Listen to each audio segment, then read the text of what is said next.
chat açayım ben.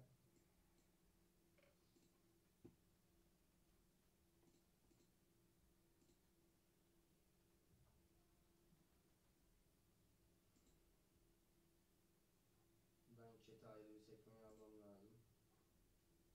İlk herkes ilk yazıyor. Aleykümselam Kravs. Kankam ben sizin için uğraşıyorum. Sizden ricam yayını beğenelim. Biz de birbirimize destek olalım. Ne var? Anladınız mı? Hepimiz birbirimize destek olalım. Hemen şunu şuraya alayım. Bir saniye. Hemen ayarları yapıp devam ediyoruz şimdi hemen. Hızlı bir şekilde. Tamamdır. Canlı yayın yapma odasına gelelim. Hadi yolla. Semih yetişemedim.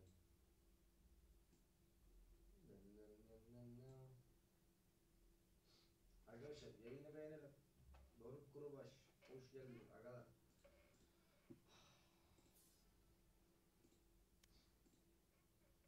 Aleykümselam. Arkadaşlar yayını beğenin. Yayını beğenmeyen yayını beğenin öpüyorum.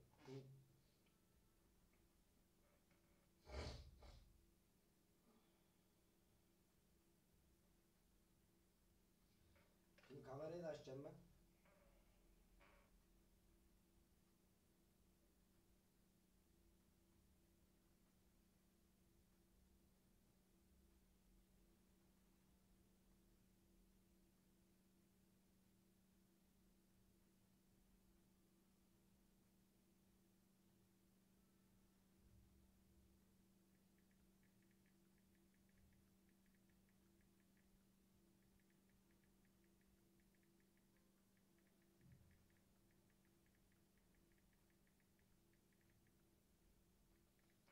Dim dim dim dim dim dim dim.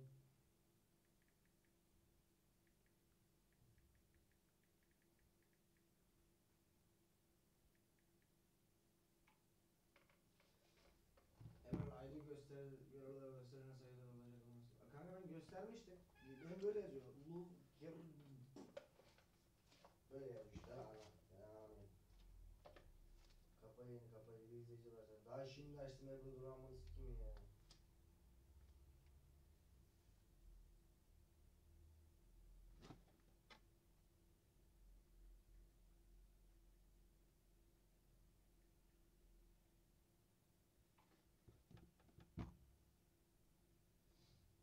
Arkadaşlar yayını beğenelim. Bumuna kudumun yayını beğenelim. Ben şimdi şurasına ekrana kamera açıyorum. Dur kamerayla uğraşacağım şimdi.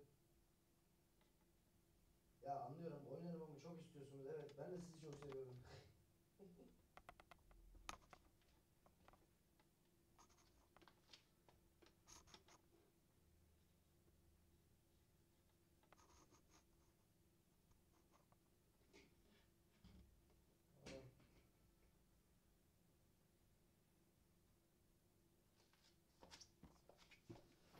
Sesin gelmiyor abi. Gelmez tabi ama abi. Gelir mi? Gelir mi? Niye konuşmuyor? Nasıl gelsin? Şimdi şuradan irumlukkam açalım. İrumlukkam. Yanını sikeyim dur. Neye girdi? Neye girdin amına? Mikrofon kapalı. Kapalı olma ihtimali sıfır kanka. Şu an sesim geliyor benim lan. Şimdi sesimin amına kor. Çünkü mikrofon uzaktaydı. Şimdi ağzımın dibinde. Ortasından amına koyayım. Okeyiz değil mi? Şey geldi mi? Bir saniye bakayım. Oo kamera da gelmiş. Taşşaklarınıza kurban dayıoğlu. Hani olma istek atacaktı öyle.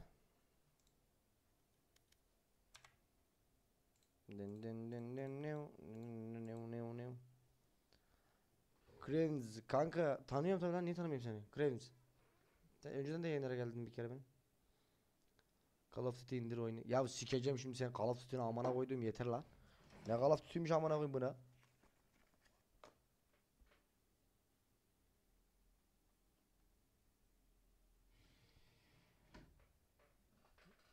Yakın birisin bana. Kimsin? Arkadaşlar buraya toplanıyoruz bak şimdi. Kanka bu bir Ediz istek atacaktın dayıoğlu. Luv kırıcı bir şey yazıyor. Arkadaşlar yayını beğensenize. Allah kitap aşkına şu yayını beğenelim bak. Versin beni kuzenin filanın. Emir sen misin lan?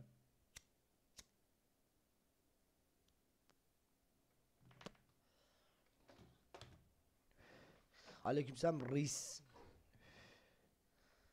Var mı kelebek filan mobil? He abi. Emir öyle desen lan diyorum. CS'de de bu ismi kullanıyordun sen yanlış bilmiyorsan.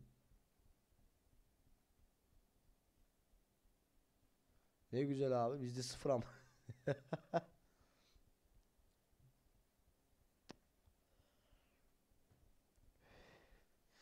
Ölüm kalım savaşı girelim mi be? Ben de bir elimi kolumu bacağımı ısıtayım. Nasıl ama hesap? Taşşaktan yürünmüyor amına koyar yani.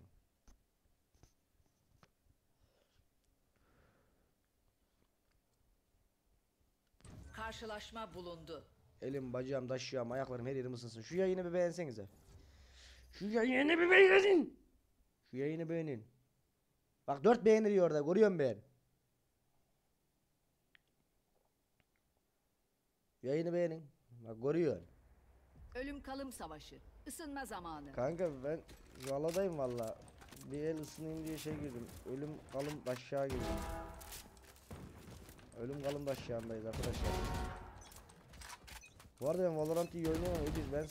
Sen bana istek attın mı Ede? Düşmanın görüşünü kapatacak. Ediz istek attın mı Sonra da dayıoğlu? biz bastıracağız. Savaş. Hadi göreyim sizi. Ben dalayarak gibi koşacağım. Öldüm.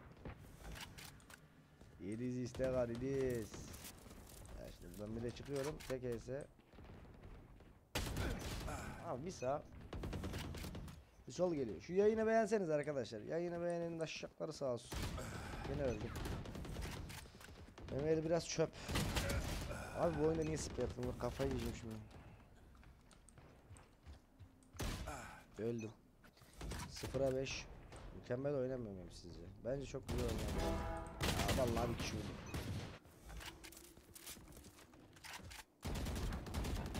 Öl artık hani. Ne kodum oyunda sprey atma diye bir şey yok ki amına koyayım. Sprey atma diye bir şey olmadığı için bu oyunu o kadar çok sevmiyorum. Tek tek sıkman gerekiyor ya oyunda. Ne kadar saçma ya, öleceğim oğlum iyi öleceğim. Kuvvetin çok iyi, hep bel altı. Tabi canım, tam gaz gir ghostla bir tur ela at. 5K atmıyor. Kanka nasıl bela atmam bekliyorum şeyde ölüm kalım ben buna. Bir de CS olsa atarım ama bir şey değil mi? Bunda hiç iddiam yok, sıfırım ona. Eğimim leş benim bu oyunda. Sprey atıyorum gitmiyor amına koyayım ya. Bak işte.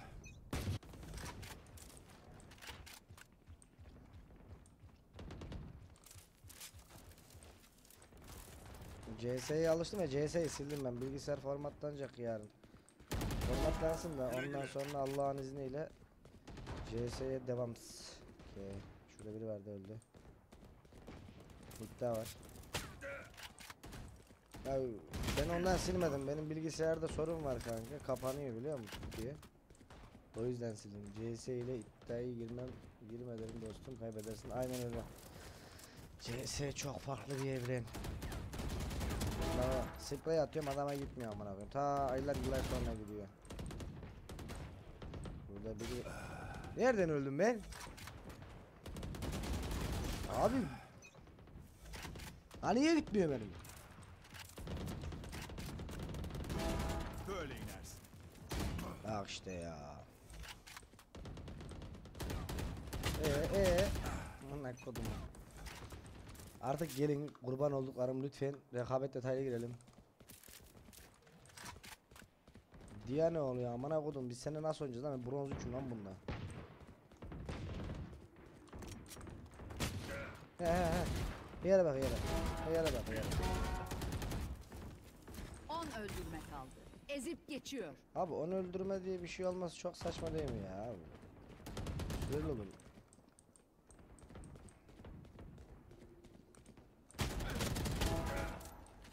Dur önce ah be.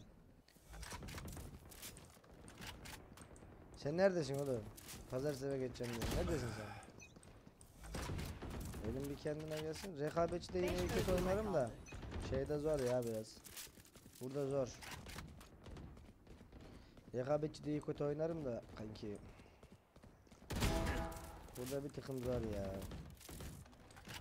İstanbul'a kaçtın 4-5 günlüğüne, iyi yapmışsın. Biraz kafa dağıtmış oluyorsun. Bir Abi, öldürme bir kaldı. öldür beni de gel kurtulak lan. Arkadaşlar yayını beğenmiyorsunuz bak. Vallahi kafanızı gözünüzü kıracağım bak. Yemin ediyorum kafanızı gözünüzü kıracağım. Şu yayını beğenin kalanda. 6 beğenide kalmış ZDP'nin 30.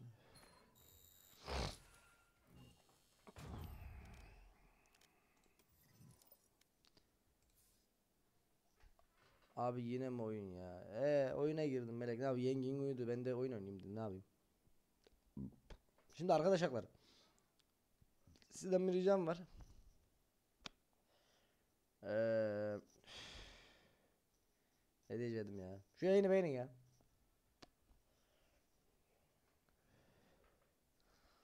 Harbiden iyi ya. Buranın şeyi farklı. Şu yayını beğenin. Oo, yayını beğenin la. Gece saat 1 oluyor. Aman akım ben burada yayın açıyorum. Bir yayını beğenin ya.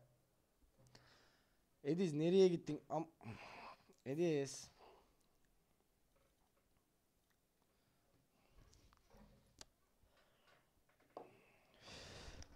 Bir kola koyup geliyorum kendime. Bir kola koyacağım yayını beğenin.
İyi geldim lo.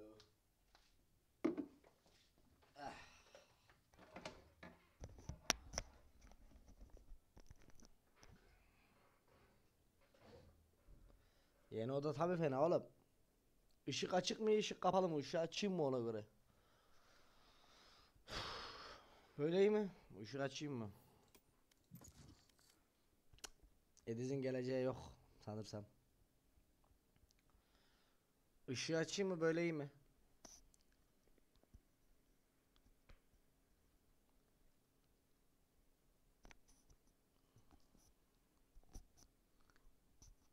Aga benim için izleyici önemli ya. İzleyici nasıl rahatsa o şekilde yapabiliriz yani. Hiç önemli değil. Işığı açın derseniz ışığı da açarız da hiç önemli değil. Oh. Böyle hoşsa sıkıntı yok o zaman. Hmm.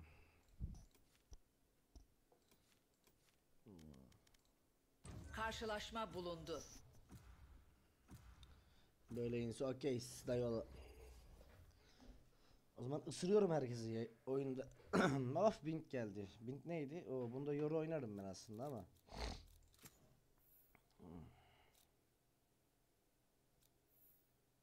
Aman kilitledim gitti yoruyu.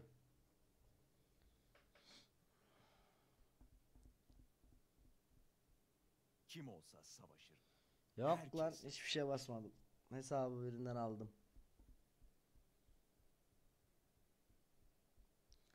Vay, param vereyim ya. Erovini'nin koltuğu kanka yayını beğenirsen çok sevinirim.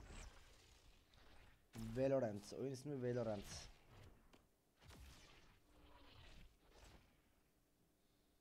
Aleykümselam. Arkadaşlar yayını beğenerek bana destek olabilirsiniz. Emirhan geldim eve gidince sana istek atacağım kabul edersin. Emirhan geldim eve gidince sana istek atacağım. Kaç dakikaya geçersin? Seni bekliyorum lan. Ben 2 saat istek atacak diye. Artık girdim oyuna. Baktım yayında da değilsin. Oyun ismi Valorant. V-A-L-O-R-N-T Valorant.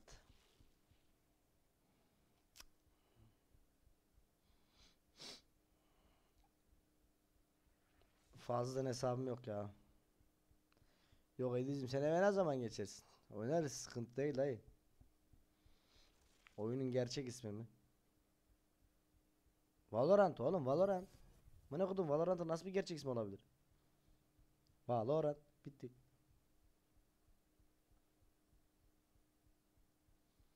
Abi bizde PUBG hesabı yok, PUBG hesabı. Hı. Yok vallahi yoksa. Avlarımızın canını tüketeceğim. Ben de bunu arkadaşım birinden aldım. Başka ne işe yarar ya? Şimdi bu hıyarı çekmemiz lazım. Yük yok. Geri döneceğim. Geri döneceğim diyor.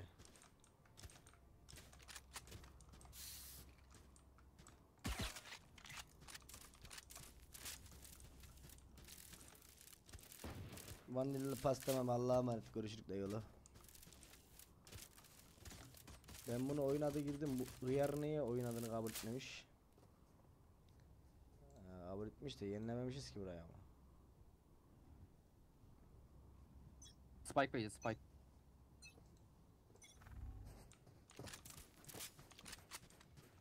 Şuradan bir HS koyayım mı? Dolduruyorum. Lan HS olması lazımdı ya. Kafa hizası attım. Sol tarafa ya. geçti. Şuraya dikkat. Sen arkana da dikkat et de gene ne olur ne olmaz. CT var. Ya siktir git amına kodum. Nalet. Çok yakında. Diyeceğim sana abi diyeyim mi istersen tabi. Kanka hiç önemli değil, kanka da diyebilirsin. Adamsınız lan, sizi çok seviyorum. Teşekkür ederiz Mami. Teşekkür ederiz. Çok teşekkür ederiz. Spike Biz ise o sizi da A seviyoruz. dönebilirsiniz. Ayakta kalan son İso'yu oyuncu. hiç sevmiyorum. Bak şimdi bir kalkan açıyor amına ya. Abi bana rehin aldırmadınız. Rehin alaydım. O zaman seyredin siz olayı da. Spike kuruldu. Semih CS yarın bilgisayarı formata götürüyorum. Bilgisayar temizlenip ayarlanacak. Ondan sonra CS falan hepsi geri yüklenecek. Ondan sonra seyret. Bak açtı gene hıyar ona bak.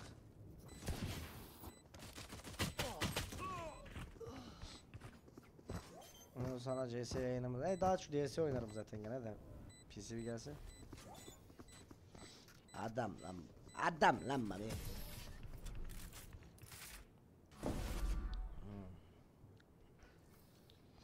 Savaşmayı bırakmayın. Tek kalsanız bile sonuna kadar savaşın.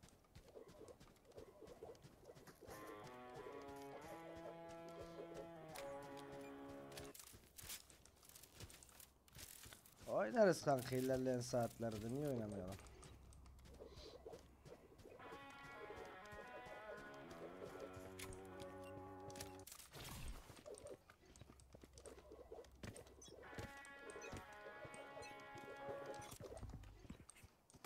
Dolduruyorum.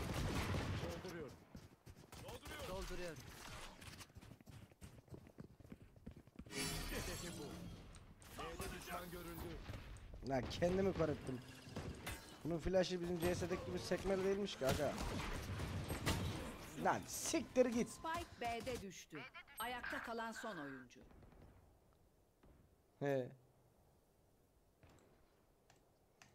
Ne yarrağımı yiyor?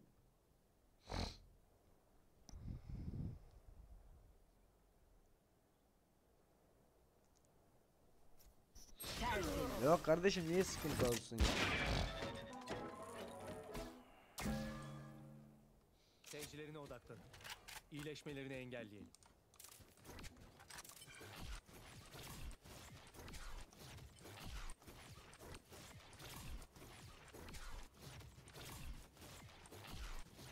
Büyü yapıyorum bak. Oy kata mokata kata mokata kata mokata.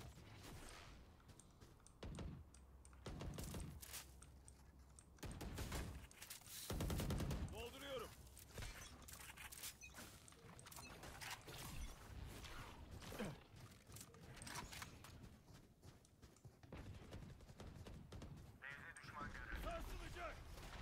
Zıplayalım.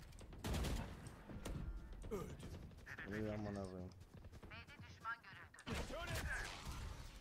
Anasını sikti bu da. Beni kör etti.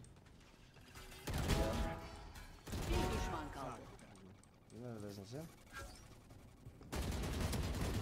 Emin ol hiç önemli değil. Yat aşağı hıyar. Helal sana. Abi ben CS2'yi bir senedir oynuyorum zaten. Bizi alt edemediler. Altımızda kalacak.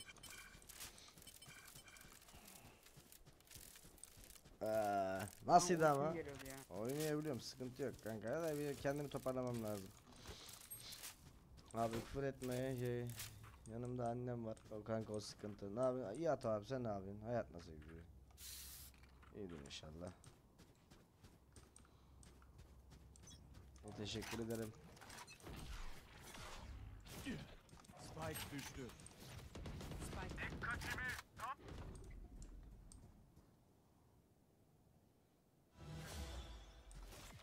Gidiyorum.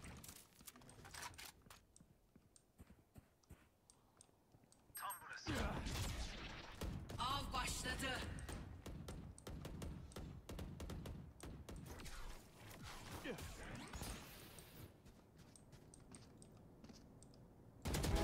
Yük yok. Yat aşağı. Yat aşağı sen de hıyar. Nerede öldü? Şuradan gelecek. La oynarız oynar, yayında kal, çıkma yayında, oyunda oynarız.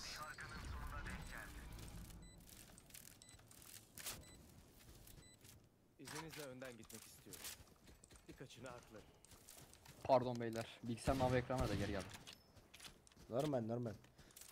Yine mi zam gelmiş? Sikerim amına koyayım. Kaç para zam gelmiş? Sen 95 liraya alıyordum zaten.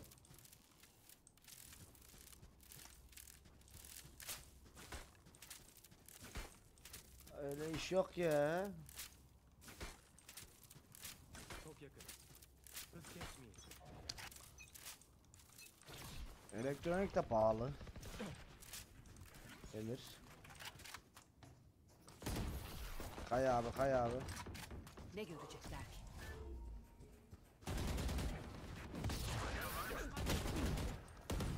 Sal gitsin şunu.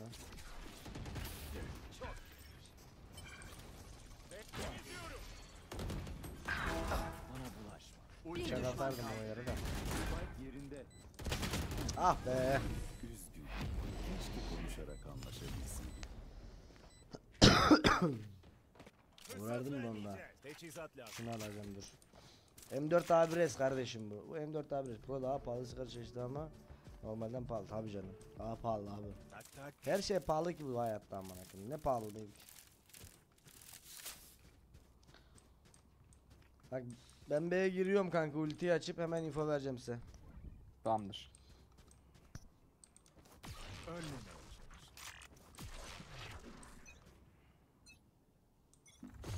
Bu iş bende. Ölme vakti. Uçuyorum. Kanka long var, bir tane long var. Tamamdır. Boru gibi bir yer var ya, beyin arka tarafı orada var. B akside var. Bura öldü. Ah be, arkayı öldüremedim.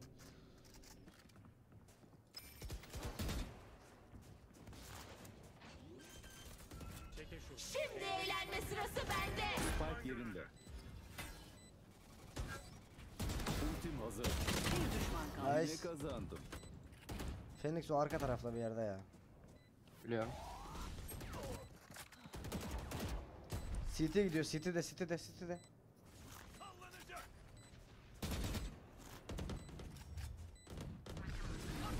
Nice. Aman akıyım, ben nasıl Reyna'dan fazla vurabiliyorum? Ben hepsini parçalarım. Siz arkamı toplayın. Ne? Volkan arıyor. Tamamdır. Gel Chamber, göt göte gidek. Hadi gel. ISO gelirken spike alsana.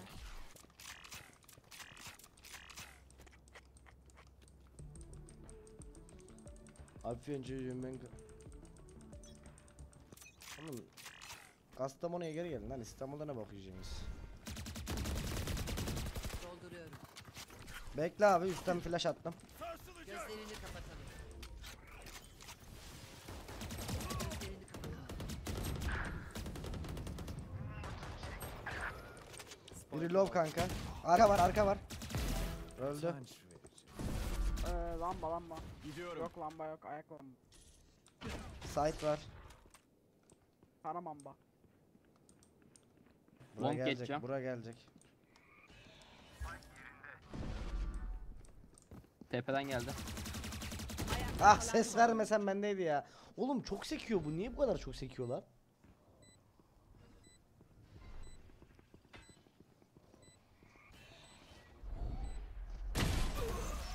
Olsun. Oğlum bu oyunda niye silahları bu kadar çok sekiyor? PUBG'ye başlıyorum ben. Harbi körüm amına koyayım ha. Ne bekliyoruz acaba? Brawl Stars olalım.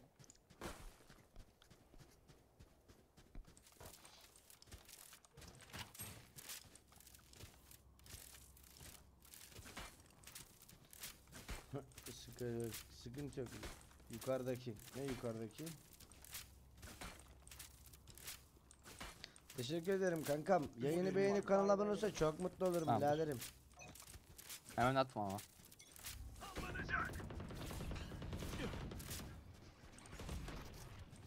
Yem çıktı. Tamam gel. Yaklaş. Aldır Reyna'yı. Oğlum can var mı can? Can var mı can? Dolduruyorum. Ne görecekler ki? Sağ dikkat. Spike düştü. Spike B'de düştü. Dur boruya girdim.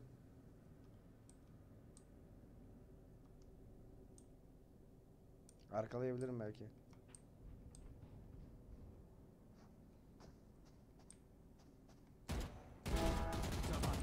Ayakta kalan son oyuncu. İki gitti. Bir düşman kaldı. Nerede info var mı? En son teleporttan girdi. Ah be. Klon taklidi Mit yaptım. ne yaptım?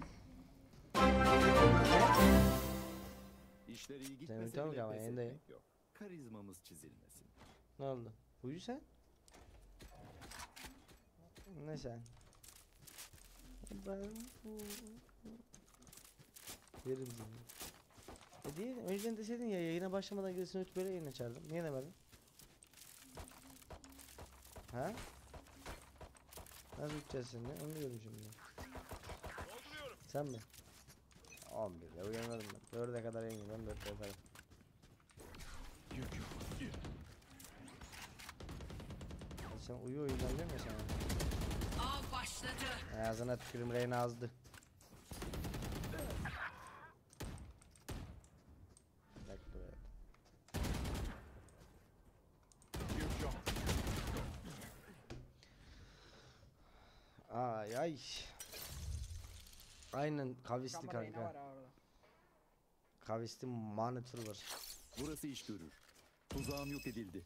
Niye önceden demedin? Önceden niye demedin söyle bana. Ha?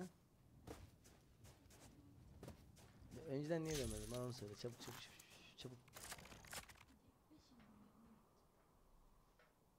Uykun yok çünkü. Gelin Yok. İkimiz de olmadığını biliyoruz. İkimiz de olmadığını biliyoruz. Otur İkimiz de da uygun bekleyeceğim. olmadığını biliyoruz. Bekle oyun bitsin o zaman. Sen de ona gelmiyorsun ona gelmiyorsun. Bari bekle oyun bitsin ban yemeyeyim. Az sürer.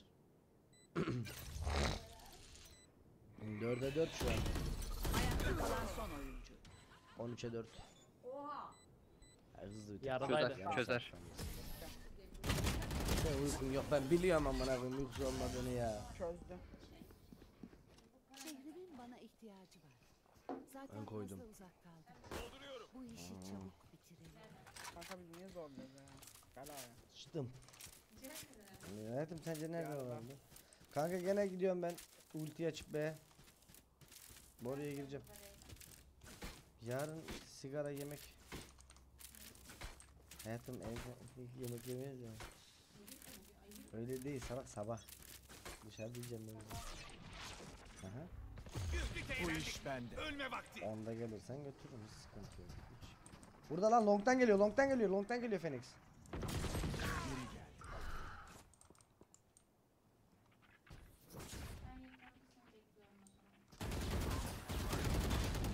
Orospu çocuğu ya.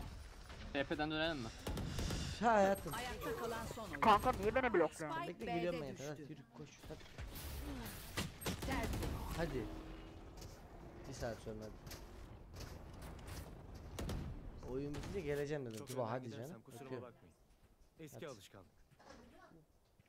İşi kapat kapıyı kapat. Geliyorum. Aga çok. Silah lazım. Alabilen var mı? Kimse para yokmuş lan.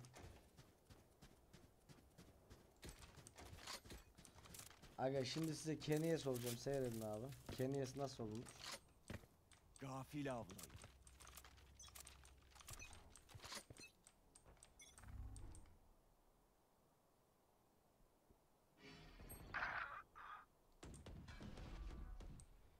Kaçış yok!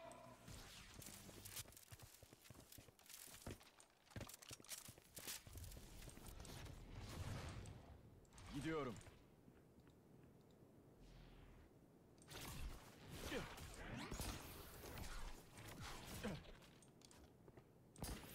Yük yok.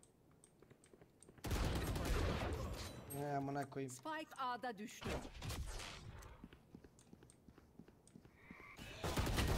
Kanka çık artık ISO.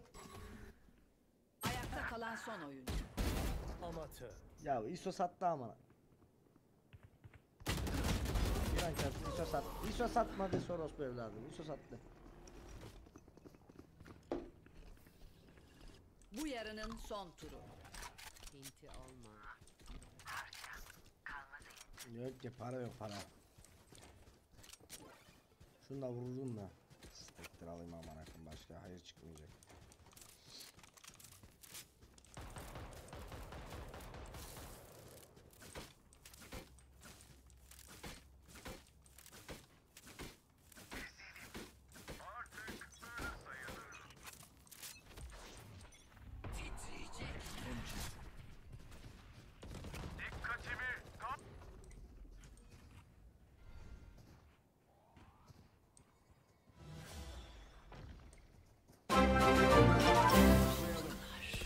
Bir abone oldu. Sanki bizden. Ah be bu sefer orası çocuğu beklemiş ben orada.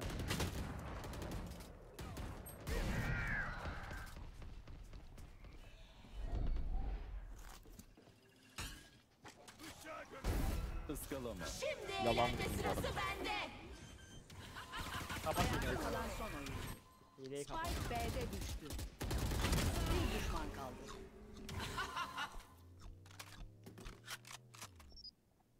Hileyi kapat. Kimde Ben de. var? Kanka solunda ya. Solunda. Kimde hile var la? Yor senin yüzünden kaybettik ha. Benim yüzümden mi? Nerede benim yüzümden amına koyayım? Taraf değiştiriliyor. Adama solunda diyorum. Ya ben adama sonunda demedim ki. Ben Kim öyle dedi? bir şey Ben- demedim ben- oğlum. Ben mi dedim? Mehmet Karahan mı dedi? O zaman ona söyleyeceğim bana değil. Sensin işte Mehmet Karahan. Ben Mehmet Karahanlı mıyım? Karahanlısın. Karahanlıyım ben.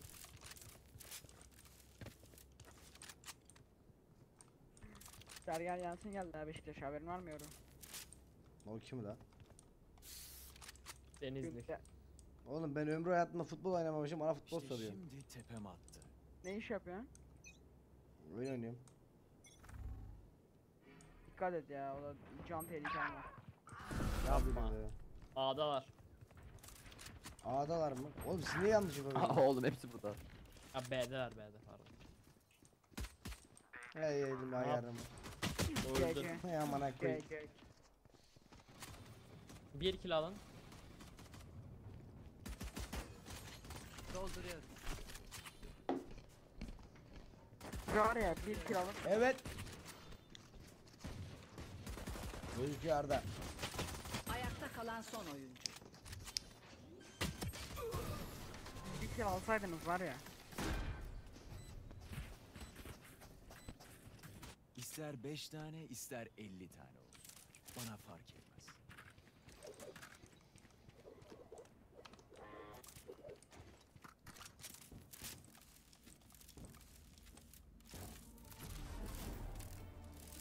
Saldıranlar kazandı.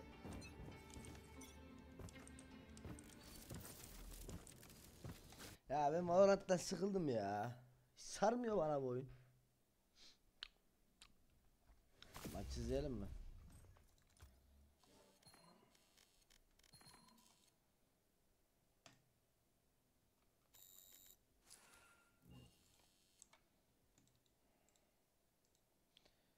Agalar bir dakika bekleyin. PUBG oynayacağız, yine oynayacağız. Ama benim ufak bir işim var. Mert. O yüzden siz sıkılmayın diye, tamam mı? Size bir abilik yapacağım. Size bir abilik yapacağım. Sırf siz sıkılmayın diye. Hiçbir zaman sıkılmanızı istemem.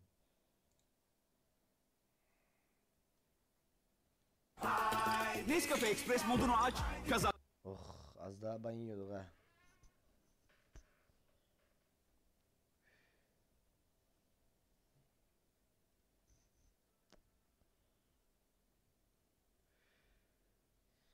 Aurora'nın maçını izleyek ya bence. Dur bakayım, maçını paylaşmışlar mı Aurora'nın?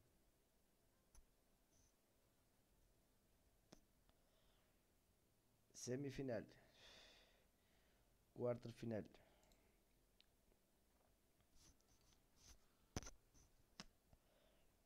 Lan videolar.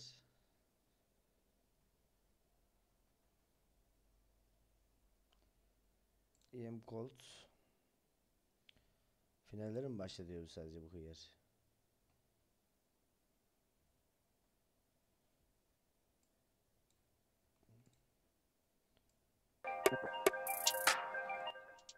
Amına koyayım, 20 dakika sonra başlatmıştı ha.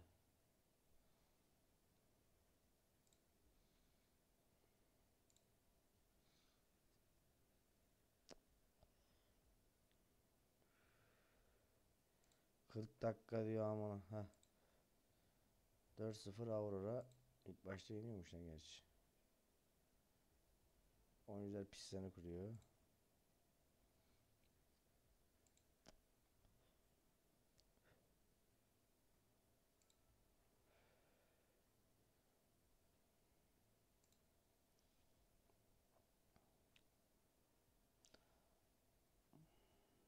I usually pick CT side, you know, when I get to Ben pick the gelene side. kadar I izle wanted to koyayım hold ondan. the fate of my team, you know, in my hands, and we started as T. So this is against the half by the times not re With Molotov, especially when you do the. Ben gelene kadar bunu izleyeyim. I thought, and I know. Apex tam orospu çocuğu. Twist aggressing. They have to double peek. He's getting his shot. He's hitting another one. What is his name? Number 1 in the game. Ve maç ne zaman başlıyor? Amına koduklarım. Okay, that's a great weapon for the Turkish Terminator. He's going to be able to use this into the next. It's always very explosive, but it's been a long time between then and now. Here's the opening kill, and the one that really started, essentially finished things off, because an easy mid to beat into just one player of Wakadia on the site. There's going to be the force from Aurora. 2 scouts, 2 MP9s of FAMAS. Indoors will be smoke. Wakadia won't have vision and no HE available to try and break this one open. Peppering away, and he's the one who's going to cop some bullets through. So the Mongols quite easily are going to garner all of this mid space. Ben geliyorum hemen. Techno to join them through lower tunnels. Mazinho back out to deal with any of these long pushes. They're going to garner the short control very easily. And, well, that was a chance for Wakadia. Bullet goes astray. Yeah, you won't get many more of those opportunities, but he thrives on the next peak. If he can get to A, this is going to be very, very good. He can have 2 scouts to deal with them as they're crossing out bridge. Oh, and Zinho is going to be kicking himself. Losing the opening pick-off here in Aurora's second round forced by. That pistol could mean nothing. No smokes. If Aurora can get themselves a solid round here, looking to defend the A take and already picked off his Woxic. Clearing out Techno, lovely double with Cardia. He swaps out with another bit of damage. The scout bullet did connect. Not an easy one for Jota and Zantares though. Yeah, Jota and Spawn feels like he's pinned for now. If Zantares can find anything to turn this into a 2v2, Jota's going to creep on up. Zantares late cap. Yeah, that smoke's not going to last forever. It fades now. That's an important duel. Jota caught crouching, and now Zentare's even less of a chance. MP9 at range, he does very well to dispatch of 910 completely that's clean. a gun to save. You're not giving this one a go. Bomb's already halfway gone. Just going to hold on to that AK. That's a great weapon for the Turkish Terminator. He's going to be able to use this into the next. I don't think Blitz is going to be able to remove it as he's dipped in towards lower tunnels. So even though they don't convert the round, it's still an AK brought through with armor. It will have to be the eco short, but opportunities to do damage. Important from Techno, all right? I mean, you lose that opening pick-off. Mazinho dives to that Wakardia scout, and you still commit into the site. You needed a player like Techno just to step up and stop that from spiraling out of control. Yeah, this is the type of the round for the Mongols where they need to keep a whole lot more bodies alive going forward into the first rifle. But the fact this is the third outing between these two teams in 2025, and all of them have been in playoffs. Both of these teams could be labeled as playoff gatekeepers. Well, that's a great shot on reflection. Now, you don't see them doing their best work in these environments. Something like the Mongols has been eliminated from playoff appearances by Vitality, best team of the year. Zentare's right place, right time, wrong result. Let's still get the better of him as Woxic does scavenge back that AK, so we know which way this round is likely to go. We certainly do. If he gets an opener, then maybe a conversation could be open with the 5-7s in the mix, but Wakardia is going to be gifted that by Woxic. Yeah, only one with Kevlar outside of Zentares, so he's equipped with the AK, but feels like it's going to be a nice simple finish for Mongols. I mean, you were spotted multiple bodies long, right? You heard like a cacophony of AK-47 bullets spamming through that corner smoke. Now Jota's going to go and lock the door behind them. Oh, you know their setup. It is inspired. Oh, overlooked. Oh, Mazinho that works it out just in time. There were ideas there. There were ideas. They just get ripped up, thrown in the bin. That's crazy, right? They're crossing behind the smoke as it's fading to take the jewels. The last thing you want is the pistols pushing through with a flash. Well, apparently Cash is coming back. Maybe that's going to be the return of North American CS. Have you not noticed how excited the Americans are? Ah, makes sense. It's because Cash is back, and I guess they get to watch some Pro CS.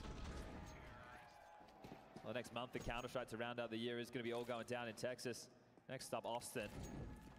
Right now in this one, the rifles are out. AWP for Woxic, and over towards B for a pounce. Woxic's AWP is in place. Flash will have to be perfect. If they swing it, he should be good for the first. Yeah, should have this one locked in for that opening pick-off, unless you got perfect utility here. He's got vision. Does he have an early Blitz is walking through mid door. Yes, he does. Woxic gets his pick-off. There's Blitz's back turn from Wakardia to collect, and it's spotless. Absolutely flawless. There's a little change up from 910, but the round is theirs. Aurora, weather the storm of the B-hit test. Now, the fact they kept all 5 alive in the previous Mongols means that they will have a residual buy to deal with. They contact into B, they just get blown out of the water. Blitz trying to walk through the mid doors and subvert the expectation, gets caught as well. We've had some huge performances from the individuals of the Mongols throughout that group stage run. It was easy for them to get to the playoffs. Obviously, the seeding game against Vitality was something that actually could have come to close of Vitality's run, but couldn't get it across the line. Now 910 gets Zorp as well. Blitz so confident, just charges straight down the guts of middle, already working on this short space. This is so early within the rounds, and the reason that's important is it puts so much stress on the A defense. They're going to have to drop you. Mid-door push, what is this? Oh, Sensu's not ready for that. Oh, Wakardia's got some balls. I think Wakardia and Jota, they're my X-Factor players for Aurora, especially once it gets in the more tense environments. I think Zentares and Woxic are obviously great, but the next generation of Turkish talent, that's for me what this new roster is really bringing to the table in 2025. I mean, that is pure initiative, and that is just such a disruptive force. Wakardia just has a little premonition, pushes up, and picks off Senzu. Those are the risks that you want to be seeing players take. They take it in the comfort of an online match or something at home, but in a group stage, maybe. Now it's an arena game, and this is where you need to find your stage legs for either of these teams. Working on the mid to B now. Yeah, Zentares, they have to get past. He will be smoked off. How does he approach this? Incendiary, swing through, Blitz ready. Hits that equalizing shot. Now Madja should have a free one here in the side of the head, so trades Blitz. 910, oh, misses his shot. Madja gets away with the intel. Pressure from lower, they're accelerating towards him, but he's got another. Oh, it's all Madja! A monstrous 4K to finish what Wakardia started. The captain from Aurora delivers. And he's the man on the stage who's been doing this for the absolute longest. You go back to his time in 1.6 within the French scene. Now he finds himself done in the Turkish flag in the Hometown heroes, and you might even get a glance of Zentares' face on the replay. The superstar was happy with what the old man was delivering, the in-game leader. Humbles the Mongols, yeah. When a player like Zentares is enjoying that, the A4 unleashes in a wink. Oh, yo, that wink, yeah, that's gangster. Well, double AWPs. So Aurora going to bring this forward up against the eco. Getting that opening incision is going to lighten the load, really. This is part of the game plan early, these barbs. Especially if a team who wants to play quite individual heavy. No dramas, just an eco bash. Just making sure you had support. Don't want to see an AWP run down by Tech9's nightmare fuel for any sniper. But having double AWPs against a team that likes to be individual, or let's just say more aim-based, right? Wants to take the fights, that's going to, first of all, allow you just to post up on lines, and then second, have your riflers hold on to more utility to block key choke points later in the round. So we'll see how this double AWP setup unfolds once we get the rifles back in the hands of the Mongols. Yeah, this one's going to be leisurely. Just hoping for Deagle headshots or something, but 5 alive. Yeah, both teams going spotless against the full ecos that the other have dished out so far, but we're 6 rounds deep, about to get into 7. Blitz is invested with the MAC-10, Alex. Gonna have to take a look at his spawn. It is over towards B, so does this inspire some form of aggression? His teammates all have spawns over towards long, however, so I'd be surprised to see them head over towards B considering the circumstances of this. Moxic with a good spawn to start long. He can pick with the AWP as Totem Boost lined up middle. 4A start for Aurora to lock down long and also have short presence. Ricardia takes his post up for an early fight towards suicide, and yeah, it is occupied. 9-10 not going to go down, and it's actually Madja. Fourth position on long with an opening kill. Ooh, he's in trouble there, feeling the scrutiny. Ricardia crouched, staring at the floorboards, will recede. He gets away with his life. One of the little unfortunate factors for Blitz going into this with the MAC-10 is everybody has head armor on the Aurora side, so we'll have to see what type of jewel he gets given. I think he's going to be heading to pick up the rifle that Mazinho dropped. Oh, we get another AWPing head-to-head. 9-10 whistles one past the ear of Ricardia. Vice versa. Short now theirs. With the current split of players for the Mongols, it does look like short presence into a B split or B pop. Jodo and Ricardia to lock this down.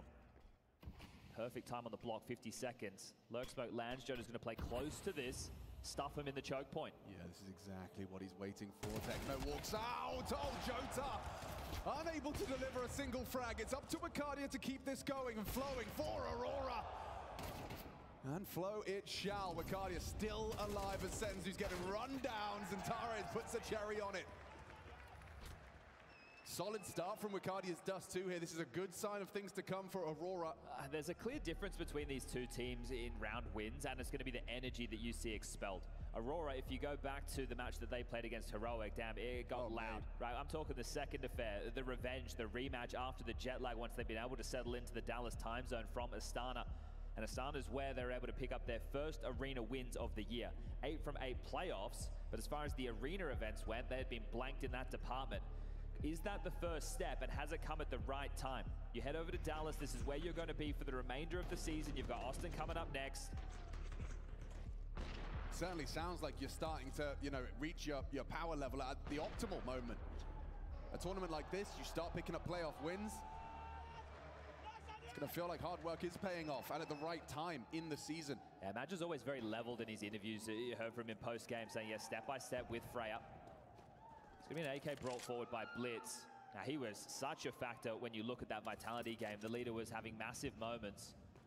He's gone out mid to B in a couple of these key rounds. Has not been able to find a frag to deal with the rotation. Right now, he's taken it on himself to try and pry a way in with the AK-47. A little bit of util to work with. Congregated back Cat. His double AWP still in play. They're going to trundle up noisily.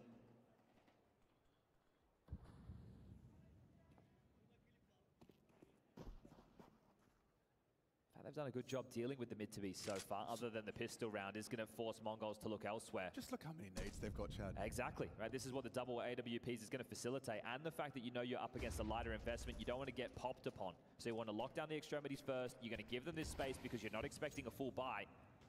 This is where Blitz getting an opening kill is actually hugely important to try and establish the dominoes falling. Now back towards B they head. They have a smoke and a flash for this. It's Jodo and Ricardia once more. They continue to test this side of the map. Yeah, that's the last of their smokes, so fight is imminent. Waiting for the cue. Flashes will be thrown. Jota, how do you handle this? He commits to the spam, does deliver. Multitudes, double, make it a locked out round. No chance of a plant now. Only 9-10. Not a single frag to boast in this one from the Mongols. 9-10 at least brings one down, but big smiles on Aurora's face. You test, once again, you test Jota's side of the map, and he's going to leave with 4.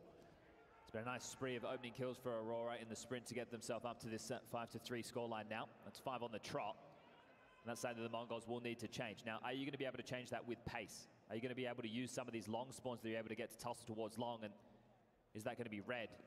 It is going to be another 4-player start A for Aurora. So they're playing to make sure that long can't be exploited. Molly's towards blue bin, the smoke comes in, the HE's there as well to slow this perfect. It's exactly what you want to see to garner this long control. That util, Mazinho reporting back to the boss man. Heard 3 nades long, they started heavy. Again, trying to get this space. If a team's going to start heavy long, you want to take short off of them ASAP. Gets up. Held by that Wicardia orb. You'll need a good flash from your teammate to get him off of the line.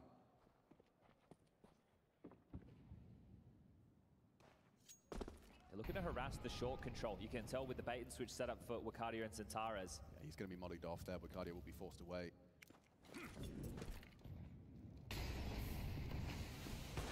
Interesting, they actually elect to use that as an invitation to block. 58 left for the T side to find the finish. This time it's Woxic AWP on B alongside a Jota. Mazinho has to stay caring about long because of those Madja pushes earlier in the piece, so the tendencies forcing the extremities to stay on their toes. Zentares looks like he wants to fight this one. Madja over towards Goose with a flash in hand. Zentares is just in this weird off angle if they come up short. Feels like it's an angle that he's going to thrive within as well. Just slightly overlooked. First bullet accuracy. 25, dude. You've got to move now. Zentares prepares himself for one hell of a spray. The whole team just about to peek into his deadly crosshair. First is clean. Can't build a second cleanly, but gets it on the spray. Brought down by Mazinho. There's the Wicardia orb, but Madja, the unknown entity, comes swinging on out for 1.5. Techno booked. Another round for Aurora. Yeah, you can see that twofold there. If they do come out dry, you have a player with the aim like Zentares to rip off ahead, and if they drop the smokes, he actually is in a really quick position to get a jump on them. Concerning, this is the second tactical timeout call from the Mongols already. Mara playing a key point within this team. Always seems to get a lot of respect from his players, and I'm sure he's had a couple of nightmares after that Vitality loss. Sure, it was only a seeding game, but that could be a confidence unlocking matchup. So not getting into the side, not getting the bomb down, and that has been the story of this spree. Now 6 consecutive, and if you just take a look at the fact the bomb doesn't get planted, that's one key element, but the lack of kills across this 6-round spread, that's the most concerning part. The Mongols haven't been competitive in any of these rounds. The most kills they've gotten is 2. So not even making a dent, and again, the opening kills yet to come their way. Yeah, look what they're working with as a product of that. Not pretty. Mazinho, he's got a lot to deal with if he goes a little further. Voids the brunt of the HE. He's having a look. He asks questions, spots out one. Oh, that's just a spam straight through the smoke. Techno, he's got so much space. They start at 4A again. He's picked off Wicardia on that spam, and that's an important duel. Oh, Techno! Perfection! That's a way to change it up. There's the kills that they've been so sorely lacking in the last 6. That's just unfortunate, isn't it? That B defense gets picked apart. Now Madja at range is going to burst away. We'll take down Blitz, but they know exactly where he is. They're juggling guns. They've got more than they know what to do with.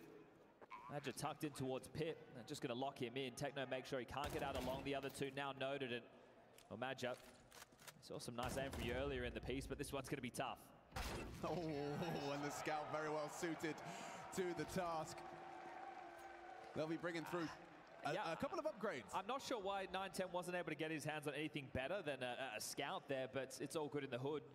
So that round is all on Techno, and he can have some rougher moments, be towards the bottom of the scoreboard, but this is pure impact. Ah, okay. So it's not just a spam. Catches him back at platform, tracks Wicardia, and even able to dodge the shots to kill the second. Aurora have started 4A in quite a few of these occasions. They can't do it again because of that hemorrhage point.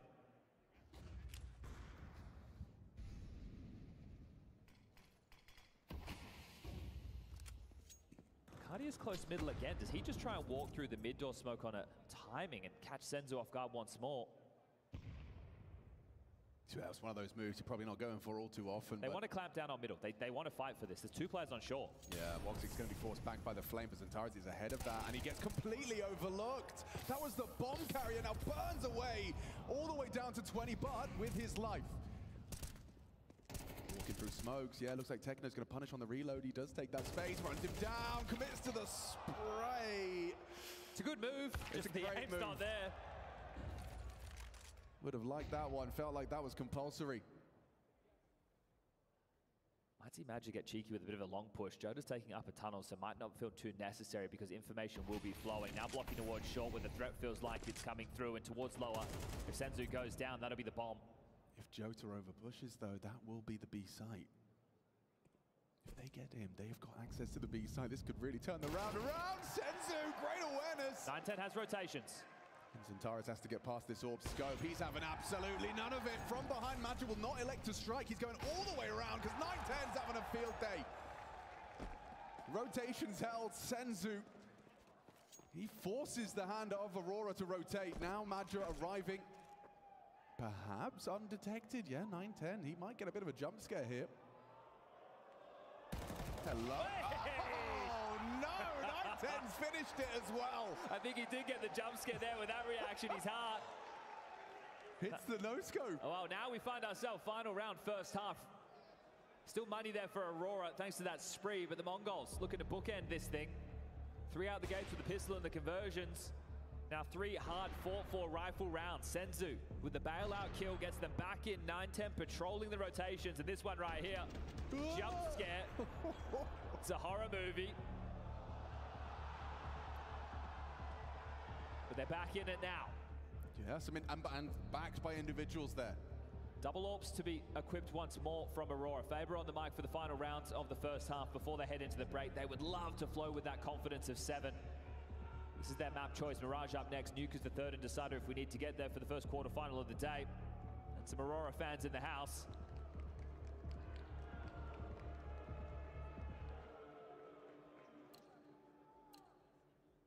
More limited in this one, Aurora. They don't have full util. There are kits. There should be enough nades to get the openings they're looking for.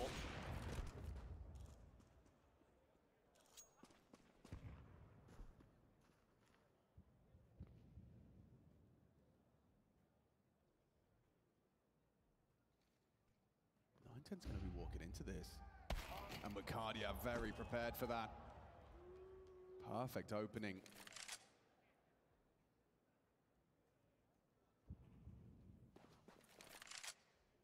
Faber going to be happy with what he's seen. Off the back of his timeout, his team have managed to manufacture an opening for their defense. Final round. Yeah, the 9th of the 12 available within the half, so that's a very good stat line for Aurora. Again, they think the mid to B is the best port of call. Make that AWP claustrophobic on the site, but you need to get past it. They push back short, they smoke mid to B, Senzu's out.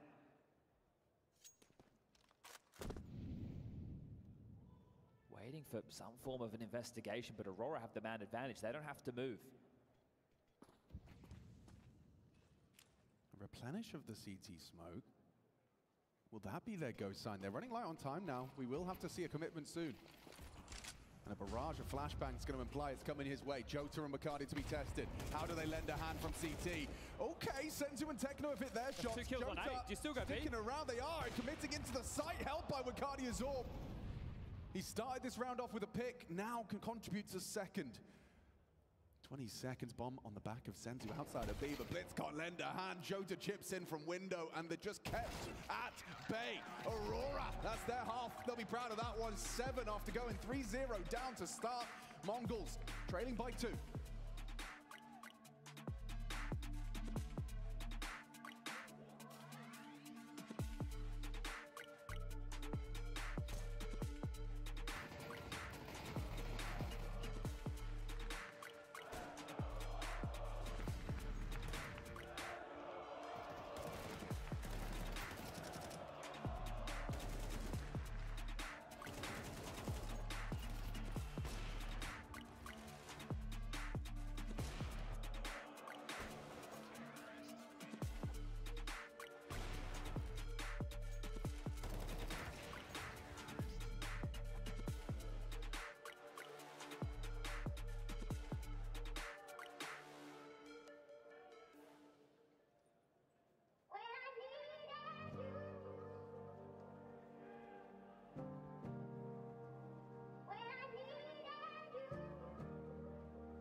Nescafe Express modunu aç, kazanma şansını yakala. 3 adet yeni Mini Cooper 5 kapı ve 75 adet PlayStation 5 kazanma şansı seni bekliyor. Açma halkalarındaki şifreleri ne app'e gir, çekilişe katıl.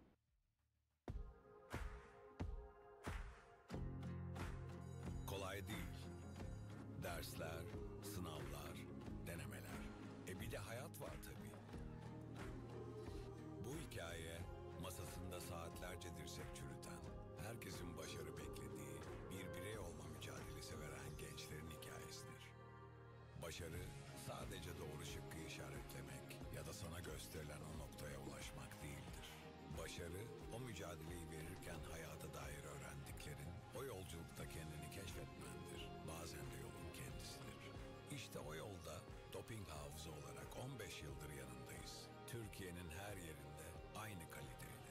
Doping hafıza.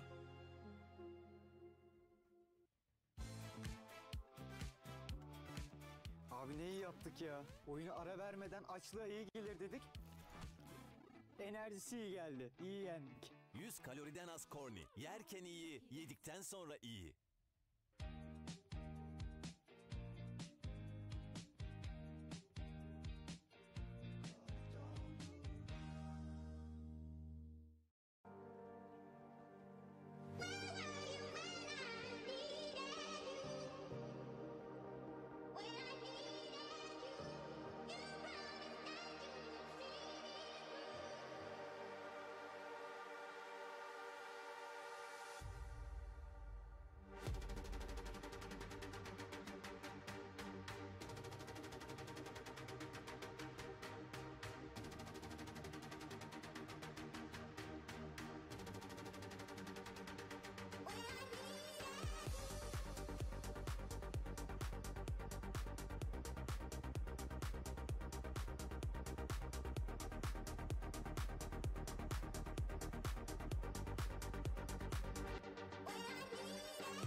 Aurora versus the Mongols, round 3 in 2025. It's another quarter-final. Katowice, Astana, and now Dallas. This time it's Dust 2, the pick from the Turks, and they find themselves up 7-5 on the half. The previous head-to-heads, Mongols got the best of them back in Kato. Aurora over the top of them in Astana, who will be booking themselves a spot in the semi-final against Mouse here in Dallas. Oh, wow. We got some aggression right out of the gate. 9-10 puts Woxic to sleep. Walking straight up mid. Blitz. Oh, perhaps an overextension. He sticks around a bit longer than he should have, but he'll get out with that man advantage thanks to 9-10's pick. Very confident maneuver. Yeah, he's found the opening kills on both of the pistol rounds so far, has 9-10. One on Zentares, now one onto Woxic. He's figured it out. If you get the first kill, the pistols are easier. And that's something they struggled with within the first half of play. True. A finish with Wakadia late long. All right, how's 910's tracking? Jota drops in, and he does go down to... Oh, 910! Very comfortable on that USP. Tracks out Jota dropping CT. Limited on ammo, but not in his contributions. Lovely start for the CT side. And Wakadia not really equipped with the health necessary. Has been having a good map though, 16 and 8 so far. Yeah, look good on CT. Nice chicken. Gonna be a deagle for Wakadia into this one, while the rest will take it eco, but this is audacious, isn't it, from 910, just roaming up middle. The AWP for the Mongols just strides on in and takes names. You know, I know Woxic a little bit firsthand, and I think that's a frustrating death. You know? For sure. I think that's one he's probably got a couple of choice words for his opponent. Oh, he's pushed mid, has he? Treating it like a casual server right now, but Mongols, the recipe for success is both pistol rounds. Going to need to come with the conversions, and they should get an opportunity to get this second one relatively easily, unless Wakadia has something to say about it. Senzu, bullet between the eyes. Damn, going for 4 M4s. Blitz so much so he's got no armor behind that. So That's some confidence. Well, this is one of the things, right? So you know that the bomb didn't go down, so the force buy is very unlikely. If you bought in with heavy SMGs in a round like this, or let's say you split it like 2-3, either way, it also has to do with how much damage you took. Oh, look, Blitz doesn't even have Kevlar. Yeah, exactly. Yeah, okay. Well, yeah, how much damage you took on the pistol, can you rebuy it easily? Cheeky from Blitz, but it means you're going to be, as long as nobody dies, better equipped for the first rifle round. Yeah, you don't have those like 2 lingering MP9s. Yeah, it's that quote-unquote bonus, which doesn't even really feel like a bonus like it did in the olden days. Blitz is even not playing scared as well, with no Kev. He's just, I'm going to shoot you first. Confidence, I like it.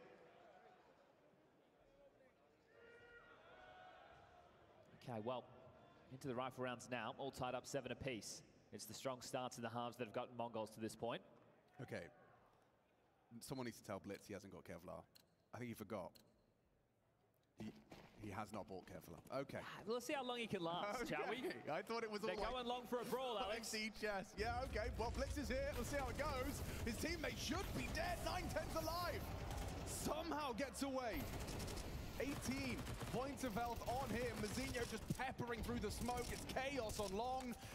A bit more damage chips away at Wakadia. Oh, it's all hanging in the balance of this duel. Spammed away by Zentares. 910 next up. Goes down. Blitz the third to fall. Round defining and just an all-out brawl on long. Now look at that cash utility that's in City Spawn that they were hoping to deal with, either for the mid to Bs or the long cross breaks. But right now, with a 2-man disadvantage, this is going to be hard for the Mongols to piece together. Now, Techno did have a heroic moment late within the piece to put some rounds back on the board after the spree of 6. This one feels impossible. I think one of the factors working for them is the lack of utility. They've left an extra smoke over towards long for Woxic to work with. They're starting to backpedal. Now, if they do heading towards the upper tunnels, there's a lot of conversation about Senzu playoff games not being the player that he is in the groups. Right now would be a moment to announce his presence. Yeah, absolutely right, it would. So now they try and sell that they're committing A. Woxic spotted and fired off a shot. Senzu's tension drawn as they walk towards the other side of the map. Senzu understandably reacts to that sound cue of Woxic with the smoke, but it does leave the B side wide open, so not going to be able to catch that kind of fast backstab that was perhaps on the table. Now you think you have to save. Trying to retake this B bomb site, not going to be easy, especially now that Techno's been chipped down to 30 points of health. Oh, and Woxic may not get the luxury. Brought down by Senzu. Nice upgrade. And Senzu brings the AK instead. Okay, so 1400 coming into the next round. Senzu and Techno would be able to drop. And there should be enough for Mazinho to potentially buy himself here, as long as they don't give anything else away. Senzu might very well. Quite noisy with the AK in hand, and gets the better of Madja. Okay, add another one to the tally. That's damage done. Rebuys they're going to be required for Aurora, but they will take back the lead. And talked about this within the first half. In my mind, there's no clear favorite between these two teams. Yeah.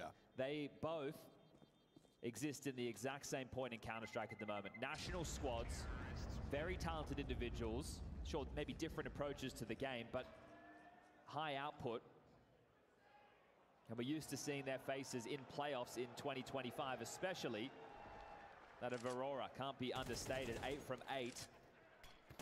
They've only attended 8, so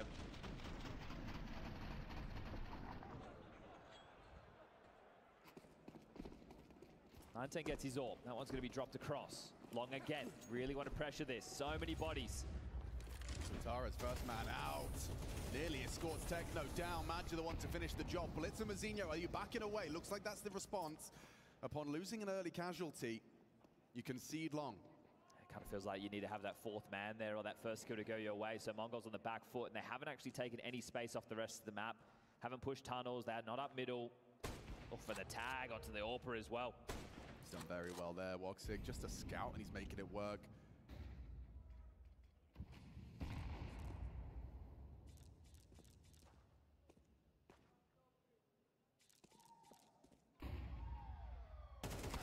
The boost works out for Zentares. There's Woxig finishing the job. And after all of that goes down, they still pivot. Madger, he's calling a very diligent game here. He's not messing around. Yeah, might just have to be another save. Long has been such a weak point. You have two choices, the Mongols, once you get the rifles back out. Do we start playing heavier over towards Long? Do we forego it all together? Or do you call the bluff and just play a standard round, expecting Madger to start calling something a little bit different? Maybe we'll see the final timeout burnt as Mazinho goes looking, gets caught by a timing here. Fortunately, in transition, but once he hits the deck, Woxig sends him 6 feet lower. It's just going to be Senzu to try and save the AWP. He's boxed in, can't exit through Long, and the hunt looks like it's going to start heading through CT spawn as well. So Senzu will do very well to hold on to this. Next round is only going to be the 1900 loss bonus. It's important he keeps this, or Mongols will have nothing to work with.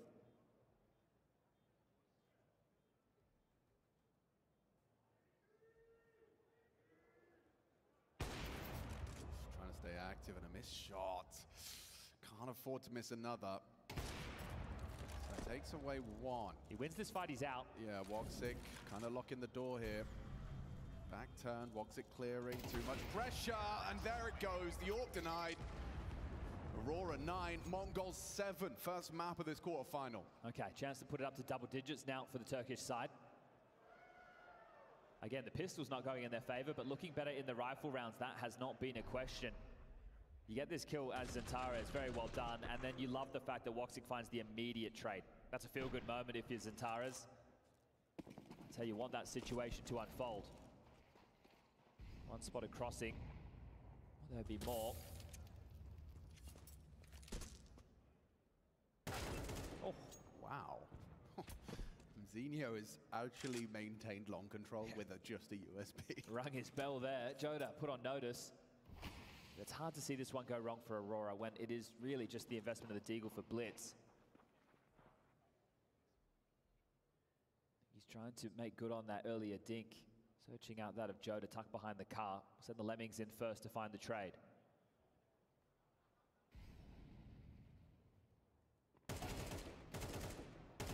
Oh, Joda. Oh, Mazinho TK. Kill as well. Well, he's definitely handled that well. Yeah, after getting dinked early, walks away with the lion's share of kills within the round, and there you go, double digits confirmed, the easy rounds converted, and that's what this is all about for Aurora.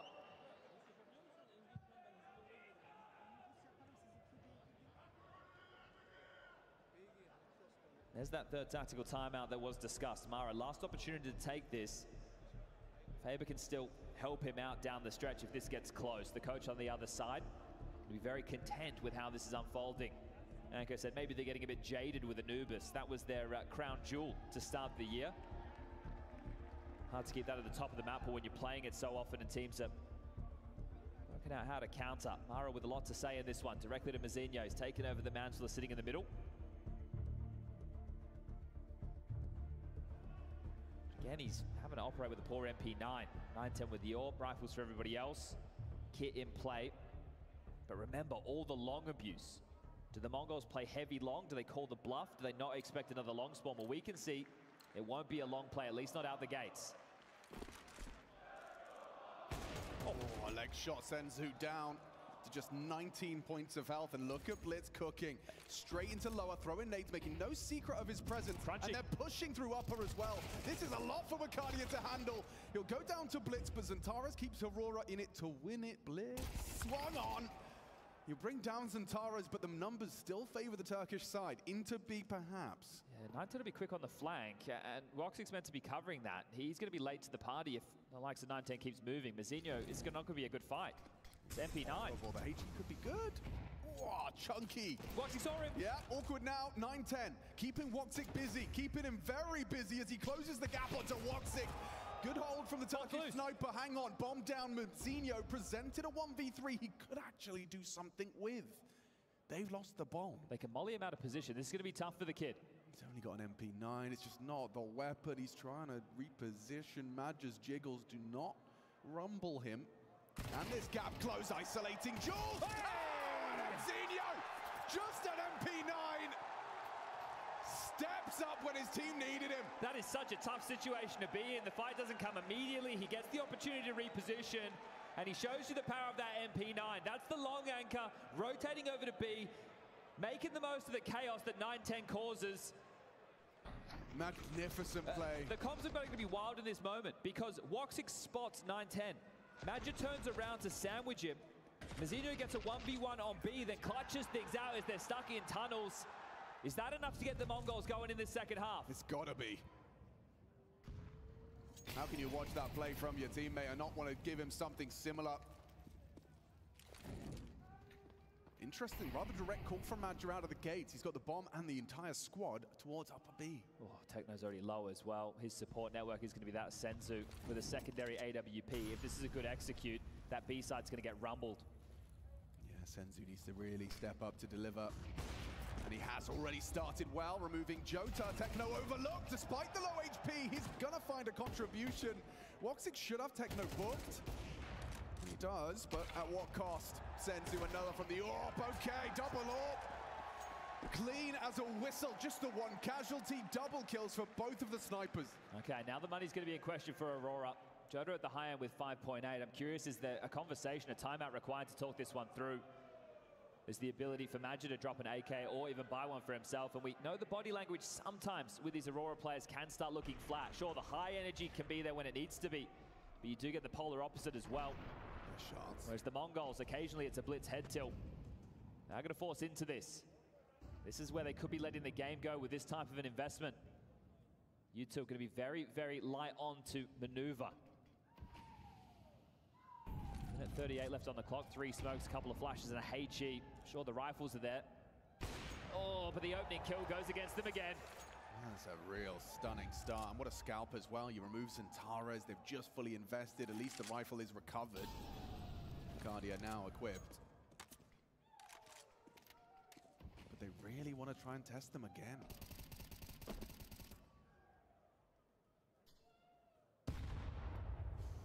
Solid connection. 4 players down to that softened up number. Oh, Senzu there for the double defense. Techno's here. 9-10's had time to rotate over. Good luck getting through this defense. Madge, you'd have to hit a clean bang. And he has. Gets the headshot. Woxic opens up the sight in combination. Maybe there's more to this round than I anticipated. Moutinho and Blitz forced to retake. Kit present. Woxic next up. And oh, Madge completely not predicting that one. Caught off. Feels like a stressful situation, a 2v2 post-plant on the B bomb site, but looks extremely casual on the retake. Madge is going to be really, really regretting the way in which he approached that, just caught in the open. I think the reason that he's probably a little bit shocked that nobody's through tunnels is the rotation time of the other two. Right. Because all those kills happened and then it kind of paused out, and then they were still so far away from that B bomb so site. He's figured they've gone the long way. Yeah, why aren't they here yet? And when Moutinho is one of the players alive, he's a long anchor, so you think, has he pushed all the way through? Is that a possibility? Sure, from our perspective, looks like he gets caught in the side of the head. I think what's worse is that type of a buy. At least they're able to get the plant out of it, which salvages them into a little light investment right now. Next round, 2,900 is the loss. You get the Woxic AWP back out, but this is great AWPing again from Senzu, stepping up when his team needs it. 15 kills. Yeah, didn't even just get the one. He leaves with another onto Mukadia. That's that death. Moutinho just catching out Madge, and the other one just understandably, Woxic at some point had to take that fight. A very easy fight for Blitz. And they're continuing with this double AWP setup on the CT side. This is the type of round where this could really get rumbled. The fact that there's going to be some Tech 9s, Mac 10s, and going to be a whole lot more mobility in the mix. Mongols now plugging that gap of long, starting 4, wanting to make sure there is no way for Aurora to break in. No early direction from Aurora. It gives the opportunity for Mongols to reset within the round. But if this is crisscross smokes in towards a B split, a short execute where they drop CT and start scaling fast with some good flashes, Mongols are going to be in a bit of strife.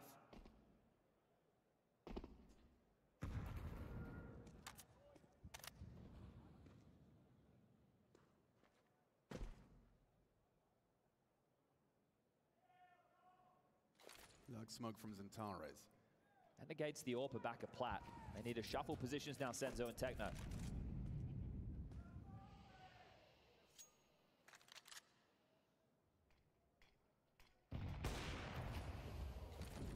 Mid-pressure applied with that smoke. A second to CT. Oof. That hurts Wakadia. He'll be the front man. Still disconnected. It's really on this B defense. Yeah, but they've been passing majority of their tests. Senzu got more AWPing prowess in him. Oh, wow, flash, smoke, doesn't matter. He'll get his, he's lost his teammate. USP headshot required. He gets it done. Bomb, however, will be going down. Jota punches in the code. Woxic tracks Blitz aggressions. Tech9 at range. They're giving this one a go. In fact, Mazinho's through. This is going to be a tough retake. 910 with the AWP. One flash from 910. Maybe that could be enough to get Mzinho set up for a fight. Oh, I think they've seen it now. Not sure. They've crunched the numbers. They prefer those rifles into the next round, and so it will be Aurora pulling it off on the half investment. Jota gets this kill ahead of the flashbang, the aggress out of Techno. And I felt like Senzu had a decent output. It was just the absence of anything from Jota. I think that it's the rotation through CT spawn. Yeah? Right, so the Mongols, I think, were under the impression that was a fake. The fact that your A rotating rifler drops back and isn't contributing with spam and a way to chip in, the B defense, that's tough. You're in a 2v5 situation, right? That's not easy. And I'm talking about the crisscross smokes before the round even begins. You see how it's exploited. It cuts down a whole lot of that time that you're needing to come out the mid doors and make it up the ramp. So they appear, Senzu gets the first, but they're already at doors. So unless you've already decided that you're both going to fight mid or you're both going to fight tunnels, you were segregated, and poor Techno rotating in just gets caught out. Yeah. Still money there, fortunately, for the Mongols, but that is a great round to inspire the life back into Aurora. Faber's last timeout burned after that as well. Wasn't happy with what he saw. Well, both teams are, I think, going to be happy that they've gotten away with murder in a few of these. That Tech-9 round and then Mazinho, the MP9 1v3.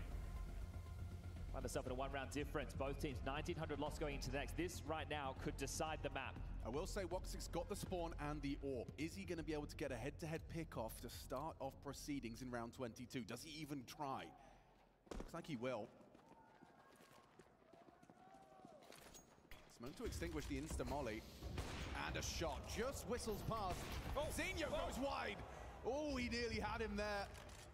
Not playing scared. Crazy for both of them. Yeah, right. Got HE. Yeah, there it is. A little late to it. 910 will throw it out regardless, trying to catch them as they enter more towards Catwalk, and doesn't get the perfect clear, so no vision on their progress up towards Catwalk. Oh, the timing of this is going to want to make it interesting. 910 has just rotated back now. Looked like he was walking through spawn, but accelerates, so he will be in position to help with this A defense. But Mongols right now, look at the radar. They're worried about B. Feels like they might need to push the upper tunnels. Yeah. Otherwise, it will need to be a retake on A, or 910 needs to go nuclear right now. There's more than enough utility for Aurora to go for a full execute. Everything, kitchen sink. Here's that upper push. So now informed by information, but how does Blitz get back across the mid doors? A defender's trying to stall them out for as long as possible. He's definitely got his work cut out for him. Magic's going to do the double smoke.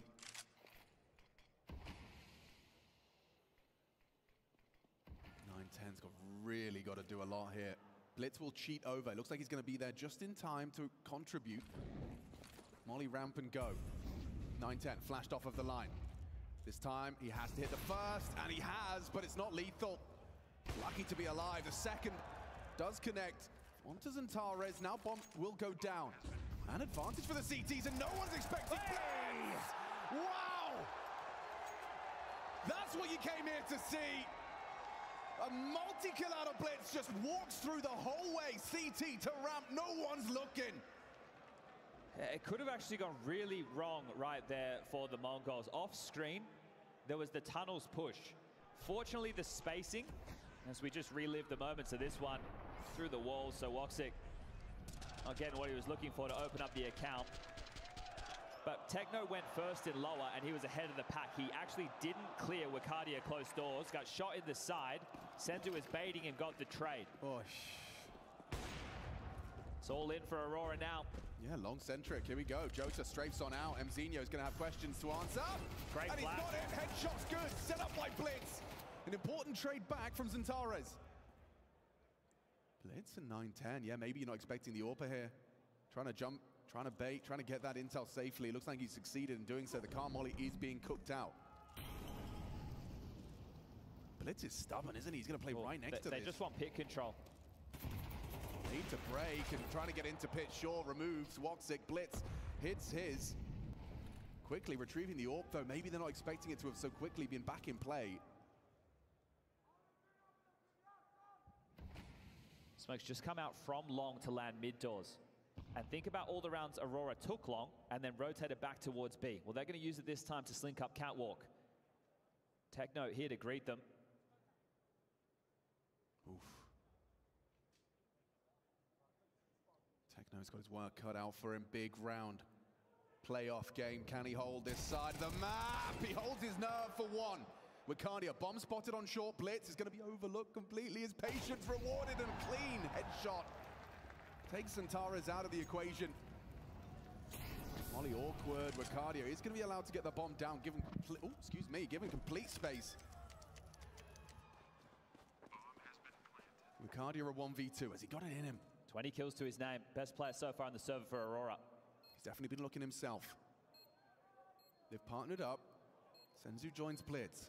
Wakadia none the wiser. So many options. Here they come. Need a clean one tap. Trying to isolate these jewels. Goes left side. Blitz is ready. Mongols one away from taking map one of these playoffs. They have managed to stabilize Aurora. A couple of good blows. But into the CT side now, a run from the CT side. 5 of the last 6 rounds have gone the way of the Mongolian side. And the only one that Aurora was able to pick up was those Tech-9s into the B split. Now the patch earlier that they were able to convert was off of long plays, off of long spawns, and again, they don't have them to run with. It just means they're unable to brute force their way out in what is another round where fortunately the bomb goes down, an extra 600 bucks goes into the bank balance with the loss bonus, but right now, it's not anything close to a full buy. I think we're going to get a late long pop into 9-10 and Mzinho here. Yeah, there's the flashes, perfectly designed to catch him off guard, and Mzinho is full blind. He still gets one. Still gets a contribution. You couldn't ask for more. Doing the around the world rotation again, but surely this time Mongols won't bite down as hard. They lose their long anchor. But Senzu and Techno, they don't move a muscle. These double AWPs, Senzu 18 kills, 9-10, 20. Instrumentals so far in this CT half. Plenty of U2 on Blitz and 9-10 as well.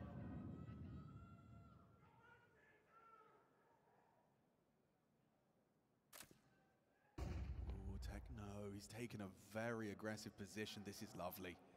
Just gets himself across as they arrive. And no one's ready for that. Wakadia down to Techno. Getting run out the pre-fire. Mag 10 finishes him off. And the B side should be lost, especially now Senzu stomachs half health from the HE. He's hit a no-scope through the doors? Through the smoke at least. Matcher with an armored Glock, Woxic with 4 HP. Is there any way Aurora can secure overtime here? This feels like a guaranteed retake. This feels like the end of Dust 2. Matcher's recovered the Mac 10. Woxic, you got to do something big here. Just a scout, exposed to the tons, and there they go. Mongols take it. Dust 2 is their map. They start the series with a big win. A full 24 rounds, but we get the job done.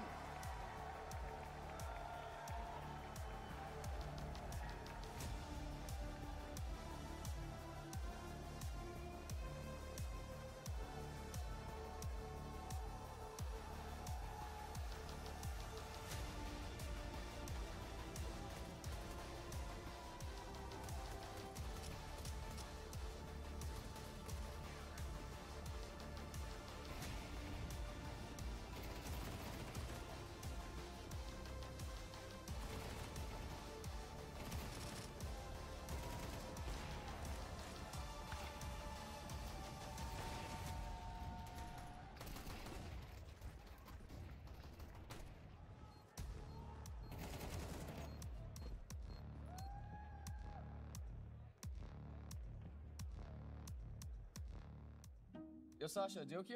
Yeah, why not? The environment was just getting too toxic. All we needed was a calm experience, positive presence within the team. Simple. You're bot. What? I told you before, you're fucking bot. I gotta say, he's really seems to calm down. Oh yeah, man. Super chill now. So, he's pushing me and no one can fucking trade me. Comes with age, you know? Maturity. Bro, we're not gonna win if you keep running it down mid. Rekabet Express modunu aç, kazanma şansını yakala. 3 adet yeni Mini Cooper 5 kapı ve 75 adet PlayStation 5 kazanma şansı seni bekliyor. Açma halkalarındaki şifreleri ne app'e gir, çekilişe katıl.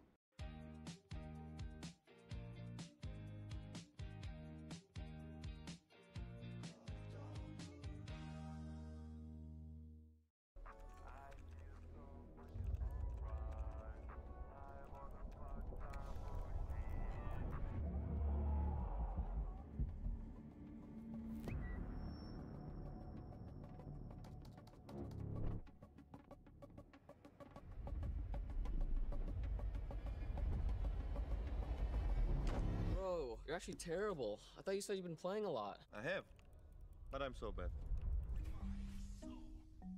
Maybe it wasn't an all-in angle. Sasha, can I have one of those? Of course, brother. Thank you.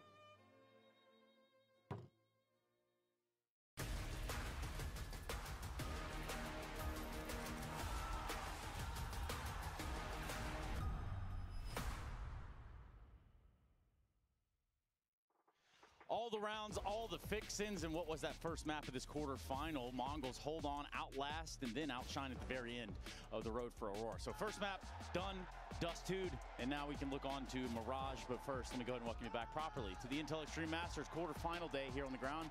Yank on the end, Pimp in the middle. My name's Trace. 13-11 first map. What do we get, gentlemen? That was a very much back and forth game, you know, where either team could have ended up winning, I'd say. Either team perhaps didn't play their best brand of Counter-Strike, and I don't know, Yanko, if that is, again, the whole conversation about nerves, the pressure, not really playing up to par, but it felt like a lot of mistakes were made on both ends, and a lot of, I guess a lot of situations wasn't really played the way you would like them to play out, but at the end of the day, Mongols were the better team, and I think it's fair they ended up winning.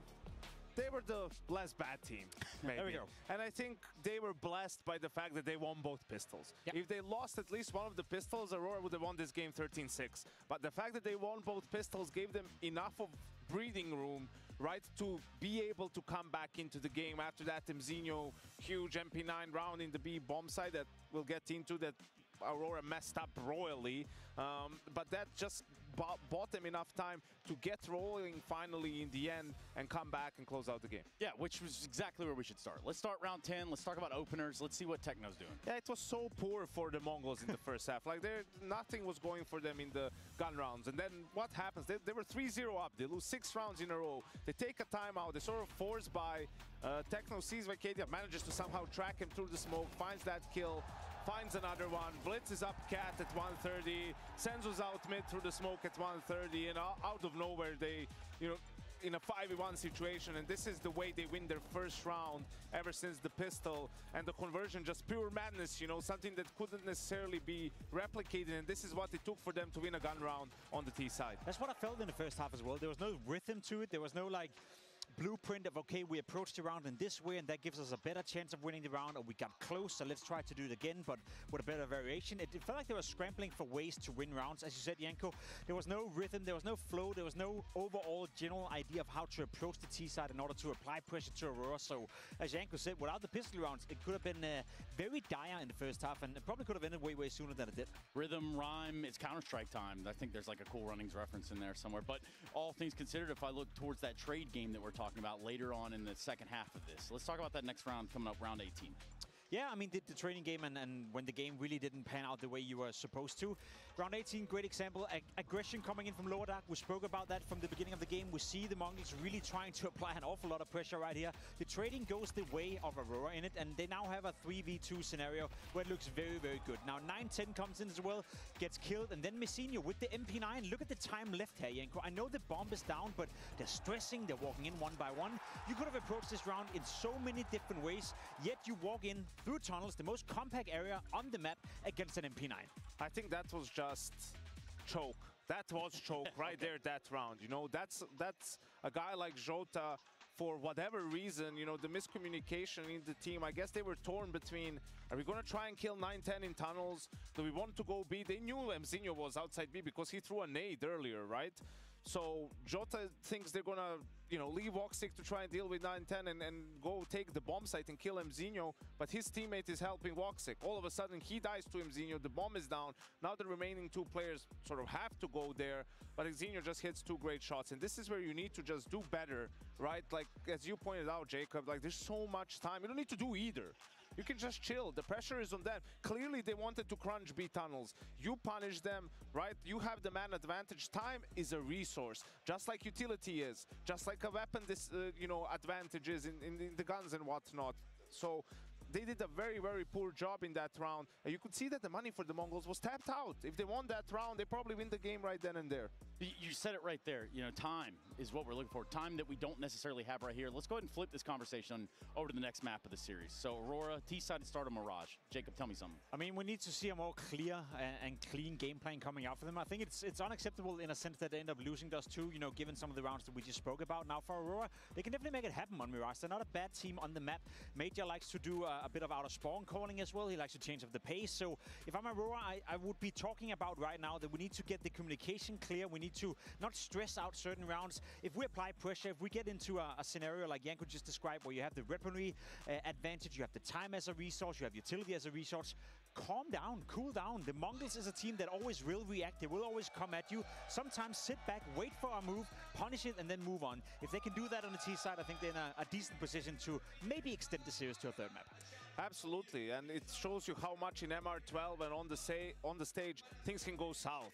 Right? Like, if you just held together, if you just stayed together in that round, you probably win it and you probably win the game. But they had a couple of opportunities after that, couldn't really take advantage of them. I think emotionally, this round hit them really hard because they knew how important it was. And even the Tech 9 win that they had later on couldn't snap them out of it. Now, and I do want to say as well, just before we move on, Trace, you know, you look at Santeras as well. I want to point him out. I want to talk about him because he's supposed to be the best player on the server.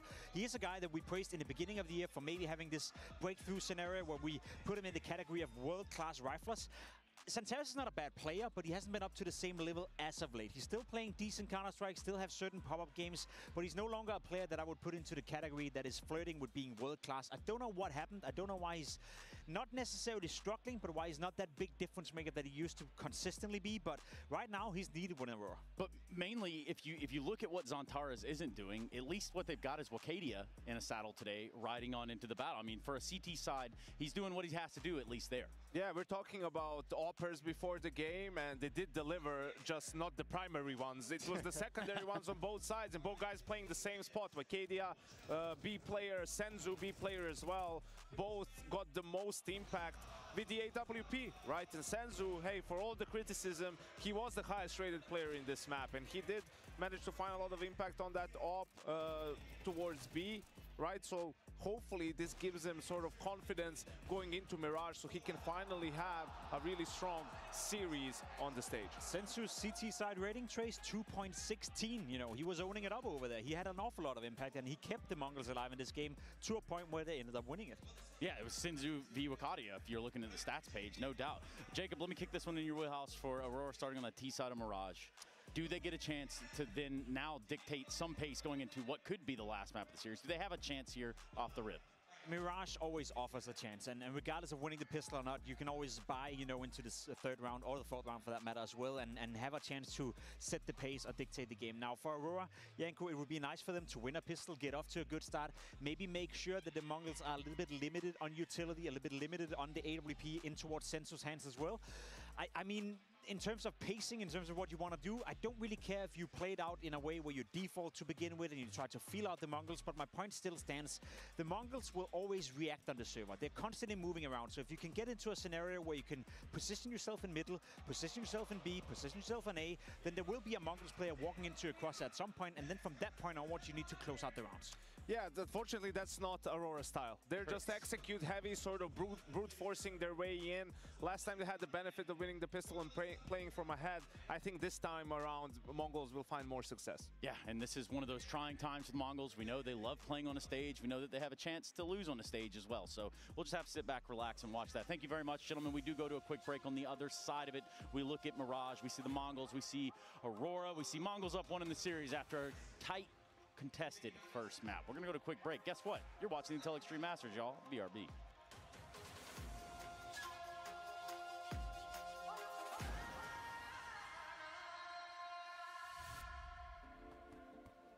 Hi, it's Bob with Face It. The official broadcast is better than ever on Face It Watch. Yep, that's right. Switch it up with the POV selector. 4 angles, your choice. From the main broadcast to your favourite player's view. And it's available on the Face It app and Chromecast. But wait, there's more. Keep watching, keep winning. That's how we roll. Watch IEM Dallas while having the chance to get skins and Face It points. Look at this beauty. Change the channel and control how you watch.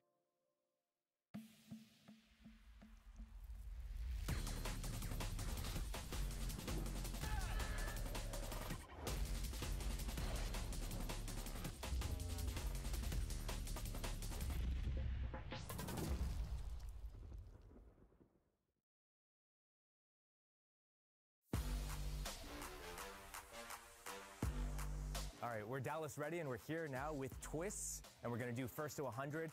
You gotta kill 100 bots. You have 2 different rounds to do it in, 50 each. Do you think you're ready? I'm ready. Okay, as soon as I hit this bell, you're gonna go, okay? I am ready. You are ready? Yeah. Ready? Yeah.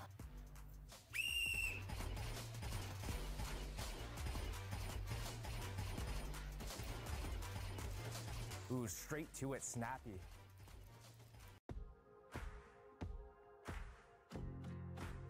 Kolay değil. Dersler, sınavlar, denemeler. Bir de hayat var tabii. Bu hikaye masasında saatlerce dirsek çürüten, herkesin başarı beklediği, bir birey olma mücadelesi veren gençlerin hikayesidir. Başarı sadece doğru şıkkı işaretlemek ya da sana gösterilen o noktaya ulaşmak değildir. Başarı, o mücadeleyi verirken hayata dair öğrendiklerin, o yolculukta kendini keşfetmendir. Bazen de yolun kendisidir. İşte o yolda doping hafıza olarak 15 yıldır yanındayız. Türkiye'nin her yerinde aynı kaliteyle. Doping hafıza.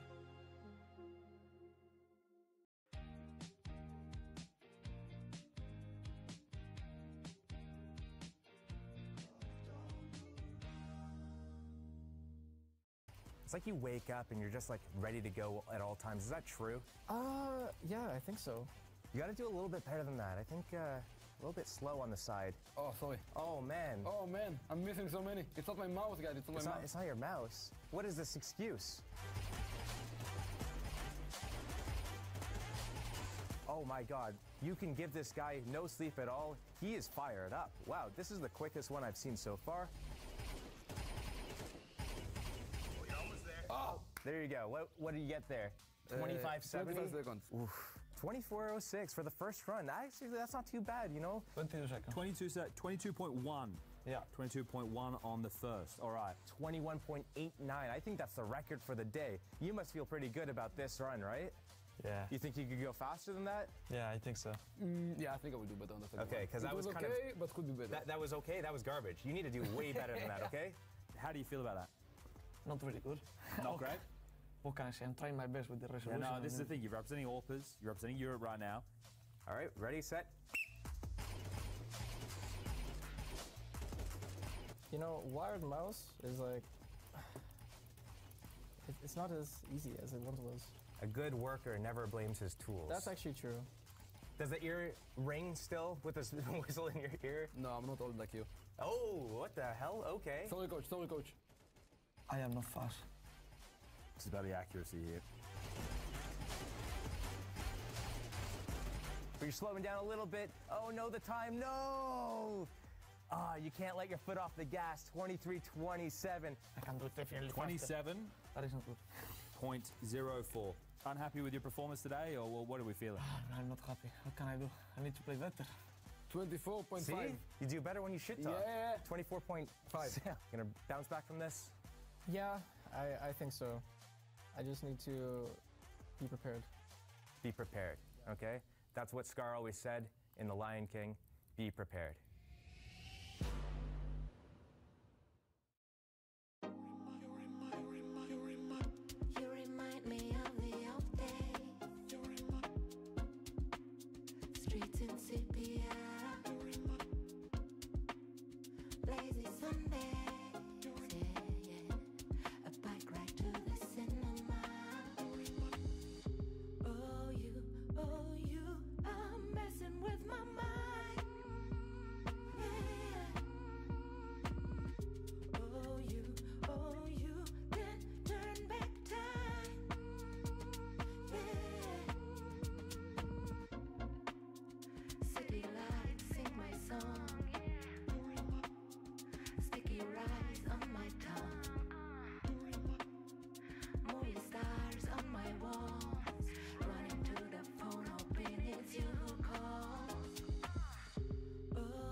Kolay değil.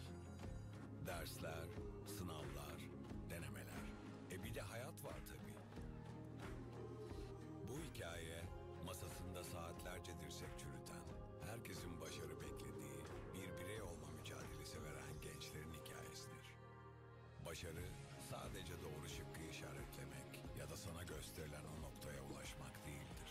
Başarı, o mücadeleyi verirken hayata dair öğrendiklerin, o yolculukta kendini keşfetmendir. Bazen de yolun kendisidir. İşte o yolda doping hafıza olarak 15 yıldır yanındayız. Türkiye'nin her yerinde aynı kaliteyle. Doping hafıza. Golf dondurmanın enfes Belçika çikolatası. Özenle kavrulmuş badem parçaları gerçek bir bravo'yu hak eder. Golf Bravo Badem. Golf kalitesinin göz alıcı Bravo ailesi. Belçika çikolatalı. Nescafe Express modunu aç, kazanma şansını yakala. 3 adet yeni Mini Cooper 5 kapı ve 75 adet PlayStation 5 kazanma şansı seni bekliyor. Açma halkalarındaki şifreleri ne app'e gir, çekilişe katıl. Faces feeling fly, all my teenage doubts fade away when you smile.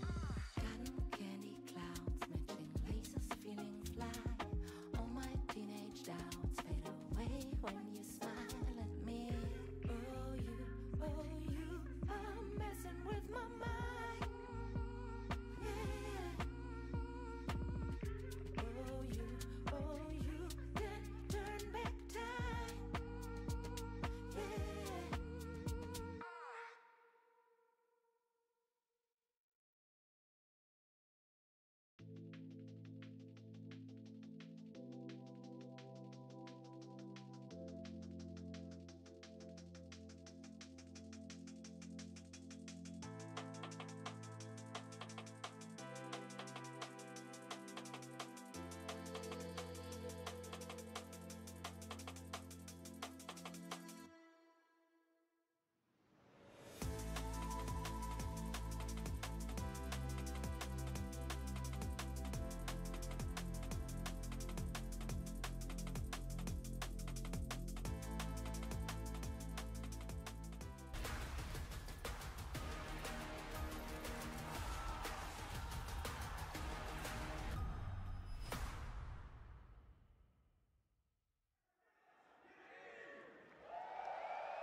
Getting ready for our second map, the playoffs of the Intel Extreme Masters Dallas. They are upon us. Texas going to be home to Counter-Strike's end of season, and we're getting a taste of just how much these gatekeepers can do in the playoffs. Both Aurora and the Mongols now clash. A map to the good coming into Mirage. Chad Sponge Birchall, do you think we've got the distance in us today? Do we start with a 3-map affair, or can the Mongols finish this one off as they did Dust 2? Dust 2 was something new to the head-to-head in 2025. Just turned to Astana, where you saw Aurora getting the better of the Mongolian Horde 13-5 on this very map. Picking the T-side start once more. You would love to see them do it again. Let's take this one the distance. Let's go to the third. Nuke lies in wait.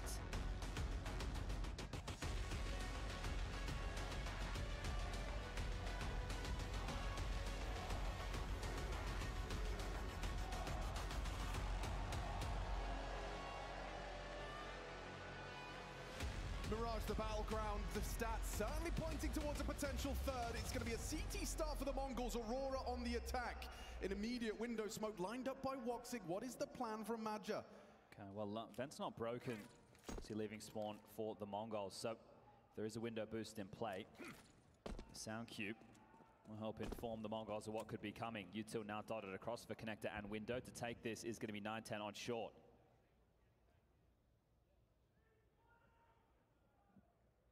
Cognizant, they could have walked up as well. Okay, Senzu, this is going to be a quick flick test. And oh, he's found precision. Finds the headshots necessary. 2 down. And Zintares, desperate for the trade. He peeks back in, unable to avoid Zintares on the P2. An immediate follow-up from Zintares. They're not clearing. Techno, though. And the dual Berettas would have loved both. This round is still up for debate. Zintares has made sure of that, as has Woxic. Bomb now going down. They've locked Zintares in. They're trying to deal with him first. Yeah, he can't really get out unless he picks this exact moment to slip further away, take a pot shot and dip. Time on the side now of Aurora. A measured approach here. Zintares looking brutal with it. Little drive-by onto Mzinho. Blitz claws one back. This 1v1. All to play for. Woxic gonna try and dance around this bomb site. Blitz is into the mind games, and he puts a bullet into the mind of Woxic. Well, that's gonna be 3 out of 3 pistols so far for the Mongols. Winning factors on Dust 2 in a game that got so damn close as a Mzinho 1v3 and both pistol rounds, and they'll kick it off again with another.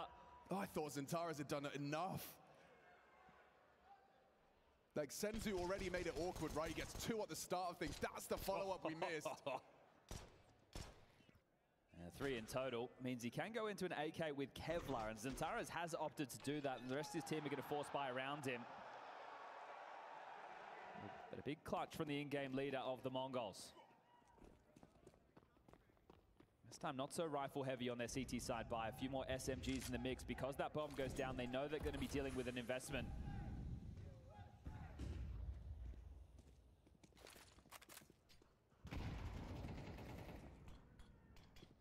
A lot of pressure onto Senzu once more. A free first. Oh, and Blitz in combination as well. Oh, Aurora needs something. Woxic, the one to oblige. Removing Senzu, puts the bomb into ladder. Jota finds that M4. Everyone's got a rifle at least to work with right now for Aurora. Okay, and we are going to be seeing a big cut of noise. In the same time, Techno hoovers up info, calling B-Apps deep clear. Blitz will be able to get over to bench, but the real fight looks like it's going to be on this A defense as Zintares and Woxic start to clear out towards connector. Mzinho gets back towards ticket. It's the unknown element of 9-10 at the moment. He's in 2 minds as to whether he fully confirms ramp is clear. Oh, there's info for you. Mzinho catches Zintares walking. Nadal finds some damage, and 9-10 with this information allowed to tuck and spots the shadow, removes Zintares. Jota needs the trade, can't do it. The MP9s fill the feed, and Mongols, they will survive the night. The Aurora force buy falls flat. Okay, going to see Aurora into the eco now, so Mongols will get a chance to just establish this 3-0 start. So again, really good starts to the maps for the Mongols. Getting in the force by wars, not losing too many casualties, nothing crazy getting out of control. They're handling business right now. Get to discuss the CT setup and lay of the land for the Mongols. Mzinho will be the A anchor. Blitz con Senzu short, 9-10 middle with the AWP, but also has the freedom as the AWPer to be here, there, and everywhere in Techno. Everyone's favorite job of B anchor. Oh, Wicardia takes a little damage from the impact, but avoids the brunt of the incendiary. Regardless, his progressions is cancelled. It's Senzu removing Wicardia as they group up to try and see if a Deagle headshot could open up to a bomb plant at the very least. Yeah, you heard the discussion from the desk there, obviously highlighting Senzu had a great performance. The double orbs on the CT side were an instrument of success, and that's also something that Aurora ran with. Wakadia, on the other side of the server, he was having a great showing as well. Took it down to that Mizinho 1v3 round. I think Yanko defined that as choke, manifesting there was so much time on the clock, it wasn't necessary for them to get strung out in that fashion. Well, the mop and bucket over towards A, as this one should just be the cleanup crew. Is Centaurez making it interesting for a moment? Okay, yeah, very much just a moment. A momentary double kill still. Forces 3 rebuys at the bare minimum. Yeah, very good damage. Techno will get over there to pick up an M4, so they scavenge an AK. They get the M4 and, well, they can reinvest. 9-10. Should be able to get his AWP out, no dramas. Damn, didn't even catch that. It was a straight wallbang out of Senzu for that opening. It's only been 2 O's with these two in 2025. Katowice are in Mongol's favor, Astana in that of Aurora's. Obviously a label change within that time from Eternal Fire to Aurora, but still have that Turkish fan base behind them, and both these teams representing their country. Can Aurora get anything going on the first rifle round? Yeah, it is cool, isn't it? 2025, we've got an American crowd cheering for a Turkish and Mongolian 5-man unit. We'll see which one of them can make the dent in this quarter. It's really, for me, going to be all about the semi. It doesn't even have to be a win against Mouse, just has to be competitive. Have to show that, hey, they're not, in this game, they have to beat one another. But against Mouse, that's one of the best teams in the world.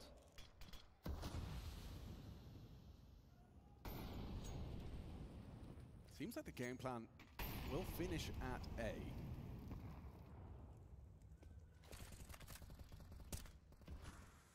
Reblocked, Mzinho staying dynamic. Jota's got him focused on this potential.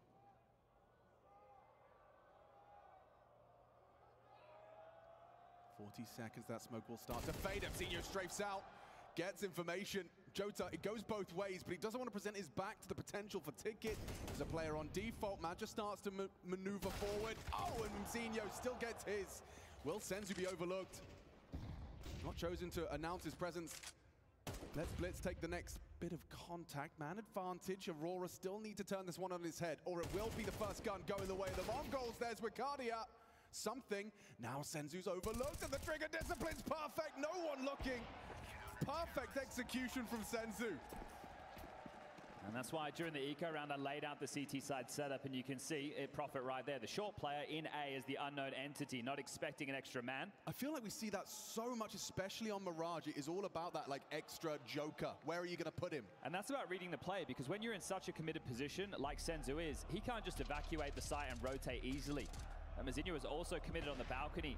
So a step ahead, the Mongols in this one. And again, they want the double orb setup. Centaurez is a bit baffled. And that was able to unfold, but the early timeout pressure put on the Turkish side. Yeah, it's going to lead to a little bit of friction in the comms. Who was responsible for clearing that? Overlooking Senzu, and it leads to a, well, first gun round going the way of Mongols. They've already got a map under their belt. Aurora, they're starting to forget what a successful round feels like. Yeah, there's a lot you can look into with Anti, right, in terms of, okay, what's the timing on the default and the nade damage, and what patterns do they like to run. But in terms of, oh, they hit this side 60% of the time and this side 40, right? That's just helping you educate very little, and you never can really bank on that happening. But nameplate Counter-Strike is something that all the teams do. Yeah, those roles you outline, positions you outline at the start of most games. Just sets up the expectation. Well, it's what their opponent has done as well. They've done the research. They know where to expect to find these players on their CT setups. Speaking of. Yeah, they've got an AK in again on this, haven't they? So seeing if they can at least limit the finances of the Mongols. Oh, Blitz is destined for something. Actually, just death. Centaurez' AK, it will draw first blood now. You could lose your 9-10 AWP if you overextend. Supportive util will fly on through. 9-10, chased by a MAC-10, but falls away. Mzinho ready for the boost. First opening kill for Aurora in this one. Can they make good on it? They still have that weapon disadvantage, an absence of Kev for Maja. Here they come, testing. Oh, Zeno getting a little bit of a messy spray. Woxic brings him down. There's 9-10 up close. And stopping that bomb from being retrieved. Lovely AWPing to secure the round, and Aurora's squandered their opening kill from Centares. It just sucks it came on a round that wasn't a full buy. Just a bit of a hero play with that. Ricardia, he's going to be noted, and, well, deleted. No, first kill his. He's done very well for the first. Now what are you supposed to do? Flash and go! Oh my god, I liked his idea, though. When all else fails, just go through the murder hole and hope you're the one doing the murdering. Okay, well, double AWP's brought through again. Key part of the Mongols' game plan. 5-0 start. As the crowd's letting him know. Joda yet to find a frag, 0-5. But we're only about to get to our second rifle round, so give the kid a chance.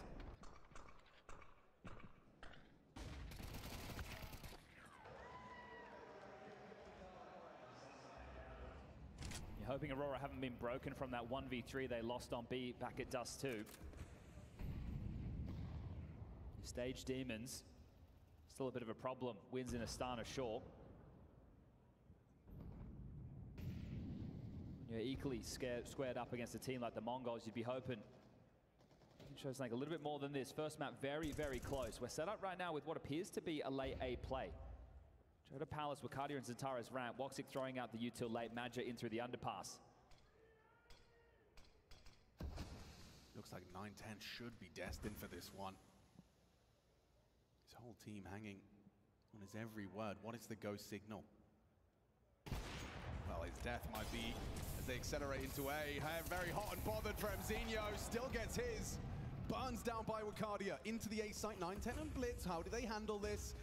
He gets up close. He gets up. Oh, he gets caught. Pushing out of Palace. Doesn't go down. Jota, that was his golden opportunity for a kill. Fortunately, Wakadia still keeping him in it. 2v2, triple kill from Wakadia. Got them this far. It might have to be more. Damage inflicted. Bomb is down. Woxic, though. Eye on the scope, starting to back away. Senzu and Techno to retake to keep the sheet clean, but he isolating Jules, and Senzu's ready. Reads the re-aggress. 6-0. Both gun rounds falling flat. Mongols on it. Again, another opening kill. So really struggling to get anything going in that department, Aurora. Bomb goes down, lost bonus there. Another buy is available. Wakadia, who's having a lot of impact on map number 1 and trying to do the same here on map number 2, but a 3 kill, it's not enough. I mean, a nightmare for Jota on that fight with Blitz. Just jumped it up. He had no accuracy, still couldn't kind of track him. Hard to track, sure. Double AWPs in the mix.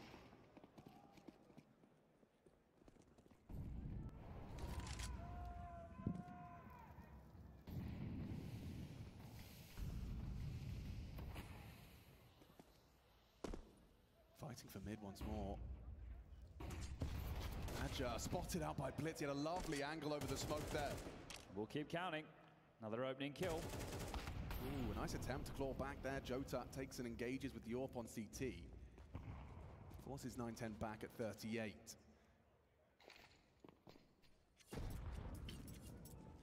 It's just tough. You've lost that so early. Regrouping around middle. Man, down as Mongols, they actually slink back. Don't need to fight this anymore.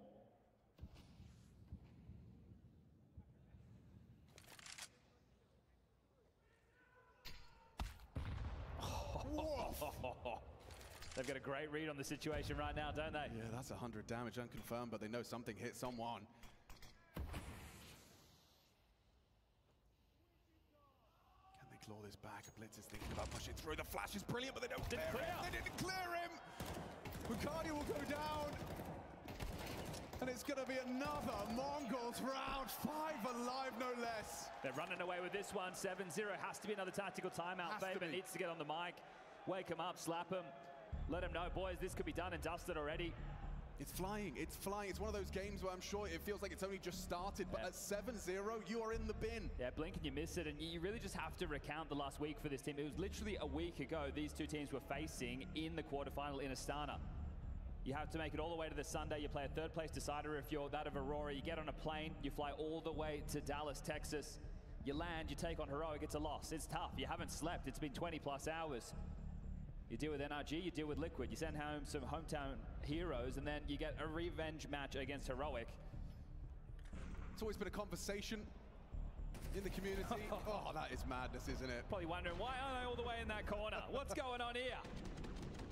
But you know, when you have a rematch, when you're playing a team so frequently, from one quarterfinal across the globe to another quarterfinal, you play them again. Does it favor the team that lost? Do they learn more from the loss? That's crazy. Mongols, they picked the same map, right? The desk was discussing it. There was a change from Aurora, but not the Mongols. We're going to try and execute here. All right, keep it simple. Exec it out. Oh, a missed shot, 9-10. He struggles with the first, not the same case for the second, and just like that, a flood of frags. Fill the feed, nothing to report for Aurora. They're getting blown out. This is rough. It's hard to watch. Yeah, the CT just ripping them to shreds. And yeah, now Joda yet to get a frag. 0 and 8. 2 for Madja, 3 for Woxic, 5 for Wakadia, and 6 for Zentares. 4 is all they can walk away from this half with, and they're just getting blown out. You're trying to play heads-up Counter-Strike against the Mongols. These kids hit hard, putting their aim on display right now. And if you missed the Vitality seeding match that the Mongols played, this is a nail-biter. They could have taken this very map.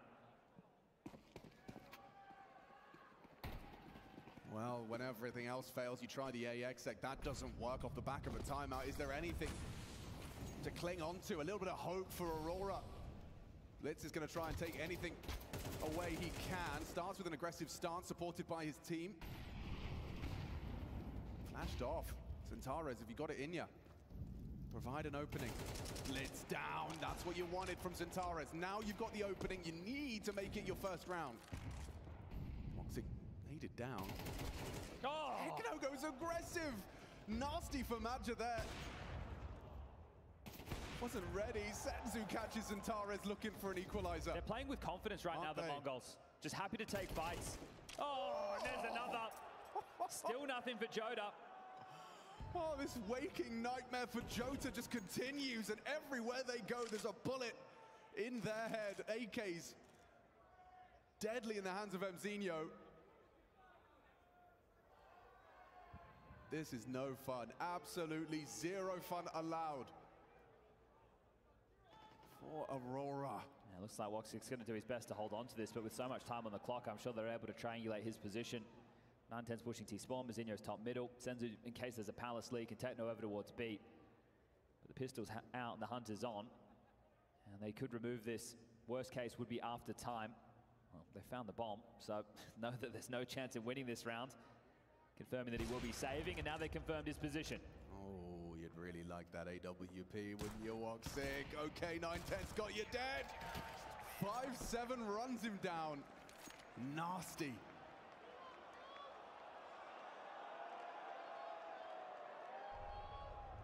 This was rough. Madja was still active on the line. Techno just out-duels him.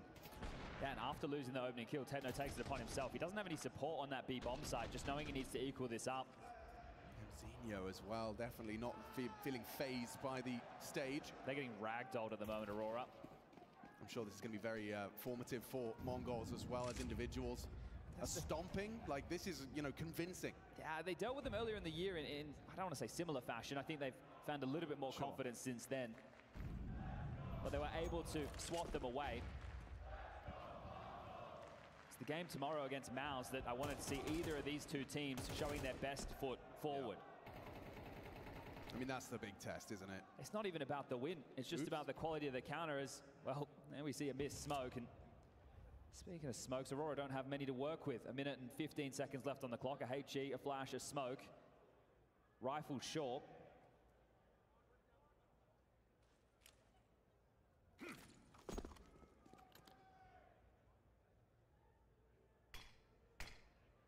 Testing A again. This time no molly to flush out Mzinho. F910 especially gets one here. Ooh, drops off, doesn't go down. Mzinho high alert. Madja will try as hard as he might, but Mzinho still got that AK in his hands, and he'll take one. Flying in is Wakadia, does manage to equalize low HP. There's going to be a lot of frags here in quick succession. Zentares reveals himself through con late.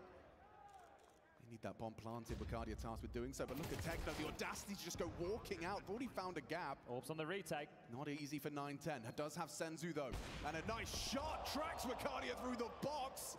Hold on, hold your horses. Senzu could do this. It's the first. Zentares versus Senzu. The smoke thrown towards Con, not for the bomb. Not expecting stairs here at all. Zentares has the element of surprise.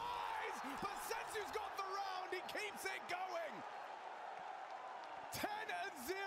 Aurora kept in the depths of despair by Senzu in the clutch. Smothering them right now. What else can you say about this? Another opening kill going in the favor of the Mongols. 9-1 in that department throughout this half so far. And Senzu, the X factor who goes missing in the big games, showing up now. 12-3, 11-5 for 9-10, 10-5 for Blitz, 12-7 for Mazinho. Everybody is getting business done right now. This is a speed run. They need something, Chad. We're not going to start that conversation. I'm not going to say it, but you know what we're thinking now. At a 10-0 scoreline. Oh, Jota nearly got himself his first. Puts the AWPer on notice and shows early B presence. It's too much of an indication of their intention. At least he's got the confidence to be going for that.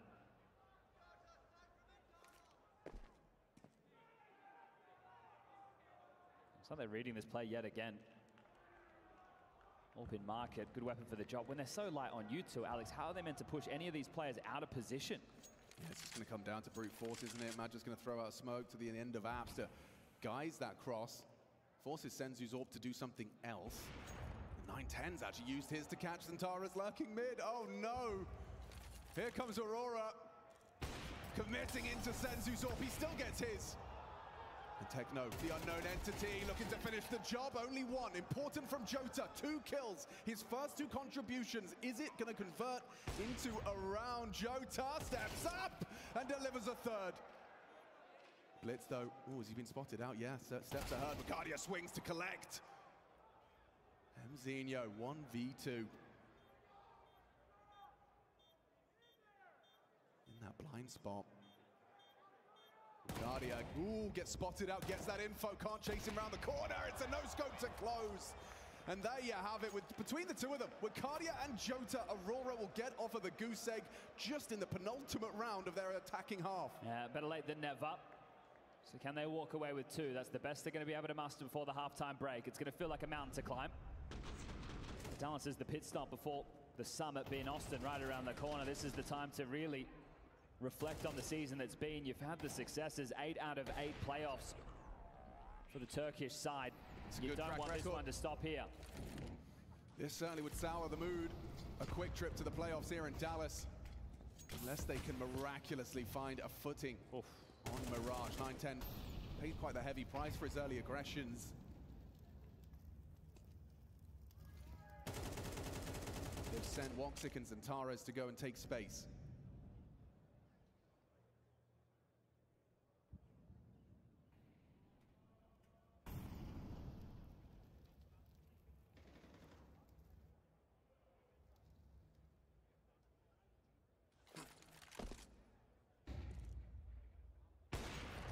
Shot. Info flows. 9-10. Oh, and Asium Zinho is going to be the one to catch Jota going looking. Oh, and he somehow gets a second. Again, same result. Aurora left wanting. This is dominance on display. This is Mongolian Counter-Strike, and they end it with the showmanship. Blitz puts a karambit into the ribcage of Woxic. This one's over. This one's done. This second half is just for fun.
Dersler, sınavlar, denemeler.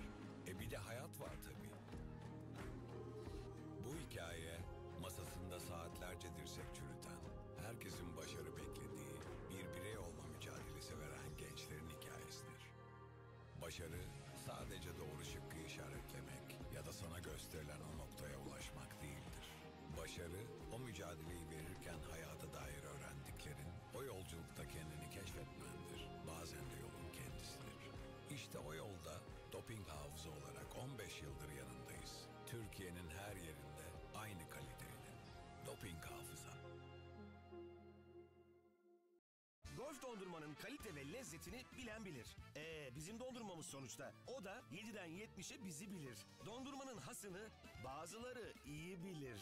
Kısacası golf dondurma bizi iyi bilir, kalitesini de en iyi tadan bilir.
There are few things as disheartening as a Counter-Strike half that doesn't go your way. A 12-0 sure, but no. You got one. Aurora coming into this second map of our playoffs here at IEM Dallas. And the conversation was what happens when they get to playoffs. Sure, they can get there. 8, as Chad has enlightened us throughout this series, but here they stand with just one single round versus Mongols. Is it all they get? 2 opening kills, 1 round, and 0 pistols so far. That's the series. Well, we At know least, under the magnifying glass of map number 2. We know how important this pistol is, I say with a slight smirk. Torres. He's going to be in the right place, and he is going to catch a bullet. Ooh, the Glock's connecting, so is Wicardia on the dual Berettas, dipping around, and Xenia brings him down. Access to the site granted. Fighting for that CT. Woxic with his P2000, and his teammate Jota ahead of the molly. Maybe going to be overlooked up on that close corner. Will he go for the swing? Turn and go. Flash was there. 3 on 3, but very wounded. Our Aurora trying to get this pistol going, trying to get something started on this map, and it all falls to Woxic. 2 kills deep, but time against him, and Blitz flanking. Senzu can take his hands off the keyboard and mouse. He's chilling. Confirms Woxic's location. No time for this one, folks. It's the 12th. Already first round of the half. And they've got themselves oodles of series point, quarterfinal point to secure a head-to-head with Mouse in the semi. This one's gone past rapid fast for that of Aurora. Starts well on the pistol, but then quickly goes awry. And Blitz, who was the insurance policy during all of this, while Senzu's dancing with him on the site, he had guaranteed the fact there was never going to be a defuse coming through. Aurora have to force fight. Third outing against the Mongols in 2025, third quarterfinal. About to be the second loss. Well, they've managed to get themselves a kill and a rifle. How much information did Mazinho just get? How many players did he just see? And how did the Mongols respond to that? Because the AK now in the hands of Zantaras. The savior of Turkish Counter-Strike would need to put on some heroics right here, right now.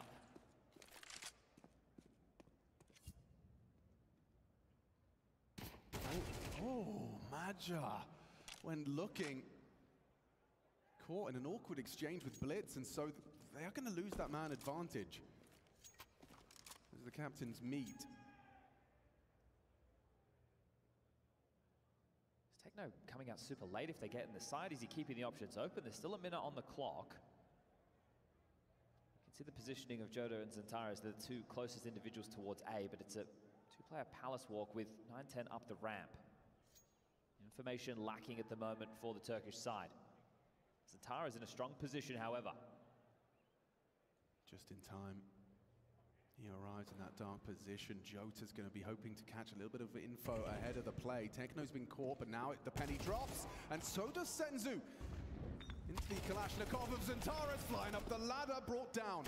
Oh. Okay, nice burst out of Jota. They will defend their honor in their first of many challenges. Yeah, you can see no celebrations there. Bomb doesn't go down. They know it's going to be bottom of the barrel loss bonus, and if they are going to make this one all the way back, it is going to be one of the craziest comebacks I've ever cast.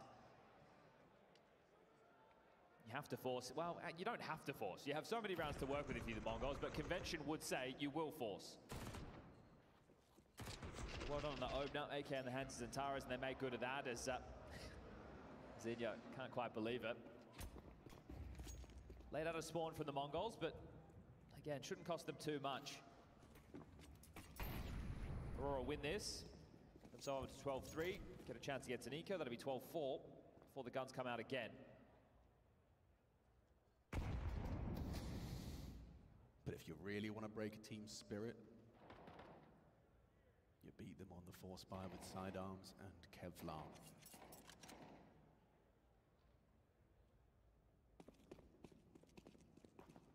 Couple of smokes, couple of flashes. Pistol upgrade for everybody. It's a bit tricky what they're going for here.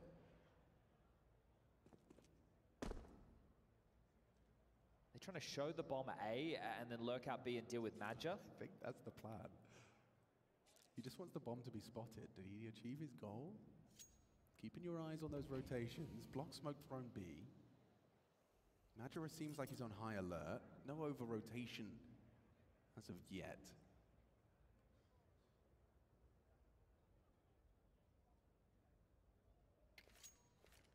So then you throw A smokes, but there's still two players waiting the apps.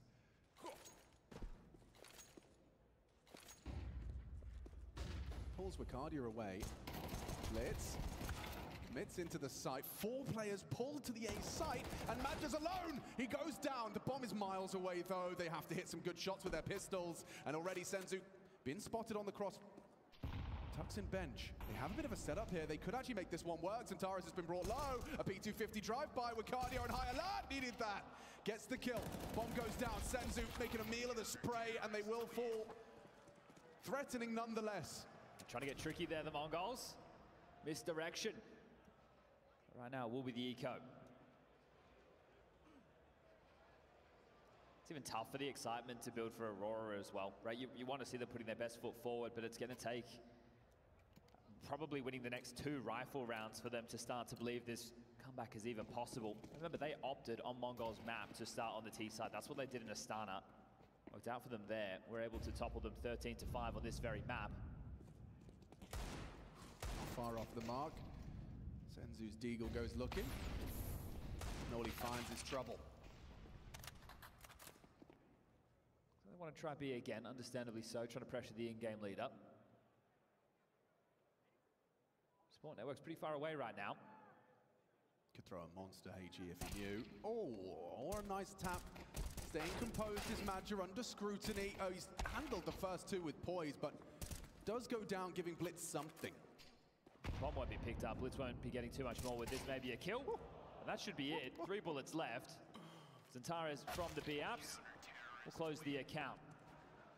Gap closing, just 8 rounds now to force this into overtime. But remember, this is when the rifles get donned once more by the Mongolians.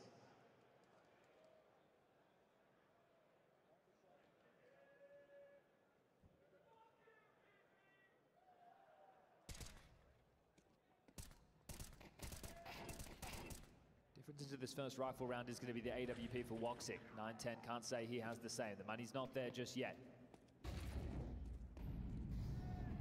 9-10 Sung over towards middle. Woxic very brave through the flames. Edged on down to 74.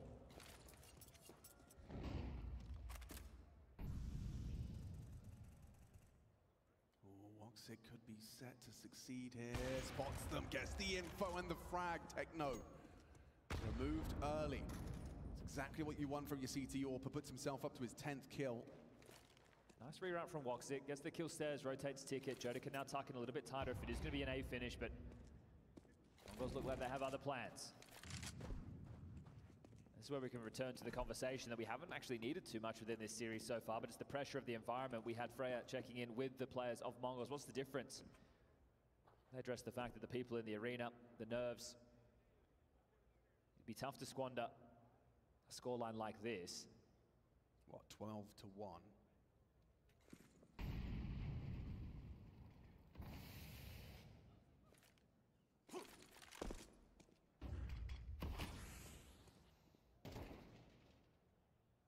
That would have to be full mental collapse.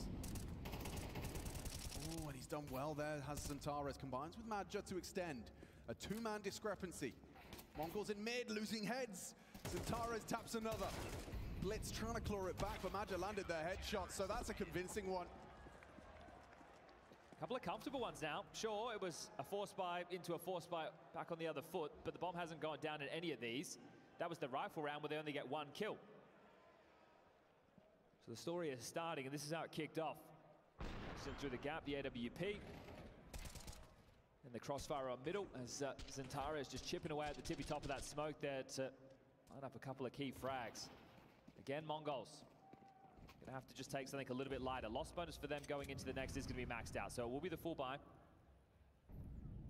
9-10 keeping enough to make sure he can bring in the AWP, and that's a missed window smoke.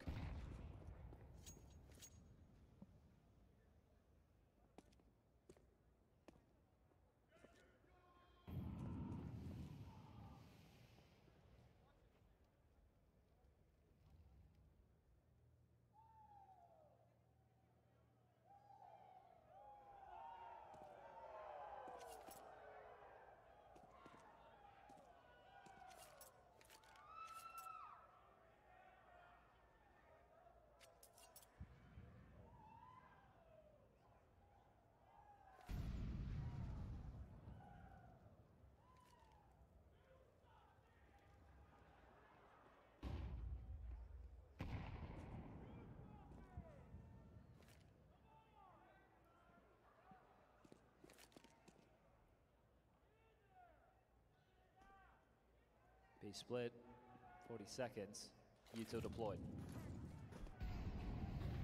Woxic might get vision, he breaks the smoke for himself to lend a hand. Wakadia just the one, humbled, Woxic does find it. Takes down 9-10, that bomb now loose, but Techno making it interesting. He's taken down the Bianca. Zantares falls and recedes away from the market. Looking for Blitz, he's looking for that late cheeky lurker. Does he have the presence of mind to spam? No, wait, the smoke is fading and Blitz is not ready. Good awareness from Zantares. Catches what could have been a very disruptive flank. Both have M4s, very winnable right now. Mongols can get it done right here. They certainly could, Chad. They've broken through. Madja watching through his fingers. Jota about to go down. Oh, he gets Senzu though. That's a big scalp, puts it all onto Techno. A quiet game from Techno, but he can still end it right here and now. Light on ammo, Techno has to do the job. Knows where one of them's coming from. Closing the gap, tries to find Zantares. Aurora, another one. In consecutive fashion, it has to be perfect. And so far, so good. 5 consecutive now. Every moment is going to be on a knife's edge as Mongols, light investment, get into the side, get the bomb down, keep the pressure on.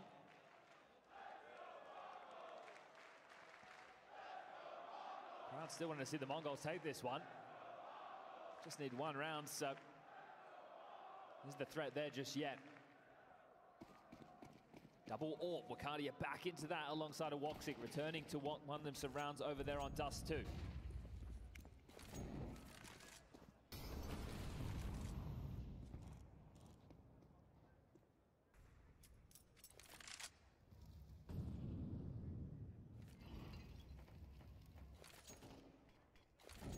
Quicker pacing this time round.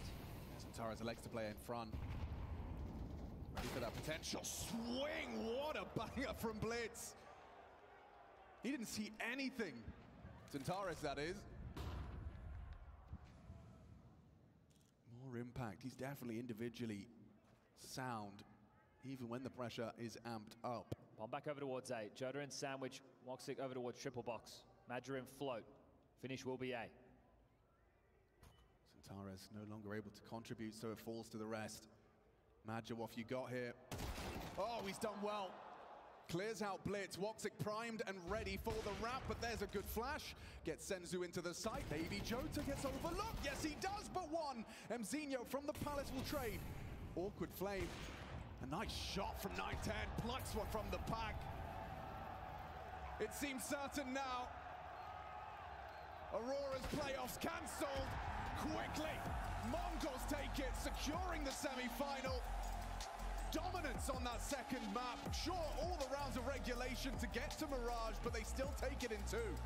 Domination is the word for it. The Mongols came in today to take care of business. Just a week ago, they fell to Aurora in Astana, but today they get revenge. 3 heads-to-heads in 2025 so far. Wakadia not happy with how things unfolded for the Turkish side. 8 from 8 playoffs in their year so far. And this is another that will be stalled short. They're able to get to the big show. They're able to deliver when it's needed. Gonna have some time to prepare now for the major. Austin is just around the corner. Mongols, they set their sights forward. There is a semi-final against Mouse. A confidence-building match. Can they get their stage legs in time?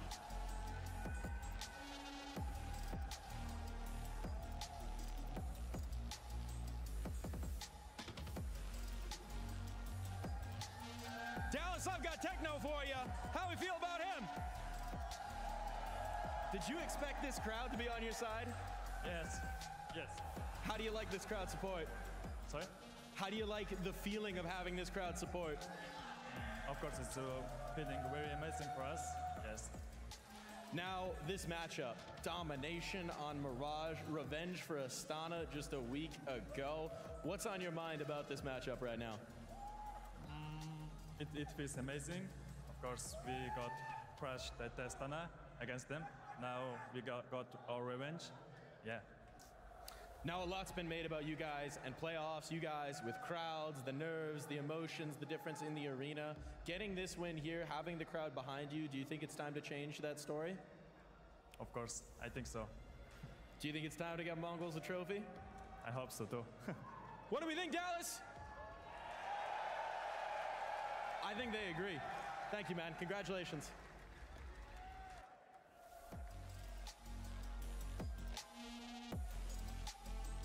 Well, all of Dallas chanting, send them home, and maybe it is time for Aurora to go home. They have been on quite the grind for Counter-Strike, albeit they did get here a little late. That's okay, too. Now they are officially going home, and we see the Mongols moving on to a semi. Yeah, I think the Mongols did them a favor. You know, they've been gone from home for a long, long time, and now finally they get to recoup a little bit, maybe go home before the major. Not even sure if they're going to stay here or actually go home, but in its essence, Yanko, a non-competitive game on Mirage. I thought we were going to have a close one right here. Normally, we have the second map in this series being super close overtime, but not this time around. Yeah, after that Mzinho MP9 round on Dust 2, nothing was the same anymore, right? It didn't seem like Aurora was able to mentally recover. Their T-side was very, very poor. Mongols were getting reads on them left and right. Players were stepping up, finding openings, and it was just pure domination. This was just a cosmetic sort of a scoreline in the second half. Really, it was only a matter of time.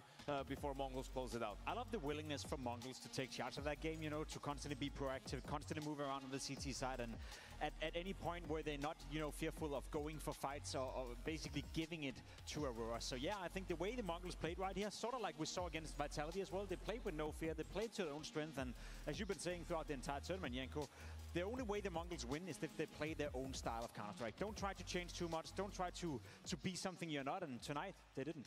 And you were talking about, you know, Aurora changing their approach a little bit, changing their style, adding layers. I think this is one of the examples where you maybe would have wished for some of that, because they tried, you know, the same or similar thing time and time again, didn't really work. They couldn't get through that first wave of defense to even get into a sort of a winnable post plant, actually outside of the pistol round. They had a 2v1 in the pistol round with Voxic and Xantares, arguably their two best players, and Blitz just, you know, put them to bed, defused the bomb, and Mongols never looked back since. Yeah, and when you look at this overall for the Mongols, yes, this is kind of contributing to this whole storyline of them getting on stages and then progressing further than they would normally go in tournaments. Yeah, but let's be honest, right? If you look at this tournament in isolation, the way they've been playing so far, the first two games they win rather convincingly 2-0. Then they almost beat Vitality, probably should have beaten Vitality. And now they win a quarterfinal right here where, again, it's rather convincing. I know Dust 2 could have gone the way of Aurora, and it wasn't pretty at all. But I think they're leaving me with a sense of confidence that the level of gameplay is at a high level right now. You know, throughout the entire tournament, yeah, there's been a couple of maps where you feel like, it's getting a little bit too messy, or the Mongols still haven't learned it. But overall, they've looked very solid in this tournament. And most importantly, Senzo was the highest rated player in this series for them, right? And you're really hoping that this is going to turn a corner for him where he has just realized, all right, it's still the same game, it's still the same teams. Yes, the environment is a little bit different, but no reason to do things on the server any differently. And that's definitely going to have to be a requirement for the Mongols if they're going to be able to put up any sort of a fight against Maus in that semifinal. Well, even I mean, we're going to sing the praises of Sinzu. We can sing the praises of Mzinho as well if we want to go that route. But I'm also thinking maybe on the Aurora side, Wakadia showed up to play today. Yeah, I mean, credit to Wakadia, especially on Dust 2 for having a great performance. He was trying his absolute best, but as much as I would like to be positive on behalf of Aurora, I don't think there's too much to be positive about. You know, another quarterfinal here, another playoff where they don't do too much. The fashion they lose in today as well. You speak about different layers, not looking good. Xantares as well. I said it, you know, the segment before this one. I rated him as being a guy that could enter the conversation of being, you know, in that top 3, top 5 rifles in the world, but he's long gone right now. It's very difficult to talk about Aurora, right? Because I like the turn of 5 better.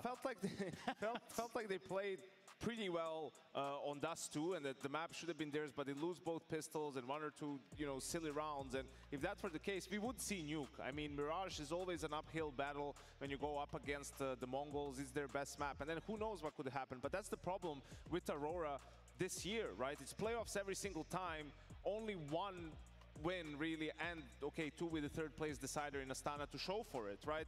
There's so many, oh, if only this, if only that, coulda, shoulda, woulda, you know, and never getting it actually done. Yeah, which is not what you want in any grand fashion right there. Hey, gentlemen, let's do this. I think it's about time that I invite all of you at home. That's right, that's you right there.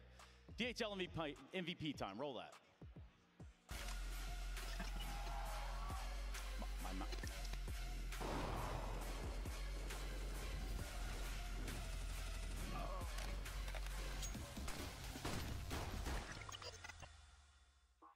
Yes, the DHL MVP. The award will be presented to players who excel across 3 categories. That's performance, a vote from us, and of course the fan voting, which is where I'm asking you at home to go ahead and do just that. Let's get some of the votes in. Who are our candidates? Well, Janko said it right. Senzo having a great series tonight. That's very important for the Mongols, not only heading into the major, but also in a semi-final against Maus. For him to find some confidence against a decent team where he's not just farming against tier 2, tier 3 opposition, that's a massive win condition.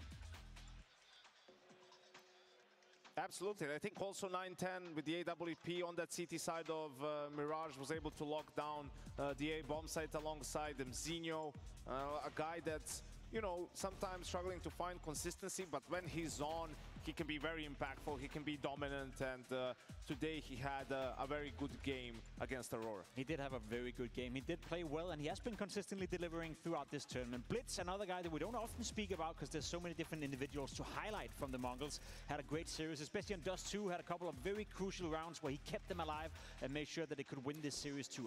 He's the X factor for this team, right? It feels like when he can have a good game, he can definitely find a lot of impact because of his role and the positions that he has, sort of that third star of the Mongols. Who would you vote for, Trace? Me, I don't know. I feel like Sinzu currently running the vote right there for me. But I'm not here to manipulate your votes, which is what we're asking you to do in that Twitch chat right now if you are at home. However, joining home soon will be that of Aurora. That's right, they've been eliminated, and now we're going to hear from their side after next. Maja, I can only imagine the emotions you're experiencing right now. Let's go back to that first map of Dust 2. You guys hit 11 to 10 first. What happened, in your opinion, after that moment? I think we did play well, I think, on T side, but T side also it was okay, but we lost a very important clutch. Woxic and me, I think, against Mizinho on B, like it will be, they will have no money. And after I think overall we lost a lot of rounds that we have to win, but we didn't play really well today, to be honest. Individually and as a team, it's like this. Yeah, that kind of poses a question coming into Mirage. Obviously, it seemed like it was a real struggle for you to get any momentum going. This question isn't pointed towards any individual specifically. I know it's a true team game, right? But when you're looking to your left and your right and you can see your stars not performing as you might need them to be on that first half of Mirage, how does that affect you as a captain and as a caller? Yeah, obviously, it affects me when my teammates are not in the same level, but also myself. Like, I think it's in the overall things. But yeah, we lost so many like stupid clutch, like the pistol on Mirage. We can start very well Mirage. Winning this pistol can change a lot. But like we just threw rounds. I think we don't deserve, like, to be honest, maybe playing on the playoff. We didn't play really great Counter-Strike. But it is what it is, and I think just learning, like everybody know that it's not the real face of Aurora, like but I think we have to fix some things that on playoff, and we'll just think about it, and for the next tournament, try to fix that. Final question on the Mongol side of things. We were catching up before the game went live, and you said you see some similarities between your playstyles. Was there anything particularly unexpected that the Mongols pulled out the bag today that perhaps you weren't prepared to face? No, I think we prepare well. Like, I knew that we'll take 2 AVP on Dust 2. We try to do some things, but I think it's just small details game. Like when you lose so many good clutches, when you lose good clutch where you have advantage, it's so hard after all economically to keep doing. And Mongols is a team that playing with a lot of confidence. So when you give that confidence to them, even yesterday they will be very close to bad vitality, like the first team in the world. So it's a good team with good individually, and when they are confident, it's really strong, really hard to play against them. Yeah. As you mentioned, obviously we've got the major just around the corner. It's a little bit of a break for you guys. I say break, that's going to be my next question. What are you guys going to be doing? Are you staying here in Texas? Are you going back home? What's the situation? I think we're going back to the home to do boot camp, because it's been a long that we didn't do boot camp. We want to, before Astana, we wanted to do one, but because of some circumstances, we cannot. But now it's important to do a boot camp to work again on the game style, game plan, everything, the tactic also, and we will come stronger, don't worry. Final thing, Maja, I know you have plenty of fans all around the world. I know you have some family that I'm sure will be watching from home as well. Anything you want to say to those guys supporting out there? Yeah, I think a lot of disappointing for all the fans in the world. Also for my family, like Defne, Aslan, Ceren, sorry. Sizi seviyorum. But like I think in the end, I think it's a disappointing times for our fans. We didn't play the way we have to do, and we just need to learn and come back stronger. That's life. Excited to see you go, Maja, but yeah, best of luck moving forward to the Austin Major. Yeah, for Aurora, they look for Austin next on their docket. But yeah, that pretty much puts a pin in their time here in Dallas with us, at least. We do see the Mongols move on. We do see the Mongols move on, and we do see Aurora go home and go for a bit of a boot camp. Maybe time to add an extra layer, so at the major, if they were to make it to the playoff, that they can put up a better fight. It's definitely much needed, and I'm sorry for Aurora fans, but I'm happy Mongols won, because I think it gives us a better semifinal. I think Mongols have proven that their ceiling is higher than Aurora's, right? And we got a great storyline coming up tomorrow for that semi. Mao's looking like the best team in the tournament. Can they take the next step, go back to a grand final, or will the Mongols do it for the first time, really, or in a tournament of this magnitude? Yeah, and tournaments of this magnitude, well, they happen once a year here in the Big D in NA. That's what somebody called it somewhere. It just kind of stuck, didn't it? Anyways, we do have another quarterfinal ahead of us. You can believe it is Falcons taking on Gamer Legion. That's going to be coming up on the other side of this break. So perhaps now is a chance to hear from them before they get in there. Tezos arriving with the Falcons for another quarterfinal. We can walk and talk for a little bit. Media day yesterday. What else did you get up to other than your media obligations? We had some practice. Played some Faceit in the evening also. So it was a good day. Felt the game. So I'm ready. How did the Faceit games go? All W's? All W's yesterday, yeah. Excellent stuff. How content are you guys with your group stage performance now we're on the precipice of another playoffs for you? Well, I think we could have done better in group stage. I think we are not satisfied with how we played, and now we're in playoffs, and I actually feel like we're a team that plays a little bit better in the playoffs, so hopefully we can show that again, and everyone is eager to step up. And we saw that last time versus Gamer Legion, IM Melbourne. Is it fair to say you dominated them, and will that be a repeat performance today? It is fair to say that we dominated them. They didn't really have a chance, so we look back and what we did, and maybe also be ready for what they want to change, or because they have to do something different maybe. But it's hard to say. It's tough to beat the same team twice, so we just have to be ready. Excited to see what changes both them and yourselves bring to the server. Thank you so much, Tezos. I'll let you get on your way. Good luck.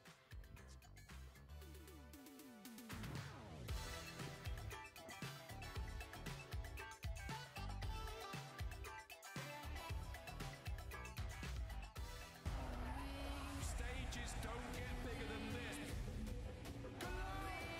Let's get it on! Biggest stage in Counter-Strike! 10 years Counter-Strike has been coming here. Melting from Retiris.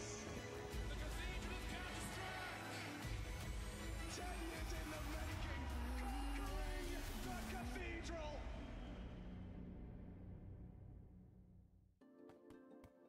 Hi, it's Bob with Faceit. The official broadcast is better than ever on Faceit Watch. Yep, that's right. Switch it up with the POV selector. 4 angles, your choice. From the main broadcast to your favorite player's view. And it's available on the Faceit app and Chromecast. But wait, there's more. Keep watching, keep winning. That's how we roll. Watch IEM Dallas while having the chance to get skins and Faceit points. Look at this beauty. Change the channel and control how you watch.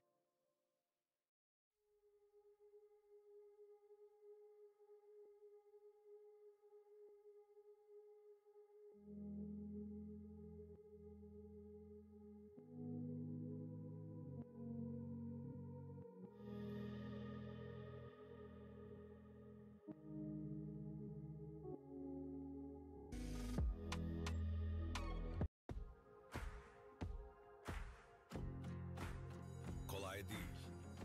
Dersler, sınavlar, denemeler. Bir de hayat var tabii. Bu hikaye masasında saatlerce dirsek çürüten, herkesin başarı beklediği, bir birey olma mücadelesi veren gençlerin hikayesidir. Başarı sadece doğru şıkkı işaretlemek ya da sana gösterilen o noktaya ulaşmak değildir. Başarı, o mücadeleyi verirken hayata dair öğrendiklerin, o yolculukta kendini keşfetmendir. Bazen de yolun kendisidir. İşte o yolda doping hafıza olarak 15 yıldır yanındayız. Türkiye'nin her yerinde aynı kaliteyle. Doping hafıza. Golf dondurmanın kalite ve lezzetini bilen bilir. Bizim dondurmamız sonuçta. O da 7'den 70'e bizi bilir. Dondurmanın hasını bazıları iyi bilir. Kısacası golf dondurma bizi iyi bilir, kalitesini de en iyi tadan bilir.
Counter-Strike Combine 2025 Dallas, Texas, coming direct, hot, and into your living rooms around the globe. We're going to have the best Counter-Strike players in the world put through a bunch of tests, trials, and tribulations. Do you have what it takes to win in Texas? We've had our best man on the job, Rushley A. Rushleson, defining and coming up with a couple of new techniques on what Counter-Strike players should be bringing to the server. Let's find out if they've got what it takes. How do you feel about peeling and taking a bite of a banana? Bad idea. Which part? Swallowing. I need to eat. You don't need to eat the whole banana, just take a bite. I do have to open banana. Yes. Or that you said peel it. What do you mean peel it? open it, yes. Ah, okay, okay. Sorry, I'm from Russia. Man, I don't understand this. Just peel the banana, take a bite, okay? What am I doing here, man?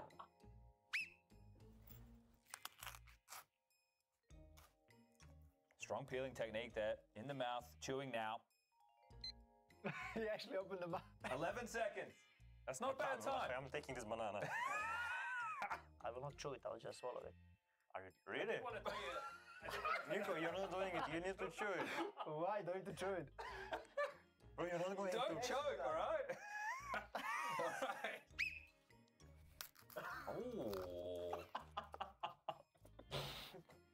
Oh, he's not happy with the bite size. That's just a nibble. It's a small That's bite, a okay? nibble. It's a small bite. Oh, it's a +1 second. Kolay değil. Dersler, sınavlar, denemeler. Bir de hayat var tabii. Bu hikaye masasında saatlerce dirsek çürüten, herkesin başarı beklediği, bir birey olma mücadelesi veren gençlerin hikayesidir. Başarı sadece doğru şıkkı işaretlemek ya da sana gösterilen o noktaya ulaşmak değildir.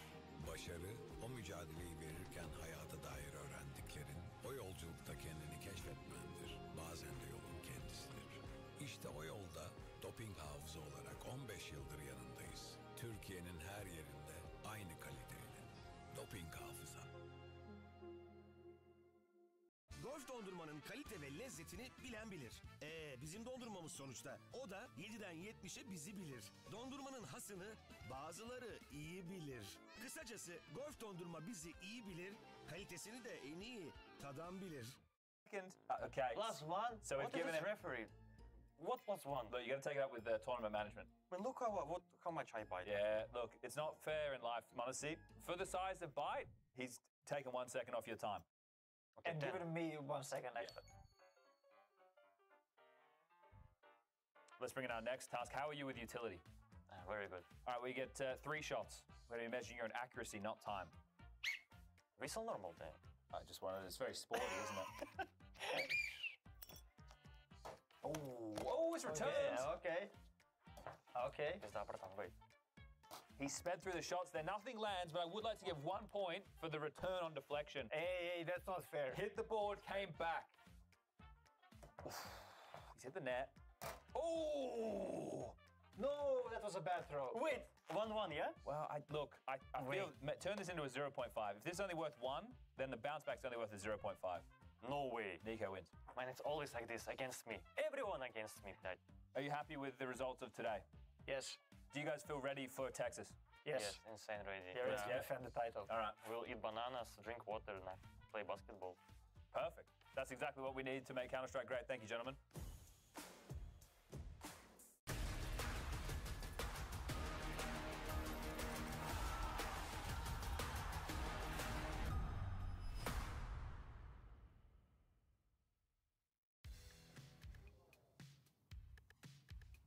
Good afternoon, Mr. Acor. Considering you are a stand-in for the time being for Game Legion, did you realistically expect to be making it into the arena? To be honest, I'd say no. I think we did really well preparing for the games as well. So, yeah, and the team chemistry is really nice. So I think that put us a little bit ahead of some of the other teams, and yeah. What's it like being back with Ash? She's had some, pretty big words to say about you and your ability within the team. I really like Ash as a coach and as a person. So I enjoy being here, and yeah. Obviously, for Game Legion, you weren't there when they faced Falcons at IEM Melbourne. It was a rough result for them. Are you going to be the difference maker today for claiming some revenge? hopefully, I think we can make it, and I think we just believe it and believe our skill and team chemistry and synergy and everything. I think with the prep we have, we're gonna have a good match here. Super excited to see it go down. I'll let you get on your way. Thank you so much, Akel. Good luck.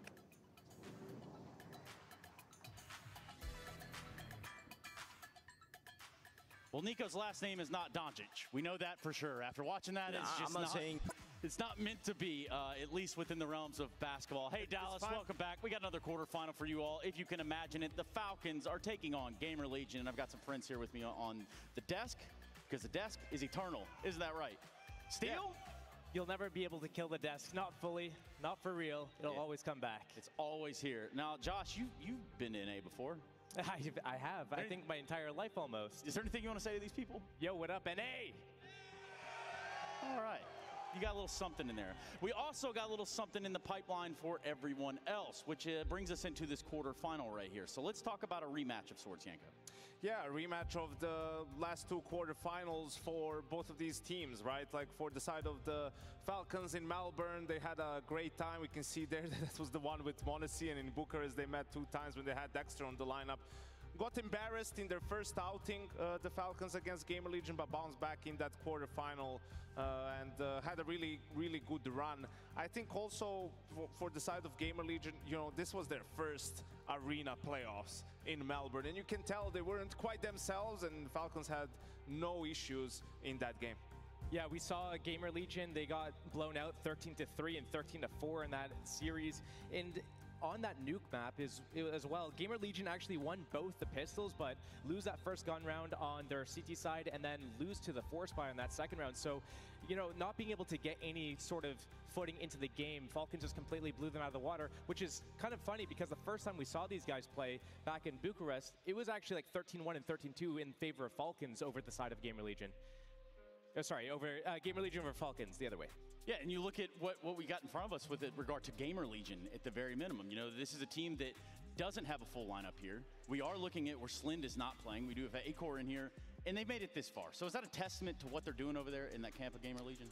I think it is, and also you look at, you know, the final game was against G2 that has, you know, some really good players, some veterans on the lineup as well. In Melbourne, it was them who knocked out FaZe and sort of benched Brokey in the process. So they've done a great job of beating some of these more experienced teams to get to this stage, and this is where, you know, the struggle is going to happen, not just because of the stage itself, but you're going up against Falcons who've only lost to Vitality and Mouse since acquiring Monesi.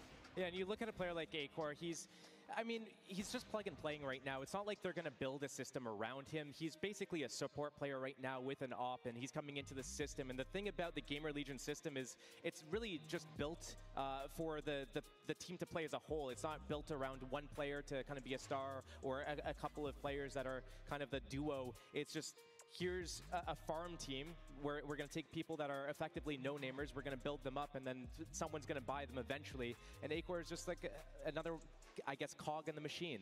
And it's working though. I mean, they're floating outside or right around that top 10 in the world number, Yanko. So if I look at Gamer Legion, I say that what they've got going on over there is a fun project at the very least. Yeah, absolutely. You know, they've been steadily improving. They've had a lot of changes as well, losing some players, having to acquire new ones, right? Bringing in the likes of Rez earlier this year, which really helped them in the experience department. And you can see that they've been a little bit up and down, you know, have the first big event playoffs in Bucharest, but then failing to qualify for the major, which was a huge hit. Bounced back in Melbourne, making the quarterfinals again, and then in Astana, they were 0-3 in last place. I mean, people had them as a lock for the playoffs, and they completely bombed out. Yeah, it's almost as if every event that they don't go out in last place, they also fail to qualify to the major through the EU qualifiers. And then every event that they actually do well and they're making it all the way to the playoffs, it's like, okay, you're facing off against Falcons in the quarters, and it's like, one more time for the road. Yeah, one more time. One more time for the road. Josh, I like that. Let's also talk a little about Rez. I mean, and will he ever return to Oakland form? It's the biggest question mark, I think, everyone's asking. They're all asking, will he return to form? He had that in Melbourne. That I think it was 0.01 away in terms of the rating. But, you know, here he has a slightly different role. He is, as I said, the veteran player. He is the example for some of these younger guys who have very little experience in general in tier 1 Counter-Strike, let alone playoffs, let alone, you know, big stage games. I think if we actually bring up this point enough times, we might will it into existence, right? It's like every time he comes to an ESL playoff stage, we just say, are we going to see IEM Oakland res form again? And then he'll deliver it. So maybe we just will it into existence here again, and we're going to get that pop-up version. What was the difference in rating? 0.01 difference from his Oakland to Melbourne. So maybe we're going to get 0.01 from Melbourne to here. Or maybe not. Or we can also hear from ZTR in this moment. So let's do that. ZTR, obviously this is a rematch of the quarterfinals that went down in Melbourne that obviously didn't quite go in your favor versus Falcons last time around. What's the biggest change that you've made coming into today's game to make sure that's not the case again? I mean, I'm not sure we made that many changes. Obviously, we're playing with a stand-in, so we're probably playing a bit differently. Probably are maybe less prepared, you can even say, strategically. But I think we have that game behind our belt, or on our belt now, so we have that experience, and also we have a much needed experienced player in Acor. So yeah, I think experience is probably the main thing we're taking with us now. There's also been a little bit of a change in the map pool in terms of this quarterfinal. You guys went with Train last time, didn't go so well. This time you've picked into Ancient. Just looking at the stats, it's been looking good for you.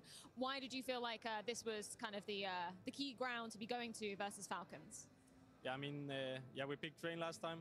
I think it could have gone a lot better, haven't we had so much pressure on us and stress and such. But yeah, I think we played Ancient now.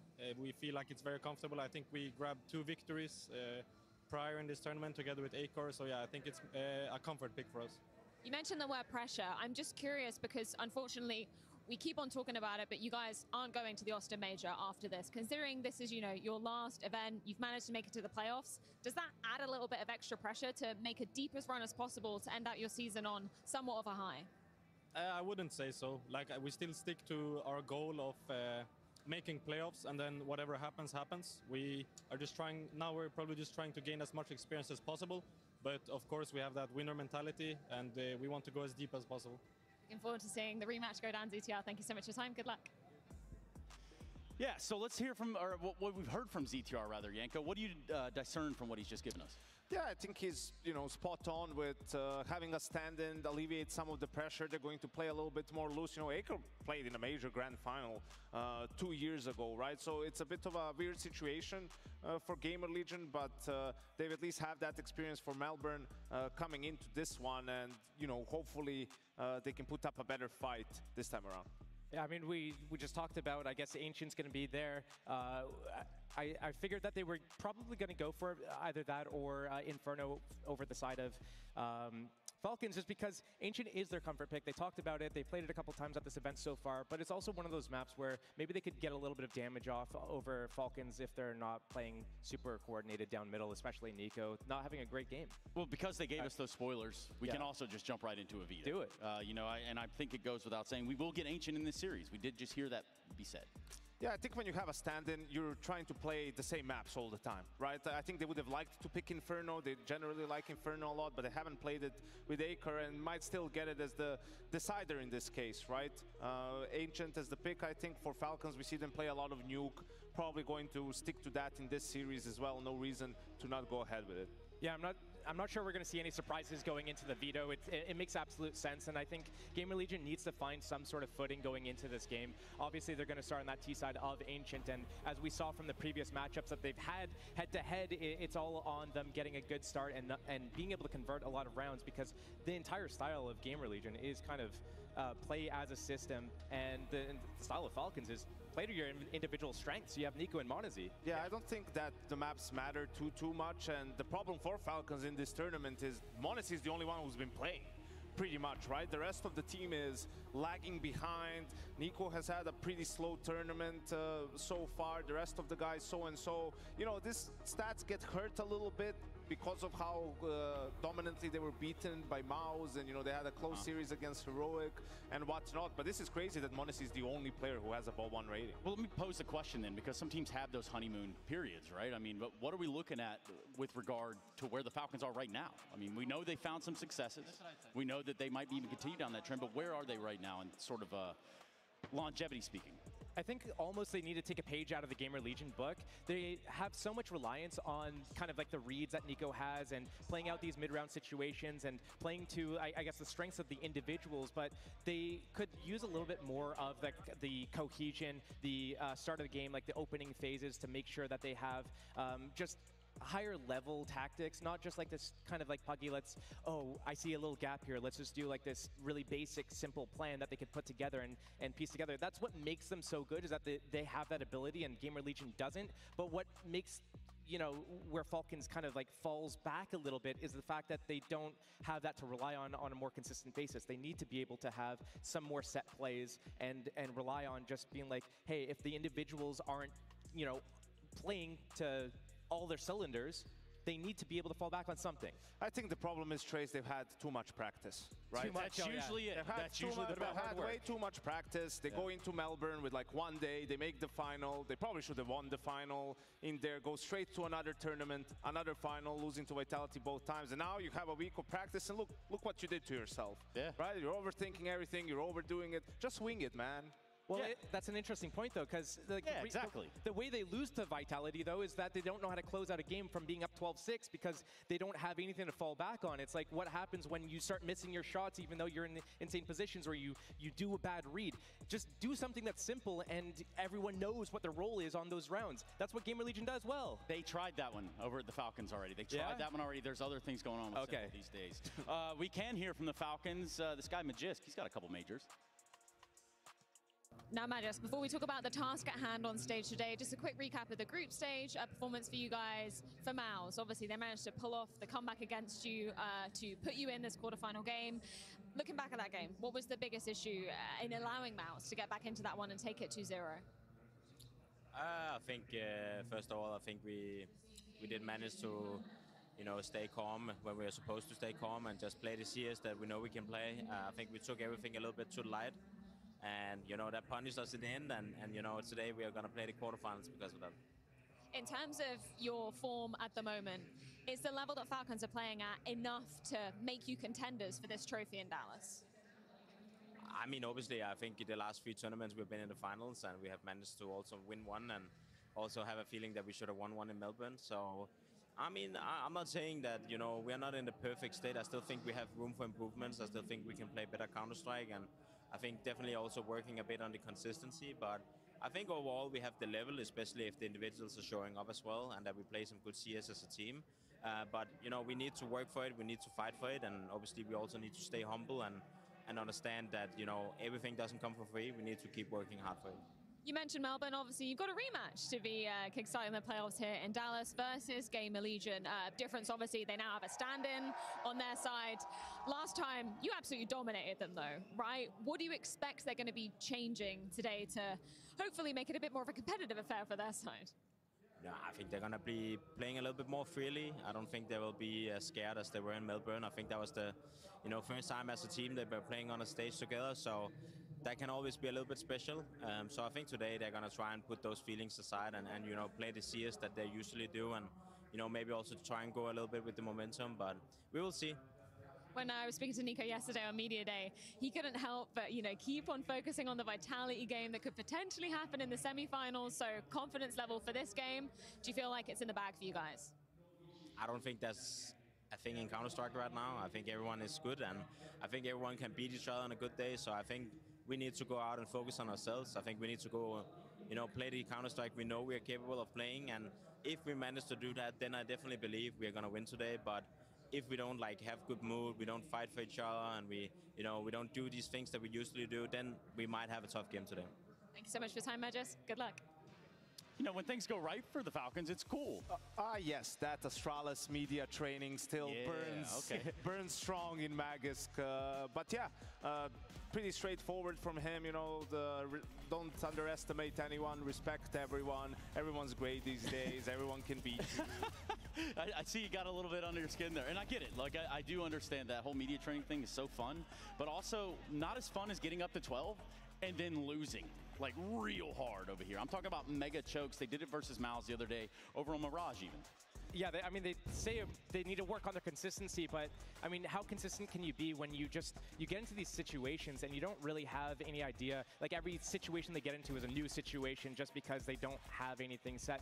And this is like just a compilation of rounds basically against Mouse. Starting from here, they were 11-4 up, and it's just so much hesitation, indecision, who's doing what, nobody knows. They go into a round like this against MP9s. They're rushing through connector. They have basically all of their smokes and nades left, but they're still rushing up connector into the site, trying to just rush the game over. It's 12-5. They have so many rounds to just use to close it out, but it's just rush, rush, rush, force buy.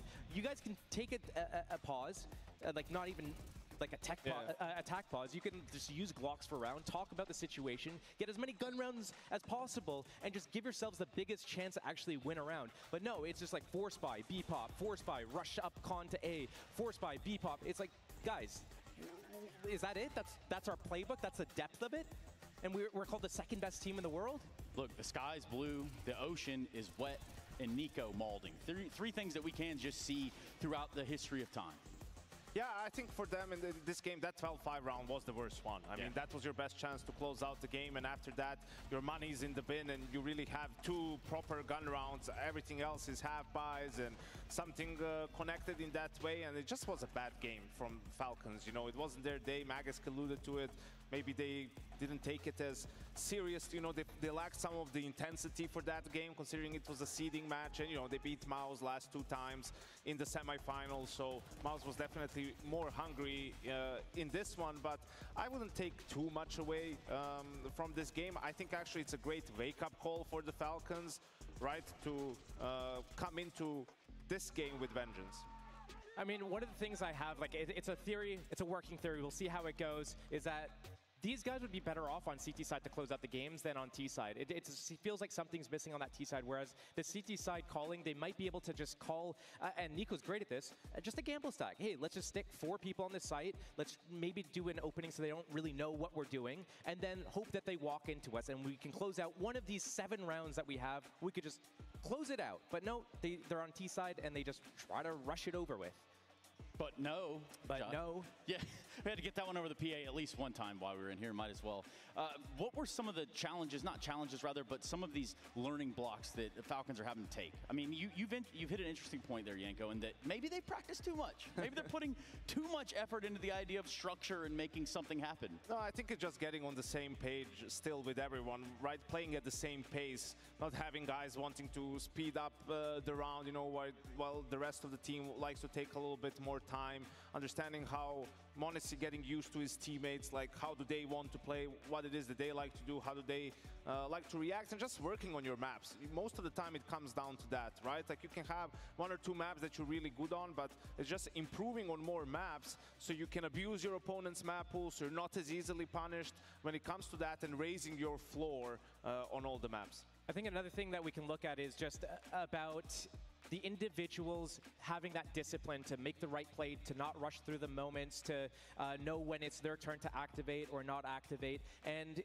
when you rely so much on your individuals to make huge plays, like that's also a big counter. So if you but know who doesn't rely on their individuals to make big plays? Like this, okay, if you allow me to finish then, like if you know Monesi is going to go for an op pick, he's going to go for an opening somewhere, all you have to do is sit there and be like, okay, Monesi is going to go for an opening pick, let's wait here and wait for him to go for the peak. But where is he going to go?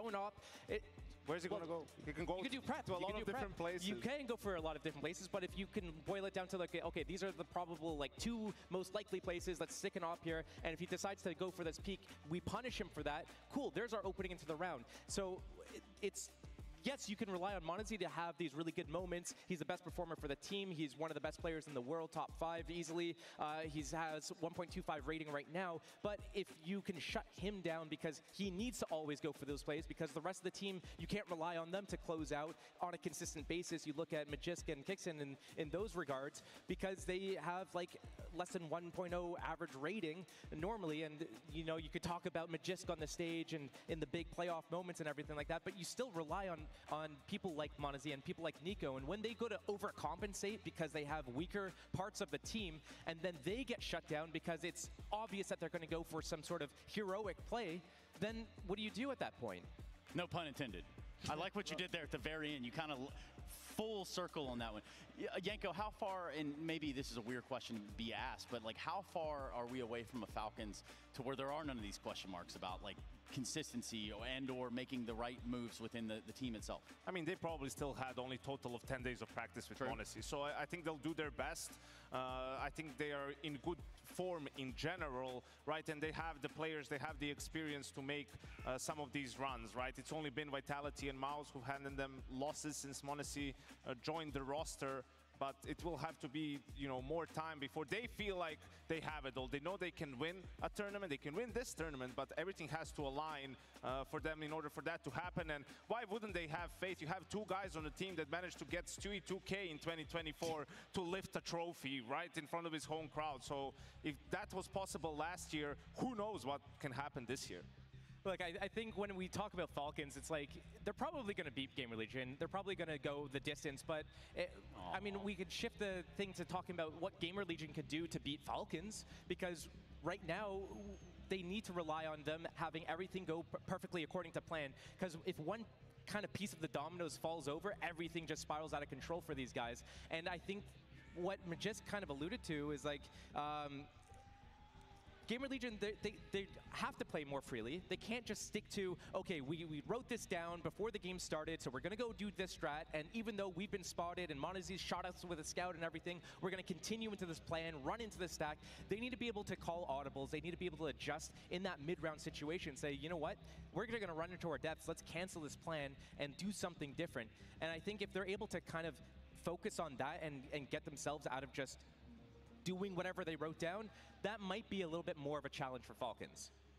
I think the problem is last time around they had to play from behind, right? Like T-side, they started on train T-side, they lose Piston, they're playing slow defaults and trying to do something. They can't win like that, and they can't play like that with a stand-in especially. They need to win pistol and play explosive from the get-go, right? That's the recipe for an upset here by Gamer Legion. If they again have to start playing from behind and those rounds don't work for them or anything, Falcons are going to pick them apart. Which is about that time, I believe so. Dallas, are you tired of us yapping yet? Is that about right? Yes. Oh, fair. Very fair. Almost based, some might even say. But it is time for us to go to a break. We come back. We have Falcons, Gamer Legion. We have Ancient, Nuke, Inferno. It's all on the other side of this. You're watching the Intel Extreme Masters, Dallas. Thank you.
These next two teams to grace our stage have each in their own way scoured our world of Counter-Strike for the finest talent they could assemble.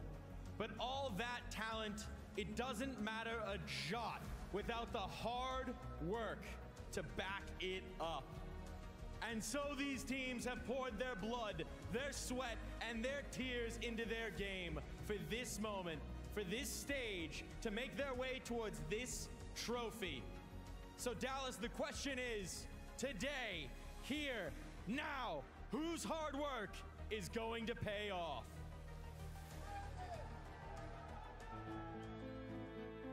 It's been a good journey ever since Ilya came in. We had some very good results, so it hasn't been an easy route to playoffs at this event, and we still managed to do it. Just happy to be in playoffs, and hopefully I can step up my game for the next one.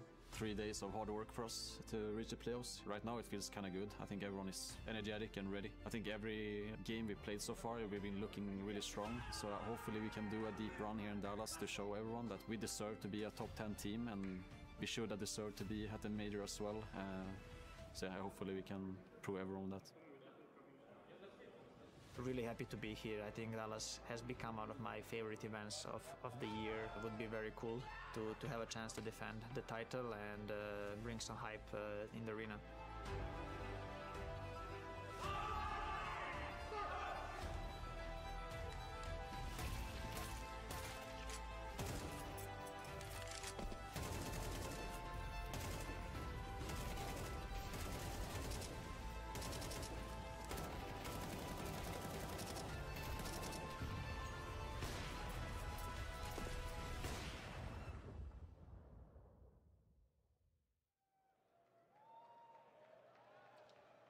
This first team comes to the stage with two IEM Dallas champions in tow. As they defend their belt, you loved them last year, well, you love them now. It's Team Falcons!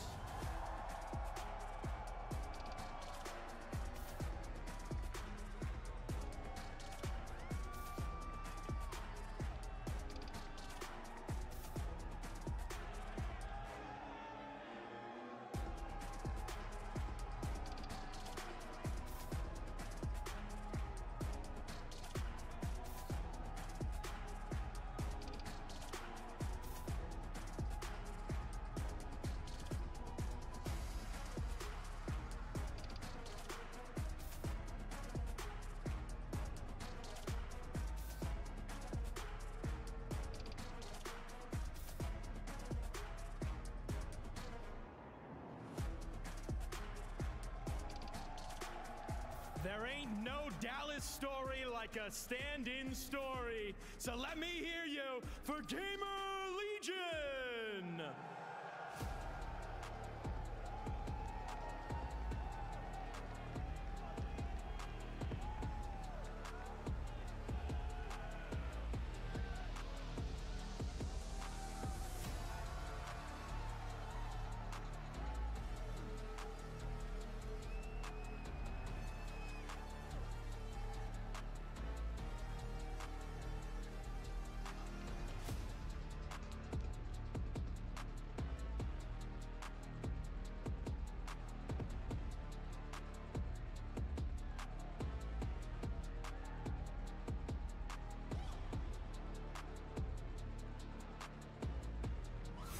Whether you're a prince or a pauper, the favorite or the upstart, the server doesn't care. All that shows is the work you've put in. So now, Dallas, it's time to get excited. It's time to get loud. Let me hear you!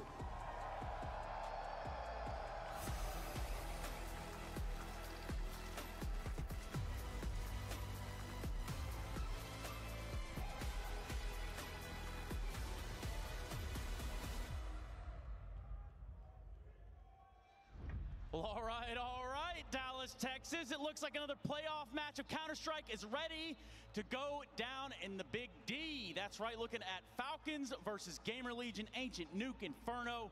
Josh, what do they need to know? I think the Falcons' honeymoon's over, and Gamer Legion's going to make this one close.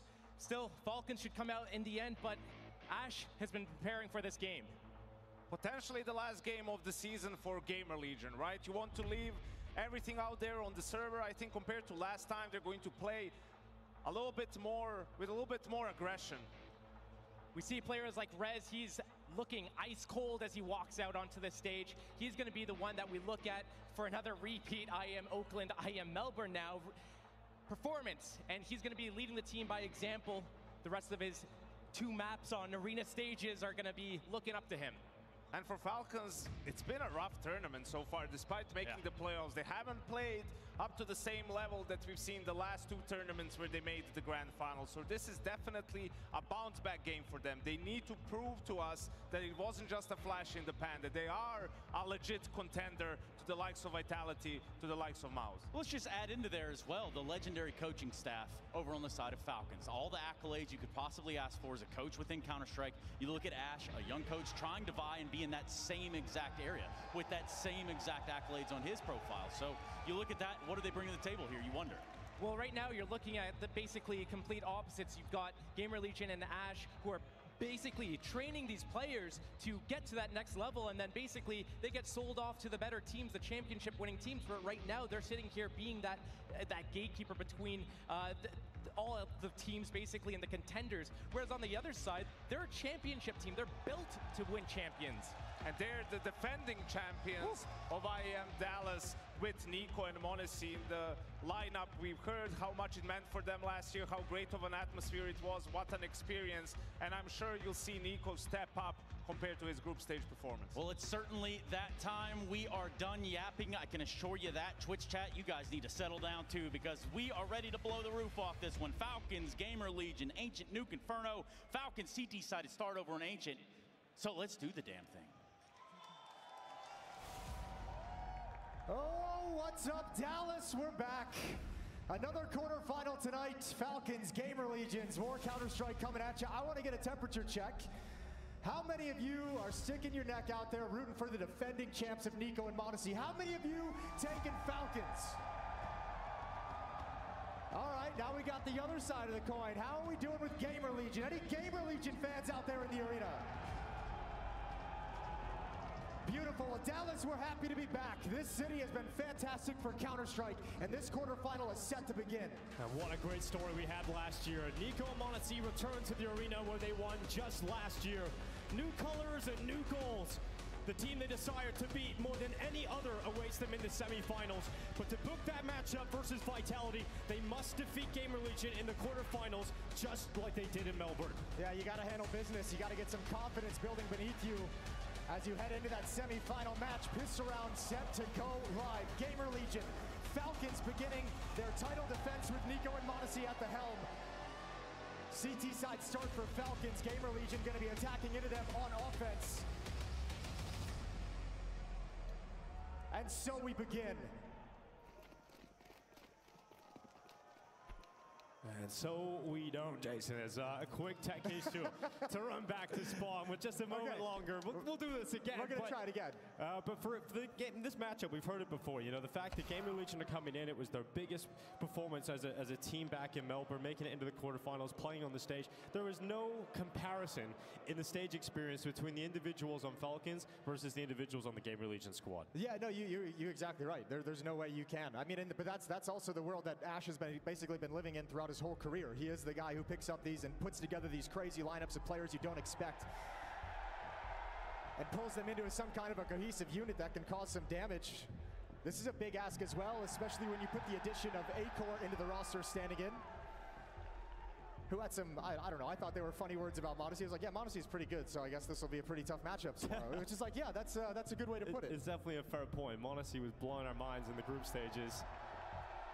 Yanko brings up a point before we get into this, that Nico needs to step up on the stage. Expectations are that he will. Oh, there's no sign at all who the fan favorites are. You mentioned Nico needed to step up. Well, obviously Dallas is going to love it if he's able to do that. Nico and Monacy getting a little bit of love of the crowd. All right, Dallas, here we go. One more time. Pistol round set to begin right now. Here we go. A lot of util here for Gamer Legion. ZTI picking up a smoke. You've got A-Core with smoke and Flash Molotov for PR as the squad all gather outside of A main. Yeah, this is, I mean, look at the mini-map. There's like 9 players on this side of the map. How often do you see that? Falcons has this completely red, and oh, Gamer Legion, I know you have an execute. I know you got utility, but you're in trouble. Matt just waiting on top of the boost. Tesses behind the big box, ready to drop some util on the attack. And that grenade lands right in the middle. Great kill to take Magisk off the top of the boost. Here Tesses though, topples 2.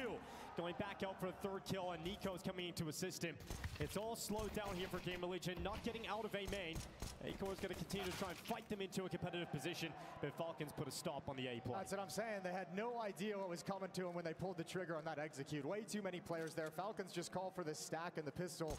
And Gamer Legion with the call out of spawn just have no chance at winning it.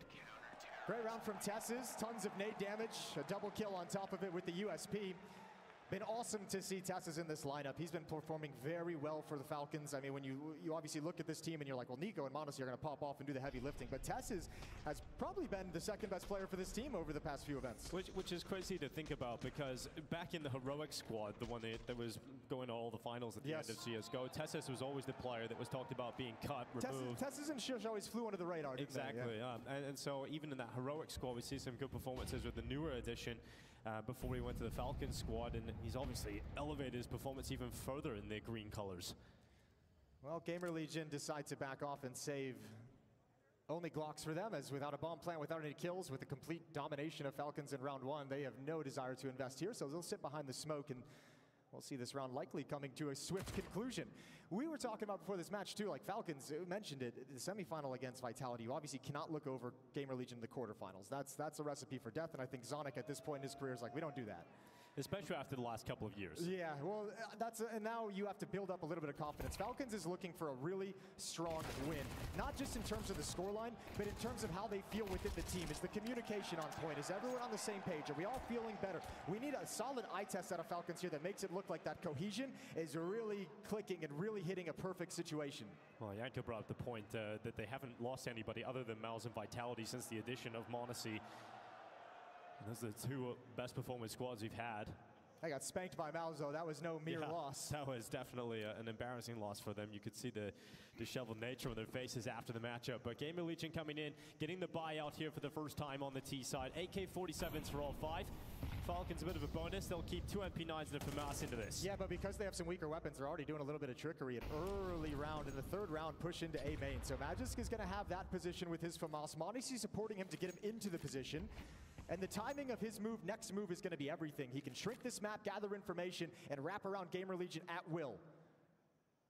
For now, Falcons need to sit back and just gather intel of where exactly Gamer Legion is.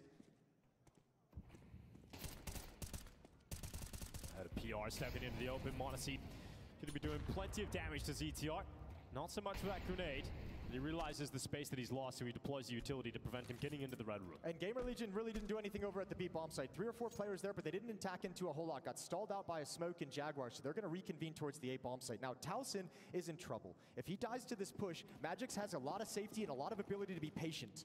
m0NESY's rotated over just in time. Gets out of the temple, but Acor right between the eyes. And now we've got Magisk coming back from A main to try and fight into Donut, but he's also going to deal with the threat of towson. And so that A bomb site is overrun. Yeah, needed a little bit of resistance, needed m0NESY to survive longer so that crossfire could be appropriately set up, and especially because his death pulls Magisk away from taking down towson. If Magisk can hold on to A main, they might actually have a stance in this retake. But the kills go against him, and Falcons almost look like they want to line up for a retake. Yeah, it's not a lot of utility, but they have got 2 kits. Red's going to be taking Kicksand down. Tesses falling, leaving it all on Nico. And 4 players to remove from the site, and he nearly gets away with Turi eventually taken down, and Gamer Legion get their first round win. Yeah, not the worst thing in the world. A little bit of economic damage. If you're Falcons, you know in the next round you're going to be buying up no matter what. So willing to sacrifice the weapons to take some extra guns away and give that retake a chance at it. 2-1. Acor, that's a beautiful shot. Oh, that's a nasty way to die. Yeah, and it's good to see Acor do that as well. The stand-in for their typical opper Slend, who wasn't able to make the trip out to Dallas.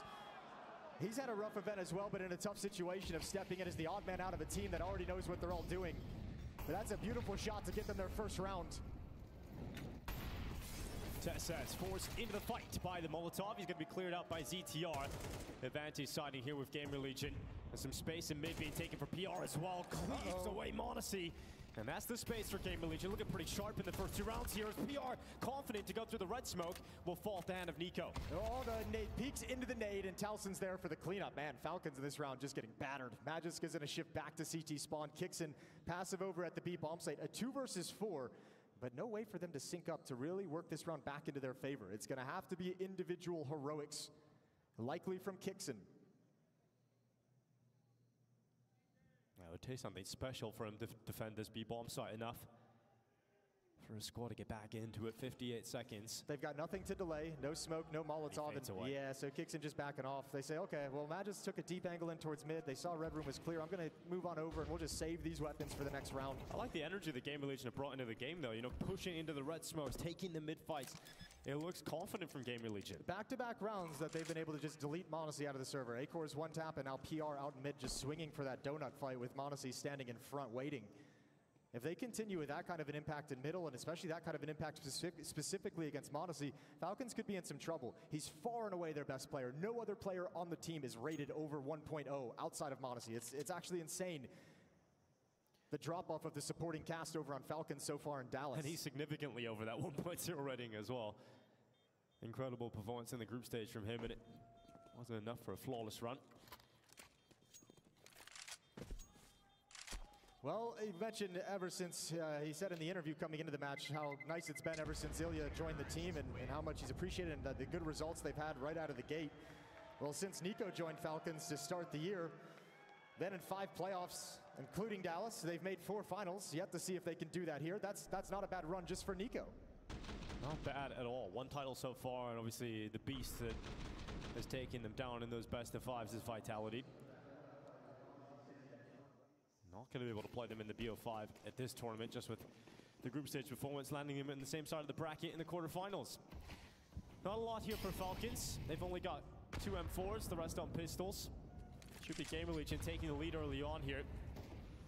And you've put both your rifles, Kixon at the A-bomb site, Magisk with the other over towards Donuts. You have them leaning towards that A-bomb site to be able to contend with mid-control and then also fall back afterwards. Flash into the swing. 3 players come in. Kixon with 1. Not going to be enough here for Falcons to stay competitive in middle as ZTR and PR combine. Still got Kixon's rifle, though, and he realizes they vacated. Oh, Tess says very close to a miraculous kill on Rez. It's the dink in the follow-up shot, but not enough to bring down Rez. No, that would have been a beautiful kill to have as well, because that would have allowed Kixon and m0NESY to actually go for this. But m0NESY without armor now has to slip away back to the A-bomb site. Kixon has to find some safety, trying to keep some space from the push after the bomb plant from Gamer Legion. The real snake in the grass is that guy. PR, low HP, but on this little scouting mission, if he finds m0NESY, the rest of Gamer Legion could flood over. Oh, PR, Dallas is too good for that. Aren't you, Dallas? You guys are way too smart for that. Well, now he comes out and PR to go down. m0NESY to take him out. I'll be honest, Dallas, I expected a little bit more excitement when I told you all that you were smart. Okay, thank you, yes. That's better. Yep. 2-2, 3-2 after the bomb goes off for Gamer Legion. Hey, PR, you know, may not have the most arena experience, but he has the idea on what he wants to do. See him wiggling into the walls. See what he can get away with. You know, people bring up the point that Rez is back in a playoffs of an IEM in North America, Jason. I know, it's like the 1970s all over again. It's crazy seeing him here. This is lovely for Rez. It's in Oakland, though. I mean, we just talked about the kind of turnaround from Nico joining Falcons, what he's done for this organization in terms of reversing their fortunes in a good way. Yeah. Also, same thing with Rez coming into this team, kind of picking this team up and being kind of a fundamental player for this new rebuild that Ash is underway. Sort of resurrecting his own career as well. All right, round 6, nades out. Quick B play, you're right. No, PR at the front of the attack. Mac 10 looking to charge in. Kicks in though, double kill from the rifle. Tess says back turn. Nico gonna step up. Towson topples 2. And we've got a 3v2 now. Falcon still with the player advantage, and that swing out from Tess says will result in a clutch required from Rez. We were just talking about him and his ability to step up here for Gamer Legion. Well, he's got 100 HP and a shot at this. Gonna try and separate them into 1v1 fights. He gets into a smoke duel with Tess sets, goes back to the m0NESY read, and the timing just about favors m0NESY, but then he loses the fight and manages to follow up as the replenishment of troops comes in. Yeah, really, really good defense. Okay, so Gamer Legion, you might want to note that one down, Ash. That fast-paced play, that change of pace does not pan out whatsoever. Kixon puts a stop to it with a nice double kill. Not going to catch him sleeping at the B bomb site. Those slower rounds of controlling B lane, of taking. Ooh, it's That's back. where it all started. It's back. 1 year later, and we're still saying it. Well, he's looking for the title here this time. Hey, you guys started a whole thing. They set it out in Australia as well. It went global. PR already out of elbow. He knows his job today, and Nico's going to try and make it difficult for him. PR taken down, and that space not given to Gamer Legion. That was one of the things that was really hindering Falcons' defense in this little bit of a 3-round run that Gamer Legion just went through. Was losing mid consistently. m0NESY lost the fight a couple of times, and Gamer Legion was able to exploit it. So a good opening frag from Nico to keep them in control. 3 players waiting in B lane, waiting for utility to fade away. Talson's going to be lurking at elbow. He's also the audible, the plan B. If Gamer Legion want to bail out to the A bomb site, he's going to start taking that space so they have the freedom to do it.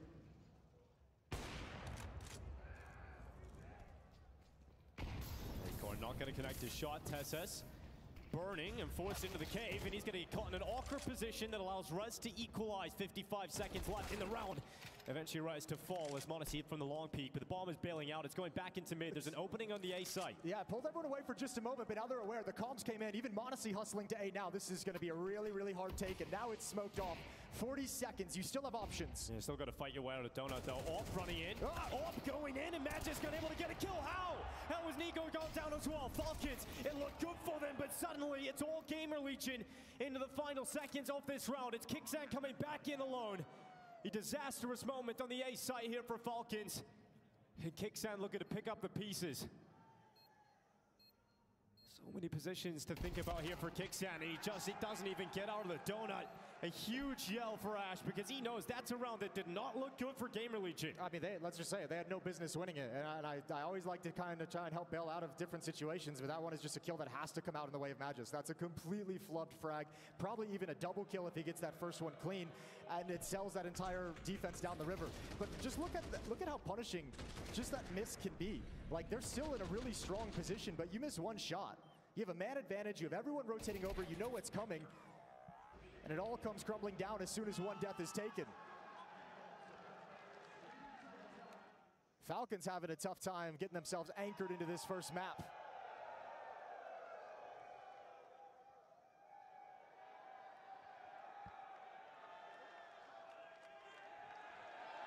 Everyone very excited about Cash. For good reasons if she's going to cobble on it. And it's now going to be officially sanctioned by Valve too. Official cobbling. Timeout for Falcons. Not going to be happy about how that last round went down. Not the start they would be hoping for. And, you know, we're coming in to this game talking about Falcons. Wanted to see them get into full force in the quarterfinals. Just remember what happened in Melbourne. It was a very dominant game for Falcons. Gamer Legion weren't in the series at all the last time they played in a quarterfinal. A better start from Gamer Legion already. Yeah, it was a complete wipeout. Just to reference that, that was IA Melbourne. 13-4 on Nuke, 13-3 on Train. Both of them wins for Falcons. Gamer Legion wasn't even present really in the server. They got beat real quick. So this is a good reversal for them. Having this kind of resistance early on, T-side Ancients, you've broken their economy a couple of times in the early going. You're sitting with a 1-round lead with all the advantages. You got to be very happy considering your position if you're Gamer Legion and you're Ash right now. Round 8 and out of the timeout, Falcons likely talking about the next gun round because here they don't invest anything. Couple Deagles, 5-7 on Kixan, which we know can do work, but Falcons shouldn't have a chance at this one. m0NESY brought down to half HP by utility. And Gamer Legion spread in a default looking for pushes. Oh, nice shot from Ruz. Keeping it clean against m0NESY. Pistols to be unleashed with a flash into the face of Acorn. Rez to be overwhelmed, and the 5-7 doesn't get more than just one. Only losing one player in the round for Gamer Legion as they now go to 5-3. Yeah, admirable effort from Falcons with the flash peek. Nicely primed and nicely set up, but the weaponry just not there to take them all down. So now we get a little bit of magic inside the server, because this is the first time we'll see this bad boy brought out. m0NESY's picked up his AWP, so in the sense of the AWPing, the game kind of begins right now. Falcons is going to have a new look and a new attitude to him on the CT side, now that m0NESY has the AWP out in the field of play. Yeah, he's going to try and shake off some of the frustrations, because he's been caught a couple of times so far. Just getting one tapped or taken out of donut a couple of seconds into the round. Gotta feel like he can have more impact with this in his hands. He's going to start towards Donut again and drop back into the A-bomb site. Gamer Legion have taken some space already towards Jag, applying pressure into the cave. They're about to have a fight down to the bottom of the ramp here. Tesses and Kingston bringing the fight to them. And through the smoke, A-Core will go. And an upgrade for Tesses into the AK. He's got Kingston watching his backside as that smoke fades away. But Towson still able to react in time to get a headshot. But it's Rez with all the distraction to get into the back lines and get himself a double. Dang, that is so cold. Rez, he took a big risk, but he's seeing all the attention in B lane. He says, you know what, I'm not going to slow down whatsoever in cave. That is a devastating double kill, and m0NESY might even lose the off. Hey, he's close to PR here. Very close indeed. m0NESY starting to back away, trying to secretly get him mid. PR's on the hunt though, round the back. m0NESY about to be detected. AWP gone. Doesn't get a chance to have impact, and it's Rez to step up with an MVP round here for Gamer Legion. And we heard him just as he qualified into the playoffs. His post-game interview, he was talking about the fact that he feels like they can beat Falcons today because they look mortal. They don't look unbeatable. They don't look like the same Falcons that immediately started getting big results when m0NESY first joined. This is a weaker version of that Falcons squad that we've seen over the last few events. That's the big difference between, I think, Falcons and Vitality at the moment, and you heard kind of Robs mention it in an interview. The big edge they have over most teams is they have the strongest mentality. Falcons haven't been together long enough to really build that sort of strong mentality. That's what they're in the process of doing right now.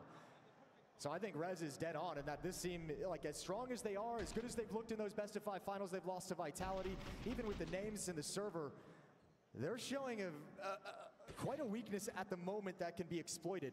And the problem is showing that weakness, you just hear it from Rez. Like, no one's scared of you. They should be, in theory.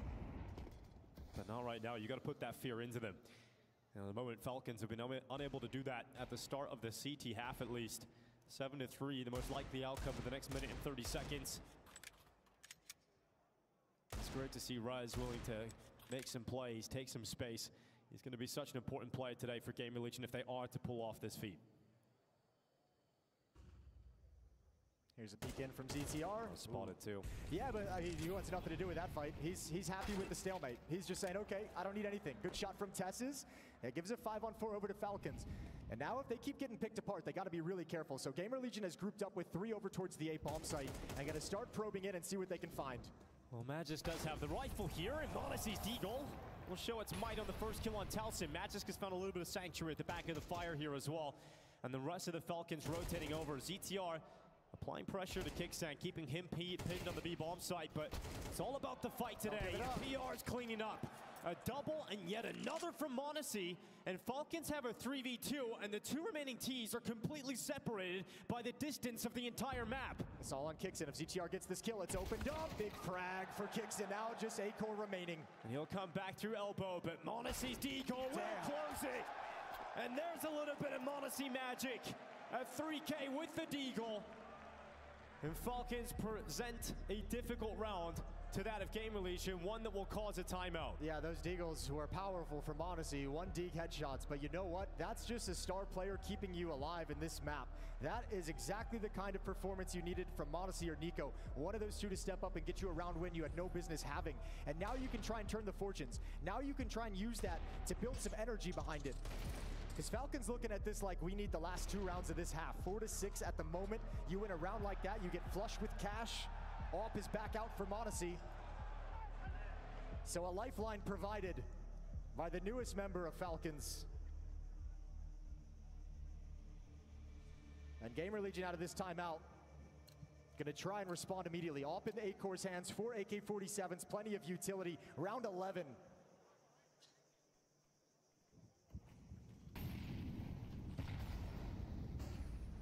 PR going back to his job of taking mid control via elbow. Rez, look at all that utility damage. 8 HP and bullets to the wound as well. 2 HP left. NiKo getting a double kill down elbow.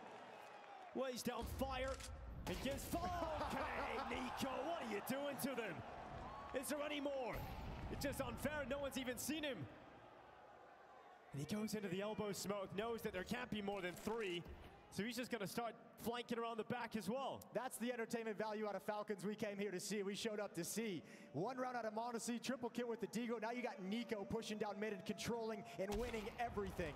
And A-Core goes back. Maybe not everything, but close to everything. He gives them the start. It's on the rest of the squad to close it out now. Minute left. Rez, who took so much damage at the start of the round, still alive somehow and still fighting forward.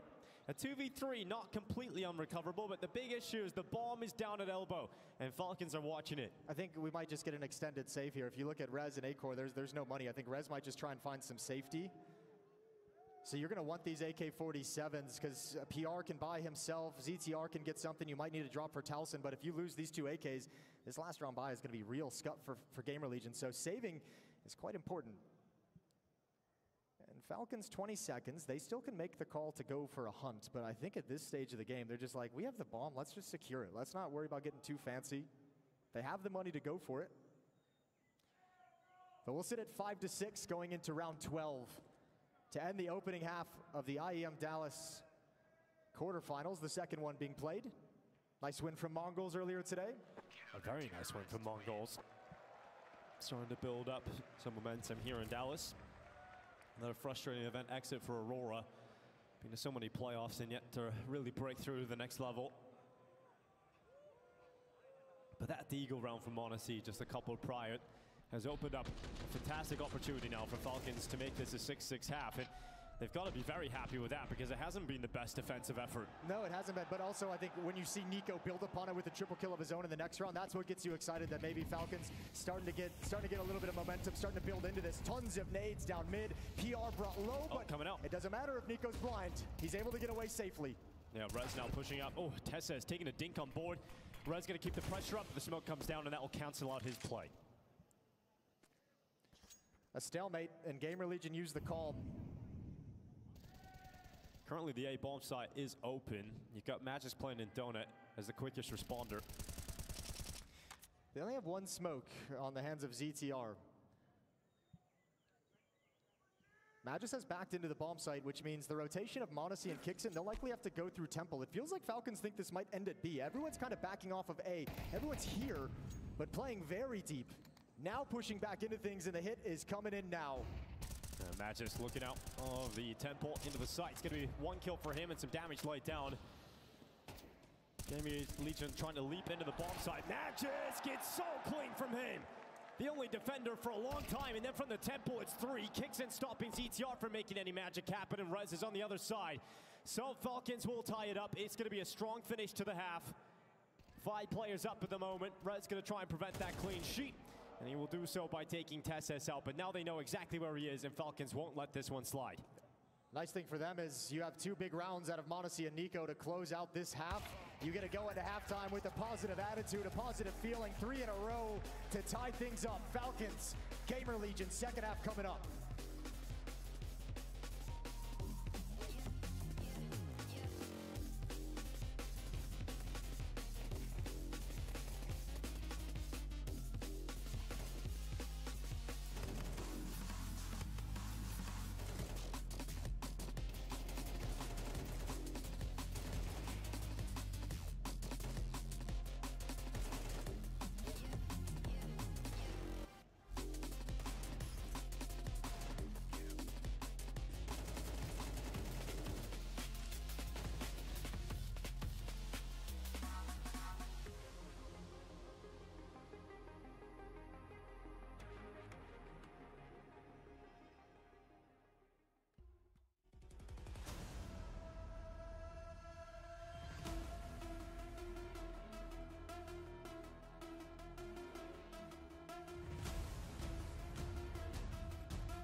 Kolay değil. Dersler, sınavlar, denemeler. Bir de hayat var tabii. Bu hikaye masasında saatlerce dirsek çürüten, herkesin başarı beklediği, bir birey olma mücadelesi veren gençlerin hikayesidir. Başarı sadece doğru şıkkı işaretlemek ya da sana gösterilen o noktaya ulaşmak değildir. Başarı, o mücadeleyi verirken hayata dair öğrendiklerin, o yolculukta kendini keşfetmendir. Bazen de yolun kendisidir. İşte o yolda doping hafıza olarak 15 yıldır yanındayız. Türkiye'nin her yerinde aynı kaliteyle. Doping hafıza. Golf dondurmanın kalite ve lezzetini bilen bilir. Bizim dondurmamız sonuçta. O da 7'den 70'e bizi bilir. Dondurmanın hasını bazıları iyi bilir. Kısacası Golf dondurma bizi iyi bilir, kalitesini de en iyi tadan bilir.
Six to 6 between Gamer Legion and Falcons, but I'll tell you what, the tension on Falcons seems palpable watching them play. They've got their #1 objective, their #1 goal, which is beating Vitality, awaiting them in the next round of the playoffs in the semifinals.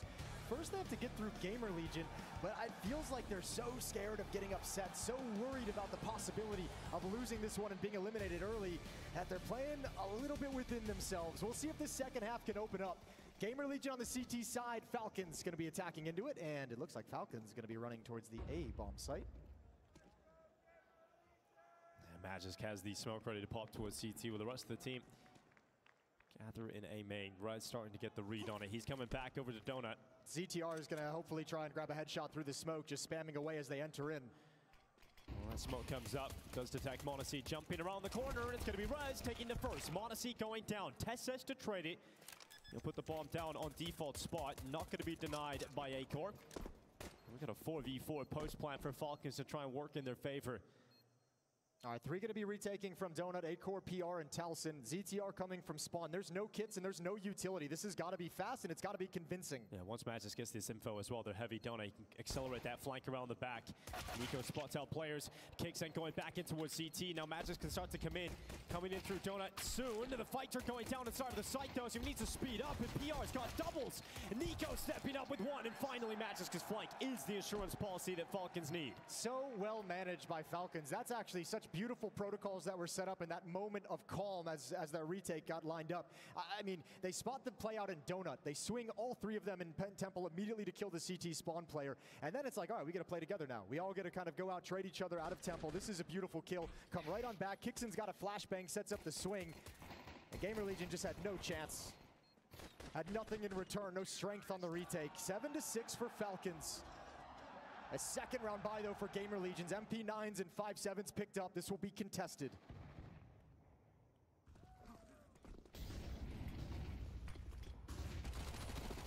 Mac 10 flying in and flying away with Talson. Tessa is going to continue, not stopping at all, and Falcons keep it clean in the follow-up. Look at a streak of rounds now being built up for Falcons off the back of that Monacy Deagle triple kill round. The power of a star player just being able to 180 the way the trajectory of this match. They were getting smashed.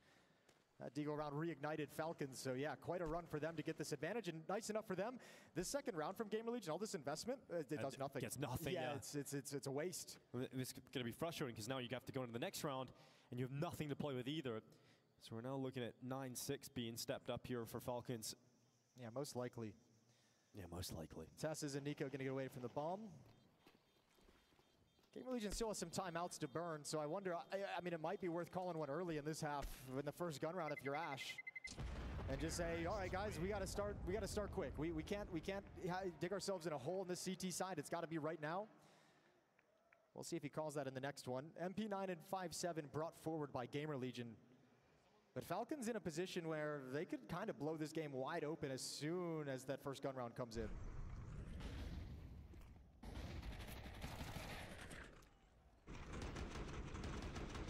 I'm not going to lie to you, dying to a jumping MAC-10 is one of my least favorite ways to die, especially the double jump as well on top of everything. It's not fun, but it's certainly enjoyable to watch, Jason. It's one of the more beautiful kills we'll get to see.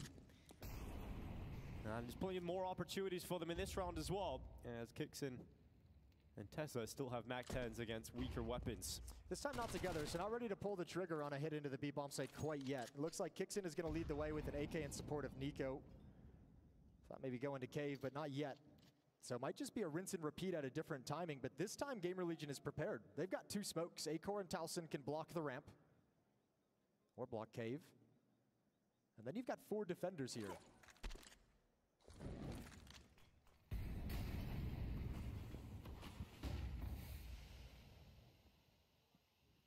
Gamer Legion, best chance to win the round is with this B stack.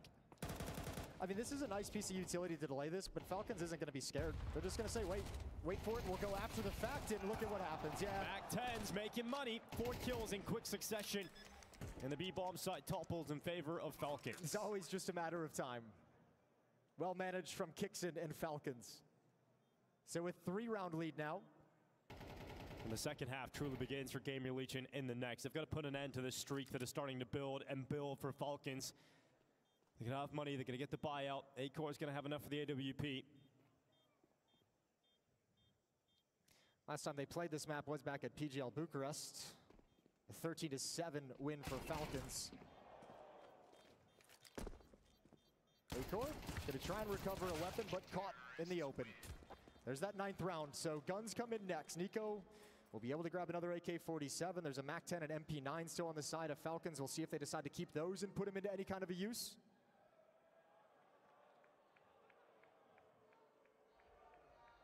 I'm sure a lot of people are hoping to see Eğlence make the playoffs this weekend. FaZe could find the way. I mean, I know we're in America, but I think a lot of people were excited to see Simple this weekend. Yeah, that's right. I think that was the main headline. Yeah. Oh, we got to get that camera perfectly pointed at Tess's. We got to make him look good. We always have to have a camera on his keyboard these days.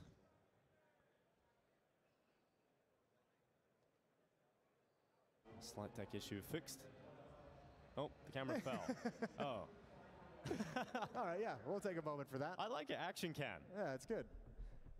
And right out of the action cam, we get that timeout from Gamer Legion as this first gun round of the second half comes to play. So extended time to chill a little bit. Nice makeup. You look great. Not a lot of time left for Gamer Legion to get this started. They have no AWP in this round for Acor. It's all M4s across the board. They're going to be missing a couple kits for some of these defenders. On the Falcon side of things, standing pat, keeping Kixin and Tess's on the SMGs, the MP9 and the MAC-10. So it might not be fast, but when they decide to go, those SMGs are going to be very aggressive. It still is a very fair question. The Dallas crowd is always sus, man. It's always sus. Here we go, round 16 underway. Gamer Legion getting a real buy here in the second half, and they didn't go with the AWP. They actually left some extra money in the bank for Acor, and they've gone for 5 rifles. Keep an eye on where Tess's and Kixin are working together over towards the B bomb site with the SMGs. Gonna move their way through the smoke. There's a line of smokes on the map. As you're traversing across, Magis gets his job to spot out this A main push, and he's got it. Good headshot. No trade quite yet, but Acor, how much does he want to follow up? Running now, running now. Gun out for Magis, he knows, and Acor realizes that window of opportunity is shut in his face, so he's going to back away and get to safety. Okay. Kicks in and Tess is starting to put some pressure over towards the B bomb site. It's Towson alone, and he's got one smoke to utilize. He's got no idea they're this close. He's in trouble. Towson in trouble, but a double, and he'll be happy with that. He's going to back away, and suddenly Gamer Legion with the advantage. They lined up for him. That's got to be so frustrating. It felt like the perfect read of the scenario. Nico's lurk over towards elbow might be everything. Acor and Rez going to jump up the boxes. Magisk, low HP, but looking for this, but not any longer. There's the head of Monacy.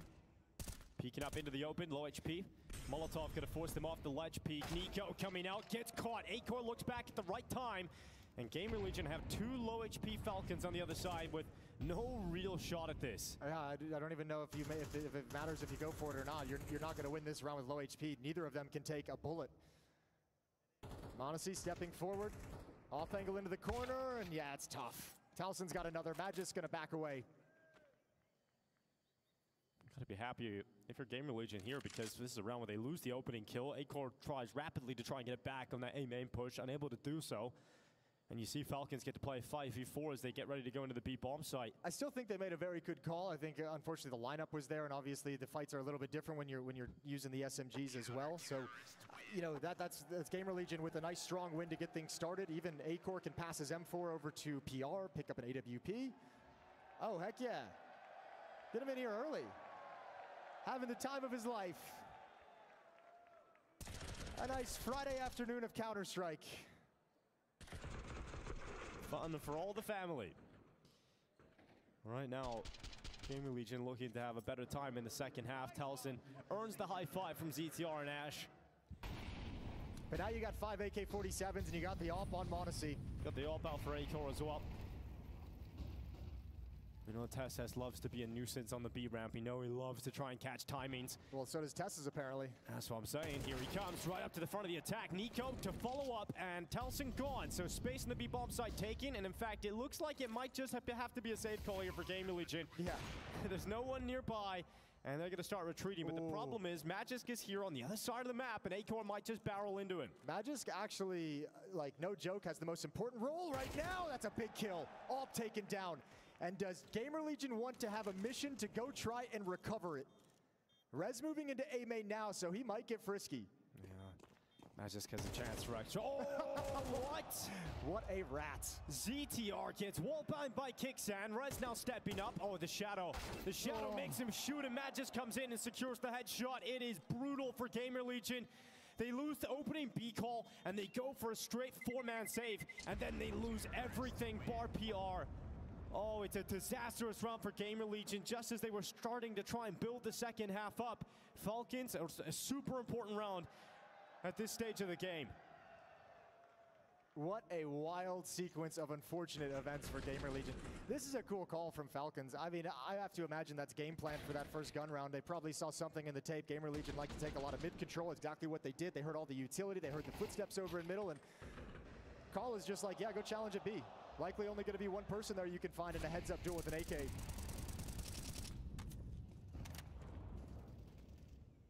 Gamer Legions get themselves started, but that's a false start at the end of the day. So a little bit more fight, a little bit more battle to get some kind of control in this map.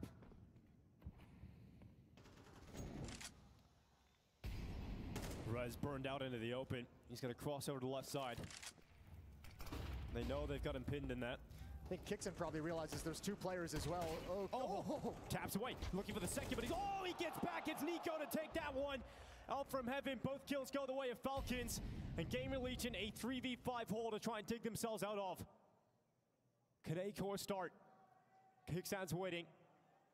Could this be the third victim, the shadow against the wall? Acor's going to retreat into spawn. Monacy's getting a lot of time to peek into the B bomb site. Hasn't seen anything just yet.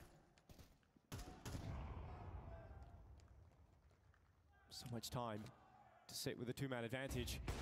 The response with a flash peek in towards m0NESY. He's going to miss the shot. ZTR gets one back here for Gamer Legion. Now, the timing on that flash peek aggression from Gamer Legion was just as the rest of Falcons slipped away, so m0NESY unfortunately just had no backup, no one to keep any kind of a space. I don't think Gamer Legion can go for this. They might feel like they have to try and see if they can get something to start to stay in this map, but if they lose everything here, it's over. They flirt with the idea, but back away after all. It's Kixen and Nico in middle to secure the opening kills and the round-ending kills. 11-7 now.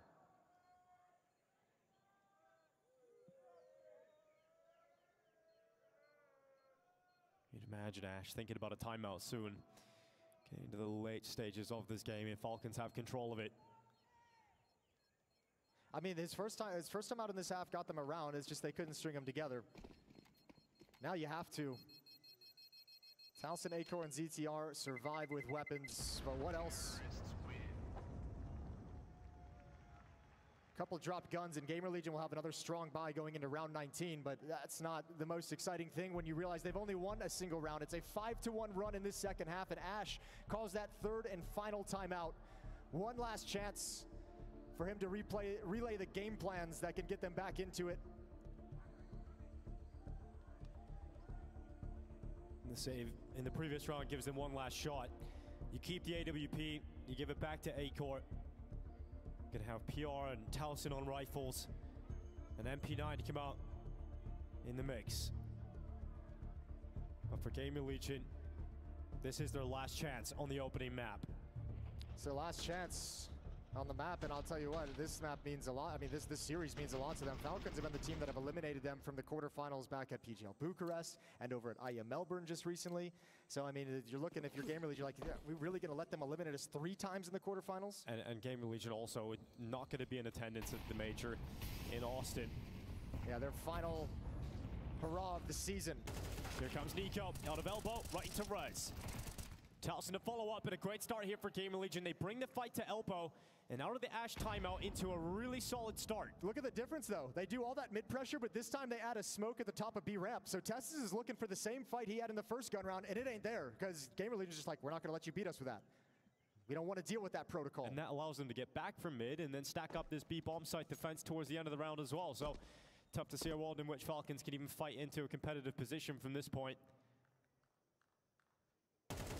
There's the fight for Testis. Revealing the presence of Falcons. Still up towards the top of the ramp. They'll replenish that top ramp smoke. Testis can't respect it this time. Goes right through it. Kicksan's got the pick. Rez trying to double up. PR's beside him. And m0NESY now, the last remaining member, retreating back behind the smoke. Kills are valuable. And none of them easy. Vision severed by the cloud cover, and so m0NESY starts to retreat back behind the door. That smoke fades away. He's going to have a save available to him if you want. I don't think Gamer Legion is going to be very motivated to hunt down. So I think his goal right now with the bomb being dropped, he's like, I don't really have a chance of winning this, so let me go try and find like 1 kill, and I'll probably end up backing away off of that. Yeah, and that 1 kill not presenting itself, and no real reason to go and try and find one. And Gamer Legion do it again. I mean, a must-win round, essentially. It's not, you know, going to straight up lose you the map, but put you in such a tough situation to come back into it. And they do it again with 4 players surviving, so they don't get punished in terms of economy. Next round's going to be another strong 5 for them. Not bad from Gamer Legion considering the situation they're in. Yeah, a lot of money, though, for Falcons. m0NESY saving AWP. You've got just under 10K here for Kicksan, and as the round ends, he goes over 10K. So plenty of money across the board for Falcons to get a buyout here. But we're looking at another timeout from Ash into another round victory, and Falcons want to call their own. Yeah, well, I mean, that's the problem, though. You need way more than you have timeouts. You need way more rounds than you have timeouts if you want Ash to be able to win a couple for you.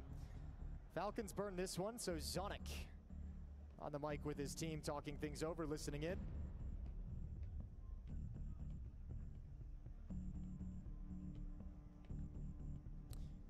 The winningest coach in Counter-Strike history has had a tough time with this new organization putting things together over the past couple years. It's been quite a task, and I think a heavier task than he probably anticipated, but this lineup seems to be something he can work with, something he can mold into another group of championship contenders. He's had a better time over the last 2 months than he has over the last 2 years with his squad, for sure. He's finally got the pieces that he wanted all along. Nico and m0NESY now playing under the Falcons banner. And Monacy going straight out of elbow, straight into the opening fight. And it's Monacy to come away with it. A-core down. And Falcons have the advantage to try and grab map point. Steele was yapping quite a bit in the pre-match about Monacy's ability to find openings for you. And Monacy's just backed him up with that first kill, but can't convert a second. And now pushing through smoke, all of a sudden, Gamer Legion have a man advantage. Yeah, great response from ZTR to double off now. Magisk making his A play out of A main. Rez starting to come back. He realizes this is a possibility. This is an opening. Yeah, Magisk has done it before as well. Rez not wanting to commit deeper towards the A bomb site. Has to play in donut. This is nice, though. No one making a move, no one making anything that can let Gamer Legion know where they are. Everyone's just tucked in, waiting for it, waiting for the bomb to arrive. And then we'll start seeing them move forward. Now, there's 2 smokes, 2 Molotovs that Falcons can use to plant this bomb safely. Magisk wanted to fight. Gonna force Rez back, has the information. Bomb gonna be planted in the corner safely. And we have a retake at hand. 4 for Gamer Legion, 3 for Falcons. ZTR blinded just as he wanted to go through that CT smoke. No more utility available for Falcons when these smokes fade. Gamer Legion moves forward. ZTR charging out of tempo. Magisk around the back of the big box. He's got a double kill, and that'll force them back. They have to relinquish this round. Rez is gonna fall away. And Falcons up to map point here on Ancient. The opening map of the quarterfinals looks surely like it's going in the way of Falcons. Ash looks a little bit disappointed too with how all that's played out. Not exactly probably what he wanted to during the timeout that Falcons called. He relayed some ideas and didn't look like it got done quite the way he envisioned. 4-round lead for Falcons, 4 chances to close out Ancient.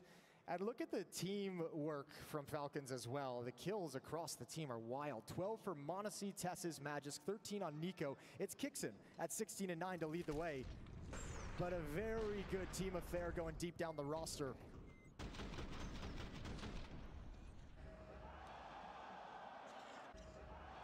And that one hurts if you're Gamer Legion. But time to buckle up. Off for A-Core, MP9 for ZTR. You've got rifles otherwise.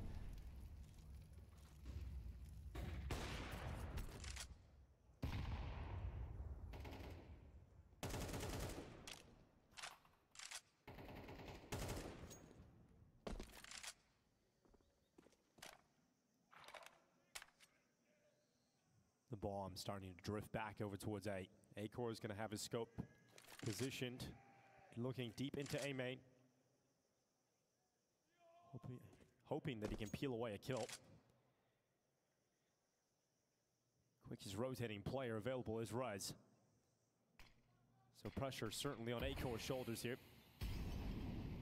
Just one player in A main though at the moment is Magisk. The rest of Falcons combining to take mid control.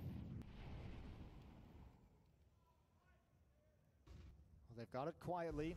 Now utility, a little bit of a push towards the B bomb site. Tess is under pressure from 2 choke points. Mid control for Falcons. Rez opening headshot. A-Core follows up. Gamer Legion looking good at the start of the round, at least on players. Monacy taking a dink on board. He's still going to get away with it. He is still going to get away with equalizing kill. And now pressure on A-Core. Gets back to it on Magisk. Can the stand-in stand up to keep his team on the map? He looks back into the donut. Monacy's waiting, and another one from Monacy's mighty AWP. And it's ETR with everything to do. And the inevitability of Monacy delivery impact comes in the final round. It will be Falcons to open up with the opening map of the quarterfinals. This is a squad that are destined to try and get into the semifinals to play against Vitality, and they're 1 map win away from doing it.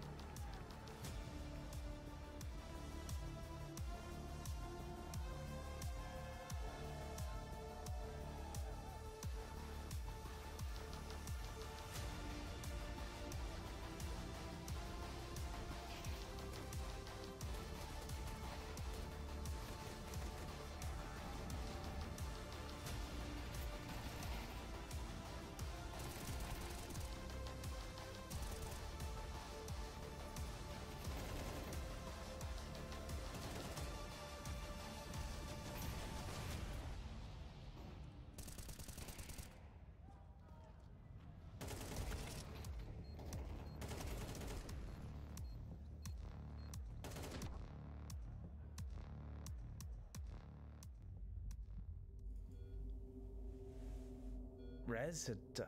Where am I? You're in a hotel room in Katowice. A hotel? Looks more like a hospital to me. Yeah, perfect. I was tuning into the major, G2 was winning, then all of a sudden there was this blast.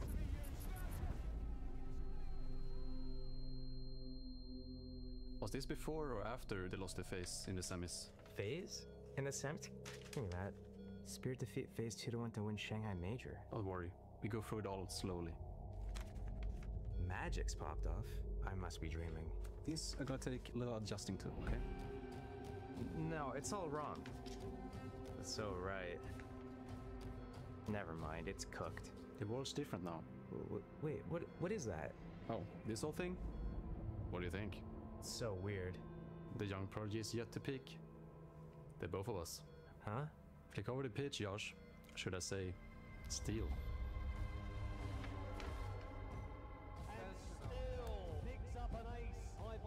That's right. Let's see it.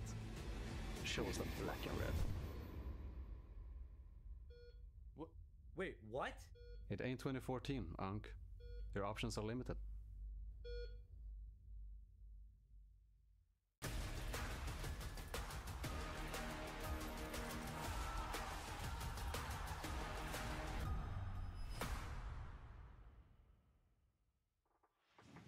Put a bow on it. The Falcons have delivered Ancient 13-8, putting Gamer Legion to the wayside in map 1 of this quarterfinal. Intel Extreme Masters Dallas, by the way, we're live. It's 2025, and the arena is pretty full. I gotta admit, there's a lot of NA Counter-Strike fans around here. Yanko, Steel, and myself guiding you through this quarterfinal. So first map done and dusted. Pretty much lock it in. I mean, you can't really explain dominance to the way that you did at a certain point if you look at the score lines. Yeah, I think the Falcons did a great job of bouncing back into the game, right? I think they could have been more dominant on the CT side. I think that one round where Maggot sort of whiffs the spray really hurt them to have a better scoreline in the first half, and they benefited a lot also from winning both pistols. I think for Gamer Legion that cannot happen, right? When you're an underdog of the size that they are in this game, you have to win at least one, give yourself some breathing room, give yourself a buffer. Yeah, which kind of makes me look over on the side of what's going to be Tessis and Monacy over towards round 10 and some of the things Falcons were able to put together there. Yeah, I think round 10 was kind of the real turning point for the side of Falcons in this game. This is the first fight that actually Tessis won on Cave there, and then Monacy getting this one dig as well. I think this happens twofold. One is that Tessis was losing his fights in Cave. He lost it in round 4 and round 7, the only two other times that he took a fight at Cave. I think that kind of let things spiral out of control for Falcons, but also it let Gamer Legion stay in control of the rounds there. And then when Gamer Legion wasn't able to get that kill, when Tessis either gets the kill or he's able to survive and Gamer Legion doesn't have that opening into the round, I think that's when everything starts to kind of collapse for them. They need that opening. Yeah, absolutely. And I think also we had back-to-back rounds really where right after this, okay, maybe it's not the end of the world for Gamer Legion, you know, sucks to lose a round like that. But after that, you know, gun round going into it, great utility from the side of Falcons doing a lot of damage, and then Nico for the mid fight, you know, finally finds some impact. Great double kill here. Now he's just going to sort of read him in the corner with the one tap, and after this, the Gamer Legion players are going to just save their guns. Yeah, and adding on to this round, when Nico's going for that, not only does he have like another teammate with a mid, he's got set up from nades coming from Red Room, and Tessis, he's kind of getting that spam battle, locking down that cave angle so he can't die, but also it's kind of giving barrier of protection to Nico there so that they're able to get that. But I like that confidence that comes out. Oh, we just won a big round with Deagles. Let's go and just get in their faces. You know, we've been kind of giving up middle this entire game, and that's what Gamer Legion was doing. They would walk out mid, kind of in that second interval of the round. Then once they had that space, they're kind of able to do whatever they want. Everyone from Falcons is playing so much respect, falling back, giving so much space. They lose a bad duel, whether it's Magist can't get a kill out from the donut push, or it's Tessis dying in cave. That's the opening Gamer Legion had all throughout the game, and that turn of events for Falcons just being like, you know what, we're going to run it down and get in your face. That's when we saw life just resurge through their bodies. I think that's where you saw the game being over, kind of for Gamer Legion. You know, not because they lost like 2 rounds that maybe they shouldn't have or whatever. It's because Nico and Monacy had back-to-back good individual rounds, right? And if they're showing up, then there's not really going to be much for Gamer Legion to do in this game. 6-6 half, you win both pistols. The Tessus show is surely in town today, which is nice for the side of Falcons. You know, we talked a lot about the idea that Nico and Monacy have to be activated in the server, and then the others have to somehow toe a line to make it make sense. But no, when Tessus shows up in a big way, that also goes pretty far. I have to say, look, commiserations, though, over on the side of Gamer Legion, Talzin playing lights out. It feels like, well, on the point of Tessus, I feel like everyone on the side of Falcons kind of took turns showing up each round, because Tessus definitely didn't, like, I think they were pretty even. There was like a 1 to 2 kill difference throughout like 4 or 5 even of the players on Falcons. I didn't look at the final scoreboard there, but, you know, a couple of the rounds went the way of Gamer Legion because Tessus doesn't win a fight. So, you know, if he's able to pick up 1 or 2 rounds on the flip side of things, cool. But it just feels like Gamer Legion, just the domino effect that happens within each round as a vacuum, it kind of feels like that overall thing happens as well, where the entire game falls apart for them. Outside of the server, they start to tilt. Everything collapses just from like one bad round, one bad death. They don't know how to regain their focus and regain their footing. I think the problem was also for Falcons, we were talking about Monacy is the only player to have over 1 rating in this tournament. Well, now all 5 were over 1 rating. You know, everyone had their moments. I think Falcons did a great job in the second half of just winning the key rounds, you know, winning the pistol and converting. Then even when they would lose a round, they managed to get the reset right after. And it was just a difficult situation for Gamer Legion to be in, always having to play from the back foot, always feeling that pressure that you have to do something, you know, in the rounds because your opponents have the advantage. Let's start talking about Gamer Legion starting on the CT side of Nuke and how they can't afford to be flat-footed on that start. They can't afford to let the Falcons get in control of this game right away, right out of the game. I think that's going to be problematic for them because the Falcons seem very much in control. They haven't made really many mistakes on this map. They seemed very confident, you know, that they were going to come out on top. Some frustration here and there, but all the players had their moments. No one is really disappearing from the server. So for the side of Gamer Legion, going into a map like Nuke, CT side with a stand-in, all the rotations and everything, I'm not sure what their plan is going to look like going into this one. I think the main thing for them is to shut down whatever Nico's going to try to do outside, whether he's trying to sneak down secret or try to make an opening out in like Big Garage or wrap to Heaven. And that's going to fall onto Acor. It's going to fall onto Rez to be able to really just control that aspect of the game. And I think the other aspect is Gamer Legion, I think, needs to just play a standard game of Nuke and not try to go through like their gimmicky, like, let's do lobby push now. You know, there was a round like the last time they played where a couple of HEs came through the ceiling, through the skylight, and then that's the kind of trigger. It's like, dude, why are you doing that? You should be only doing that when you know like there's 3 or 4 players outside, but you're doing it and you're walking right into where you know the enemy's setting up. Like, audible, cancel, get out of that play. Do something different. Just rely on playing standard. And I think I don't really have doubts that Falcons are going to be able to close this out. So I'm looking a little bit more into the future and the big picture. You know, Nico hasn't had a good Nuke. It feels like, you know, ever since Maus in Melbourne or Maus in Copenhagen, right, in the semifinals. So I think it's important for him at this stage of the tournament to just find his form on that map in particular, because in some of those finals against Vitality, you know, most notably the last map of the Melbourne Grand Final, like, if he was able to do a little bit more, especially on the T side, it would have been enough for Falcons to win the game. And it's just been a struggle, and he hasn't seemed to have been able to find his flow on the map, which used to be a staple for him. Yeah, well, thank you very much, gentlemen. We do have that short break, that very, very short break. We're going to jump into Nuke. We're going to see if Falcons can finish the job here against Gamer Legion and net themselves that berth against Vitality in the semis tomorrow. It's the Intel Extreme Masters Dallas 2025.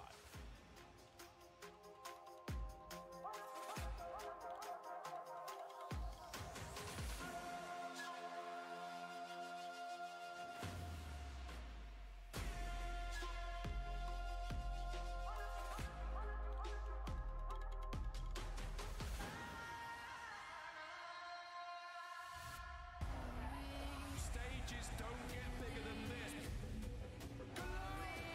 Let's get it on!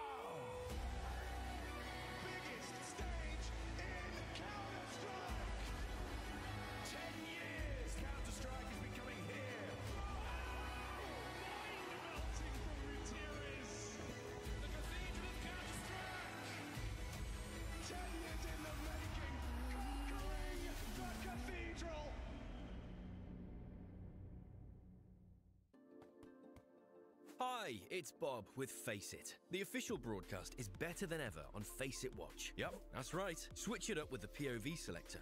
4 angles, your choice. From the main broadcast to your favorite player's view.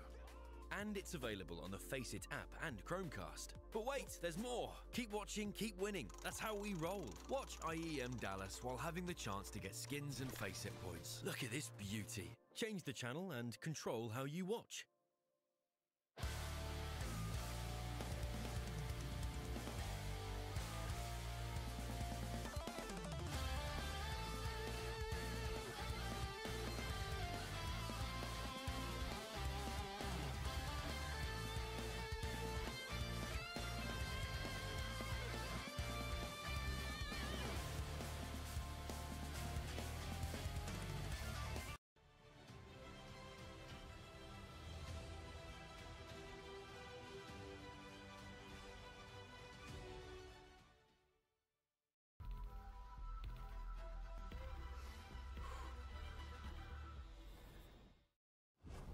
Yemek hazır. Heyecana hazır mısınız?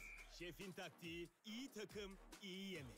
Her mücadelede en iyisini ortaya koyan basketbol milli takımlarımızı var gücümüzle destekliyoruz. Tavuk Dünyası. Basketbol milli takımlar resmi beslenme sponsoru.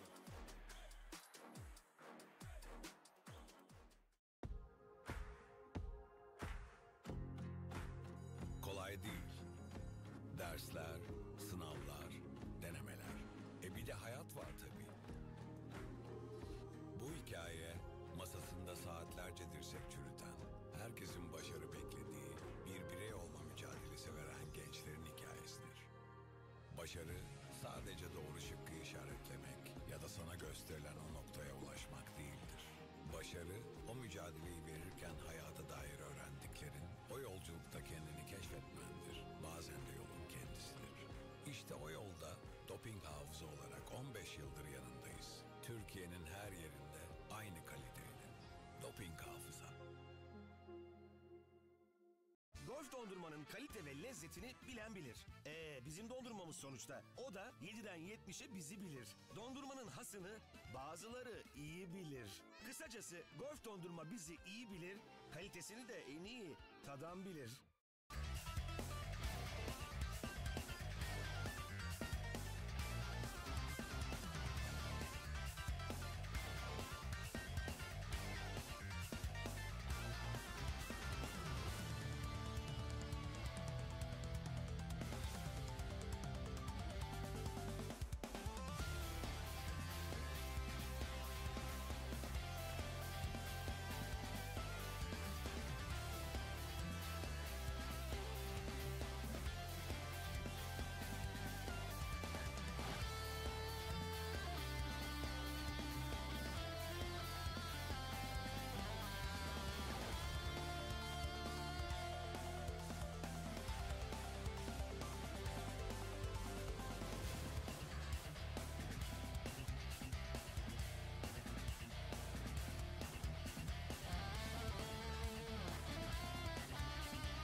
Counter-Strike Combine 2025, Dallas, Texas, coming direct, hot, and into your living rooms around the globe. We're going to have the best Counter-Strike players in the world put through a bunch of tests, trials, and tribulations. Do you have what it takes to win in Texas? We've had our best man on the job, Rushley A. Rushleson, defining and coming up with a couple of new techniques on what Counter-Strike players should be bringing to the server. Let's find out if they've got what it takes.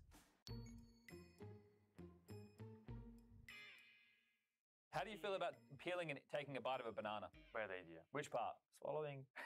I need to eat. You don't need to eat the whole banana, just take a bite.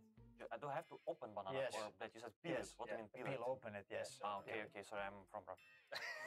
Man, I don't understand this. Just peel the banana, take a bite, okay? What am I doing here, man?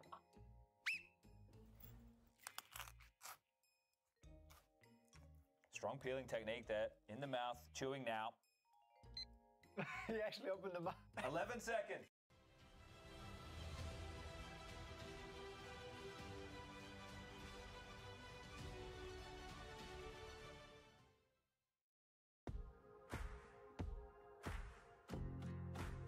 Kolay değil. Dersler, sınavlar, denemeler. Bir de hayat var tabii. Bu hikaye masasında saatlerce dirsek çürüten, herkesin başarı beklediği, bir birey olma mücadelesi veren gençlerin hikayesidir. Başarı sadece doğru şıkkı işaretlemek ya da sana gösterilen o noktaya ulaşmak değildir. Başarı, o mücadeleyi verirken hayata dair öğrendiklerin, o yolculukta kendini keşfetmendir. Bazen de yolun kendisidir. İşte o yolda doping hafıza olarak 15 yıldır yanındayız. Türkiye'nin her yerinde aynı kaliteyle. Doping hafıza. Golf dondurmanın kalite ve lezzetini bilen bilir. Bizim dondurmamız sonuçta. O da 7'den 70'e bizi bilir. Dondurmanın hasını bazıları iyi bilir. Kısacası golf dondurma bizi iyi bilir, kalitesini de en iyi tadan bilir. That's not bad time. I'm taking this banana. I will not chew it, I'll just swallow it. Are you really? Nico, you're not doing it. You need to chew it. Why don't you chew it? Bro, you're not going Don't to choke, all right? All right.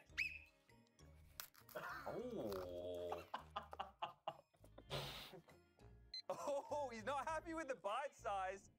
That's just a nibble. It's a small That's bite, a okay? nibble. It's a small bite. Oh, it's a +1 second. Okay. +1? So we've What is given this him. referee? What +1? Look, you got to take it up with the tournament management. But look how much I bite. Yeah, look, it's not fair in life, Monasi. For the size of bite, he's taken 1 second off your time. Okay, And give it me 1 second extra. Let's bring in our next task. How are you with utility? Very good. All right, we get 3 shots. We're going to be measuring your accuracy, not time. Whistle normal then. Just one of those. It's very sporty, isn't it? Oh, it's returned. Okay. Okay. Wait. He sped through the shots there. Nothing lands, but I would like to give 1 point for the return on deflection. Hey, that's not fair. Hit the board, came back. He's hit the net. Oh! No, that was a bad throw. Wait, 1-1, yeah? Well, I feel turn this into a 0.5. If this is only worth 1, then the bounce back's only worth a 0.5. No way. Nico wins. Man, it's always like this against me. Everyone against me. Are you happy with the results of today? Yes. Do you guys feel ready for Texas? Yes. Insane ready. Yeah, let's defend the title. All right. We'll eat bananas, drink water, and play basketball. Perfect. That's exactly what we need to make Counter-Strike great. Thank you, gentlemen.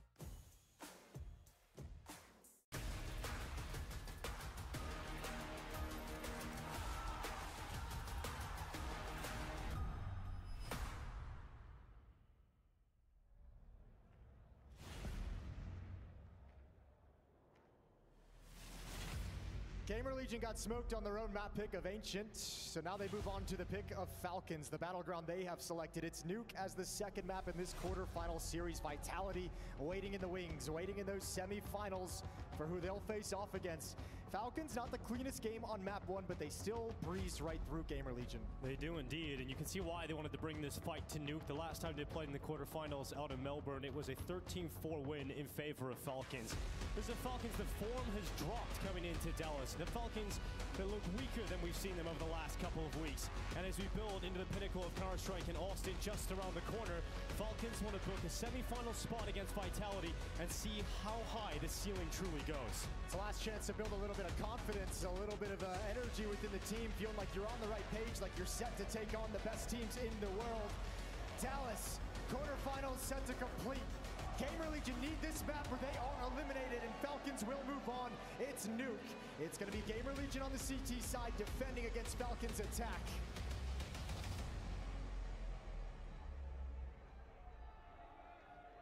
A lot of util into this one for Falcons. Quickly heading into the lobby with 4 players. The A-bomb side is going to see some love. Towson and ZTR set up together to try and deal with the Falcons' threat. Match is ready to drop that smoke in towards main. And that door will swing open, signaling the sign to go. All right, kicks in a little bit of utility on the roof. Towson's going to shift away. Oh, this is the worst time for them to move this defense. Here it comes. And the hit comes in just as they adjust, and we've got ZTR in the first, the second, and the third as he knocks them down with the dual Berettas, gunslinging his way to a 4K, and Gamer Legion hold on. Oh, and he's pointing at him as well. He wants to let him know. Showing him where he's at on the stage. Yeah, bringing some energy into this map now for Gamer Legion. Fell flat in that second half, but starting off Nuke with some energy from ZTR. Yeah, it's a lovely way to get things started, having a player pop off like this. It's good for him individually, gonna have confidence moving into the next few rounds. Especially when it's your in-game leader too, right? Once your leader stepping up, charging forward like that. And in-game leaders will all tell you they call better when they're playing better. So nice start for Gamer Legion. We'll see if Falcons can return this. I doubt it. Only one deagle picked up, mostly a save for Falcons. They got nowhere near the bomb site. Yanko on the desk talking up the Nico Nuke angle. He's obviously he's got a long history with this map of some unfortunate shots and unfortunate losses, some heartbreaking losses. Sure. Now he's got to win on it to get into the semifinals. A couple players fall. Tess is in Monacy.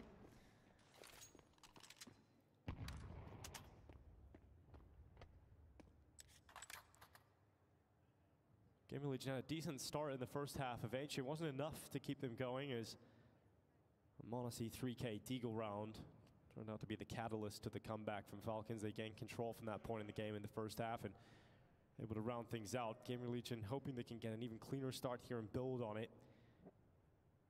Heard the Dash talking about when you're an underdog team, you can't afford to lose rounds like that. Yes, and well, yeah, not even losing, you can't afford to take losses. Like, you can't afford the mistakes here, right? If Kixon's Deagle opens things up, maybe you lose 2 players, 3 players. Those are resources you cannot afford to drop at this moment. Good find from Rez. So much safety so far back, and ZTR is not going to let anyone cross. This round is done. It's going to be 2-0 for Gamer Legion, and we'll get AKs in the next round for Team Falcons.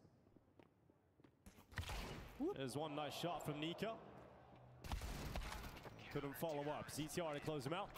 And 1 casualty for Gamer Legion. Money builds, and we've got Falcons getting into the bye. Yeah, we'll get AK-47s. Galila's going to be on Tess's, who picked up the Deagle in the previous round. But this is the first chance for Kixon, who top fragged in the first map on Ancient for his team, leading from the front. It's the first chance for him to start digging into the playbook and setting things up as this half goes deeper. Keep eyes on Nico outside, obviously. As I mentioned, Yanko bringing him up as someone who needs to have a good game, and it would just be great for him to have a good game here on Nuke, but such a critical part of the map. Miss Molly here. Rez is going to stay committed outside behind the smoke regardless. His eyes on Tesses at the top of the silo. Uncomfortable for Rez, but he's going to get away. He's so happy that was a Galil, but Nico never spotted Acor up on the roof. He's probably looking closely into the smoke, see if he can spot Rez taken down. It looked like it was going to go the other way. Now a 4 versus 5. Well, PR put under quite a bit of pressure. He's got Towson to try and alleviate some of it. Magis stays committed to the push, and he spotted a little bit of Towson in the air. PR swings, and he gets a double out of the MP9. He actually gets both kills from that. And that's giving Gamer Legion a huge advantage now to close out 4v2. Yeah, but upper bomb side, only 1 defender, and it's Rez with low HP. Now, he's in a tough spot, but if something goes wrong, if he takes a bullet, anything, Tess is going to clear him out. He's going to take more than that. Yeah. Leg to the head.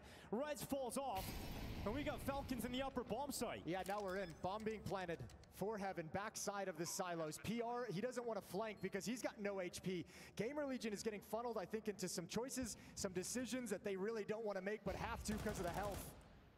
Well, Tessa has given away his position, trying to lay down some bullets through the main smoke. PR is so low coming in from Heaven. relies upon the main prong to the approach to get them in. And now Tesses has to be tight in his hold. He's not going to be able to do it. Falcons unable to pick up their first round win. Tesses gives them the ball plant though, and that's 3 in a row here for Gamer Legion. Yeah, both Falcons players go into HUD and kind of work their way towards lobby, towards Squeak Door, where they're going to be blocked off. So coming back in, they didn't have any strong positions. They had plenty of time to find them. And you can see Kixon, when he comes back in, he's like, the only option I really have is to fight. Here's that clear from Tesses. You've seen the shadow off the silo. Yeah. Knew exactly where to go. But that decision from PR with 4 HP not to flank ends up being a brilliant decision to make. Really well done from PR, understanding the situation. Got a headphone off and a referee in the camera view, and you know what that means. That means we got a little tech pause. A tech pause indeed. But best in the business will get it resolved quickly. Oh, Dallas, I see you guys got beer this year. That's kind of cool. Yeah, no chance required this time.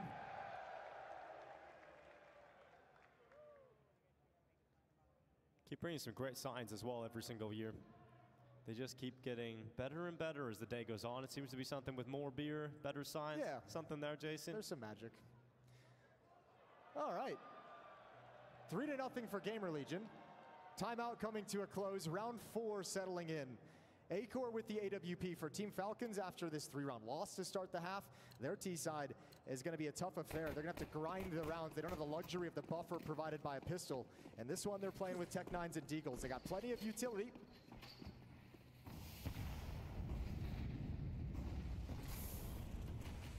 Quick take of outside for Nico, and bullets land at his chest, but he still makes it across. Gets down Secret. Now the rest of his teammates attempted to get past Red's bullets. They will actually get by. Oh, honestly, a couple extra right there at the end.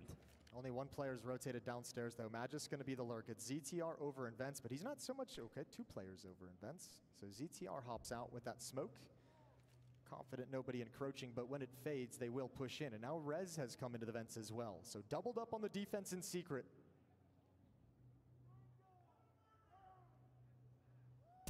There's a swing of Nico's Deagle. Grenade's going to land in towards him, and they push right into the rifle. They overwhelm him, and so Red steps up in his stead. He'll go into the peak, and Monacy's landed one in the meantime on the back of Towson. He's now Tesses looking for a follow-up kill here on the Deagle of his own. And Falcons are in this fight. Monacy could win this. Oh, he has no idea. Rez. Oh, he doesn't know Rez. Okay, sound cue up towards the upper bomb site. Tess is now lurking down low. You got to deal with Acor up in the heaven. 1 HP for Monacy. Oh. That grenade's going to get him, but the bomb goes down. The bomb gets planted. Crucial milliseconds fall in favor of Falcons, and here's the Tesses flank. They don't know about this, so they can't hustle. Oh, he does. He reads it. He reads the play. He goes back, gets his gun out in time. And now it is Magic required. We talk about experience and the lack of stage experience for Gamer Legion. None more experienced than Magic, and he's going to wait back in the hut. He's got himself one in Acor. He's got to let that experience shine. He lands the dink up towards heaven. But enough health for PR to stand and the defuse to come through for Gamer Legion. Very, very close as well, because Rez defusing with no HP, or excuse me, PR defusing with low HP. That could have been a double kill. All right, let's see what you got. What a slideshow. We'll come back to it, guys. It was basically an image anyways. Needs an Intel Core Ultra upgrade, I think. Here's Magic's attempt. Very dangerous. You have to remember that was with pistols for Falcons. Yeah, I was going to say a very dangerous round for Gamer Legion. Acor getting aggressive behind this smoke. Last time it was Rez. He was caught, but only a Galil couldn't finish him off. So Rez, okay, he sees a little bit. Smoke coming in. And Tesses doesn't want the peek this time. Rez at red. Goes into the open, spots out Tesses at the silo. Yeah, but that flash is a signal. Now they know someone's at Rez. Yeah, Nico's so ready for him as well. Rez sliced open by Nico. Acor trying to cleave one off the top of the silo. There's a replenishment of the reinforcements here. ZTR's arrived from Secret to go and challenge Nico, but Nico's got both. This is his position. This is his domain. And outside in control of Falcons. Yeah, given some footsteps in the nade trajectory from Secret. He wants Acor to be calling out that one's gone down low. But Gamer Legion in the 3v5, they've just chosen to stack this upper bomb site. Ooh, if Falcons finish here, it could be a train wreck. Yeah, Towson to the back of the site just spots a little bit of Tesses, but it doesn't matter because Magic has come through. Monacy follows up, and they run over the A-bomb site. It's going to be a safe call here for Acor. Back it away. Monacy on that hunt. Nice shot from Acor. He realizes he's now in a very dangerous spot where they likely We'll try and take that AWP away from him. Magis has done some really solid work in these first 2 maps on the flank. Away from the action as that solo player, the guy who's expected to always make sure plan B is available. I don't think Acor goes for this. That 1 kill kind of gave him an idea of the potential, but decides to back away at the end of it. But yeah, great lurking performance from Magisk, even if the volume of fragging isn't anything crazy. And once again, here he finds the escape route. So first round for Falcons on Nuke. Acor hanging on to the AWP. We got $7,500 in the buy for PR. We'll see what kind of buy Gaming Legion can throw together here. It's going to be a solid buy, but they're going to be out of money after this. PR has to spend all that cash dropping rifles over his teammates, so it's going to be really awkward for Gamer Legion moving forward. This is maybe the first big chance that Falcons have at breaking that economy, resetting it, and giving themselves a chance to scrape together a couple easy rounds to close the gap on the scoreboard. So really big round for both of these teams. It represents for Falcons the ability to keep this close and get into the match early. For Gamer Legion, extend that lead and try and bury Falcons if you could win this one.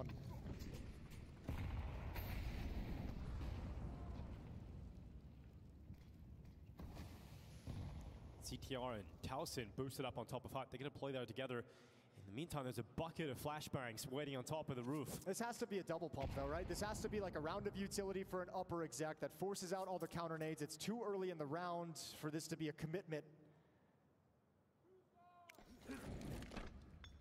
Surely. Well, they're going to go on it. They're going to go on the first time of asking. And knocking at the door, as Tess says, but there were 2 players on the Hut. 2 players on the Hut. And maybe that'll still come back to bite Falcons, but yet to make his move. Still waiting inside of the Hut smoke. ZTR ready to strike. Magis goes back and nearly clears it, but ZTR, a little bit of magic dropping off the Hut. Monacy's gonna clear him out though. Evens the numbers out at 55 seconds, and the pause button has been hit. There's still time to stay composed for Falcons down in the site. Good nade, a little bit of extra damage and making PR nervous. Monacy gonna tap the bomb. They might want to bail out to the lower bomb site. This has been so harassed, so contested. I don't think they're going to be comfortable anyway. Neither of them can cover Mini. They have to choose if they want to cover Heaven or Mini. PR comes in at the perfect time. Tessus looks away, so it's Monacy looking for his first big clutch here of the quarterfinals.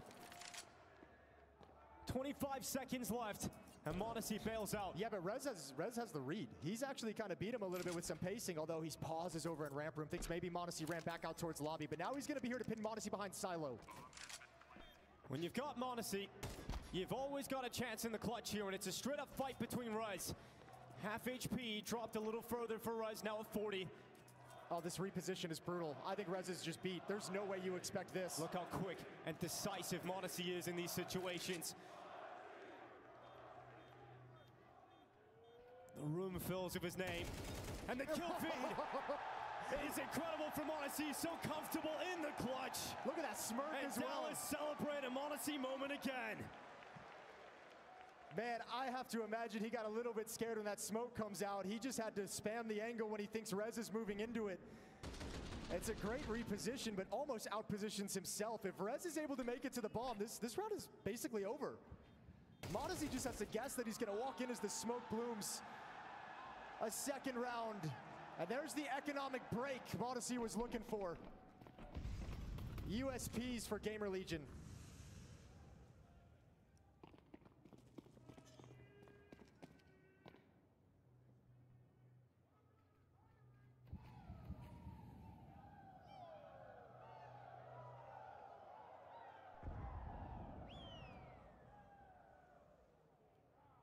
Stack of players here at Secret.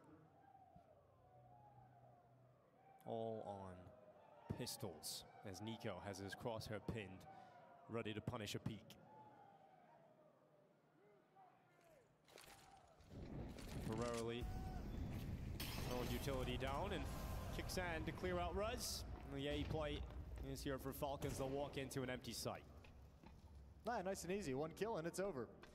So there's that kind of easy round they get to close the gap. It's going to be 3-4 now as the bomb gets planted by Nico. And for Gamer Legion, probably going to start trying to have a conversation here as this round finishes. I think, you know, Nico's only got 3 kills, but he's had a couple nice rounds outside.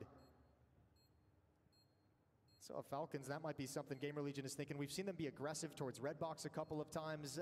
We've seen them play passive back in Garage, so probably just a conversation about how they want to work it into this next gun round. Good kills from Monacy. Heating up. Farming ecos, it all looks good. Yeah, Ecor, the last of the crops. He's just around the corner, and Monacy's gonna find it. 3 rounds in a row for Falcons. I think Rose is going to be frustrated from a couple of gun rounds ago when he gets up to red. He felt like he was in a strong position. Yes. Just didn't catch a favorable timing. I don't necessarily think they can't go back to that based on how it went. They can still go back to it. They've just used it twice already in this half so far. So I mean, once you use it, that much, I think Falcon's going to be kind of aware of the possibility. They've already shown that they're not getting caught off guard by it, right? So it might not be worth the investment of manpower and utility. But here we go, aggressive again. I take it all back. This time, past red box. Yeah, Rez has some help this time, and in fact, he's gone through the smoke. On the back is Tessa, and it's going to be ZTR on the first, Reds on the follow-up. And this time, outside success for the CT side of Gamer Legion. Tessa's fighting on so many different fronts, 3 players all around the smokes. And the aggression for Gamer Legion outside pays off. Yeah, this time they really get the reward out of it. Previously, it was maybe just delayed, maybe just an annoyance, but this time it's an emphatic victory for the aggressive stance. 1 versus 5, and off the top of that success, a round where you have no money and you've just rebought into, you're gonna feel flush with cash after keeping 4 players alive if you can get there. Just Magisk remaining to find.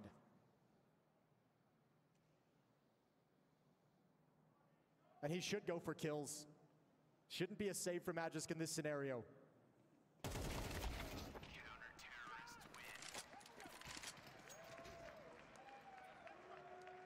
Gamer Legion's first round win outside of the initial 4 picked up. Ash happy with the response of the CT side once the guns have come back out. This is Rez pushed up in the smokes. Absolute chaos for Falcons to try and figure out, especially Tessas, who's just standing in the open fighting 3 different fronts. Yeah, they never had a good read on where everyone was. They were looking for ghosts the whole time. Round 9. Mac 10 on Kixon. Over towards ramp room we go. Fast. They've got some pep in their step. Indeed they do. Tessa's getting into the vent. They kicks at Mac 10 flying through. Tessa's got a knife kill. Oh, this is not the start Gamer Legion would have liked in the follow-up round. And Falcons just barreling down into B. And as soon as Tessas gets that kill, if you're Gamer Legion, you're like, oh, we can't go down vents. Oh, now he's gonna be aggressive. He wants to hold on to it instead of dropping the smoke. Might come back to haunt them. Might regret that decision, but for now, Nico can hold them at bay. Important kill to be won there by Rez. Follow-up utility smokes, flashes, forcing them back into secret. Done. That's the one. All 3 of them are behind the smoke. They have to bail out. They don't have the time to wait for it. So Falcons gonna win a hard-fought round. Shock and awe with Tess's dropping vent paired with the ramp rush. The early rotation to get down towards control or decon through vents just gets ruined. Yeah, 4th round 1 with a little Falcons flair. I'm sure we'll get to see that knife and how it went down for Tessas. But changing it up, that's what Falcons can do. I'm very happy to pick up a Mac 10 and just go front in, create space, create a little bit of chaos. And sometimes strats and tactics are just that easy. That is entirely designed for Tessas to just get that 1 fast rotation kill. You know if there's a ramp rush, an upper player is going to try and get downstairs as fast as humanly possible. They're going to throw caution to the wind. It's still early. There's smokes everywhere. There's malls. He's feeling safe. But coming into the vent, he never saw Tessas. Yeah, ZTR makes that quick rotation. So decisive about it. He's now going to be on notice for the rest of the half. A little more wary about getting into the vent.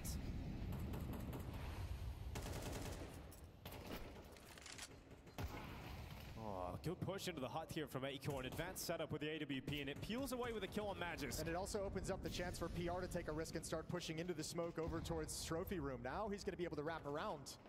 Speaking of wrapping around, look at Tessas. Yeah, this round's gonna get weird. Look at Tessas. He's got Telson running right into him. 2nd kill, nearly. ZTR ensures the trade and keeps his team in this fight. Now, Rez is still at the back of the garage, and we've got Falcons moving outside as PR takes over lobby. Gamer Legion so active on the CT side right now. I wonder what Acor is going to do with this op. It's over towards the control vent for the moment, but PR just said everything's clear. You can actually go elsewhere. So now he's got to be concerned over towards Mini Garage. They've been spotted crossing, not wanting to use utility. There's 1 kill from Acor. He can back off. PR's coming in slowly but surely. Yeah, Rez can take the distraction, the initial fights, but that's the PR flank. And it's Nico with a 1v3 ahead of him. He's going to be a tough clutch to get into here for Nico. Well, the bomb's all the way out and outside, so it's going to be an extremely tough clutch. Yeah, got to play on hoping an elimination, and of course not going to happen as ZTR nails him in the head. We've got 6 rounds picked up for Gamer Legion. Still, I think if you're Falcons right now, you got 2 rounds remaining in this half. You're sitting, you're feeling in a comfortable place. You're not in a bad spot. You didn't win pistol, so you knew this half wasn't going to be a large snowball where you just blow up the scoreboard. You've been grinding back into it, fighting back and forth. 4 rounds at this point is not bad. You get 1 more, you're happy. You get 2 more, you're ecstatic. So timeout to see what they can scrape together.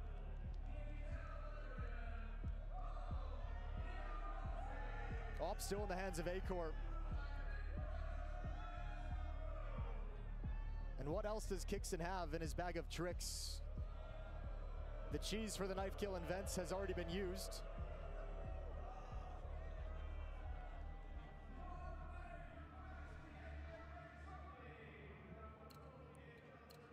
Well, Kixon's going to go to Tech 9.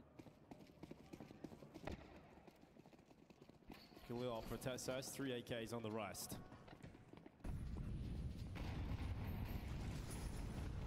Acor with some confidence. He went for the hot push in the previous round for the opening move. He's gone outside this time. Not going to net him the kill, and realizes there's a timer on how long you can hold that position. So drops back, repositions. He'll be over towards Secret early on.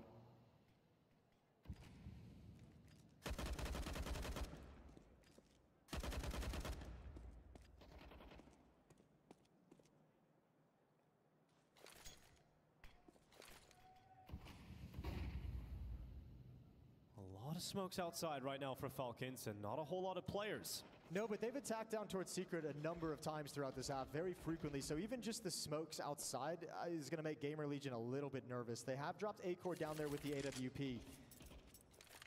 So considering the fact that at this point, perhaps Falcons lining up at the Secret stairs, they would be incorrect if that's their line of thought, because the upper bomb site is in trouble.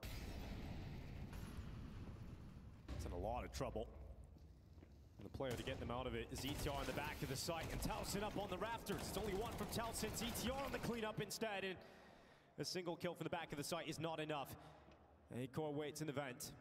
Coiled, ready to fly up, use the utility instead, and with the bomb going down, it's PR to take the next step forward, but he gets caught with Kicksan just hiding behind the box. And Acor's Molly gave away exactly where he was playing from. The Molly trying to keep a defender out of there to make sure that the Heaven player can actually get out, not be harassed by a player at vents, but it sells Acor, and he'll probably lose everything. Indeed, he will.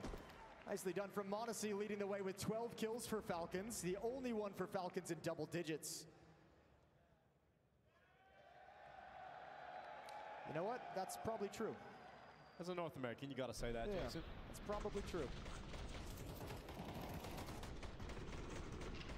Kixon's done a great job. I mean, the 2 trades with Tech 9's coming out of the smoke as well, calling a great game. The little peekaboo up towards Heaven, really well done. Little frustration for Gamer Legion. They had that hot start in the half at 4-0, but it's been a 5-2 run since then. Falcons have gained control of the gun rounds. It was a 6-6 half in the first half of Ancient as well. Falcons having to play from behind to get that even score line. Looking forward again here. They should be able to do it, given Gamer Legion's situation. It's a rough buy, isn't it? 5-7 on ZTR, Deagle on Rez. Really, really labored with utility. Only a couple pieces remaining. 1 kit to work with. And you can see Falcons, they're so comfortable. Playing it slow, seeing if there's going to be any pushes, anything crazy. And Kixon lining up for the outside smokes. Nico's going to utilize those over at Red Box. And we'll see what kind of movement it forces in the defensive Gamer Legion. Did he lose his smoke? I'm just happy to see the smokes landing this year. You know, we That's true. We were celebrating Stewie actually landing the smokes outside, so I'll take it. Well, I mean, it's odd because now the timing of that smoke wall is so disjointed that Nico just backs away. He's like, I actually can't utilize this anymore because it's just a little too weird. Acor has been all over the show with his AWP, this time towards ramp. Unfortunately, they're not coming towards him yet. They're going to apply pressure into the top side again. It's Towson and ZTR with weaker weapons. PR out towards Mini. 28 seconds on the clock. Falcons looking to close the half at a 6-6 scoreline. Magisk opens up. Towson shuts the door on 2. But it's ETR's 5-7, the last hope, the last line of defense off this upper site with Acor. And the AWP's going to strike. ETR going down, and so will Acor as he falls to the ground. It's a 6-6 scoreline. Falcons hoping for a 2-0. They switch to the CT side next.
Kolay değil.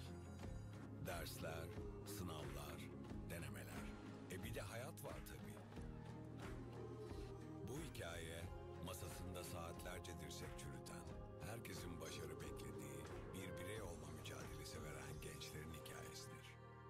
Başarı sadece doğru şıkkı işaretlemek ya da sana gösterilen o noktaya ulaşmak değildir.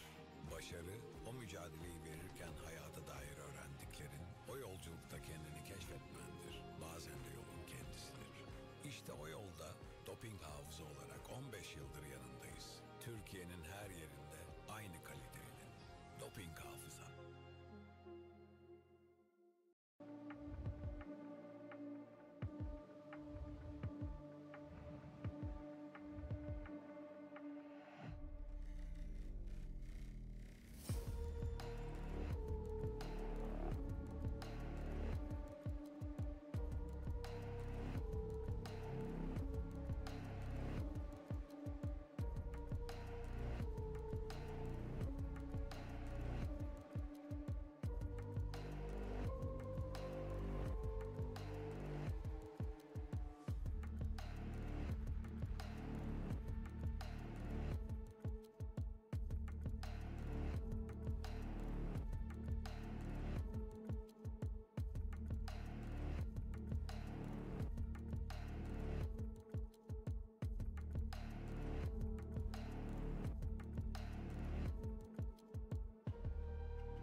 It's deja vu on map 2 as Falcons storm back, a comeback to tie things up 6-6 at the end of the first half. But Gamer Legion is hoping the future holds something a little bit different for them, because map 1 ended in a loss, and if that happens here, they are eliminated out of the playoffs at Dallas. So looking to bring this to Inferno if they possibly can. Yeah, that second half did not go so well for them after securing 6-6. Only won 2 rounds in the second half. It's going to be a completely different story here for Gaming Legion.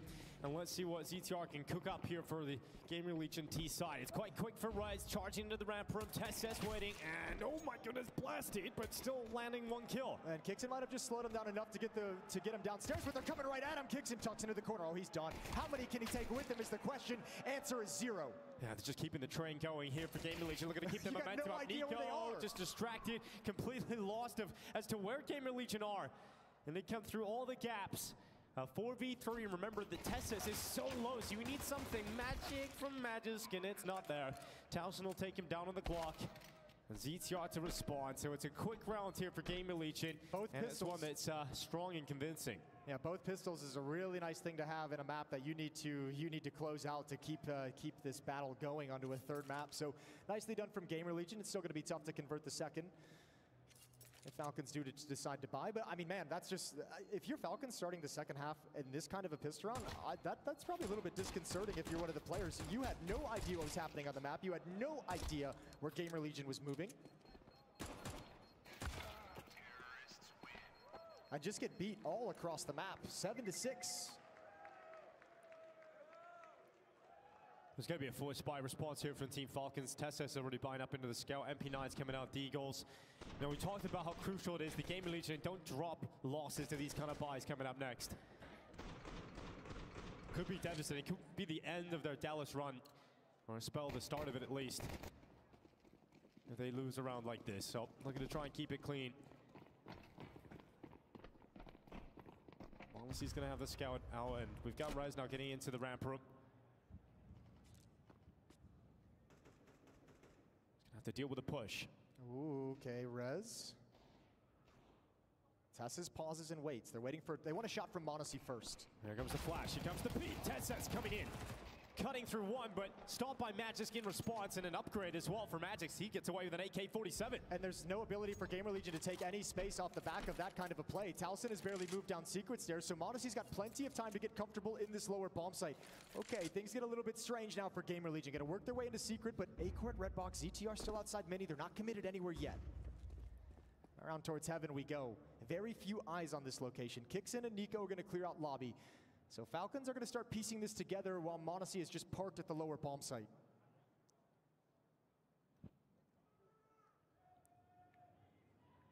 Trying to remain composed, their Gamer Legion. I think ZTR with Molotov Flash is going to try and throw a fake up heaven. And Towson and Aiko are about to be spotted though by Monacy. His eyes back in his crosshair just in time, but usually so reliable in those situations. Monacy gets nothing. Ooh. A dink on the ZTR though. That scared the hell out of him. Oh yeah, you can see how panicked he is. Jump scare, and oh, it's Kicks in. Oh, he turns back. What is that? He gets away with a triple on the 5-7. The dinks out towards heaven and the turn back to the vent. That's a freakish sequence from your IGL. I cannot believe it. Look at the spin around. This is gross. Initial dink. He does eventually clean it up. Knows what that flashbang means. Unfortunately for Towson and Acor, they're coming into a blind fight. They got no idea. And we just said that they can't lose a round like this. Gaming Legion can't afford to lose rounds like this. You come into the second half, you got a tie game, you win the pistol, you need to convert it. You need to start getting going here in the second half early on. And that moment from Kickstand is absolutely devastating. And it negates the positives of winning both pistols. And you've got to buy right back into things, and you've got to engage this economic tug of war in the first few rounds to try and come out on top. But now you're fighting against Falcons with rifles, with M4s, AK-47. The scout is still in Monacy's hands. A brutal turn of events for Gamer Legion.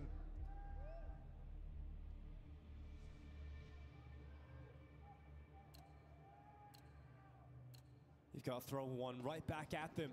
Scout Alpha Acor, Deagles, Tech 9s. Knocked off their feet are Gamer Legion.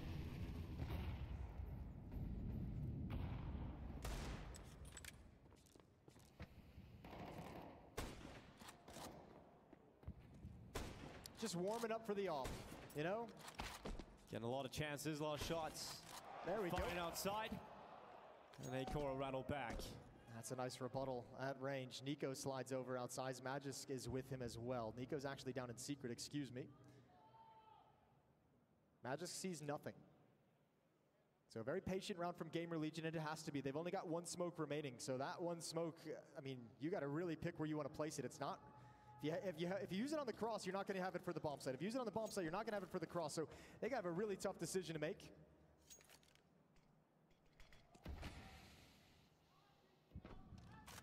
And there it is. To fight towards heaven, to wrap across Mini and challenge heaven and hell. Yeah, Magis gets vision on it though, but the timing, not able to spot ZTR and PR getting closer to the locker room window. Magis clean on the first headshot. Gonna climb up the ladder, be quite quick about the reposition. Yeah, he doesn't know if they're there. Here comes Nico as well to try and clear him out, but PR, great deagle shot. Oh, Rez waits outside, and Nico set up by the distraction, goes down to the deagle of Rez. And Gamer Legion can now have an opportunity to pull this back after a heartbreaking loss to Force Buy in the second round. They have one of their own here. Tess says, how has he not got that one? Damage on to 2, and yet no kills still for Tess. PR getting away, trying to run away with a bomb, but it's Rez's Deagle to bounce back for Gamer Legion. Tesses might never use a Galil ever again. No, I think that's it. Retire that. He might never pick up that gun, but what a win for Gamer Legion. And that's just, I mean, quiet on the map. Yeah, Falcons just must have been so nervous. This kill is there, but Nico's going investigating as well. He's trying to end the round immediately, and man, they just get caught trying to do a little bit too much. I think that's everybody's reaction right now. That's heartbreak, that's disbelief, and indigestion all in one. Another Force Buy.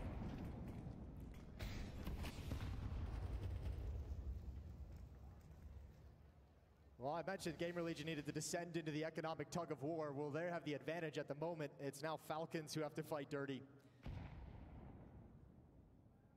Only Towson outside for the T side. Other 4 players lining up towards ramp room.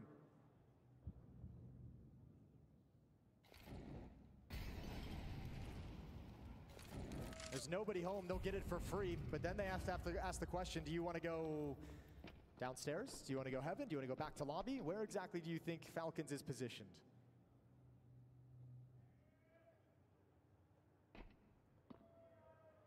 The descent down into the B-bomb site. There's 2 players here, but they're over in secret. That's going to be Nico and Kixon. And they're getting further away from the site. When this bomb gets planted and when they hear the utility come out, they may just want to save. They just may want to save and try again in the next round in round 17. Try not to lose any of these weapons. If you could find Towson in this M4, that'd be cool. Yeah, Nico's deco going down. You do have a lot of committed resources for this fight against PR. Honestly wins the outside duel as well. Well, now you can have 3 rifles in the next round, but you have to make the decision to call it off now, and they will. I like this call from Falcons, so they'll concede the round, but now you've got 2 from Moss. You've got an M4 and Monacy from finding Towson on his lonesome. It's going to be 9-7, 2-round lead for Gamer Legion, but Falcons have a very intimidating buy coming in the next round.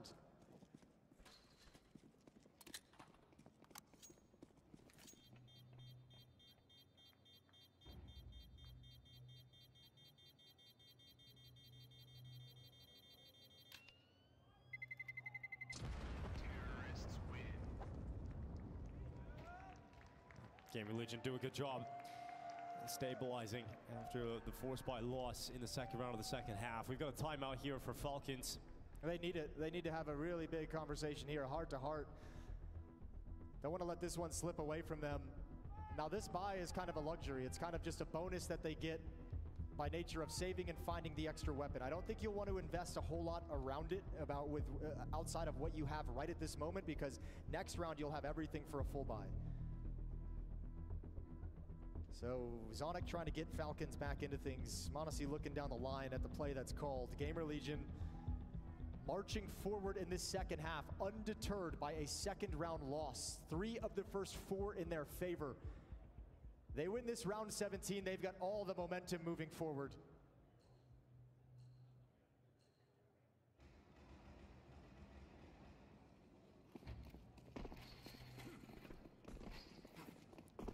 At least by nature of how this half has gone so far, Gamer Legion have been able to avoid any Monacy AWP sighting. Nico's Deagle, oh, close.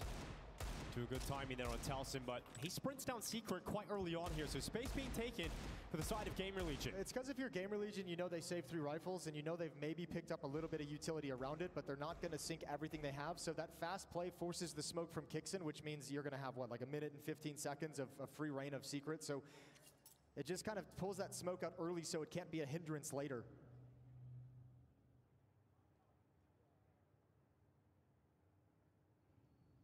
I think in general, the philosophy from Falcons in this round as well is just like, who cares about Secret? Who cares about the lower bomb site? If they go there, they win.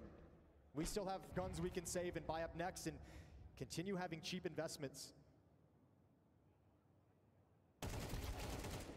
Kicks in, feeds himself to Rez.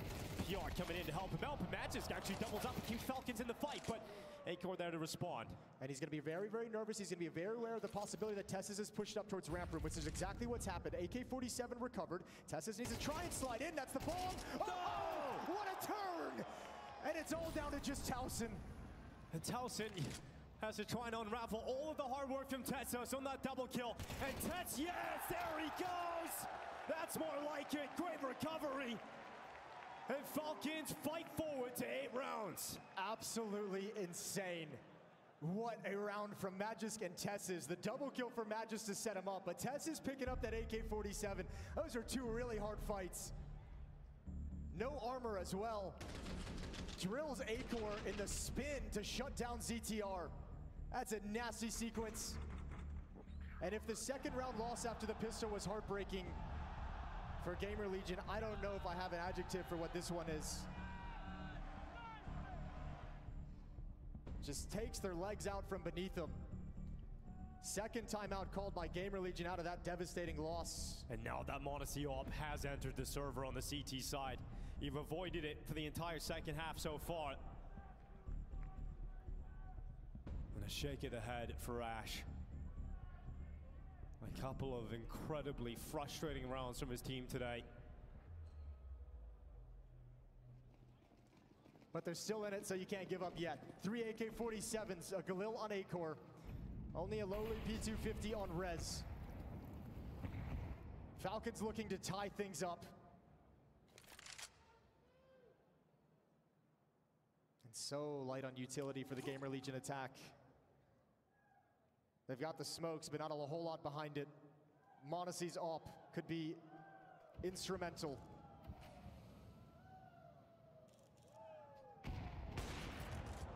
Smoke blown open. Shot misses by a whisper. m0NESY retreats, wraps around. Look at Towson trying to catch the reload. Timing on Nico. Oh, he's got it. Nico backs away. It's going to be an opening kill, followed up by PR.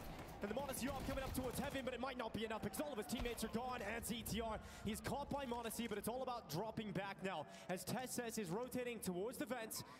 It could be a window, a small window for him to get back up into the site, and Falcons could still have a shot at this. m0NESY's going to try and give him some cover as well. He has a smoke. He can actually smoke off Squeak Door, and they can make this work. Tessus can come up the vents now. He's got that cover. There's the smoke up, and Tessus arrives. m0NESY switches out to the AK. A kid on his back. A little bit of utility. m0NESY with another clean headshot. Does he look back to the right spot at the right time? Towson's in the vent. Tessus doesn't clear the hut. The time is limited, and the chances dwindle. m0NESY's got another headshot, hunting down the final kill. And he just can't get it. m0NESY's gonna retreat. Not enough time to pick up their own victory, and Gamer Legion will withstand its double figures, 10-8. However, m0NESY's op did get blown away by the bomb. He's not able to recover it, so that weapon that was going to be so crucial is gone. And this is a rare mistake out of Nico. That's like a rare inexperienced mistake, just dumping the whole mag when you don't have information on what's on the other side of that smoke. A very audible reload in an exposed position. For that lack of experience we mentioned for Gamer Legion, they're sticking in this map so well.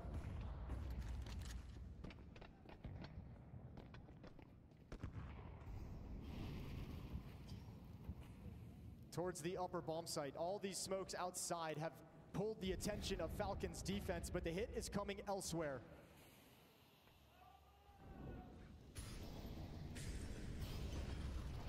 Kicks in, steps forward in all the chaos. Step shrouded by bullets. Headshots coming in and eventually taken down by Acor. NiKo now looking to cover off the site, knowing that the bomb is rolled to his feet. It's a comfortable spot for his two teammates to rotate into. Trying to piece together where the remaining players of Gamer Legion have gone. And they've bailed out of the upper bomb site. This game is so wild. I have to imagine both coaches are sitting there just trying not to have a heart attack with the way that these heroics, these individual multi-kills from Falcons are keeping them alive, but then the inability of Gamer Legion to capitalize on the rare moments of success they have.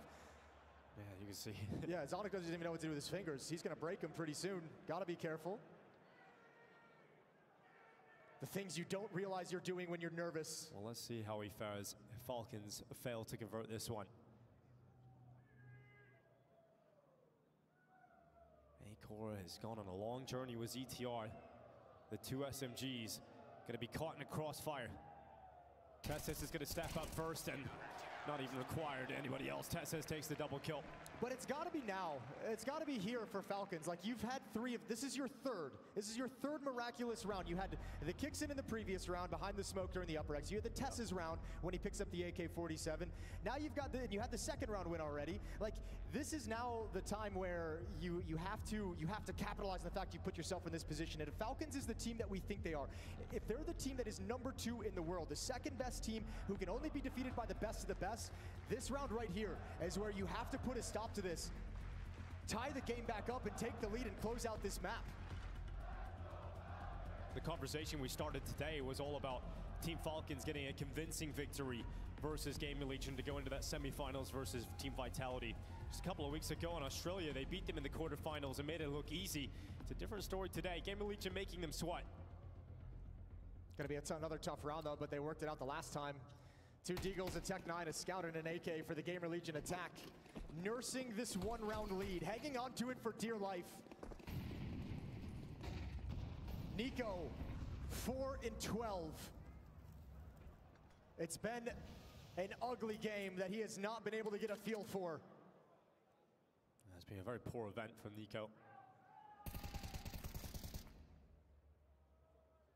This map might just be the low light. His teammates can get the result. Might not matter. m0NESY just jiggling outside, detecting information, and well, lack thereof. Not seeing anybody. As NiKo now comes over towards Secret.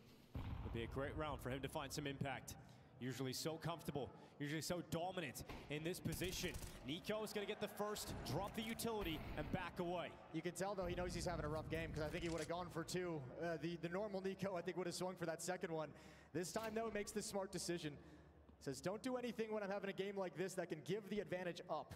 Not at this stage of the game. So now Tess is in position to cut off the fallback.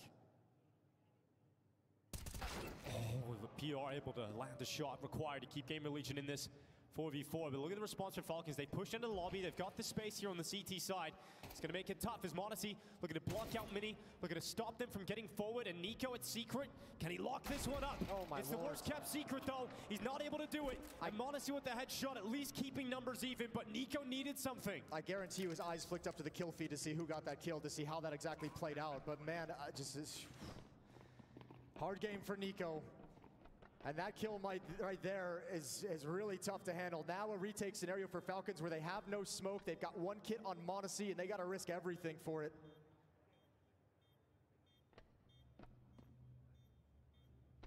Throwing everything they've got into this. The kicks aren't going down in the vent, and m0NESY's already so committed. Desperately trying to make something happen here for Falcons, but even he can't do it. Even he can't find a way here. It's 11 rounds for Gamer Legion. m0NESY is committed to the site, trying to remove his weapon, and Magisk will protect him, but the bomb will go off and blast everything away from the hands of Falcons. Okay, this next round is actually going to be awesome. Round 21. We don't get a treat like this all that often because those kills, sticking around and finding those 2 kills on the exit, the bomb destroying everyone from both teams after the fact. Both teams have crappy money, crappy economy, but both teams have to buy in this round. So it's going to be a very odd, scrappy one. And at this stage in the game where so much of the map is going to rest upon it, Zonic calls a timeout. Giving his boys a chance to talk things over. How do they want to work these weak and diminished weapons? What setups do they want to run? Both teams going to be missing utility.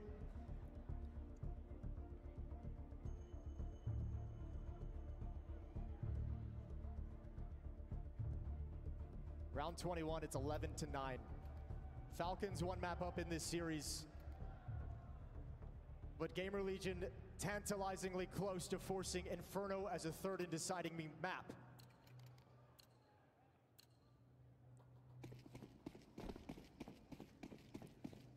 This is the best chance for Gamer Legion.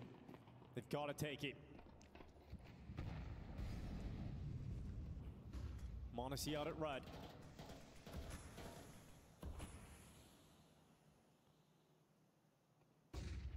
It's got to be a lot of pressure on his shoulders. With Nico not having a good game, m0NESY becomes even more important. Able to rise to the occasion outside here. He's going to back away. Going to put Nico at secret instead with a FAMAS. He got 1 kill in the previous round. This time, same result. Tesses under a lot of pressure. Deagle diving down into B.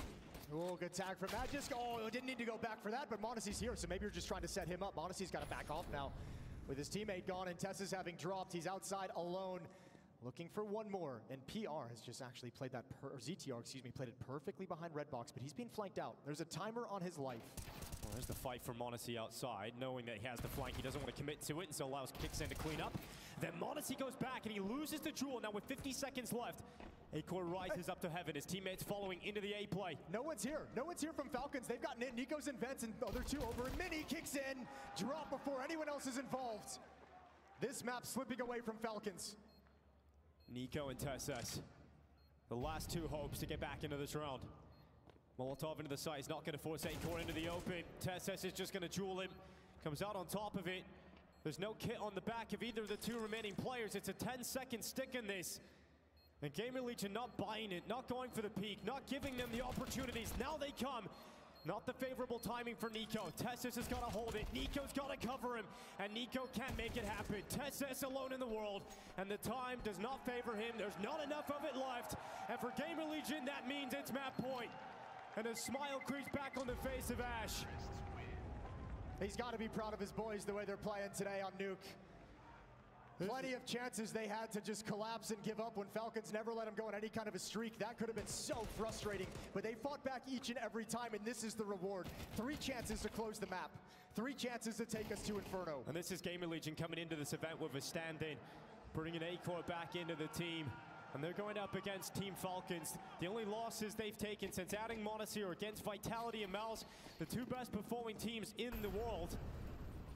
They got blanked by them in the quarterfinals of Melbourne. But at this event, without even their full squad, Gamer Legion about to take the second map of the quarters. It's an AK from m0NESY. Everybody else's weapon is lackluster. Everybody else's performance is lackluster. m0NESY's been in hard carry mode, and you're at that point of the game where it's like, all right, guys, I've done what I can. I need someone else. And we thought it would change coming into the playoffs. With all the experience, you thought it would shift, but not the case. Kixan pinned in the corner. Towson going to be up first. It's Acor to land the shot.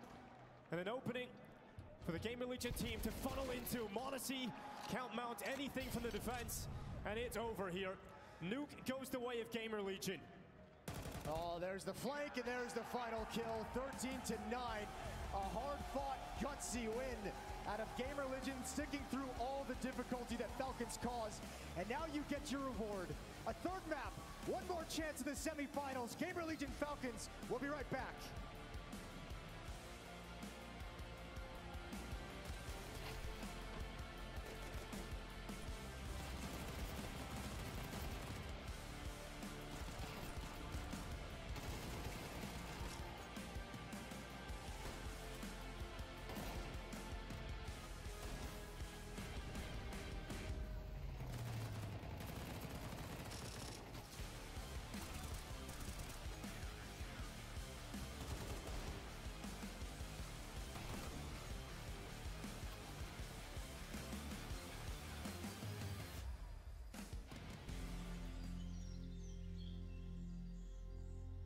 In light of your numerous complaints about the monitoring and publishing of communications, you have been awarded this wellness check-in. Not only that, we're here to celebrate the recent success of your department. Can I offer you a celebratory hug? Not until you won a major. Despite your success, We will continue your watch. What? Thought about another 6 months? Please refrain from any outbursts. That's minus 1 month. Last session, we spoke of creative difficulties. Have you sought any inspiration from other departments? What? Like, take their strats and just change the names? Build a strat book like you would an ESL skit. I did try that with 3D Max, but... You started playing like them? I see. Have you considered other reasons for your previous underperformance? Perhaps looked inward? Upper management would like answers. Well? I don't know. I feel like we've been a bit unlucky, but... What? I mean... Do you have any idea, or should I suggest something? I'm just thinking...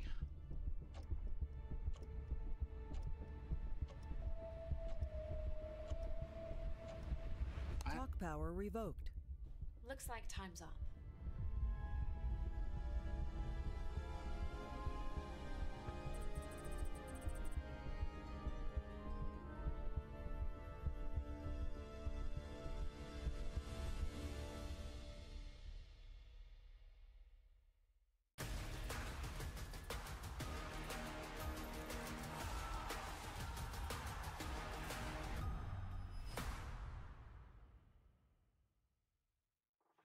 We are going to end up on 3 maps, if you can believe it.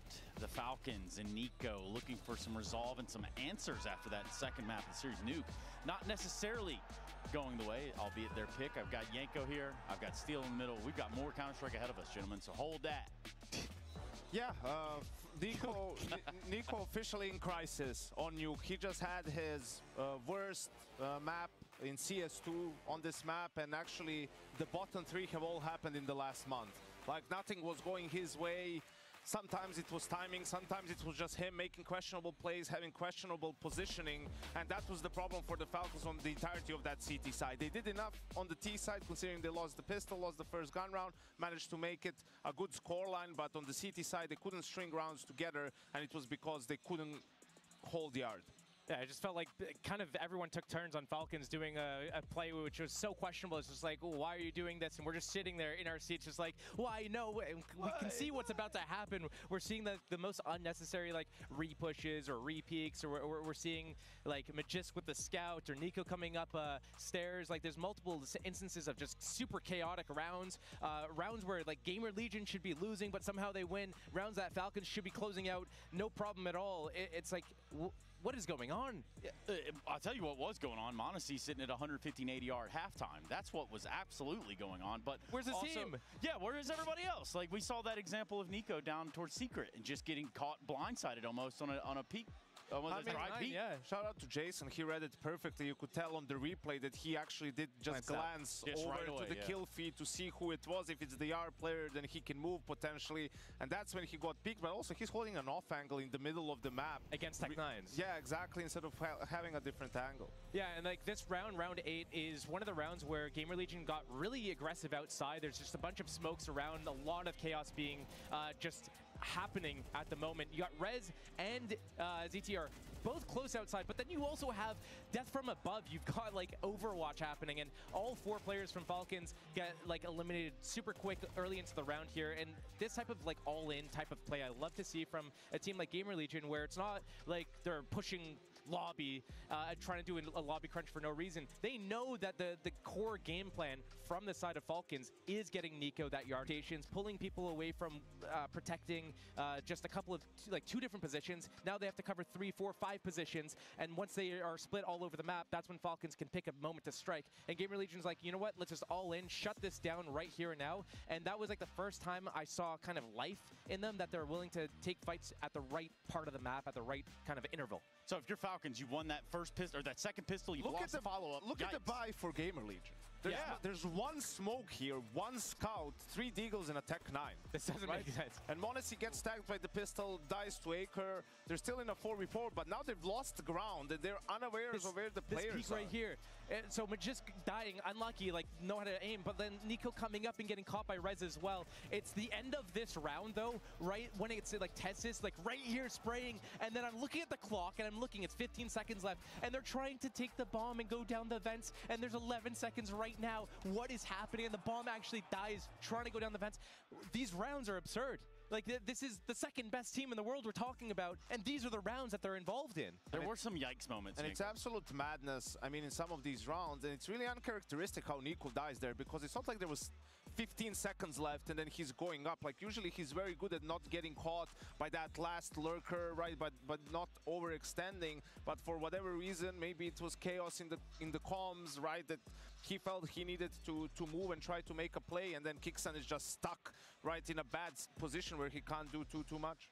Well, towards the end of that game, though, and obviously all things have to come to an end at some point. Yes, Nuke came to an end. Let's talk about round 20.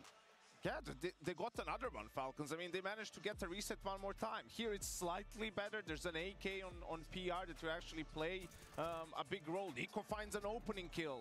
Wow, surely this is it. But then this is a nasty shot on PR onto Tess, and Nico here with the glance, right?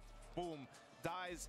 Everyone else is on the upper bomb site. Gamer Legion is able to get the bomb down and get in position. This was always going to be, you know, a very, very difficult retake. But again, it's like you have everything you want, right? Nico gets the information. He gets the first kill. He keeps his positioning.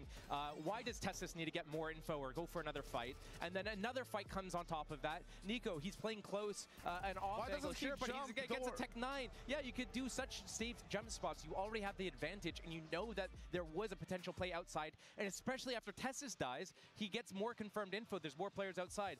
More reason that you don't need to play close unless you're trying to overcompensate and try to just kill everyone yourself. It's a team game, and there's stages to every round. You don't have to do everything yourself. And you know, for Nico, for all the greatness that he has, it is sometimes on the mental side of things where, you know, things tend to go wrong, right? So here he has to show the resilience, right? Like, it was an abysmal map for him.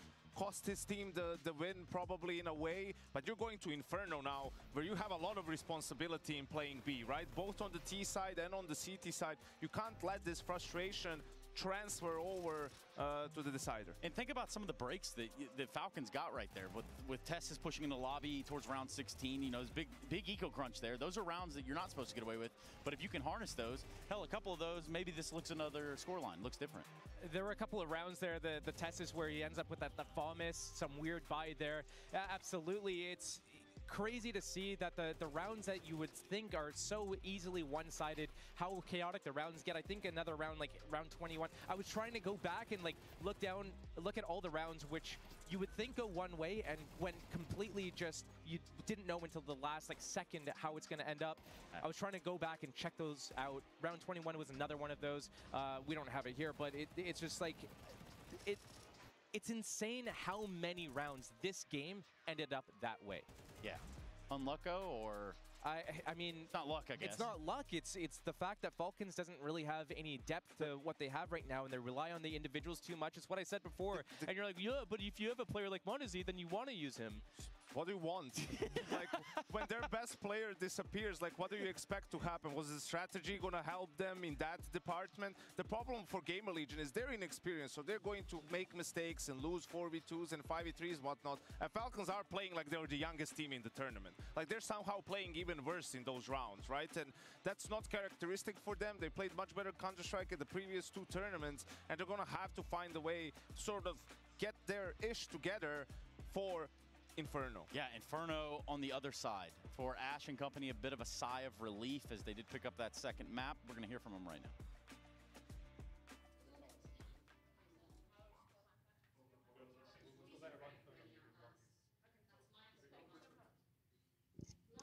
Had a chance to be catching up with Ash after what was a crazy battle going down on Nuke. I posed the question to him because there were a lot of rounds which arguably should have tilted Gamer Legion off of the face of the earth. Posed the question to Ash saying, how did you keep your cool in those moments? You know, when Tezos cleans up a round with the 3K, when it looks like everything is down in the dumps. He said, honestly, you don't. You just have to move on from those moments. Also posed the question about Inferno waiting in the wings. It's a good map for them if you look at their statistics. He said they're feeling way more confident than they were on that Nuke about this Inferno. So still all to play for as we move into that third map.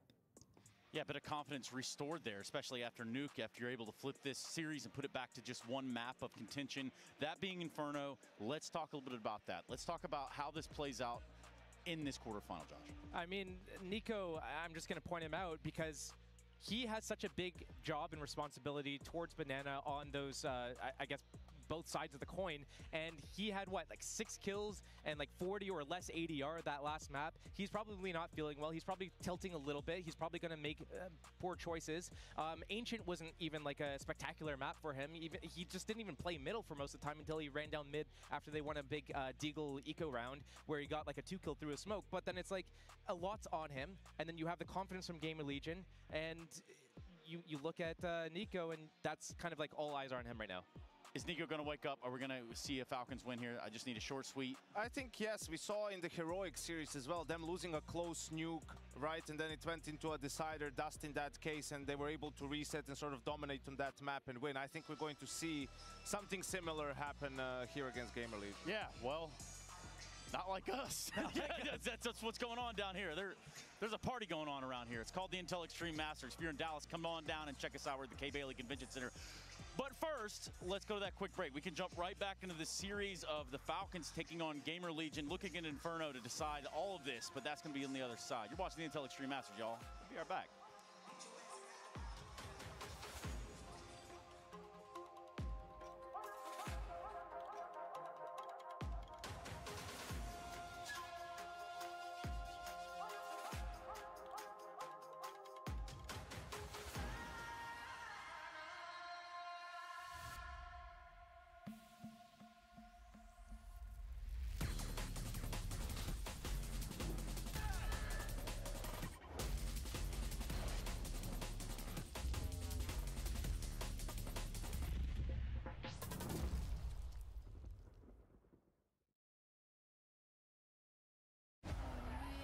Stages don't get bigger than this.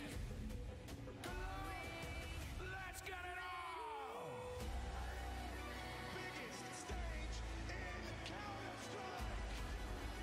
10 years Counter-Strike has been coming here. Mind melting from Ruteris. The cathedral of Counter-Strike. 10 years in the making. Conquering the cathedral.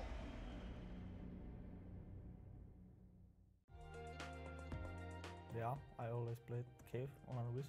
I changed recently when we got Res and PR. Then I changed to B-side, so it's the first time for me, but I have a good duo, so it's working fine so far at least.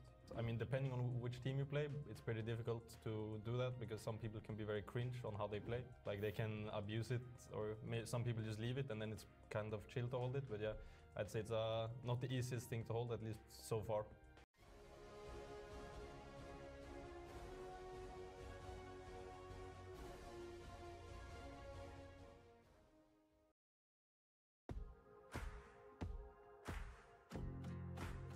Kolay değil.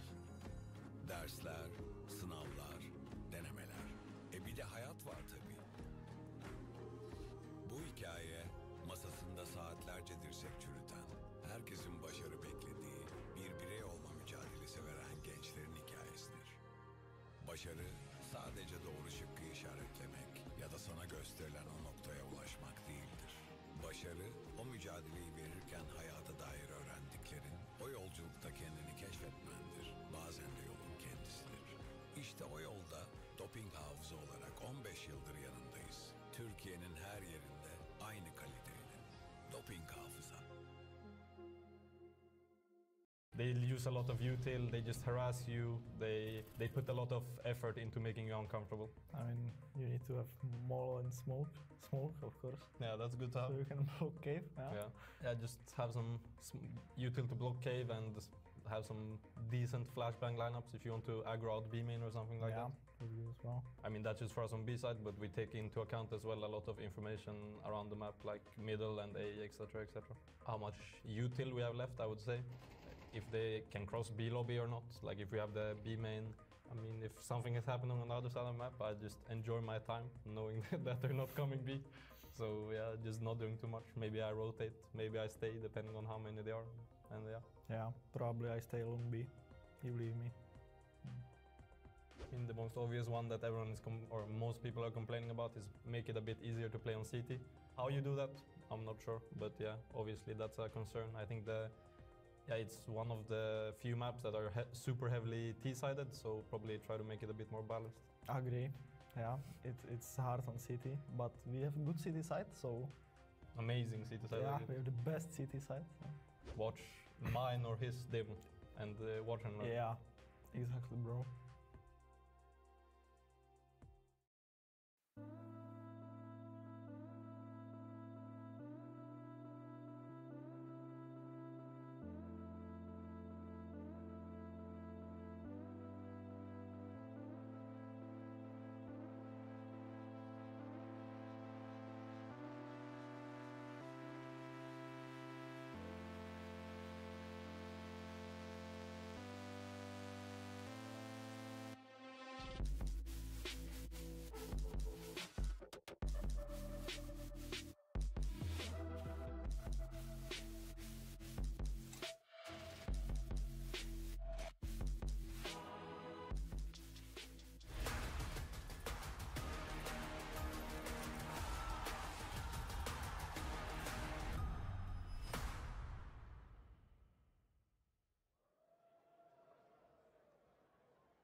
Ah, the crucible of a third map.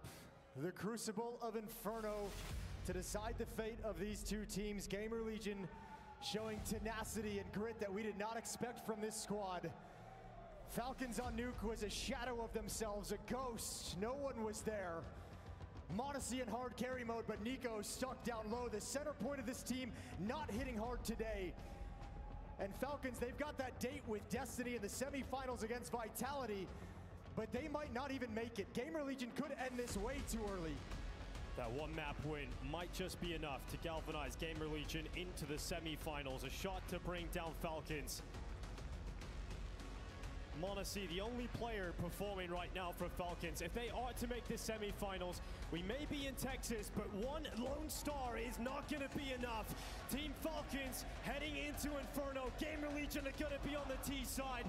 Semifinals await after Inferno. Who's it going to be?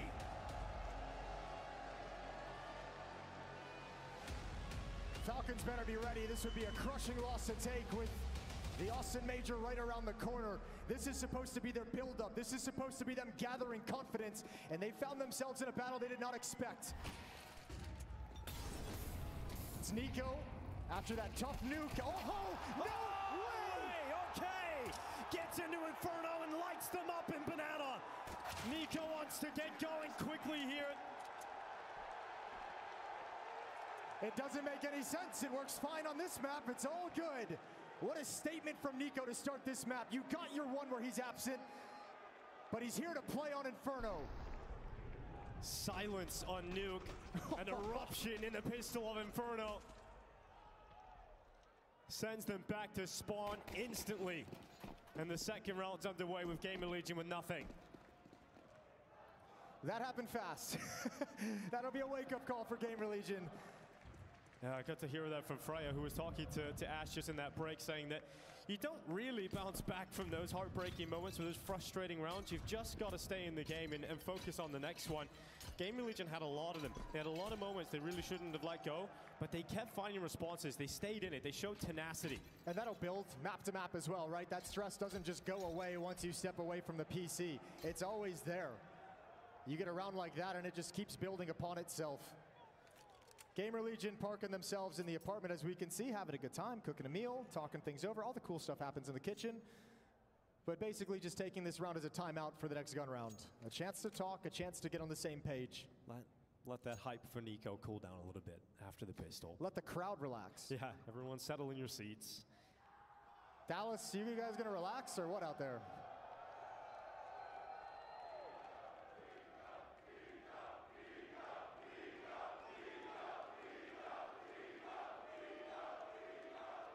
I'm sure he's got plenty more in store for you after that pistol.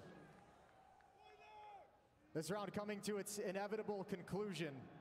Glocks to the slaughter. And Manesi ready to go. Straight into a possible double, but taken out by the Glock of PR. Magisk handles A-Core eventually, and now it is PR to go down last. 2 rounds in a row for Falcons. Kind of handled it. Some of those fights looked a little sketchy from the Falcon side of things, but we're all good. 2-0. Gun's going to come out now for Gamer Legion. AK-47's picked up immediately. We'll get this first round underway, see what kind of a philosophy Gamer Legion is going to bring to the table. And keep our eye on Nico after that pistol round. Is Banana just going to be shut down? Has he decided coming into this third map that he's done with this match? 2 players start at the B bomb site. Tessa's with the deep smoke to help them control it early. Nico up on top of the half wall. It's going to come away with one. Talsi going to be ripped apart. Nico running out of bullets, and A-Core making sure that Banana is in control of Gamer Legion now.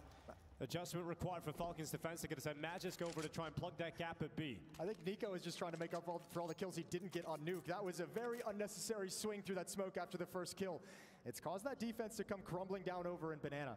You've got Magisk who's shifted over. Monacy waiting here on Rap side. And now Tessis has joined up. They're aware. Half of PR's health gone, but he'll still stand tall enough to fight on towards Magisk. Tessez to the back of the site. From New Box, the flash will ring out. Wants to stay alive, but the fire forces him to his feet and into the fight against PR. It is Monacy to clutch. He's hoping to wait for the flashbang from Monacy, but it couldn't get there fast enough. Oh, Speaking of the flash, here he is, quick, and they're not ready for how fast he gets in position. PR low inside of the site, in the Felton, getting his feet wet. Monacy in the fire, and PR department of Gamer Legion is on top. That's a brutal clutch, because my mind was in the exact same wavelength as Monacy. I thought for sure he would never know that Monacy found some safety inside that Molotov. The plant was going to be stuck, and Monacy was going to jump into the flames to end it. And man, did that get ruined. What a clutch.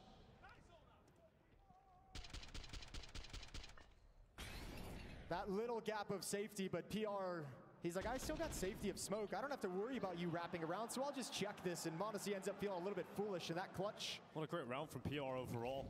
You know, he loses half of his health and still fights on, and able to close out in that 1v1 fight. Scrappy vibes again for both teams.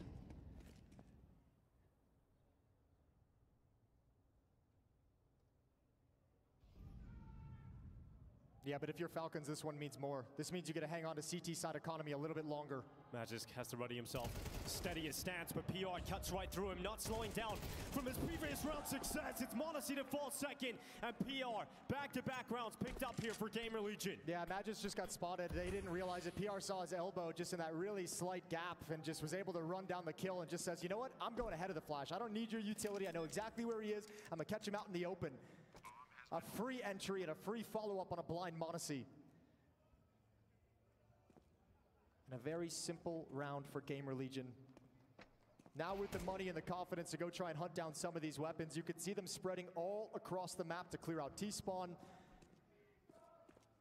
They have to make a decision how aggressively they want to hunt deep into the B bomb site. That's a great find. We talked about the start from Nico in this map with a triple kill on the pistol. PR's having a hot start here on Inferno as well. Overshadowed him, absolutely. What a fine PR has been this year. It's one of the things we talk about this Gamer Legion team, that they've been gutted so many times. They build these competitive rosters.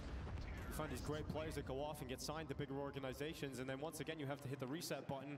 The consistent factor has been Ashen, bringing in another young player who has proven that he is capable of hanging at the top. Yeah, without Ash, this wouldn't be possible. He deserves all the flowers he's getting these days. His Magisk, you never knew he was spotted. That's a little bit of an unfair fight. PR swinging into the angle with intention, while Magisk just holding it, unaware of what's coming. We're tied at 2, and a pair of saved weapons from us on Nico, MP9 on Kixen, all that Falcons have. I mean, if you're going to beat Falcons in the third map of a quarterfinal, Jason, you're going to need these great starts from some of your young players. Get them full of confidence, get them going early on. In terms of a winning recipe, they're taking the first couple of steps. Well, Inferno as well on the T side can be such a momentum half. Here's the engagement. Nico with 1. That FAMAS needs to do much, much more. In the flames, there was no running. Nico burns, waiting for that next fight to come. Dink traded back and forth. PR is going to get another kill on Monacy. 3 of Monacy's 4 deaths. That at least I can remember have been from PR. We've got Kixen going to be running down Banana in behind the flank, and he's actually managed another one and got around the corner. Okay, so he plays his life. Problem is Magisk only has a USP. You'd love for him to give you something here, right? Some kind of sneaky, tricky kill hiding in the bomb site, but with maybe the on USP... CTR. Maybe on CTR. That's the play he's looking for. He's got the clean headshot. Can he bring down PR? He gets the dink. And so it's on Kixen with the AK-47. He's quick to long. I don't know if PR is going to be fully ready for this, but another 1v1 clutch required from PR. As I said, too smart for it, Dallas. PR's coming back. Oh, he comes back, but the timing just about favors Kixen. Oh, it massively favors Kixen now. PR looking away, rapidly trying to check back to the apartments as Kixen moves into the site. Taps on the defuse, and now PR, surely he doesn't let it go now. This is his round unless Kixen steps up, and that's exactly what the in-game leader of Falcons has in mind. With 2 HP, a cerebral clutch, out-positioning, out-moving, and confusing PR. And then understanding when he's got him beat, hearing the footsteps over in lane, know exactly where the fight's gonna come from. A very critical clutch from Kixen to keep Falcons in this. There's another frustrating round loss for Gamer Legion in this quarterfinal. You know, another round where you're going up a 2v1 in that A bomb site against a USP. I mean, Magisk just hits a banger, doesn't he? Hits a banger then a dink as well. That's actually, I mean, such a spectacular sequence for Magisk. The 1 kill and the damage that sets up Kixen. But right around he played, a little bit bold on this quick flank, brought to 2 HP. Now we say those are rounds that Gamer Legion can't lose, but they did lose 3 of them on Nuke and still had the tenacity to stick in.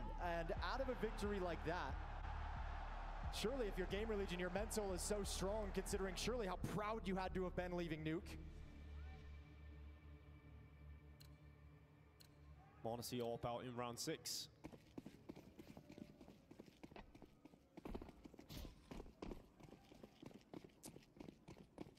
Gamer Legion can respond. Their buy is still good. They've got AKs and everybody, plenty of utility.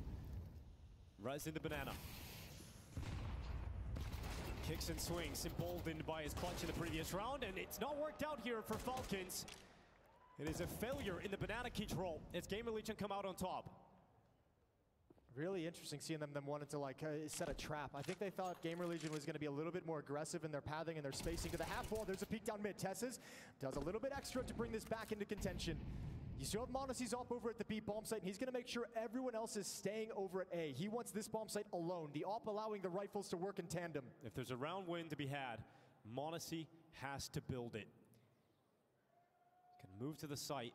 He's getting caught in transition here. Double scopes up. Now they know. Dropping some utility and changing his position, and they give him a lot of respect. They don't want to run at him. They actually back off. Look how much utility they have, though. I don't know where he thinks he's going to have safety to play. Coffins is going to be smoked. CT is going to be smoked. There's going to be a Molotov in the back corners. So Monacy's worked himself. He realizes what's coming, and he knows during the utility barrage, there's not going to be much he can find. Needs a little bit of madness. He's caught by a flashbang. He'll retreat back behind the coffin smoke. They know where he is now. There's nothing to be had in this round for Falcons. Too clean on the banana entries from Gamer Legion. They win those key fights, and Monacy's going to try and back away. I think that's the biggest issue that we have with Falcons' CT side right now, so far in the early stages of Inferno, is you think of that like Hall's hit from PR, where you just swing and get a kill on Magisk immediately. Now you're going in banana, and you're setting up the aggressive play if you're Falcons, but you're losing 2 players immediately in that fight. So these initial clashes and engagements, not only are going the way of Gamer Legion, but they're being won so quickly that nobody can shift, nobody can move. So you just kind of end up losing, unable to fight for the round. And now tied at 3.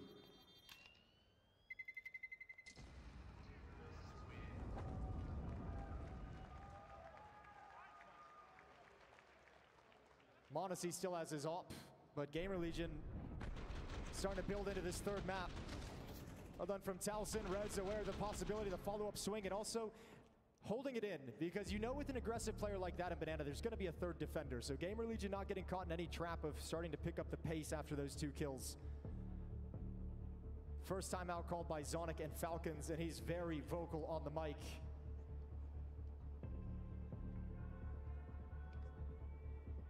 A lot of experience on that team, and he's just trying to keep the ship steered in the right direction.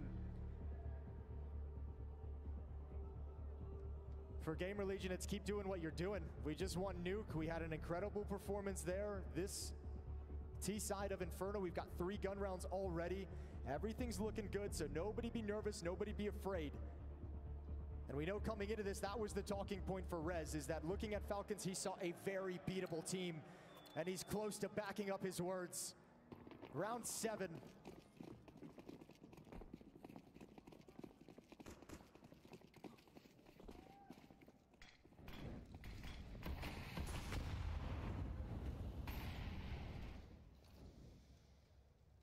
Monacy peering down mid. Oh, it does spot Acor just crossing into Banana. Not a position where he can take the shot though. Heavy commitment of numbers into Banana here for Gamer Legion early on. Kicks out to be flashed into the fight, but he gets caught by it. He's completely blind. He's pinned behind the sandbags, eventually taken down by Reds. It's Nico to try and stand up. And he does well to get 1 kill and peel away back into the bomb site. Monacy's rotating over. So it's Nico and Monacy now defending the B bomb site. We see Gamer Legion, they don't want anything to do with that. PR makes the play up through top mid. In fact, he's going through this long smoke as it fades away, and the A pressure is going to be on. Oh, Tessis needs a jiggle, needs to be very careful. Scaling so far, but now Utility pulls him deeper. They've got no eyes on Rap side. It's smoked off. So PR turns into a little bit of a lurk. He wants to cut off the B rotate, but that's coming through mid. Yeah, it's going right down Banana. It's fast, and so is Tessis. Out to that peak. Acor trying to double up, but can't do it. It's Magisk from the pit. He's been comfortable here time after time, and he'll still stand in that spot as Nico comes back in, but looking the wrong way. And Monacy was too far behind him, so couldn't get the immediate trade, and he goes back. This time it's a missed shot from Monacy. Needs at least 1, and he's got it, and he can't get around the corner. So it's Taliesin against Magisk. And Magisk still in the pit. No kid in his back, but he's got the headshot, and he's got it quick. He'll head into the side. It's Falcons in the lead again. Well done from Magisk to staying parked in the pick during that whole engagement, during all the chaos that was going on. Smokes gave him the cover to just chill. Nico's got a little bit of a smile on his face coming up mid, not looking the right way, not checking to his right. I think he might have thought Monacy was going to grab that angle a little bit quicker.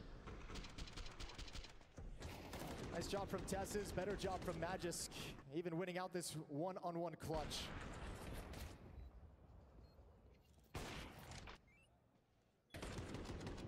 Four to 3 for Falcons. Gamer Legion, they've tied it up a number of times. They have not been able to take the lead yet here on Inferno. And you can see the change in the defense from that Zonic timeout. No more are they really putting 3 players to start at the B bomb site. No more is there anyone fighting and peeking down Banana. They're just chucking out deep utility and falling away. ZTR could have been quick. On the back of the car with that Tech 9. Monacy up next. Not going to miss that shot. Quick play forward to gather information down middle. Gamer Legion stay focused on their final objective, which is the B bomb site. That's all they have. They can't go back any longer. You got Nico prowling around the back of the site towards new box. Tessis out towards CT spawn. Things heat up for Nico. Forced into the open. He's got the pillar for cover. The assistance of Tessis, but Nico's gone down and Tessis can't rotate back in fast enough. He's going to be stuck behind the smoke at the coffins. The plant is tapped, but not committed to. Monacy catches Taliesin, making a Hail Mary play through the smoke at CT, and Tessis has the cleanup. Nice opening kill from Kixon and Banana. Nice job playing passive, adding 1 more for Nico and setting things up for a nice easy retake as well. 2-round lead. And Gamer Legion struggling for money at the moment. We might get a timeout here late into freeze time so they can talk over their cash situation. Once Monacy gets this kill, it's really just 3 players in Banana, and you can't really do anything. Your only option is to move forward and execute. But Tessis doesn't even let that happen. So 5 to 3, and round 9 is underway. 1 AK for Taliesin, that's all they've got. And it's gone immediately. Nico forces it out of his hands. They do recover it and drop back. I feel like there's a certain level of insanity in saying, like, we have a hero AK-47, let's go look for a duel against Nico. But at the same time, with his performance on Nuke and struggles at the event, maybe it isn't a terrible idea. Well, the headset's off here. Ash putting it back on. Marcy gonna toss the grenade down and soften them up a little bit. You're right. It's a weird thing to say that, you know, Nico might actually be a weak point to try and challenge. But so far in Inferno, it's been a very different story to his Nuke performances. The pistol to kick things off. He's had a number of better rounds in the B-bomb site. Flash to set up Tesses for the peek here if he requires. Oh, could be really cool though with Monacy peeking as well. They don't go for the flash. Nico's got the double kill on the cleanup. Tesses to make sure that it's a double for him to close out the round. And Falcons don't lose a single player.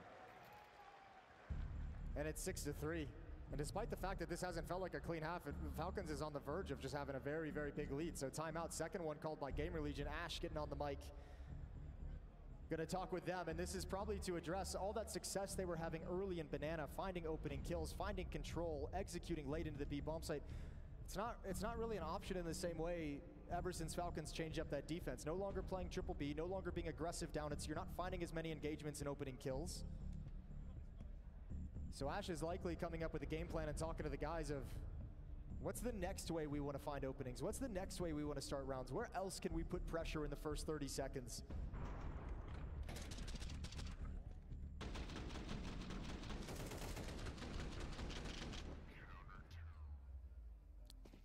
Three rounds, excuse me, remaining in this first half, round 10.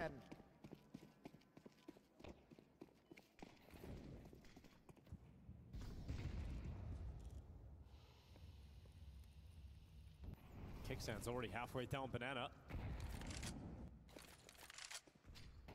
We've seen Falcons focus on taking Banana control, keeping the pressure up. Kickstand usually the front man in those attacks, supported by Nico's utility here as well. Kickstand's taken a lot of ground. He's got all of Banana to work with now.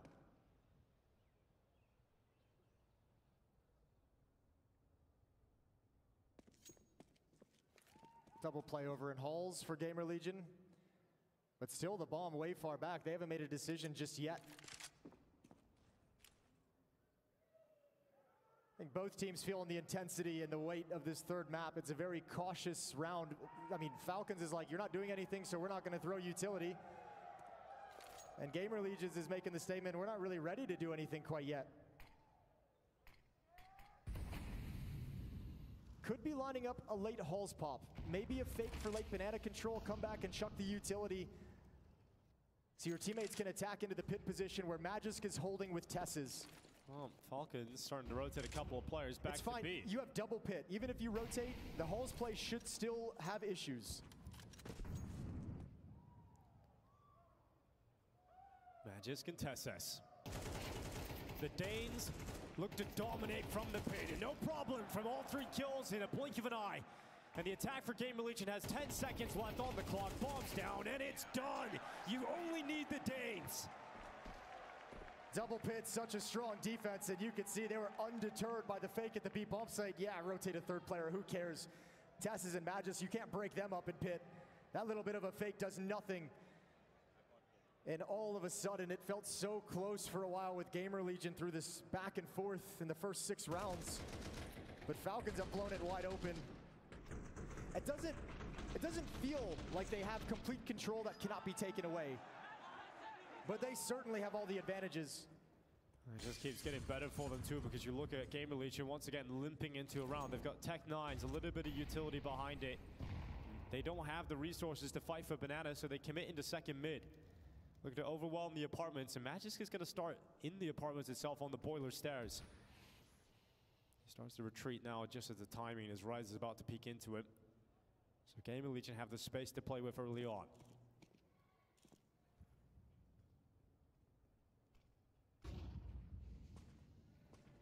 Here comes the utility. They all know it's going to be an A play now. Magisk has been lights out in the pit, so difficult to put away. Oh, the spray's not good, but he still gets away with one. He comes back to it, just grabs one extra kill at the end, and that keeps the numbers even. But Gamer Legion have done a great job at getting into the site, getting the bomb down, and a shot at this now for 4-round wins. No utility for Gamer Legion. They have no smokes, no Molotovs, no flashbangs, nothing to block these choke points and delay or disjoint the retake. For Kixin, man, you got Molotov, HE grenade for this half wall. Talson's about to have zero fun. You got to rely on bullets and brawn. And you're going to rely on Nico getting into position. So Molotov towards the half wall. Nico's going to peek off of it when it spreads. Grenade goes in as well. Nico coming out of the balcony. Talson's going to turn up and get that kill. Couldn't get take two, but ZTR lies in wait and strikes at the right moment. Really well done. Good job from Talson, not falling prey to the utility of Kixin. 2-on-2 retake goes the way of Gamer Legion. That's their fourth. Keeping things close, but it's their fourth in some time. A 4-round run from Team Falcons to gain such a lead. And right at the end, Gamer Legion is trying to chip into it.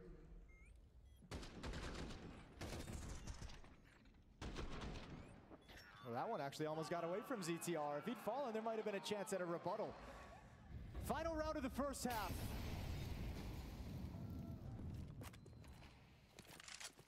Falcons nursing this lead. Banana was an issue early, but they stopped the bleeding. They got a grip on it. It's been much more difficult, but now Gamer Legion knocking on the door of the 8-bomb site a couple rounds in a row.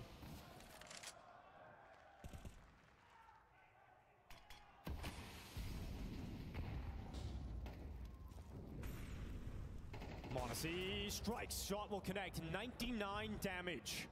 Almost seems unreasonable. Can't we just round that one up?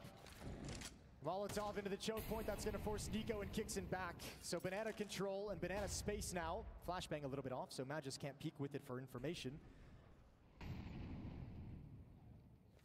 And it feels like every time Kixin and Nico have decided to get aggressive and go for a mid-round push out towards top Banana, they've lost. Lost in a big way. I think they considered it here, but one of them called it off. Monacy's up in the site. Tess is watching Rap. Magisk, as we know, in the pit.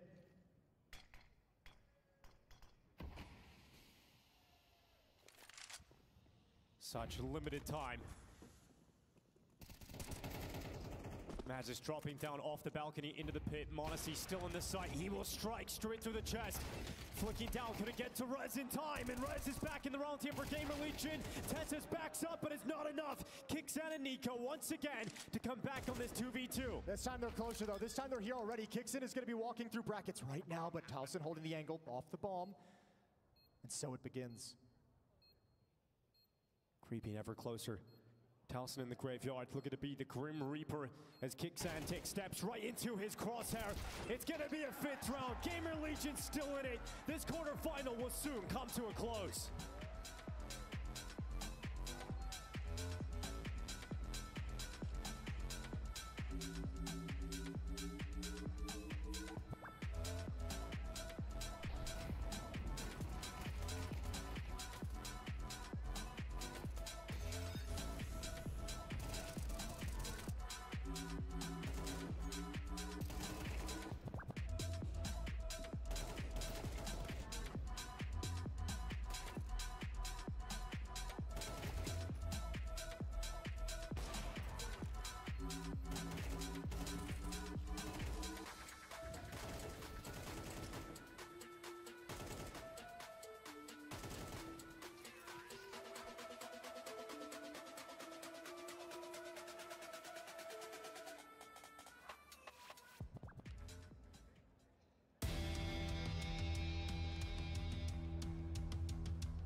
Now where is the bomb going to? Kolay değil. Dersler, sınavlar, denemeler. Bir de hayat var tabii. Bu iki...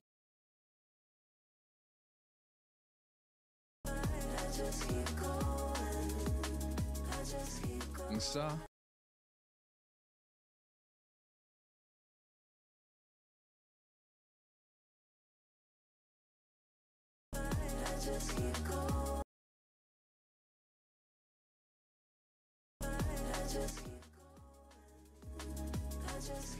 Young star. He's a young star. Can't stop winning right now. You guys are doing pretty damn good for yourselves, right? The results are flowing. Yeah, exactly. Looking good, looking good. Arriving in Dallas, different kettle of fish here. Like, I hope that's fair to say, you know, in terms of the teams in attendance. You're going to have some big boys that you may meet in this group stage.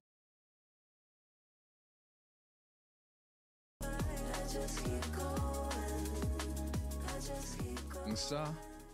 He's a young. Again.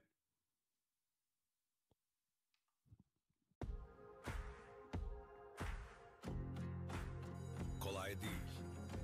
Dersler, sınavlar, denemeler. Bir de hayat var tabii. Bu hikaye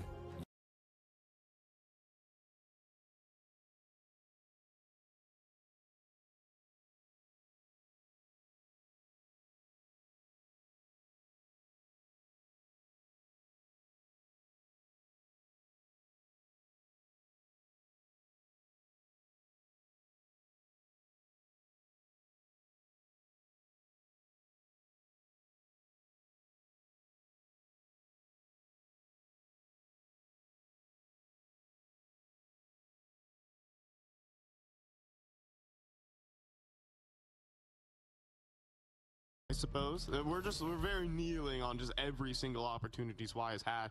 Not a lot of activity there on the T side, to be fair. But CT side, we'll see what changes. So plenty of rounds to play as we're even at 8. The timing there is so perfect from Woxic.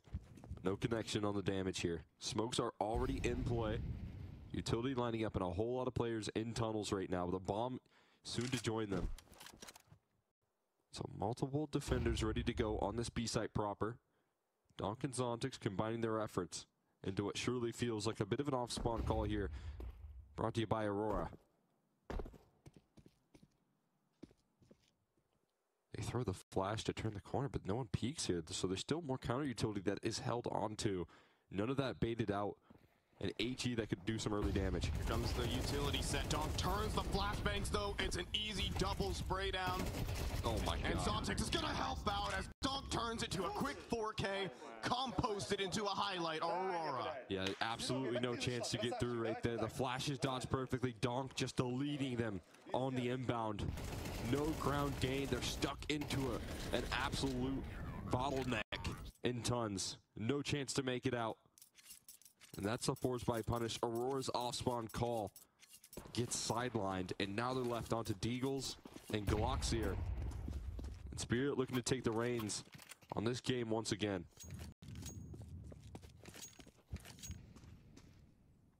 Just a Donk highlight. That flashbang's meant to blind him, but of course he's prepared. He turns, and Shiro gonna knock the top off the boost. All things said, this has been an impressive game so far from Aurora. But so far is what we're saying. It can be impressive, but you have to get the win. This is your pick as well. And the mainstay of Spirit of Nuke is coming up next, where Shiro went and dropped nearly a record-breaking performance if he kept up the pace, but he had like 29 kills by round 16. Yeah, that Shiro game was crazy. There's a rifle picked up right now from Woxic. Any extra damage? No. Zontrix going to keep that one clean. Only a single casualty. And as you said, it is definitely going to be Spirit looking forward to what is in the future. Easy destruction. We're getting a game out of Donk here in a big way. Oh, okay. Wow. Did Chopper have head Kevlar? I don't know if it mattered. He didn't have. You got the burst right there, the full treatment. This time, no op for Woxic. No chance to pluck him across the skies there.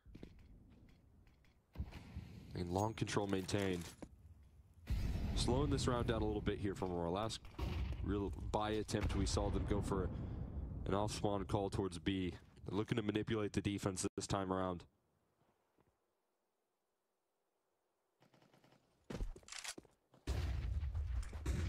Having Donk over at the B site, though, is basically the win condition. Shiro looking, he's hunting for a long pick right now. This positioning, though, if Woxic turns the corner force, it might allow for Joda to trade. Holding for the corner right now is Shiro. Chickle peeks. Swing forward, and shot connected, but you're not escaping there as Jota was in the corner, swings out and trades, but an instant headshot from Donk. Xfloud theoretically would cut the rotation, but Swy gives up a duel. Chopper now, here at Car, will get the first, but not the second. Jota does actually frag back and Matcher onto Donk. Can you believe it? It's a 1v2 for Zontix. HE for the site, could drop the bomb, but it's going to be a little late here. It does do the damage to land the kill, but Matcher's still in the clutch, still in the mix, and this is one of his specialties here. Operating in the late round here, Zontix slow on the arrival, still not yet making his strides through CT. Zontix is just waiting, burning time, and that makes Matcher second guess the catwalk. But he does turn back and clear it. Smoking a kit, but he has to run now. He's making noise loud and proud about his positioning. Matcher looking to activate. It's going to be a smoke defuse. Matcher, does he have this jiggle peek on towards the catwalk? Zontix has just got to stick it the full way. He's getting tagged, but not the kill. It's a ninja defuse for Zontix in the smoke. He gets the kill to make it sting that much more. 11 rounds for Team Spirit. Oh, man. Donk just staring him down right now. Deleting on the headshots, but Zontix ice cold in the clutch right there to finish. And even some opportunities presenting itself. Not going to be allowed to close it out. Azure just can't track him inside the confines of that smoke there. Zontix stealing that round away, and Aurora chugging through the last time out available. They know they are on the ropes here. And it's going to be a buy back in. They did get a bomb plant. They have a little bit of loss bonus.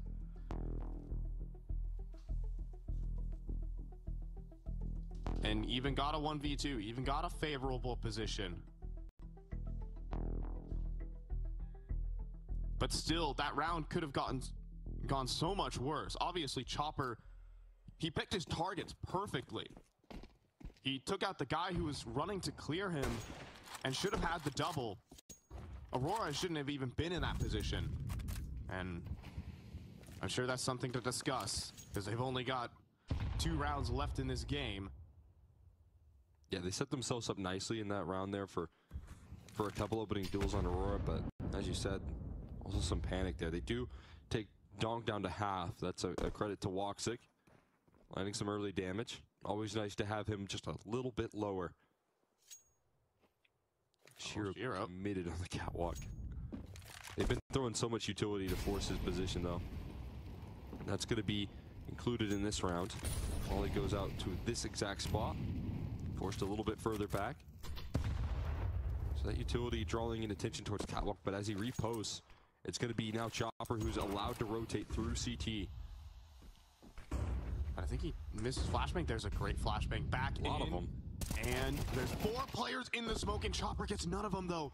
Donk is one of the defenders on the site with Zontix. Long-time duo. Smoke for the doors. That's going to offer up enough disruption to change the direction, and for all the right reasons right now. Aurora with the reroute, leaning in on this catwalk, but can they make it in time? Shiro getting around the corner. And Zwei, none on the hold, but Shiro is on the long corner.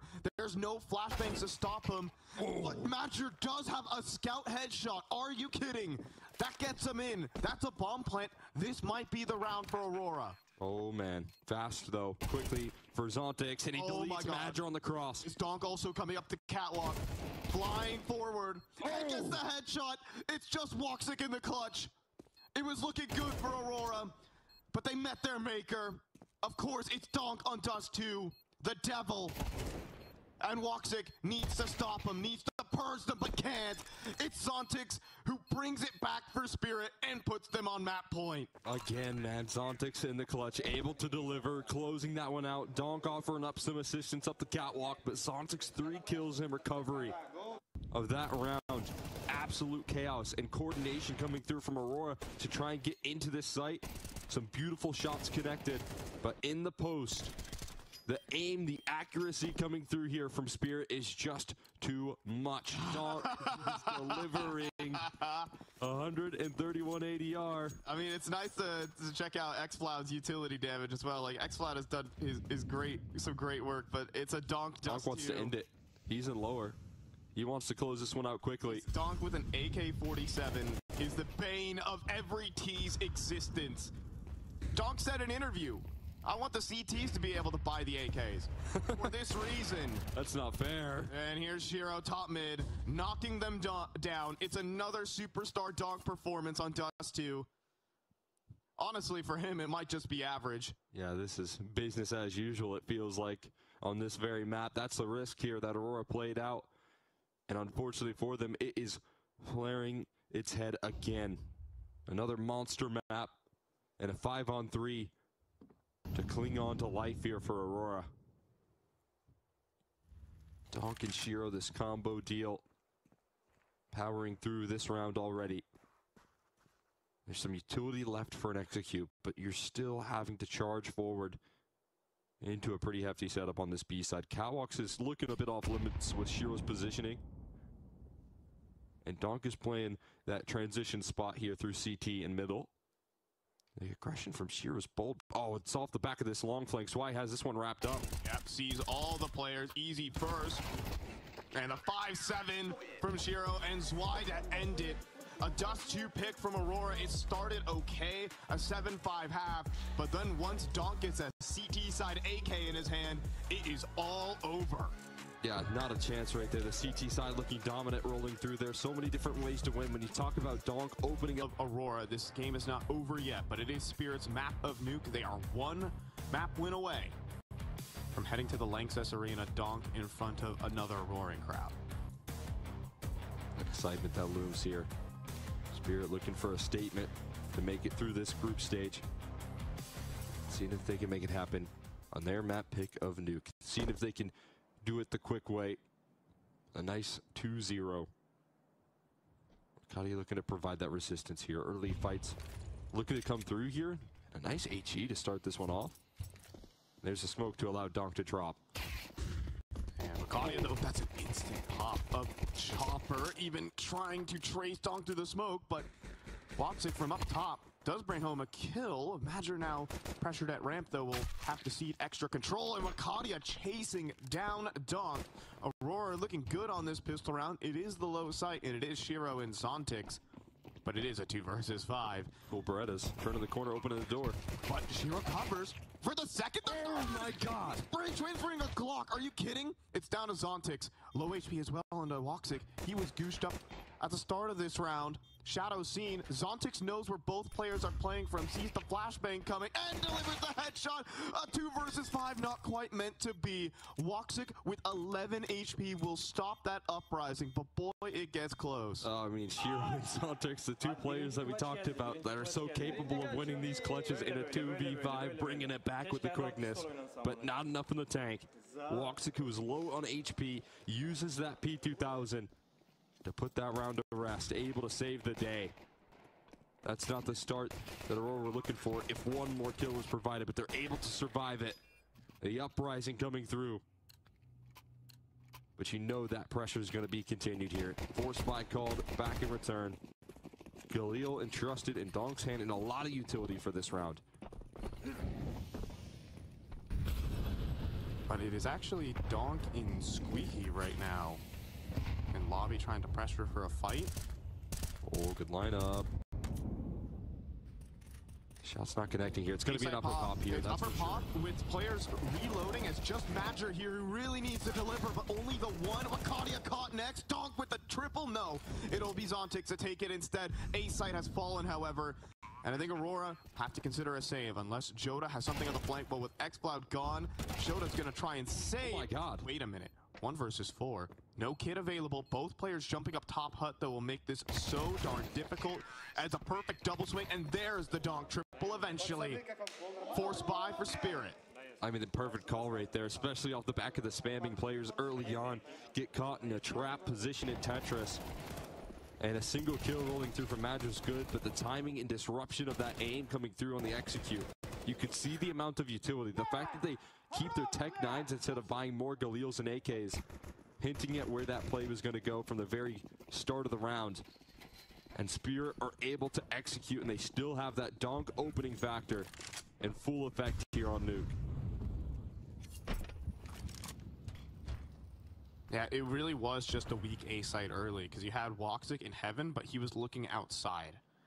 And that's the moment where you can break through, where only one player is holding each of those choke points. 3 players on the A site, different story. Donk probably gets instantly traded there. So a good call there from Team Spirit just off the opening force, and that could devastate Aurora very early on. Okay. Madger's Desert Eagle. Do not doubt him. He gets Chopper for 99 damage with the dink. He's not making it out of this alive here, that's for sure. He's getting hunted. They're already on low site, though, so as Chopper goes down, they have the control. It's down to Xcloud, though, and Donk will not clear him. Xcloud activates, he now has an AK, and he now brings the fight back to Team Spirit. It's Shiro in a 1v5. Nice 2 kills, but that's not enough. It's Force by Wars early on Nuke. Madger's got a deagle in him right there, man. That is nasty work coming through. One opening pick, the leading Zwei on his early aggressive maneuvers, and following it up with 99 more damage. And then Xcloud already in rotation. You can see Donk feeling the heat right there in that round. Did not anticipate the quick transition down to the lower side. Xcloud able to split the gap perfectly. And he punishes. He goes for 3. He's the big time step up. Yeah, and Donk knows he just made a mistake, right? Hand to the forehead instantly. And actually got caught off guard.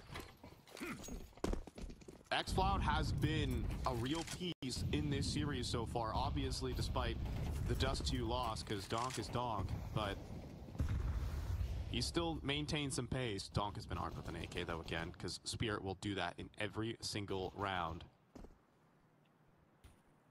There's always a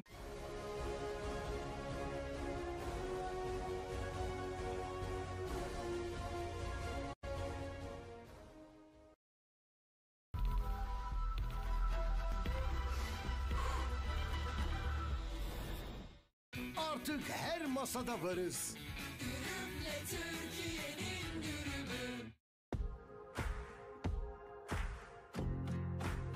Kolay değil. Dersler, sınavlar, denemeler. Bir de hayat var tabii. Bu hikaye masasında saatlerce dirsek çürüten, herkesin başarı beklediği, bir birey olma mücadelesi veren gençlerin hikayesidir. Başarı sadece doğru şıkkı işaretlemek ya da sana gösterilen o noktaya ulaşmak değildir. Başarı, o mücadeleyi verirken hayata dair öğrendiklerin, o yolculukta kendini keşfetmendir. Bazen de yolun kendisidir. İşte o yolda doping hafıza olarak 15 yıldır yanındayız. Türkiye'nin her yerinde aynı kaliteyle.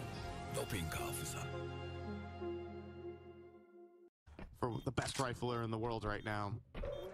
2-2. That right there for Aurora. It's able to allow for some stability. Some map control there for Spirit taken, but still able to close it out. 3-1, obviously. Just hard to count when it's the Force by Wars and it feels like, you know, Aurora were the ones who potentially got the pistol, and now they're screaming. Now they know that they're actually in the driver's seat here on Nuke. Yeah, had to recover a half there and to Dust 2, right? It was early on a 0-6 scoreline for Spirit. They got off to a roaring start. And now, it's Spirit that are left on the back foot here. And Aurora playing with confidence. A couple AKs picked up, Woxic on an op. Xcloud feeling some confidence. Misses the jump, though. Gonna go for it again, maybe? If he goes for it again, he can get one deked out of the sky. Multiple HEs to blow open the smoke there. Nothing presents until Zwei turns the corner, and a nice opening shot there from Woxic. There's 3 players here. This shouldn't even happen. Even wall bangs from Wakadia being annoying. Xcloud's gonna go for a swing here at Credit. And he does take down Shiro. Gonna be a clean, easy anti-eco. Okay, I shouldn't say that because Donk is still alive, but it feels like it'll be a clean, easy anti-eco. Yeah, it's tough to dig yourself out of this hole. The Eagle's still in the mix, but no kills now presenting itself. They might double swing towards the yard, though. They're interested. And in doing so off the back of this flashbang, now Magic gets to call it clear.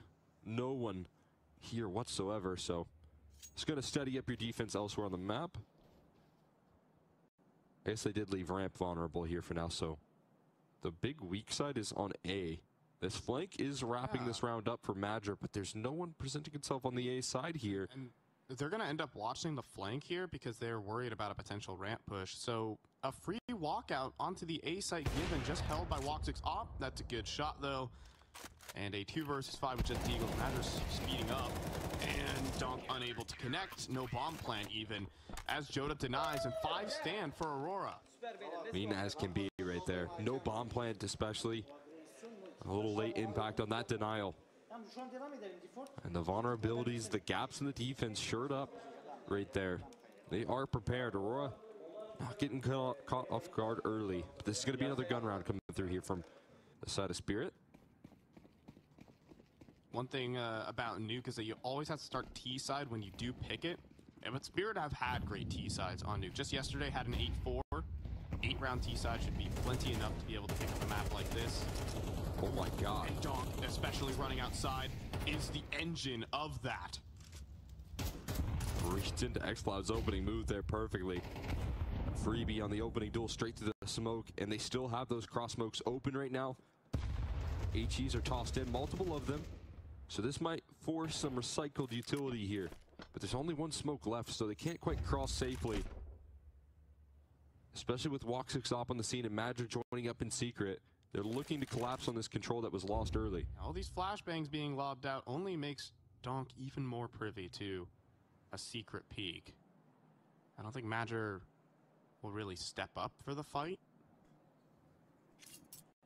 I guess doesn't need to, because that positioning just being cut off alone already values this round here. Here to add utility, and they need to frag their way out of the situation. Madra goes for a little info peek in the mid round and gets executed. Donk is already running down in towards the B site, or at least threatening it.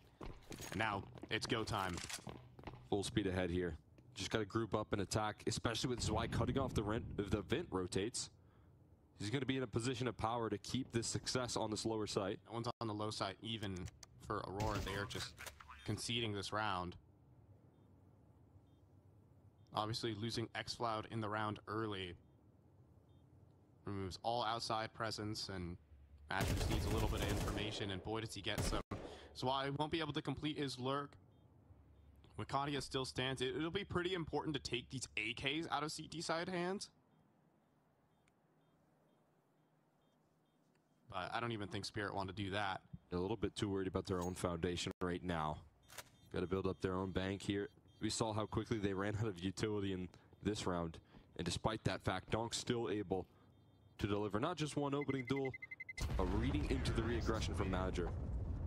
And as you said, that those flashbangs that get tossed on over are typically either for that peak or to delay long enough to give them that peak, to deny secret cross control. So Donk fully prepared for this. One through the smoke and an instant dismissal of Madra's aggression. Peeking his head up for just a semblance of control there towards the outer yard. Nothing given.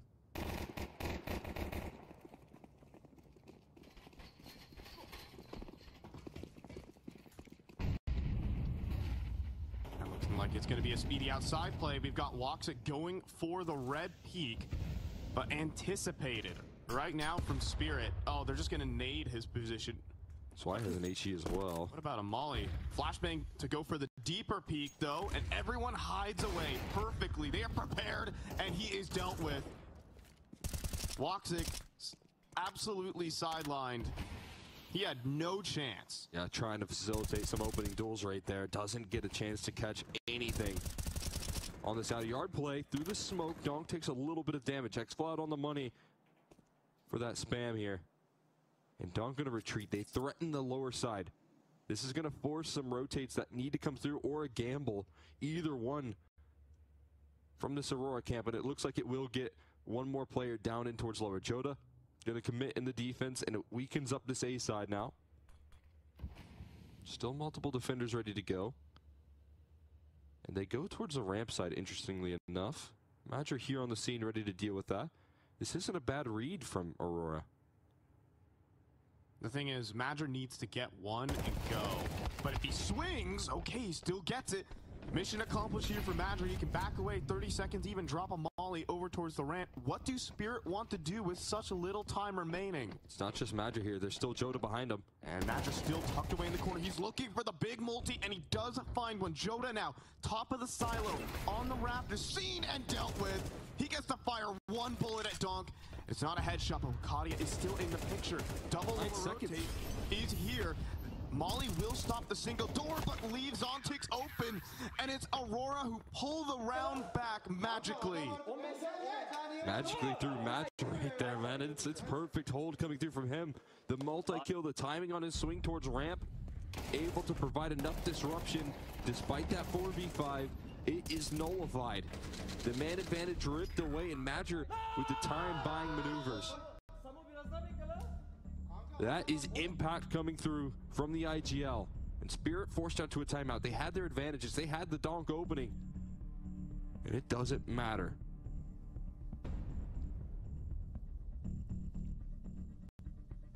Yeah, I think the round a little overthought there as well from Spirit. You know, you pick one of the outside players, you pick the AWPer no less, and you can kind of just take full outside control off the back of that. You can start wrapping heaven, you can start setting up plays. My big thing is, if you're going to kind of throw that amount of utility for outer yard and then go ramp later down the line, at least leave Donk, who is already kind of successful in crossing in towards Secret, in a position where he can activate late and you can still have a multi-pronged approach. Literally, like, some teams are just... Donk is one of the players who, you know, just activates off of instinct, right? He just plays with such complete flow state, complete confidence. And you take away some of your biggest weapons when you try to slow down the round. Ooh, look at that. That's why. Catch a barrel there. That's full lobby control taken by the CTs early. Yeah, Donk in that round wasn't really let off the leash. Yeah. Maybe they could benefit from that. We'll see what Spirit bring to the table here. Wonder if that's what they talked about. They're already playing from the back foot here. Lobby controls ripped away from them. This is also being contained right now by the side of Aurora. Yeah, they do have outside at least for Spirit. Aurora don't have info there. They've committed all their setup. I mean, that's another smoke here. They have to be able to take this at around 40 seconds left on the clock. I mean, that doesn't leave you a lot of time. And Joda, I think, a smart decision to fade away. You don't have to stick around here for forever. You've already done a good job of containing this space. Woxic's being called over. Extra smoke. Oh my goodness, the last smoke. I think, what is this, like the fourth smoke that has been thrown at the back of lobby? That's what they've used all their utility for, and it's well worth it. Now the crunch coming through, but it's still an opening from Donk. Is he gonna get the next? No. Joda does shut him down. Now where do you go next? Chopper is outside, putting on pressure. Two backs turn, but it's just a P250. Can Chopper do anything more? Madge around the corner. And Chopper out of ammo, both players out of ammo. In the meantime, Woxic is cutting down the whole team on the A site. That makes 6 rounds for Aurora. I mean, what a statement right there. Pressing forward in towards lobby. Their CT side activity right there, rolling on out, completely disrupting the game plan. Donk's still able to provide an opening duel here again, but they have to get past Woxic's up, and this is 12 seconds left on the clock. They're just gathering control of lobby around 20 seconds. I mean, that's a brutal setup. Aurora play with confidence in that round, and it rewards them. I think the coolest part was Woxic running all the way from heaven to ramp to deliver a smoke to Joda. Nice package straight to your doorstep, as is the round. Aurora coming through with a point to prove.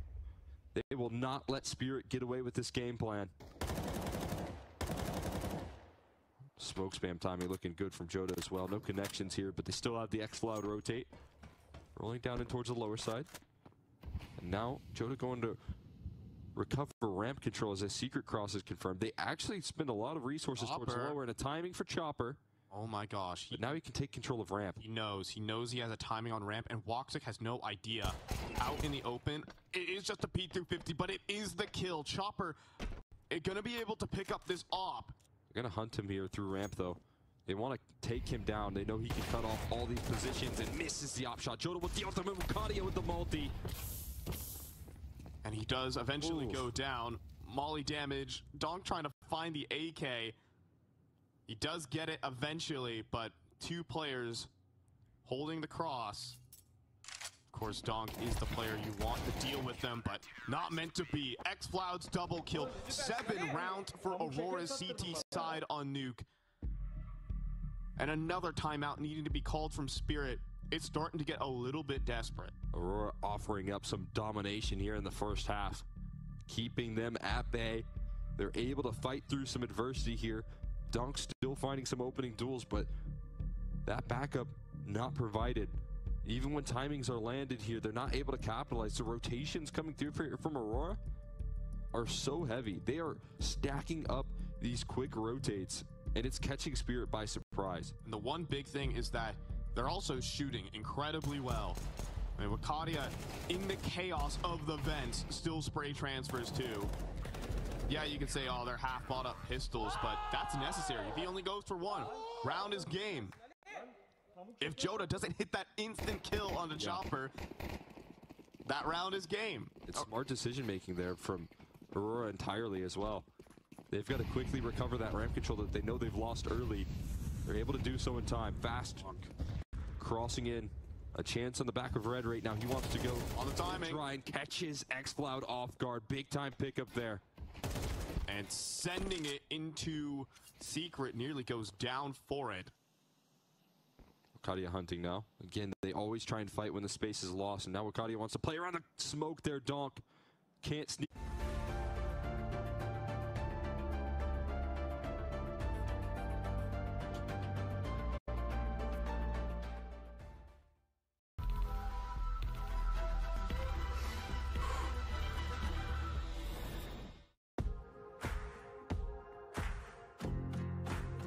Kolay değil.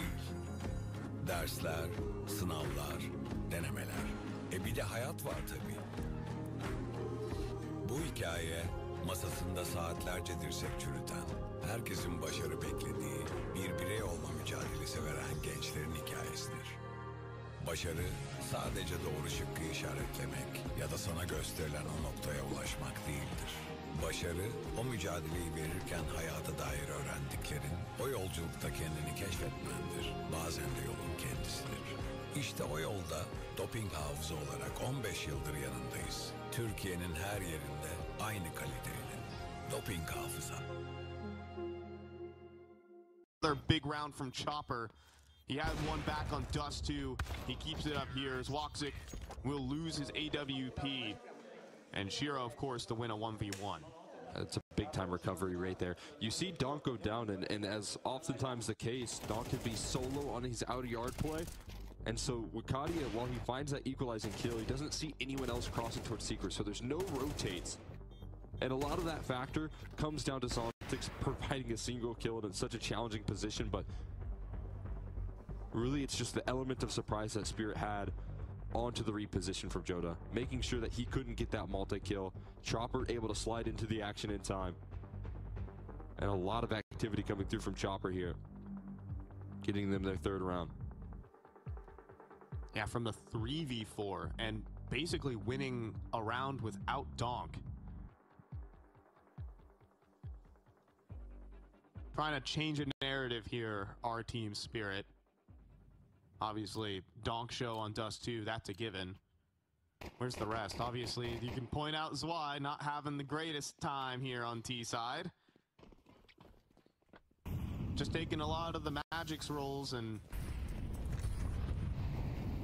1 and 10. 1 and 10. That's looking a little bit rough here. It's just been shut down in his lurking positions here. Donk looking to entry up again. This is going to be an upper pop that they're already setting up. And they've got X-Cloud rotating down the vents here, crucially, to weaken up that A side. Fly alongside Donk, as here comes the entry.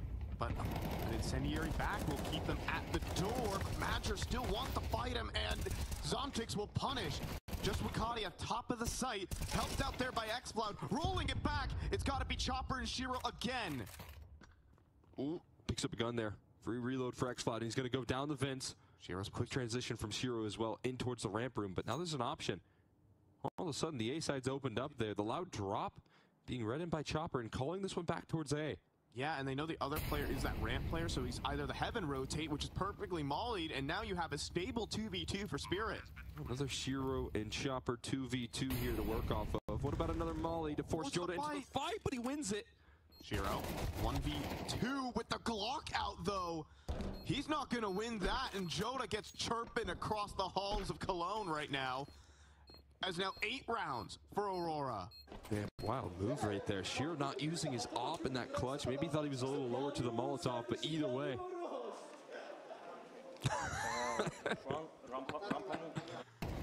A complete surprise. I mean, I guess maybe there's some small frustration with the fact that Madger is forced to fight from all angles as his teammate Wakati was just forced to smoke the Molly.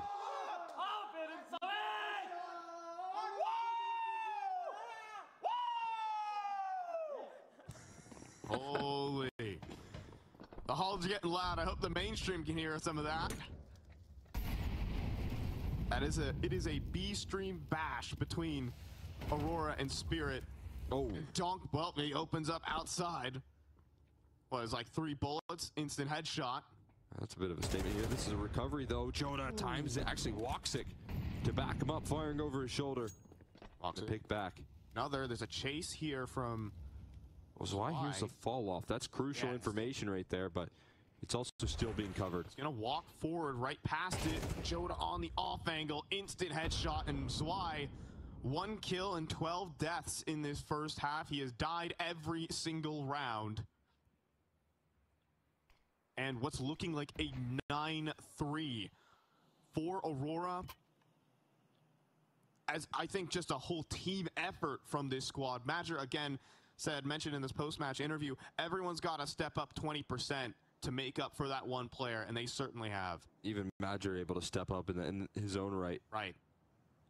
A huge influence on this CT side half will maybe all they get here. Wakati gets shut down, but nice trade coming through from xCloud.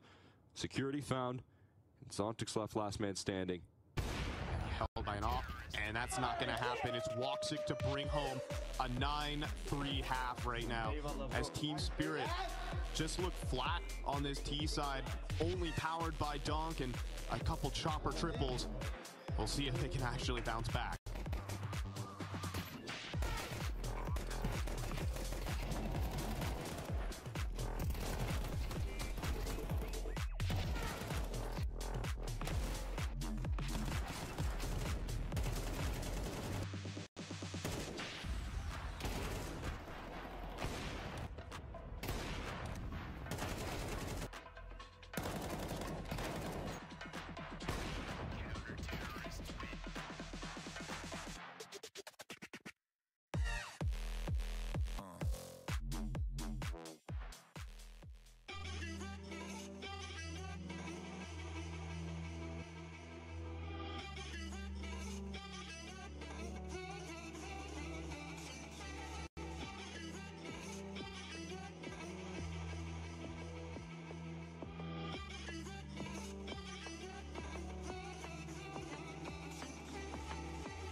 Aurora elated. They are echoing through the halls of Cologne right now. And even Donk can't shut them up. It is 9-3 at the half. Aurora with a strong lead, a team effort. And can they bring it home to miraculously force Mirage with a stand-in? A decider and a map away from the playoffs there, the Lanxess. Away from this Aurora team. If they can close it out in this T side, I mean, a team that comes in with little expectations, playing with a stand-in, but is still delivering. And the debut here from Zwei has been quiet, and it needs to wake up. Well, Donk's here on the hold, of course, so sure, he's gonna get 3. Oh my god. The rest of the team has gotten none. Nearly even stops the bomb plant. Donk's still alive at 100 HP with his IGL and chopper, and they're somehow gonna pull back this pistol. It's Woxic here, armorless, 36 HP, back of the silo, and the first kill can't even come through. Of course, it's a Donk triple kill to bring Spirit back to life. Still delivering, no matter what the case is, still bringing home these kills, finding a quick multi, being able to cover the bases. When his teammates fall quickly on that A side, he is able to provide the recovery, and Chopper again with a little extra impact, a small nudge to pull that round across the finish line. They capture this control so quickly, instant double entry coming through from X-Floud and Jota. And the misery continues here for Zwei. Sure, they won the round, but he has died in every single round of play. Just a single kill to his name. Obviously, the eyes are on him as the new addition. Can he be better than Magic? So far, it's still very much the Donk show here for Team Spirit.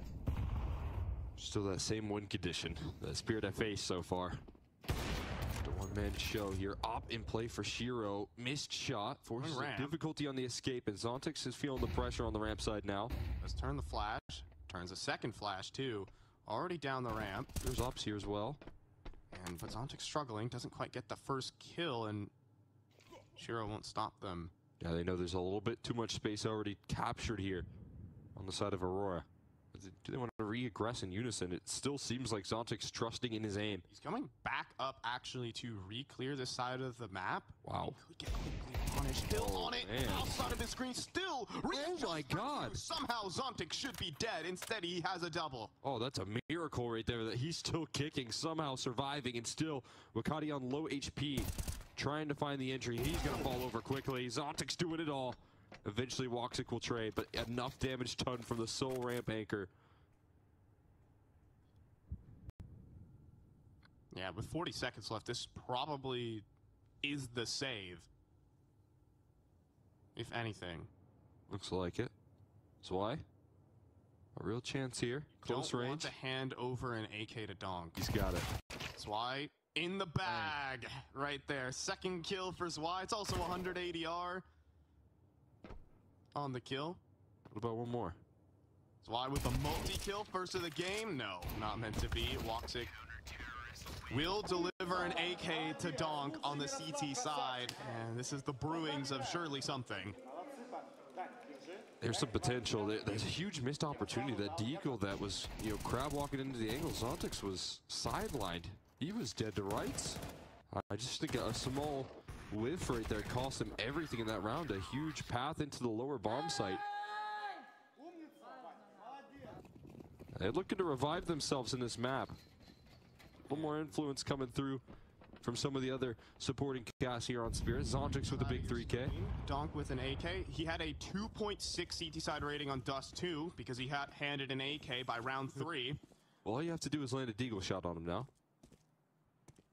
Well, Donk has an automatic Desert Eagle. He kind of has a little bit of an unfair advantage with this AK here. And Jump Spot sees people on the silo. Allows one to drop. And actually, you are right. Just land a couple deagle shots on him. That'll do. 52 HP already here for Donk. Just need to get that one on the head. That's crucial. Still kicking right now. Is Donk still hunting. The deagles going to present themselves surely soon. He is so mobile. He wants a fight so bad. Never getting tired moving around like this here. Doesn't seem like it. Donk always on the ready. And Jota the first to fall. Takes the man advantage, and this time he's a little bit too low to stick around. Let the ecos go to the rest of the squad. Nice coverage from Chopper right there. I think Sheer was a little bit overlooking that angle. And, well, Donk still wants his duels. Zwei doesn't even get a chance at anything out here. Oh, the Glock? Not quite. Triple kill here for Chopper. Zwei doesn't even get a chance at ecos to even make the scoreline look a little bit better. Again, he has been kind of sent in on a couple of these A-side plays back on T-side as the guy just to get ran down instantly. Yeah, I mean, I think right now the impact that he's having in terms of just missing some of these kills and not really having a lot of impact is definitely felt, and you can feel it a lot more when Spirit are losing.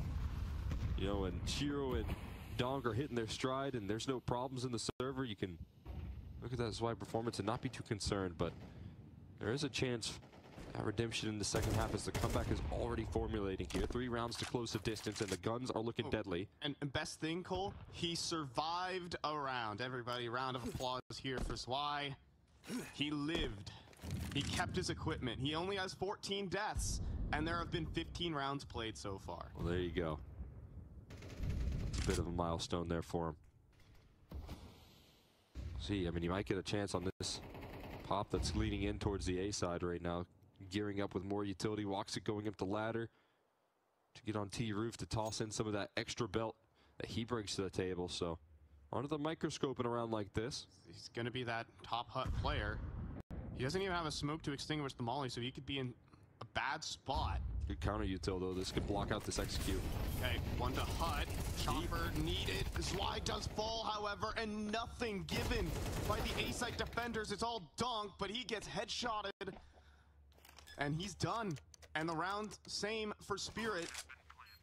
Double digits for Aurora. Got Chopper throwing that molly way too deep inside the hut there. They're already past that utility to counter their aggression. If there was any sort of delayed effort, those flashes wouldn't have been as impactful, but just a small miss on the utility leads to a very comfortable execute. Aurora collapse on the site, and there's absolutely no holds coming through from Chopper and Zwei. I mean, not really any damage to work off of there either. Just a complete flawless execution rolling out from Aurora, and that's how they gathered their 10th. Is Shiro gonna survive this? It's planted, they should be good. Okay, never mind. All right. Way overcompensated the bomb here of me. Oh my God. Make sure he feels it right now. I mean, Aurora, that's one of your huge points back into this T side now. You pressure that A side. You know a player is struggling a little bit. Test him time and time again. Make sure he knows it. You need to wake up, Zwei! Oh, he needs to wake up. And he kind of does, honestly. I mean, he's the first death of the round, first part of the execute. Oh, fast ramp play. But there's a double setup. It's going to be a train crash, and they get ran over. Zwei does actually bring a kill back in, but B side is already opened up. I don't think there's a way you come back from this. Oh, they're fast down the fence here, and Shiro on the scene, but mollied off. We'll open up the door and get the kill onto X-Plug. That drops the bomb in the middle of the open. Nade to the smoke for Shiro. Doesn't catch a player, but this delays. Oh, blows open a hole in the smoke. But hold on, Donk continues to make plays off of his teammates. And Zwei, through the smoke, actually gets a huge kill. A double from Zwei will bring this round home for Spirit, unless Woxic has a clutch. Well, maybe he just got told to wake up, so he did wake up. A couple kills coming through from Zwei finally. And Woxic left with his back against the wall with bomb down in a 1v2. Donk fully healthy as well. This becomes even more of a problem. He's still silent about his approach. Plenty of time to work this round through. But he's got to get the bomb first things first. And incoming double swing here from the door. Back turn. It's a Zwei triple kill. To get Spirit started. Why'd you wake him up? Why'd you wake him up? He's alive and well now. Make sure to punish you right off the back of some chirping. And guess who's revived? Zwei coming through with a big time 3K. It's Donk with the playmaking here, that's for sure. And that activity that comes through off the back of it is just flawless. Zwei making the right moves. When they desperately needed a bailout option, they lost control of that round too quickly. A 5v3 from the get-go. And it's able to be pulled back. I mean, there for Aurora, if they were able to plant the bomb, that's the big difference maker, but Donk knows what he needs to do. He disrupts. Even in the 3 versus 5. Threw that lurk smoke out as well. And typically you expect him to get towards the back of Silo and moves like that. So that was what was being watched, and Donk throws an element of surprise right there. Completely blindsides Aurora in that T round. Not a second player trying to plant the bomb as well. Joda had the bomb in his hands. He was trying to get busy while all the commotion at double doors was happening. No peek for the outer yard. Woxic boosted up to deal with Donk's swings. He's still looking very healthy here for this T side, but it could run out quickly. Looking like they're throwing some heat seekers on Donk's location. Some visual for the smoke to be blown open. They're looking for the cross towards Big Garage, but for now, Aurora just letting them toss in the counter. And trying to lead the pack with this AWP. Woxic really doesn't want to walk up. He's respecting a Shiro AWP, and he's right. It's on the scene. Now it's Donk. Not the double spray down, though. Tons of damage onto the follow-up. And Shiro is waiting for XCloud. In the meantime, they're walking up hell, and Shiro knows that his position could be compromised soon. They're still yet to really make much strides just yet, but they're starting. The motion in towards CT spawn, and it's careful from Shiro, spotting out the influence from the outer yard. Is that the bomb I'm hearing on the screen? But Zontic has a clear lobby. Yeah, but Joda's still surprising here. Zwei, is he prepared for this? Oh, Zwei. Oh my god, he got missed. He got missed out on Zwei. In trouble. As he two's a vulnerability right now. But he does deliver. He does take down the Heaven Lurk, but not the second. Shiro on the site, though. Does threaten the easy shot, and with 10 seconds remaining, bomb down, needing to pick this up. Gonna fly out Heaven right now. They gotta deny. And Shiro looking for no scopes. He does find it, and then Zontix denies the plant. And Spirit are clawing back round by round. Oh man, Zwei with more influence coming through there. Kolay değil. Dersler, sınavlar, denemeler. Bir de hayat var tabii. Bu hikaye masasında saatlerce dirsek çürüten, herkesin başarı beklediği, bir birey olma mücadelesi veren gençlerin hikayesidir. Başarı sadece doğru şıkkı işaretlemek ya da sana gösterilen o noktaya ulaşmak değildir. Başarı, o mücadeleyi verirken hayata dair öğrendiklerin, o yolculukta kendini keşfetmendir. Bazen de yolun kendisidir. İşte o yolda doping hafıza olarak 15 yıldır yanındayız. Türkiye'nin her yerinde aynı kaliteyle. Doping hafıza. Do enough damage done. Especially with the lower rotate. Zontix just making sure that there's no possibility for a bomb plant. And Spirit looking down the barrel of being down a round. A comeback from down 3 to 9. Only giving over a single round so far on that 8-pop. They told Zwei to wake up. He's had a little bit more impact since. Donked with 9 bullets in the mag. Oh, sees a player. Oh, of course he one-taps him. Just waiting for that. 9 bullets in the mag means 9 kills for Donk. I was about to say, he's got 8 left over now. That's Madger's doomed. And there it is. 9 rounds for Team Spirit. Of course, but all the comeback starts when Donk has an AK on the CT side. Yeah. I think the stat is that he has more kills with the AK on the CT side than the times he's died to an AK. He has a positive AK KD. I mean, again, you just don't get that often. Those opportunities are very limited in a CT half, but it's a priority for Spirit. Because not only does he get to, make moves here, but he's constantly catching you by surprise with his swings, with his constant motion. Aurora calling another timeout. Wanted to keep them at bay. But Spirit are hot on your trail. Shiro's up, rotating in time there. You're seeing some good combo efforts from Donk and Shiro. Yeah. Oh, wow. Oh my goodness. He has more than double the damage of the second fragger. Shout out to our observer team for pointing that out. But yeah, we don't see ADR here. Donk is worth 2.5 players right now. Continues to haul it, man, every round. Providing so much output. Zontrix, it's been a while since he's last been tested in the ramp room, though. Was able to find a triple last time they came his way. Ah, I see what you did there. With his sway. This time I missed a molly that bounces right back at him. Speaking of sway, it looks like they're coming back in towards lobby after putting pressure on ramp. Get the op posted up here instead. Now you're going to see a reposition from Zontrix back in towards this A side. So a little bit more rifle work helping out this A side at the moment. In fact, a whole lot of rifle work. Donk on the scene as well. So you can take that secret control if you want, but if it's an execution on towards this A side, you're going to have to get past him. In towards Mini right now. Donk in a curious position. Turns the flash. Still, though. And he gets another. One taps Madger. Donk running forward, wanting to claim this kill. And he does. Donk with an AK. Another triple on the board. They can't best him, man. It's just brutal right there. Head on a swivel, dodging the utility and punishing them every step of the way. He's defending Mini. He's fighting through Squeaky. There's no access whatsoever. Not only was there a lot of quick rotates coming through from Spirit, but Donk had it done himself. He had the site covered. He didn't even need the help.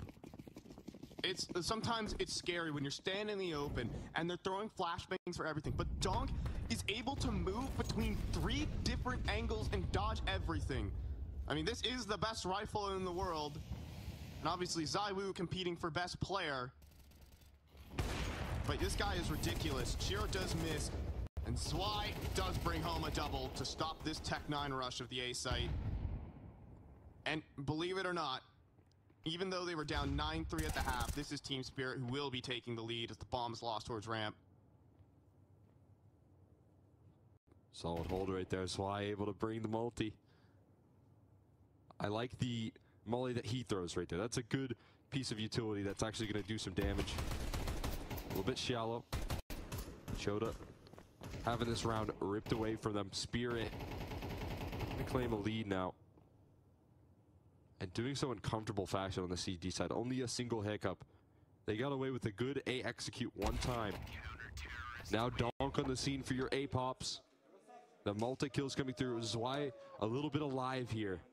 After a strugglesome first half, honestly, for the first 3 quarters of this game, not really having the impact, but now bringing home multi-kills, able to step up to the plate. And Spirit just a couple rounds away from playoffs here in Cologne.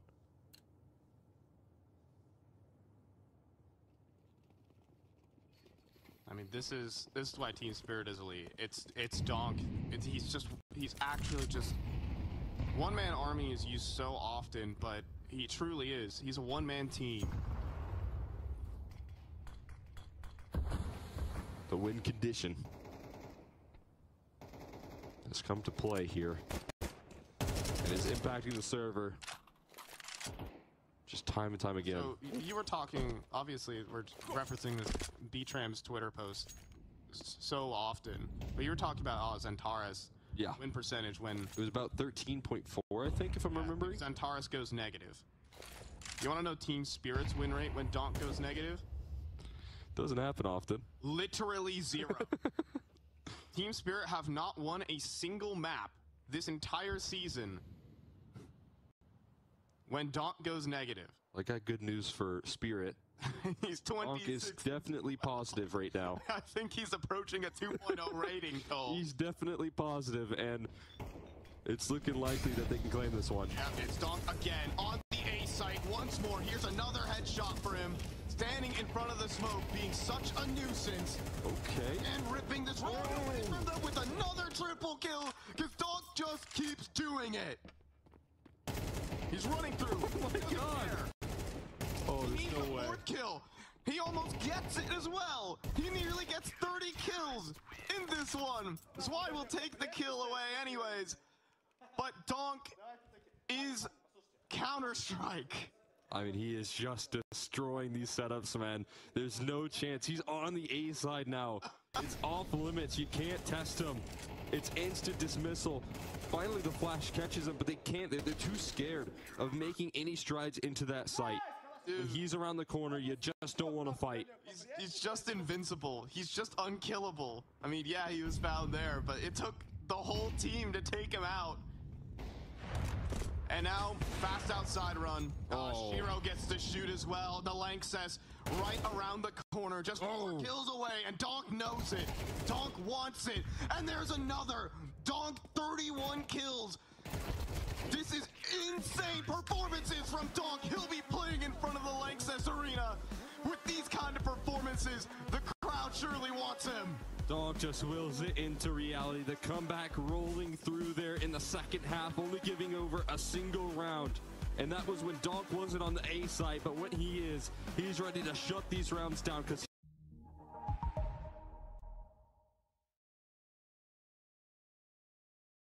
oh, actually, it's Bronland that goes down. Yeah, Mezzi, that's a good headshot from the ramp side. Now enabling Robs' flank to start to cook. Multiple bodies, not looking his way. Activates for the double. Needs Dushin as well. He's into the clutch now. Robs, one-on-one. Jimmy to save Mouse. Oh! He just keeps doing the unthinkable. Initial excursion. Everyone mowed down by Yabi. How? A 180-degree spin. M4 and a plant. No armor, sure, but why not? Put that away, son. Yeah, it felt good. Felt great! He sticks around for another, and now it's Snow. Has he got it in him? He can't be serious! Can't quite believe this. What? Whoa! Wow! Doesn't reload. A 1 magazine. The entry and the closer, the bookends of Vitality. Rops falls first. Flames 1v3 needs the ace clutch. Fire in his heart for the first 2 though. Flames 1 left for all 5.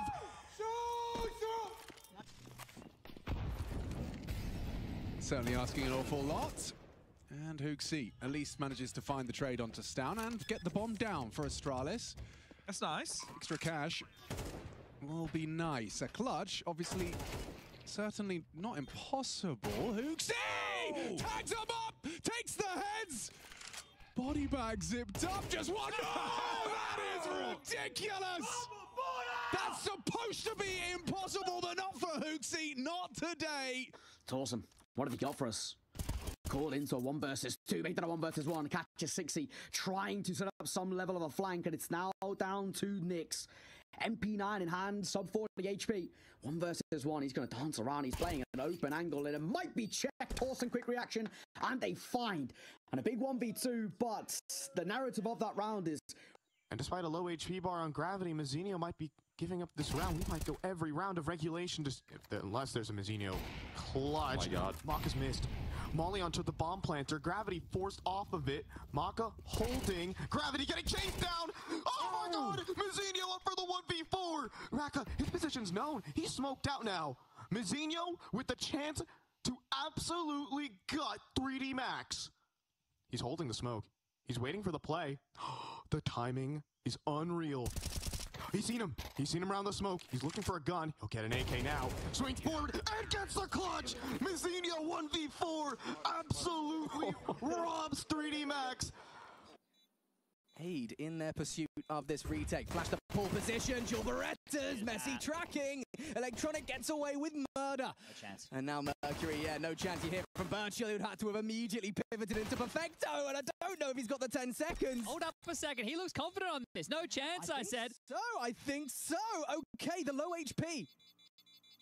Just enough time. None of them armored, but all of them armed. Ready to come on through now that these smokes have faded. Blitz, this is not an easy round.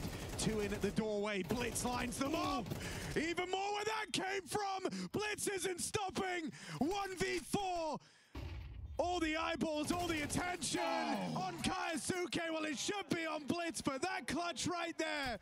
Looks like he's going to still opt to keep that Khalil for now, but he makes it shine. Back into a 3 versus 3. 60. He's the shine himself. He'll find Rez round the corner while Flash delivers. And his ZTR thrust into a 1 versus 2. Smoke down Moto. Did he hear a step? He definitely seemed sure of at least one.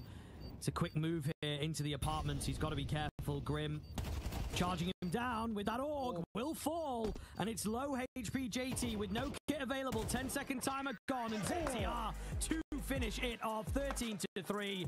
It's going to be 2 through this ruined side. No kit? No, Yuri has one. JKS, if he could perhaps draw fire first. Never mind. Oh, a chance for 2. And a chance for a clutch here from JKS. Light on time. He just has to get him off the bomb, but Keserato intends to swing. It's all about the timing of this. Now taps the AWP, gets him off the bomb and comes up clutch. That's why this kid is in this team. And I say kid, he's the vet, 29 years of age. Who's just alive. He's trying to buy time as well. It's down to find him. Moto smoke, plant for Sean. A plant in which he's gifted time. 1 versus 2. This has legs behind it. Down knows it. No util, but he doesn't need it. This all comes down to can he hit the shots. AWP on a retake 2 is never what you want to see. And Stown, he's jiggle peeking. He wants to take this fight. Biding time. Kits in play both ways for Alex and Headtrick, so he's got to hit these shots.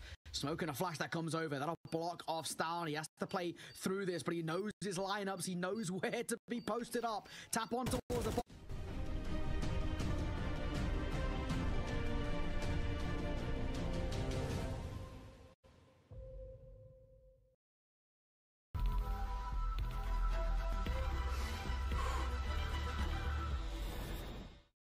Gonna get one as well. A second. Nice work. Just ensuring this. And Hunter's out stuck. There's no escape for him as well. Any kills on the way out would be nice. And the upgrades would go a long way. But there's no way he's gonna save them. Consolation kills is all he can really ask for. I say that 1v2. And they're kind of far away. Stick it. Oh my god, it's going to be close, but he's got a kit. It's a race, and a race in which it seems like Yukindo's going to lose. How has Hunter walked away with that? I thought he had no chance. I thought it was all about whether he survives. And trading places in this smoke out of the spawn. Can they finish the job on Frozen? He's going back, he's read it, but Rain draws him in with attention. This is winnable for Rain and Rain alone. Then he springs the trap. Frozen with 2 more. Looks for 4 to win this round out. The reload in the face of the defuse as QB just sits on the site hoping for the swing. He gets it, but it's too late. And Rain and Frozen pick up that post plant with no support. Grix is going to hold from this spot, which is so risky. The amount of utility here, it is an arsenal, but that first shot breaks apart as Grix finds a second. Snappy, terrified, up at the ramp as he's lost all of his teammates. 1v2, it could be heroic taking this. In the 2 versus 4, the new guns doing it all on their own. Snappy won't be able to make it happen. It's a Grix triple. It's heroic, able to steal NIP's map pick despite so many close rounds, so many trials. All coming in through long. It's the pistol. It's Snappy leading with 3. Oh my god! 3 headshots off the Tech 9. It's down to Tanir. He's going to try and chase this one down, but enough damage done. Can he win it, though? He can pull it back. Kaspersky, last line of defense, has the Desert Eagle tucked in the corner. Can Tanir finally show up with a bit of a highlight? No! The Desert Eagle enough. And Snappy... Bomb picked up. Grim in a position to win the round. Oh, Tyloo, they're going to have red faces if they lose this one. It's good. Grim pulls it off. He doesn't know how. He doesn't know why. Turns the flash, a second as well. Snappy already removing Maka. This is falling apart. Body doesn't have the health, but he's got the frags. 2 down ramp. It's just Body in the 1v2. Ollie's nice, but Smoke can play on Snappy. Oh, you're right. He might consider that Molly to have won him the game, but the smoke immediately makes it clear it's not. It has to be the bullets. Ujux has to get across. Nade could do it, allowed to do so. Holding it. Just has to run him down. Body just has to spray the smoke. Can't seem to find him. Ninja under his nose. Ujux gets away with it. He'll take the bodies. And he does eventually convert. It's just a Sential in a 1 versus 3. First is good, nearly the second. 1v1, he gets the kill. It's a 1 versus 3. But where's the bomb? Does he have time? Seconds remaining here. Hands on your head. He's got it. It's going to overtime versus... Didn't hit a thing. Boom. Rain ain't shooting blanks. His is the real deal. That's 2 quick kills to bring him back in. Who's your daddy? Oh! just ultimate left in this now. Liquid, it was the best of starts, the best of beginnings, only to have it all stripped away. And now Nilo reactivating in through cave, while Grix desperately looking for a frag. He gets the collateral. Not quite the double. Needs more. Fake on the defuse. It's Nilo instead, who finds the kill on the save. Grix making another play, but Insani finds him through the smoke. It's Nilo now in the clutch, and Insani is so low. The wallbang surely get him off the defuse. He looks for the spam, and Insani gets the kill, but surely no time. No way. And indeed, heroic pullback, a 2v4. All about how proactive he wants to be. I do like the move of just pulling over towards short. Here, no, he tags both. No way. That's so unfortunate. Had the chance of getting a collat. Instead, walks away with a double leg shot in the collat. DGT finds the healthier player, gets a second behind it as well. DGT has given life to the smoke on the bomb. They're spamming through. They know he's not on it. And DGT walks away. A 1v3, a clutch from the rifler. Oh, yeah. Okay, he might just run for it. Yes, sir. The hold is clean. And maybe he's done enough. He does get traded out. But David, again, with a quiet game, but a big impact when it matters most. The AWP against 2 here. Can Hyped do it. Really important round here.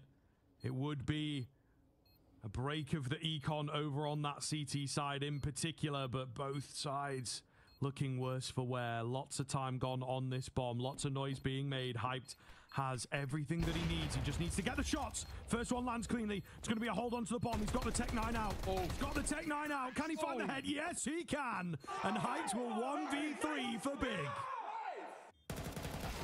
Still, they're going to lose Shuey first. Should be fine. Twists, you're hoping, is a more than safe pair of hands. One tag from the scout would end his round. Twist has been stellar throughout this entire game for Team Liquid, but that's one clutch too far. Netic will come through with the goods. It's close on this defuse.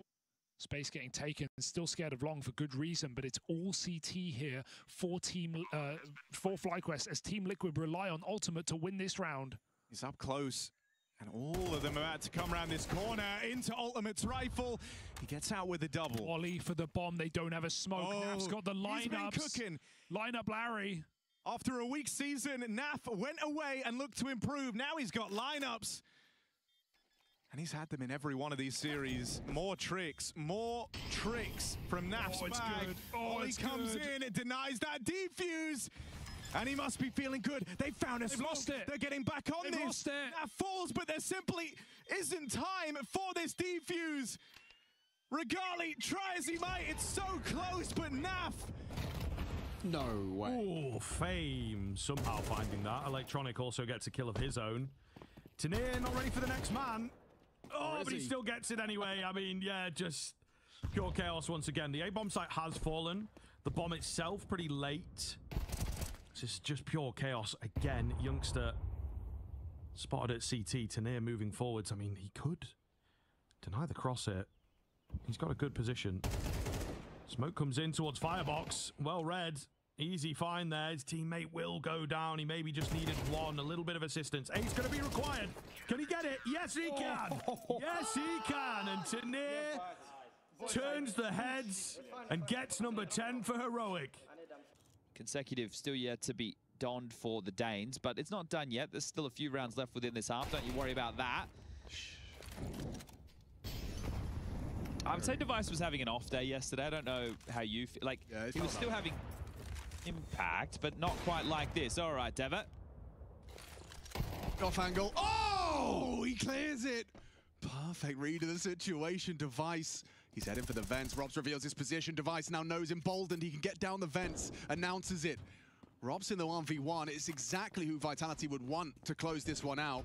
And deny Device one hell of a clutch. Big sports for Robs. Running it down. USP just going to try and take the fight. Knows he's low. Running him in. That is brutal. Such an incredible amount of output from Device in the clutch. And now the flashbang forward. Techno on the hold. Does get blinded. Goes for his one, but Blitz to swing next. For one, not quite the second, though. There's an entry as well from Lucky. This is 9-10 on the site, and it's Tech 9 out once more. He's a highlight machine with the pistol. He needs another 1v2. Good for one. Switches to the op.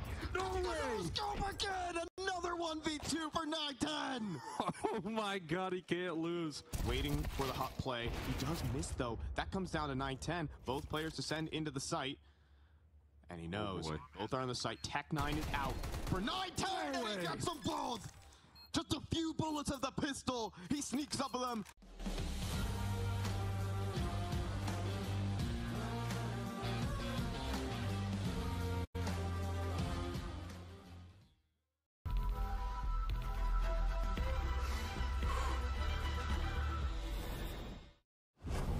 Yemek hazır. Heyecana hazır mısınız? Şefin taktiği, iyi takım, iyi yemek. Her mücadelede en iyisini ortaya koyan basketbol milli takımlarımızı var gücümüzle destekliyoruz. Tavuk Dünyası. Basketbol milli takımlar resmi beslenme sponsoru. On the bomb, no need to get aggressive, and Nilo will find the clutch. I don't know, opportunity. He has got a real golden opportunity here. Not clearing for him. They think he's still rotating. Oh, with the trigger discipline. Okay. No. Put the knife away. Put the knife away. Headshot onto Jimmy. That's a lovely clutch. In fact, he's even thinking about the knife kill. Almost feels like there is an opportunity when there's a couple pesky players hanging around. Decent damage, but can't quite finish that second guy. All going to be on Maka now. The bombers hit the deck. Only 10 seconds to get the plant in. They opt to take the double swing, but Maka's deagle is too strong. But the shots are landing. It's all got a lot of time left. And he knows that. Just try and keep them away, keep them off. I think he's maybe just managed to get on the bomb and he's going to get all the kills nonetheless. And FaZe take the pistol.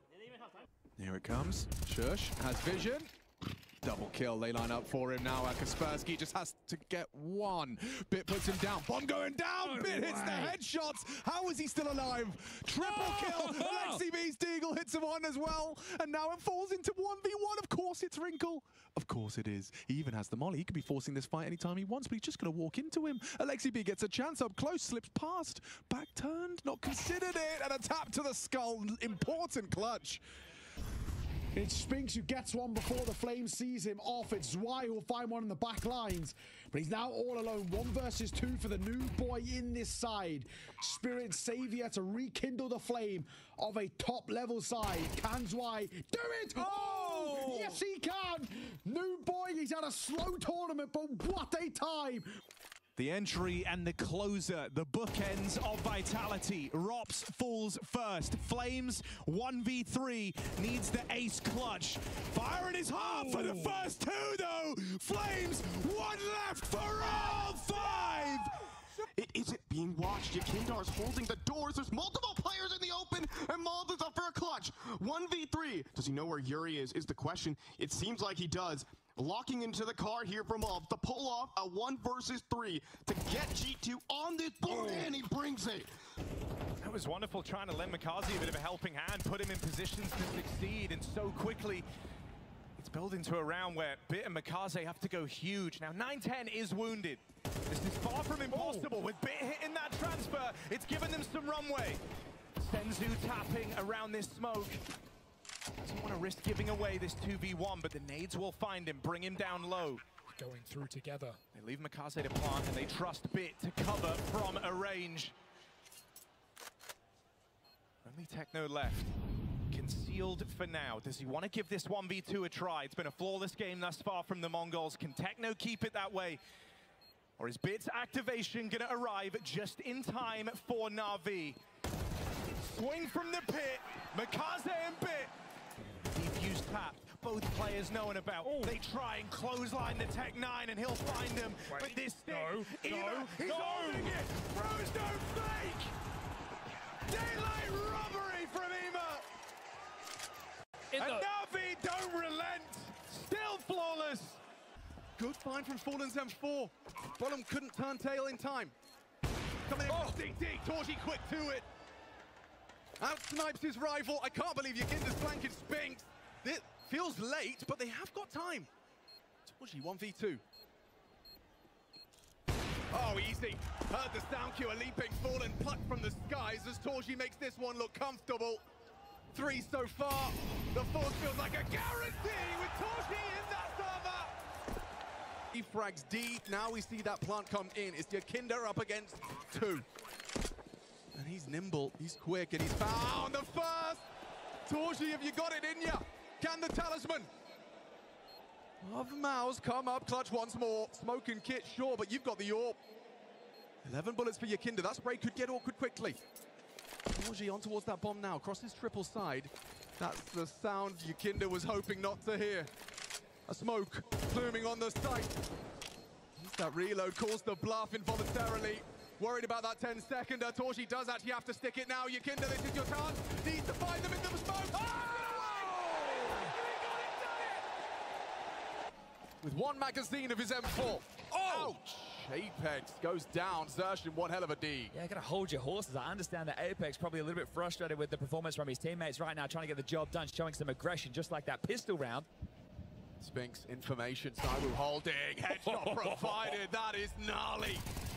Flames goes down, 2-on-4, suddenly looking winnable! Suddenly they're in the lead!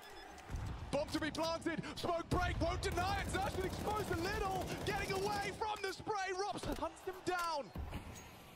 Has he got it in him?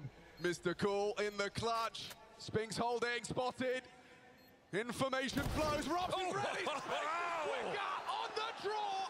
Chopper feeling the pressure, flicks back over, can't get a handle on Jimmy in time. Zontix might be very low on health.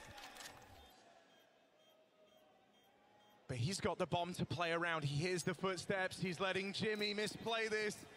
And there's no time left. Zontix, a safe pair of hands indeed. And a 7 HP clutch to keep this clean for Team Spirit. I mean, this guy is ice cold. That's his whole brand. Impact and Brolin moving in as well, and with Shiro forced off the angle, Sway is the requirement. It's a one and done. Is that going to be enough? Oh! Shiro brushed aside, down to this 1v1, and you're trapped in here with Donk, Jimmy. How do you want to play it? He's bearing down upon you! Might have been enough to beat the best team! As well as just a better chance at winning the tournament overall. Shiro holding on the corner. Xerxin comes round quick with the Julies here. He will go down second time of asking. Spinks as well falling. It's been a bit of action towards the cave area, finding the player at slant. So man advantage does swing in favor of Spirit. All of a sudden, Donk flying round for the final couple of kills.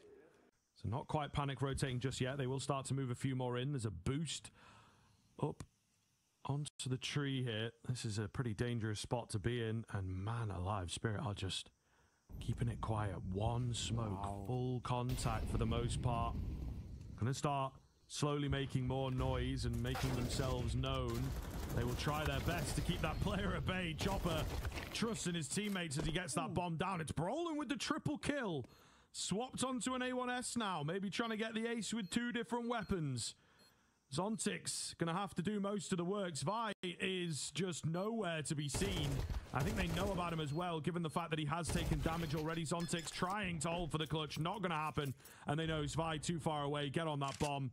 Brolin making it look easy. Yeah, massive round. I mean, look at this where we are now as well. I worry a little bit for Spirit, you know, for Zwei. It seems like we still haven't found his confidence. Feels like we're still not fully sure about how and where he wants to play on this seaside. He can't get overly aggressive because that's Donk's territory. Can't be too passive either because that's Zontix's. So where does he slot in the middle? Well, Donk will show how you do it aggressive. A double opener for him. And middle is taken. Yeah, back with a bit of a vengeance. None of this slow moving BS. Let's just get in the face. Ooh, maybe. Tip of the barrel spotted. Surely Torji knows there's a guy on the right, but just can't really punish him. Calls upon a teammate to try and clear the rest of it out and perhaps, yeah, move in there. Full confirmation. Patience pays off. However, it's an A move. And they've left Donk on an island. Let him do his own thing. He's created enough space here. They've tried to turtle up on B. It's the wrong bomb site. Feels like this is where you probably, if the bomb goes down, use the auto save. Exiting out in towards, not a CT spawn, but they're not going to peek in towards the AWP of Torzi. So everybody survives in a 3 versus 3, and Spirit extend the lead once again to 3. Yeah, if we're talking about replicating individual moments, though, there's one guy, he's in the server, who you sort of feel like he can. Everybody else, you're like, okay, you know, we shouldn't rely on that. And Spirit do, and so far, you can't blame him for that. It's Chopper to find the first exertion. Tried a little maneuver up towards Shelf, and I like the idea, but unfortunately, the execution, not quite there. Oh my god. Yeah. Of course he wins that against an AWP at range. And Spirit, it looks like they're really in the heads of mouths here. Yes. This is 2 rounds in a row now where they have thought about the wrong bomb site. And Spirit, like, look at what they have left, man. They've got so much utility left, and they've just fully walked on to B. There's nobody home. Yeah, and the hunting as well. They know there's no one here. And they know as well with that angle of in towards just outside of CT. They're already shelled up towards the A side. Things are going to get a little dicey here. In fact, Molly behind him, Shiro in front. It's a lose-lose spot for him. And you're against Donk here as well, Spinks. There was no chance you were winning that swing. He starts it and he closes it too. But I have to kind of come back to the point you were bringing up. You're absolutely right. Spirit are in their heads 100%. Chopper is calling a really good game right now. And that's that sharp shot. My god, that's quick. Monstrous. Yeah, I feel you, buddy. I feel you. Yeah. But I've been on the mouth tape while sleeping to like promote nose breathing. It does make, I think my cardio is way better than it should be because I'm like so good at breathing. So up the breathing game, guys.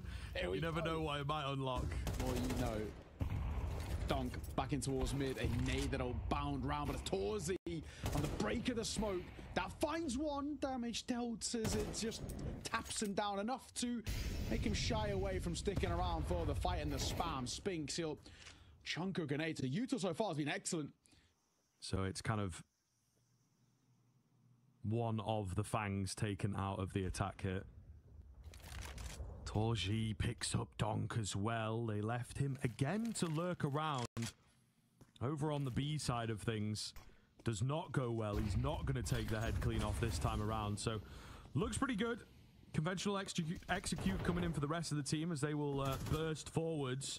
Gonna get the control. Whether the bomb plant is a guarantee is another thing, just because of spam and breaks of smoke and whatnot. They will eventually get the plant in, but it's just cost them everything. Zontix has to really pop off. That's his first kill of the game here. Gonna need 2 or 3 clean ones to go along with it. Set up with Chopper. I like the crossfire. What can they survive? Chopper comes in for one of his own. And somehow living it. No, Zontix, clean headshot, all down to him now. 1 versus 2 to try and stay alive here. Needs this, needs this. Spinks will rush into him. I think if he gets his hands onto a kit, he should have enough time. Goodness me, it is far too close for comfort. Oh, honestly, it's a great effort from Zontix and Chopper. Chopper sets him up for success, and Zontix so close to delivering as well. Credit to Mowls for not being too flustered there in that retake, but numbers drop so quickly. Oh my, there was a moment. They needed Spinks to step up and get this kill quickly, which he does. Thank God the kit's close too. That open play, of course, for Torchi. That was recovered right at the end there by Spinks. No AWP on the flip side, so sure enough to do it with the rifle, but he's been pretty damn good with it. Oh my, damage for Spinks. It's so unfortunate to get the kill, but Brolin, he'll get both. Yeah, looks like Zontix is just going to sit around, see what his team can cook up, hopefully create some space. Oh, towards A. Torji gets timed on. They spot him, they jump across. Bits of information coming out now. Zontix staying alive. Bomb's going to have been spotted. 20 seconds, don't really have too many other options. I think he just had to go. All gas, no brakes towards A. With that bomb spilling, the panic ensues, and there's just not really much that can be done here for the rest of the Spirit side. So, an insane match, apparently, over on the A stream. This one set up to be more of the same as well. This one for seeding, sure, but still super important in VRS, in that prize pool, and going deeper in the Lanxess. Charging towards A to try and just retain their lead here. Jim Fat, though, will hold all too easy for him. Got to give him more of a challenge than that. They're on top of each other a bit at default. But, you know, Jimfat, he makes use of it. Donk on the hero AK, only one for him, and this game has flipped upside down for Spirit. They will look to reaggress on the Spirit side of things. Again, though, looking to just sneak a man in behind enemy lines. Oh, Zwei. He does come out at the right time. Nearly on for the double. He's unlucky to not get the headshot there. Torji backs away, tagged up, and avoids the nade, but there you go, the young gun looking to prove himself in a big kill here in this round. Torji going to reclaim space in towards red. Bomb not committed, but it's all alone towards elbow, so worth keeping an eye on as there is a push coming through. If Yimfat wins this fight, this round already might feel done. Oh my god, it's so damn close. Zontix just about sees that one off. That would have flipped the momentum in this one, absolutely. But now a 3 versus 5. As long as we play together for Spirit, we shouldn't have too big of an issue of seeing a 6th on the board for us.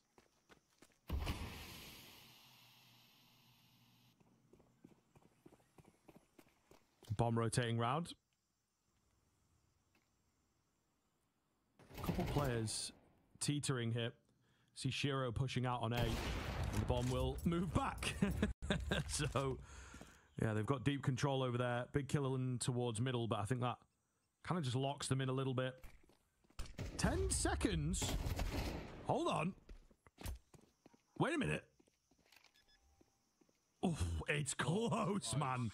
It's very close. Maybe 3/4 of a second getting in the way there.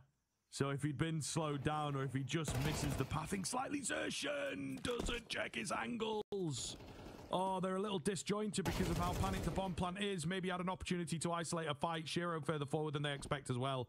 And goodness me, top teams in the world can still also get caught off. Completely blindsided by this round. Yeah, absolutely. Well played by Spirit. It's a little funky. Keeping it fresh and off a mouse. All that will have brought in towards the next is that AK. Of course, plenty of money to work with, hence why towards the opts for the AK. He can buy back in towards an AWP. No issues. A little upset, gets caught, but it's fine. Round is a round, a win is a win. And a final one of the half, number 12 here. Miles looking to tie it up once again.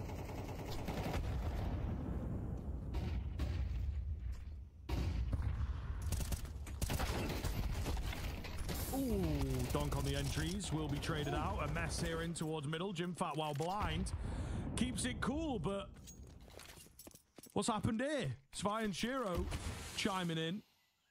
They will open up the B bomb site. Zwei in particular, the deep smoke just stops Torji coming round, and the bomb should get planted. Might be a walk away in any other moment, but final round of the half, so they're going to have to give it their best try. Both got kits. Time not too much of a squeeze. Shiro as well. Pretty far back here. So if his teammates go down quickly, it's going to be a tough little 1vx situation for him.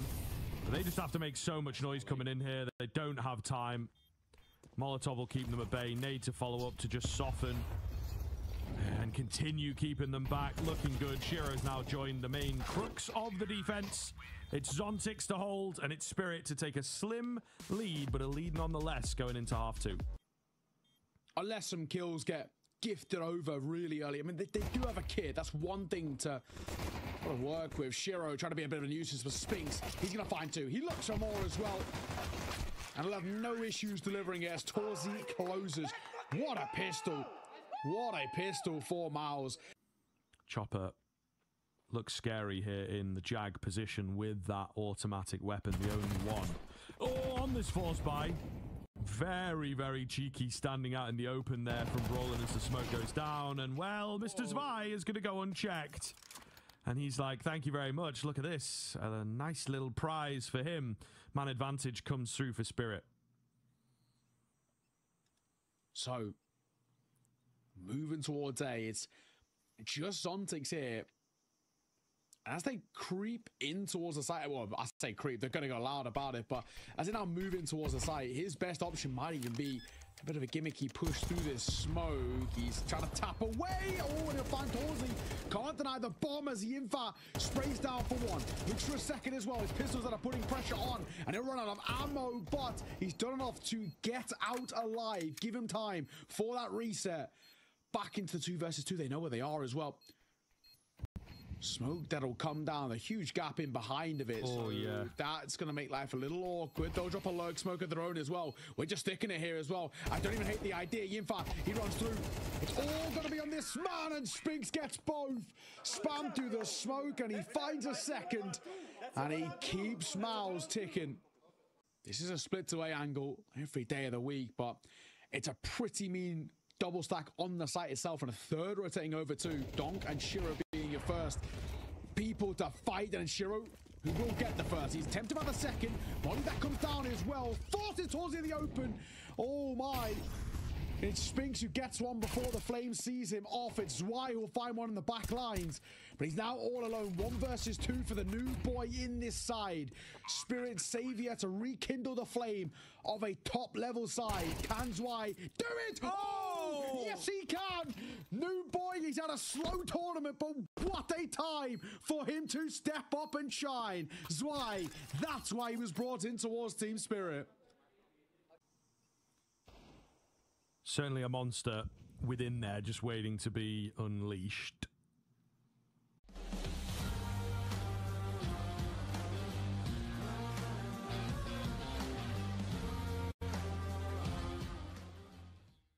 Six.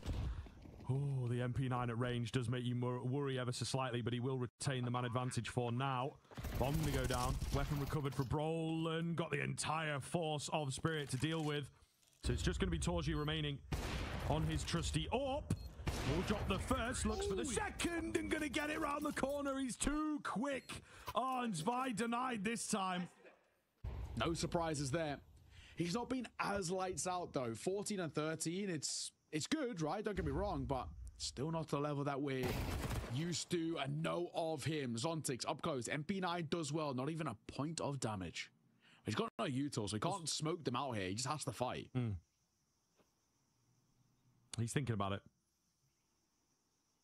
Just going to hold for now. I think something really quickly to add to your Donk point. He started really well. Yes, yeah. I think they have managed within the game to sort of shut him out a little bit more. So, also something to really consider, that it's like, it's not just he was on for one of those lights out performances, but not quite been able to keep it up. Chopper, 5-7, clean. No one else around to get the trade in, so maybe a needless life given away there.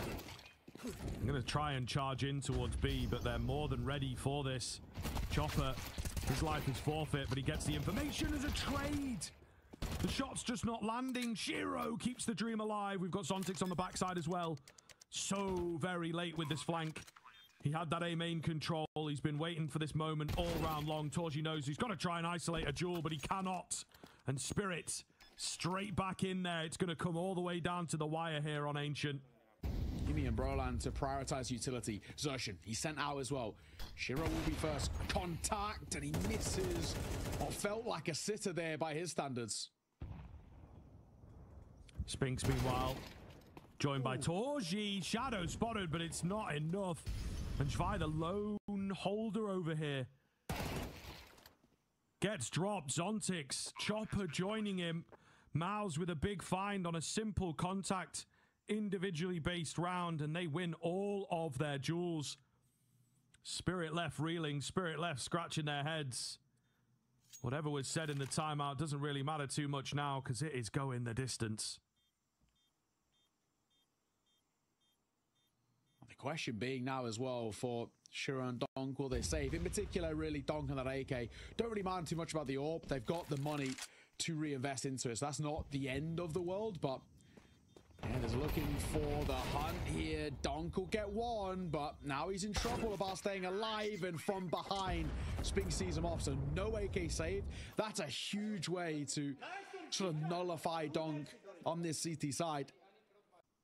Man alive. Delivering as well. If you are just a fan of Counter-Strike, if you're a fan of one of the teams, I'm sure it is nail-biting action. But we'll see here. A again left a little vulnerable. Really quick execute over there. Chopper. Trying to sell a bit of something. Chopper just asleep at the wheel, not checking his angles. Why would he, though? All the info he's being fed is A this, A that. He's maybe expecting a lurk or something, but not a player already tucked in. So a big kill, and it has worked for the first. That's all Miles were trying to create. Just a freebie, and they get their reward. Yeah, just a real oversight there from Chopper. He's made life difficult for Spirit now. Zontix and Donk move back to claim mid-control. Zwei is here for a bit of his own, but can't get anything. Caught by Zersh, numbers kept, and Brolin's, he's lurked out towards A. The bomb's nowhere near him, so this is still a little bit awkward. Shiro, he's just staying tucked. He's trying desperately, doesn't want to get tunnel vision in. Has support, it's Torzy up close. It's who can no-scope the better it feels as those two fight. He gets the first, pistol pulled out, and the nade of Zontix is huge. 1 versus 2, and Brolin's low goes from being super strong to now quite weak. Still not considering him. Zontix will have a quick little look here. Will go down far too wide. Not expecting him that close at all. Shiro then on the AWP. Got to try and find it, and Brolin clips his head. Huge 1 versus 2. Game-saving, game-breaking potentially. And Mao's hit 12 first. It's another big moment for Brolin. He started off this game with some nice ones, but man, this 1 versus 2 is so well played. Shiro maybe doesn't need to fight. And we're bailed out in the previous round. I was ready to make comments on a bit of laziness. There was loads of utility. They just charged into B without thinking. We've got a similar situation here. You're already a man down. Giving Shiro all the parameters to find success. And look at him. Just doesn't stop. He's so confident. Will finally falter. Down to Spinks and Brolin here in a 2-on-5 overall. Brought it down to just 3. Space for the bomb plant. And this would be a hell of a thing if they could steal it in this fashion through the smoke to fully cancel the bomb plant. Brolin has no idea. We're going to overtime. Of course we are. I thought Brolin might have another clutch moment, but not to be in this one. So more rounds required in this game, and it continues to be a bit of a barn burner. This is only map number 1 as well, and this is only for seeding. I say only, of course, seeding's still super important. It's not like there's elimination on the line or anything of the sort. Bit tilting there for Donk. It's still not been a lights-out show from him. Miles have always found ways to nullify him, right? And like we said, it feels like at times are the bit of the kryptonite for this Spirit side. They can slow the game down to a pace that they want to play. Donk trying to fight through mid, and he does well for the first. He's flashed in for the second as well, but Aussie hot on his heels there to get out and get to safety. And he will get a kill as well by falling back. Donk will fall. So, and they're going to try and do it by putting pressure on towards Zontix. He does have support. Shiro's not far away, but Zontix, you probably want at least 1 and to stay alive. Well, damage though to start will help, but Yimfa on the reaggress. Nice find from him. Shiro, superstar moment required to get out in front of the Molotov. There's a guy in Cubby, and he hasn't confirmed the kill. Shiro's still there, but the nade will see him off.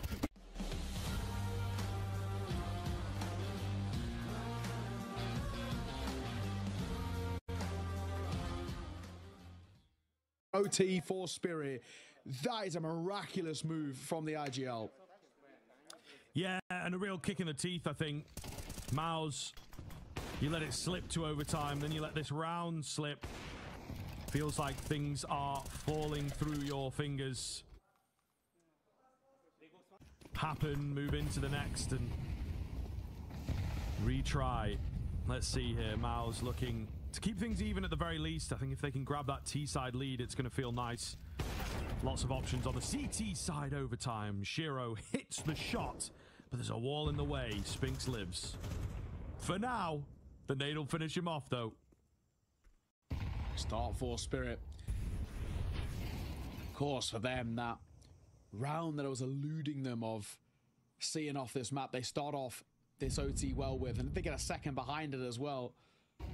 It puts them in such a good stance. There's one man who's creeped in the backlines. Chopper, oh my god, 4x3. Oh my god, no way. Xerxin, how has this worked out for him? There's only one on the cards, but he gets a second behind it. Oh, Chopper.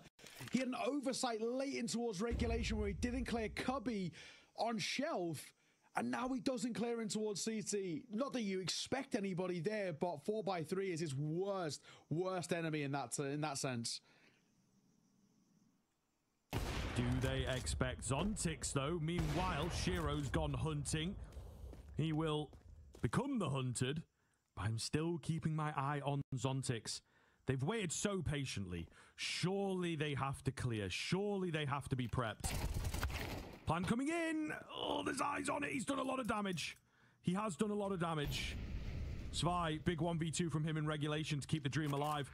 Looking to do the same once again. They're not considering him at all. Takes the healthy player. Jim found the AWP. What have you got for us? And he finds the kill.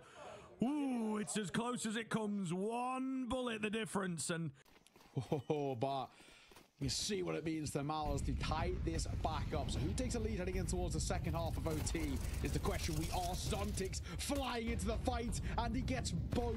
One through the smoke, but they count all the save. And a missed shot from Torzi will leave him a little damaged.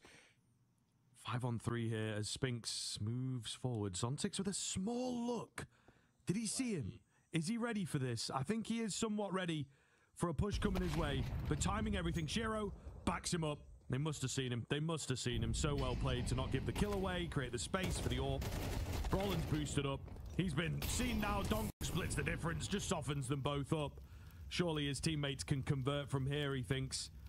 The bomb as well, struggling to cross. Torji so low, right? Like, even if he does get space for the bomb, surely just get spammed from somewhere, and it's gonna be the donut right on cue. They know there's a donut player who's spamming up close, but it's Donk who's going to move just to play inside a red room. He gets a lot of coverage here, and he has a lot of support too. This could be a bloodbath in through red room.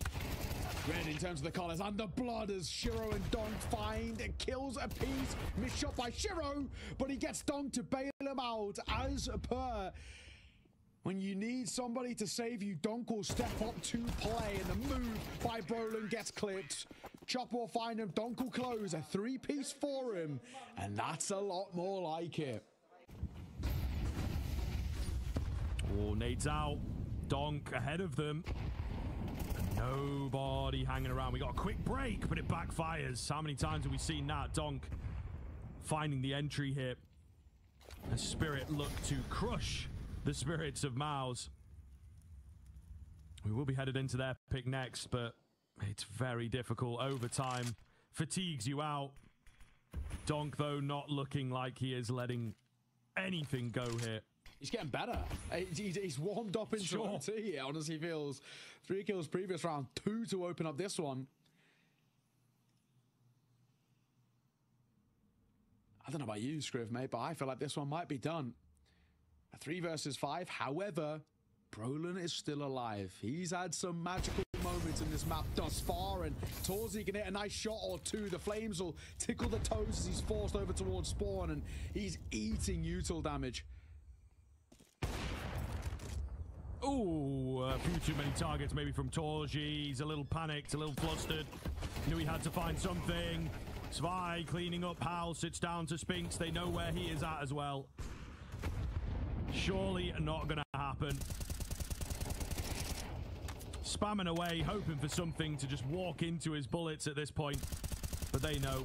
Play it strict. Keep him at bay. And there's nothing that can be done. The jump spots keep coming in from the AWP. Shiro will eventually get one of these, yeah. But Spinks just days numbered, round over. Map concluded.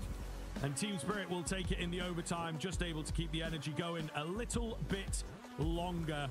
And now we'll see. They take their own pick. Yeah. That was their own map. They had to go one way or the other. Magic's was the obvious. Maybe Zontix as well could have been on the chopping block, but they just went one piece rather than two. And we're slowly seeing whether it's going to work for them. First map successful. Second map doesn't start the way that they might have wanted. Xerxin, 2 quick kills. A bomb site secure. Should be their round. But we'll see here as we do still have some pretty heavy hitters and that kit left in play. Yeah, with a smoke behind it too. So the Ninja Diffuse is also a potential. Zontic's going to be so far away, right? He's trying to see if he can catch people on the cross. It feels unlikely. I'm going to send Zwei in for that first point of contact. There was one in towards jungle, which took a pop shot at him. He's also spotted the shoulder. A nice flick and a find, but it all feels for naught as well. That bomb planted open. The smoke will come down, but the kit is dropped, and so is Zontic's.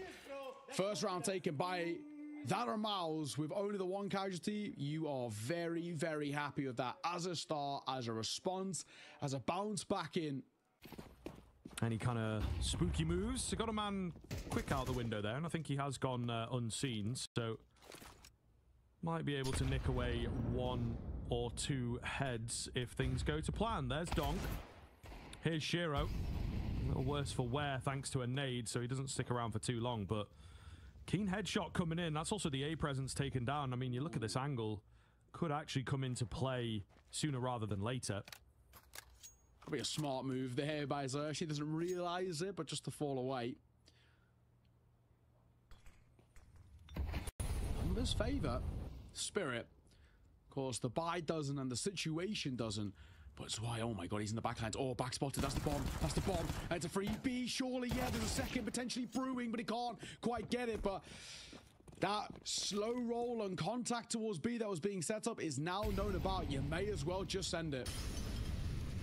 Gonna be dangerous. They got a couple bodies here in good time. Shiro is low. Oh, a lot of damage, not the kill. And Donk falls quickly thereafter. Nade nets another. But unfortunately, the bullet's just not quite landing. Chopper finds himself on the backside. Only a Galil. No point in saving that. It's a flank. It's not the fastest, but not the slowest. Jimfat has a chance to check it. Oh. Yeah, the jump peak. Beautifully done. Safest way of going about that. And now Chopper. He will reluctantly save the Galil. And most of the build-up is just to not reveal your hand too early. Not to really give anything away. Simple. Mid-smoke comes down, looking to work their way up short and split towards B. Oh, the spam and the smoke there, maybe not good enough. I don't know if it's been broken, perhaps. Either way, not looking good. Shiro with the orb, just letting them in. Surely a scope heard there. Gonna have to deal with him quickly, guys. The rotations are coming. Time is against them. Shiro just does not give anything. There is a kill off the Chopper, but the trade is there. And man, I just completely flattened, completely outread where the stacks are going to be, where the resources are for either side. There's 3 on A. They seem pretty confident in that. Shiro, right place at the right time, but on the crack angle, gets the better of himself, really. Torzy's AWP also coming in. Chopper dealt with quickly, and that will be that. But man, it felt like Spirit had everything in the right place at the right time. It did. And all it comes down to is a couple of missed shots, right? It can be sometimes as simple as that. Zontic's, he's trying to save it. And he is going to be hunted. There's no real safe escape. And Zershin making sure of it. Dealt a dink. Maus are happy to whittle away the clock a little bit, but Spink's going to go for a quicker maneuver. There's a lot of damage in getting here, and Donk will swing, he'll slide, as they say. Chopper, uh-oh, should have found that. That one was a gift that he fumbles it, but thankfully Zontic's won't. Donk's here quick enough, but he's tagged. And now a known quantity too, as they're still trying to hit towards this B site. Wants a flash to fight, but it's why he's going to find one of his own. Donk will then swing in for the trade on Yimi. And he puts it all on the shoulders of Torzy. 1 versus 3, 35 seconds, no chance in hell. And denying chances is maybe not the same as giving them away. I'm glad I want to go quicker though. This could be a little funky. Brilliant nade. That'll soften up. And they come as well. A second nade behind it as well, but they're going to bound out as Spinks wants to get up close and personal. That won't favor him, but Zontic is caught at 1, and same for Chopper, so Donk gets called upon again. A second for him, but Yimfat could get a plant here. Oh, we actually could have stuck that. Molly gets extinguished. He gets one more as well. 1 versus 2, but it's a Mach 10. He tries to upgrade, but there's just so much util raining down on him. He will always deliver. This is a big opportunity now for Spirit to really start to solidify their position and confirm some more belief in this style that they're playing. Really shelled up. Okay, there's a quick trade there. So just got to be a bit careful we don't lose any more. And you can see the bomb is isolated by itself, so we might have the old... And a AK scooped up. So, might just be life here. Of course, a lot of noise being made, and they walk straight into Shiro. Nice fine NATO bound round to try and do more, but a smoke to stop them in place. They still are trying to get out, but Zwei's here to meet them and just make sure he'll be caught in the end. But it's a no-scope headshot through the smoke by Shiro, just to style on him.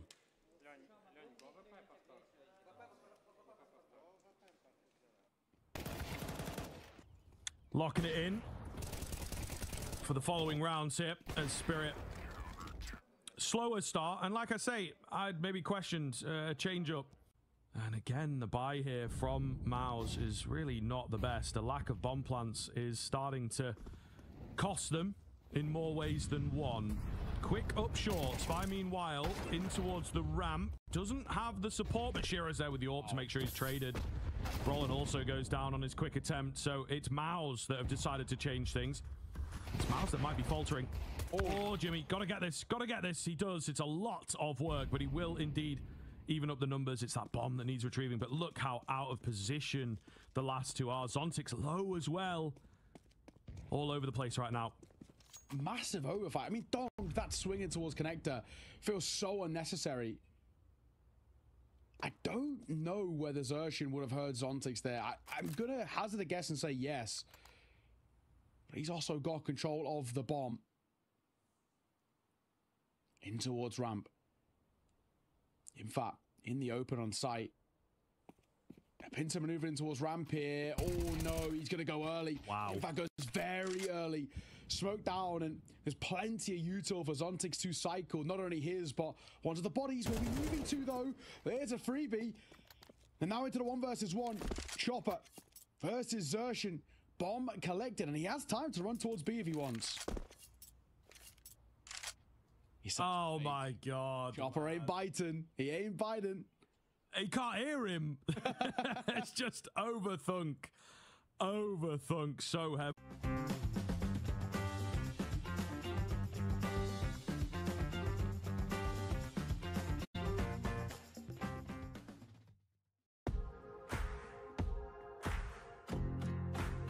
Kolay değil. Dersler, sınavlar, denemeler. Bir de hayat var tabii. Bu hikaye masasında saatlerce dirsek çürüten, herkesin başarı beklediği, bir birey olma mücadelesi veren gençlerin hikayesidir. Başarı sadece doğru şıkkı işaretlemek ya da sana gösterilen o noktaya ulaşmak değildir.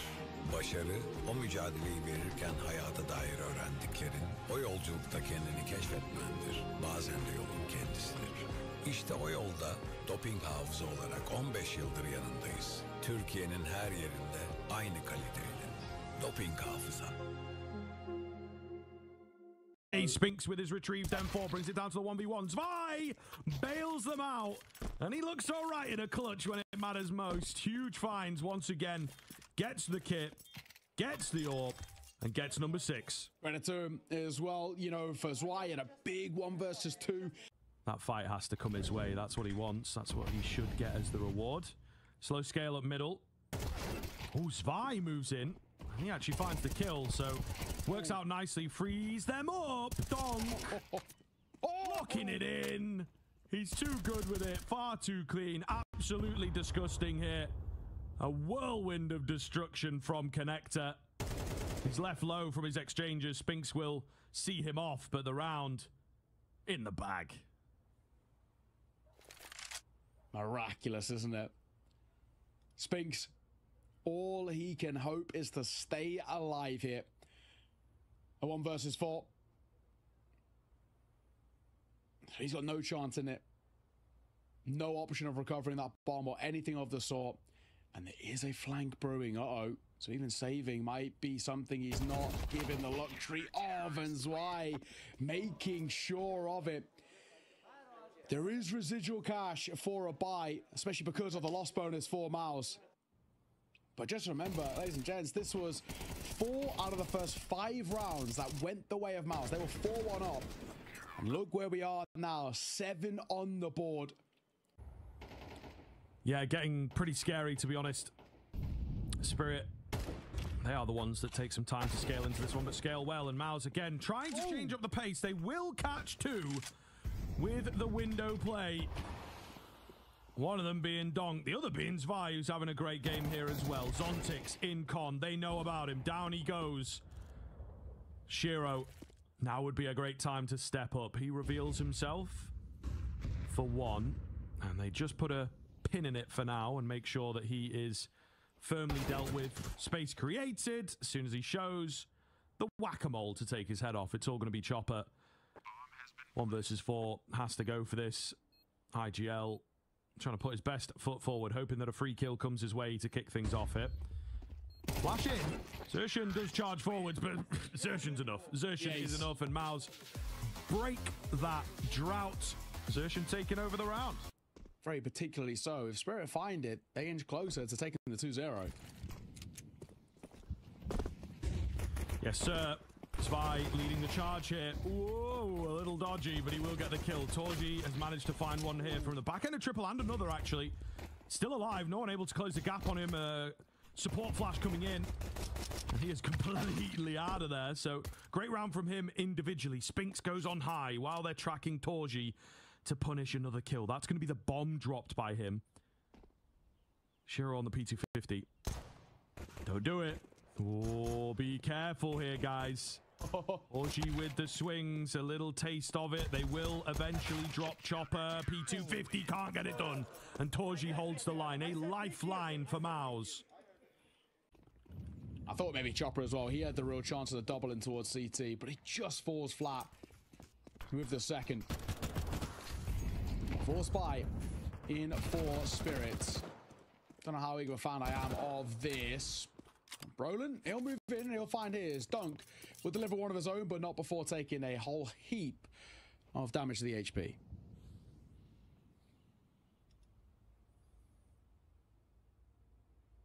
Chopper. Oh, no. Okay, still gets the kill. Good spot is what I was going to say, and a good find. He does go down quick to a trade, but it's to be expected with a lack of utility here. Torji, the lone holder, if they take him cleanly.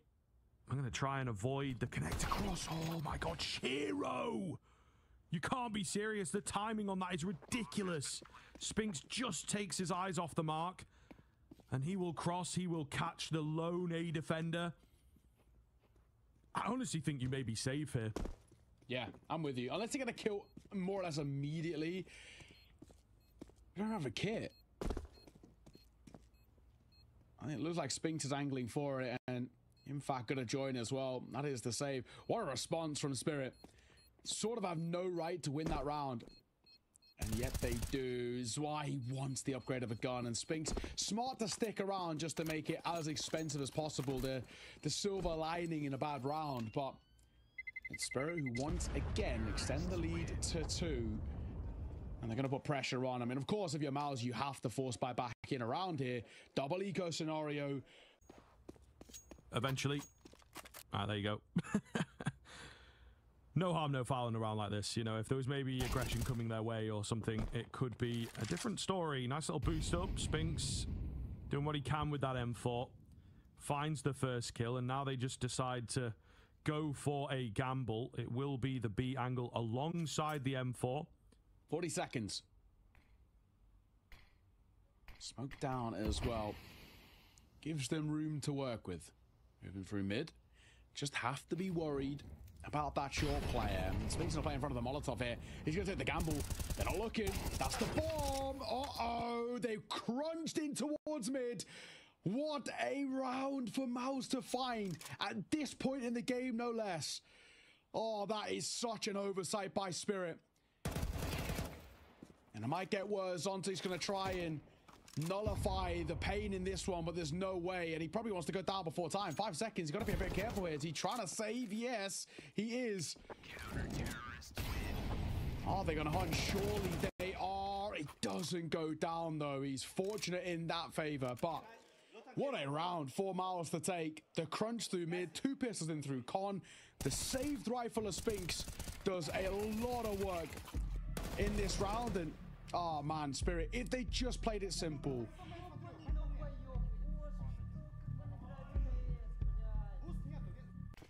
A faster, looser round.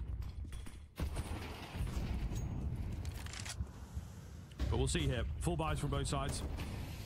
Maybe the kind of counter-strike that Spirit are looking for. Donk attempts the one-tap, denied.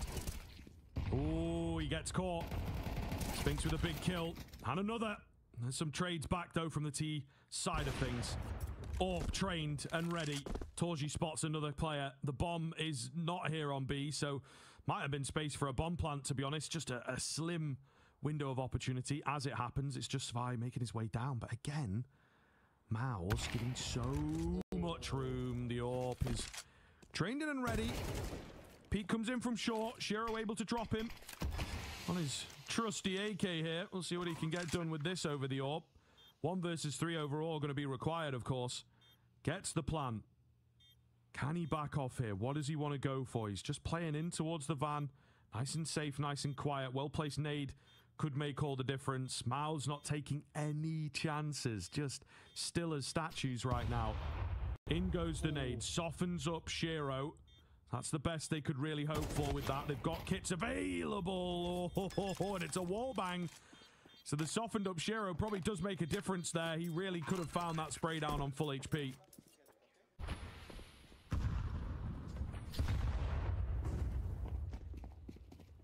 Flash round. Brolin close to the smoke.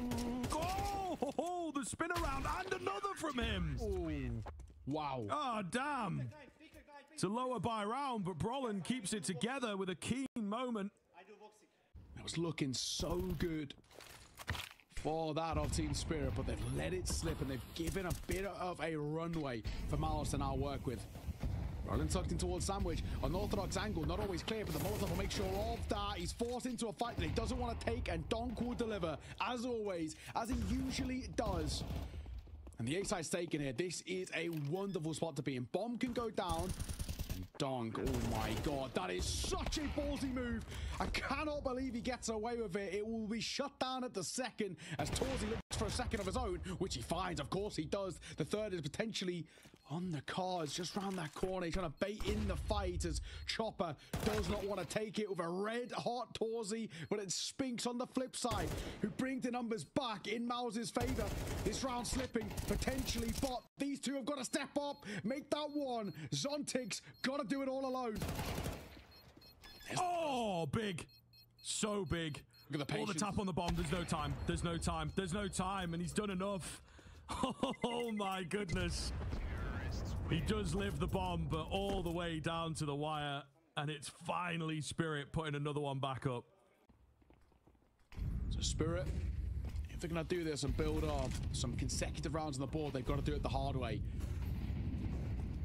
And they're going to go quick. Look at the pace, but it's paced straight in towards the scope of Torzi, who continues to be such a menace. He's really warming up in these rounds, and Zerchin will support as Wise Mac 10 cut short.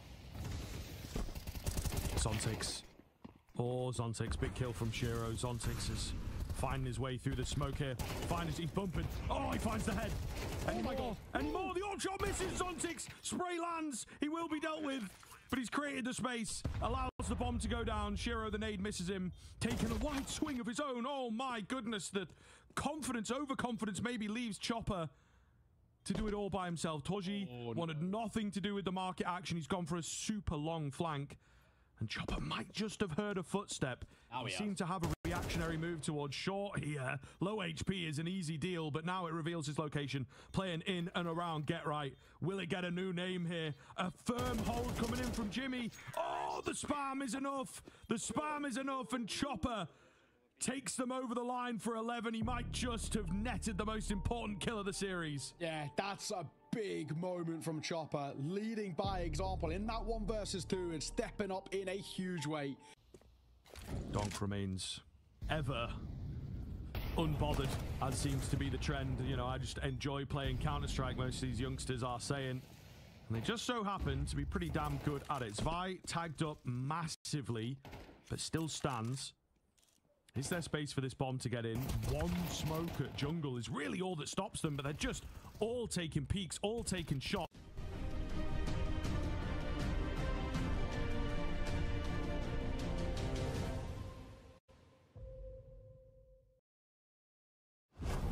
Yemek hazır. Heyecana hazır mısınız?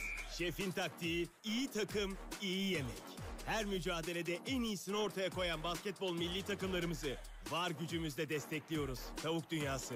Basketbol milli takımlar resmi beslenme sponsoru. Golf dondurmanın kalite ve lezzetini bilen bilir. Bizim dondurmamız sonuçta. O da 7'den 70'e bizi bilir. Dondurmanın hasını bazıları iyi bilir. Kısacası golf dondurma bizi iyi bilir, kalitesini de en iyi tadan bilir. They're just keeping it simple, execute over the top, they'll go through the smoke, Torji to play patiently. He does have some support from jungle, but it's smoked off. The short player also smoked off, Torji falls. And with that, your control of the site also going to go. They're expecting a bit of a lurk, but again, keeping it simple. Brawlin misses the mark to drop the bomb. They're so low. I mean, Shiro's 1 HP, to be absolutely fair. Zvi finding his, also left low. A couple bullets make all the difference, but it's Spirit with a simple round. After all this complication, if they've read this well, Spirit could walk into a weakened B. There will be Xertion moving round eventually as the round goes on, but now they've left the mid area a little vulnerable. But we got a push from Brawlin. There's little bits all over the shop right now. Zwi's drawing attention towards B. Oh, hang on. Xertion, he goes for a double check in towards mid and he spots Chopper in towards connector, and this might now change things. There was a real information drain right at the start of this round. Neither side had anything really to work with. Zwi trying to go it alone here. He's trying to get in the backlines, and he is. Oh, it's a timing play. I don't know if it's going to work in his favor. It won't. And same for Donk as well. So it's all on the shoulders of Shiro and Zontix. 2 versus 5. 20 seconds, surely no chance in hell.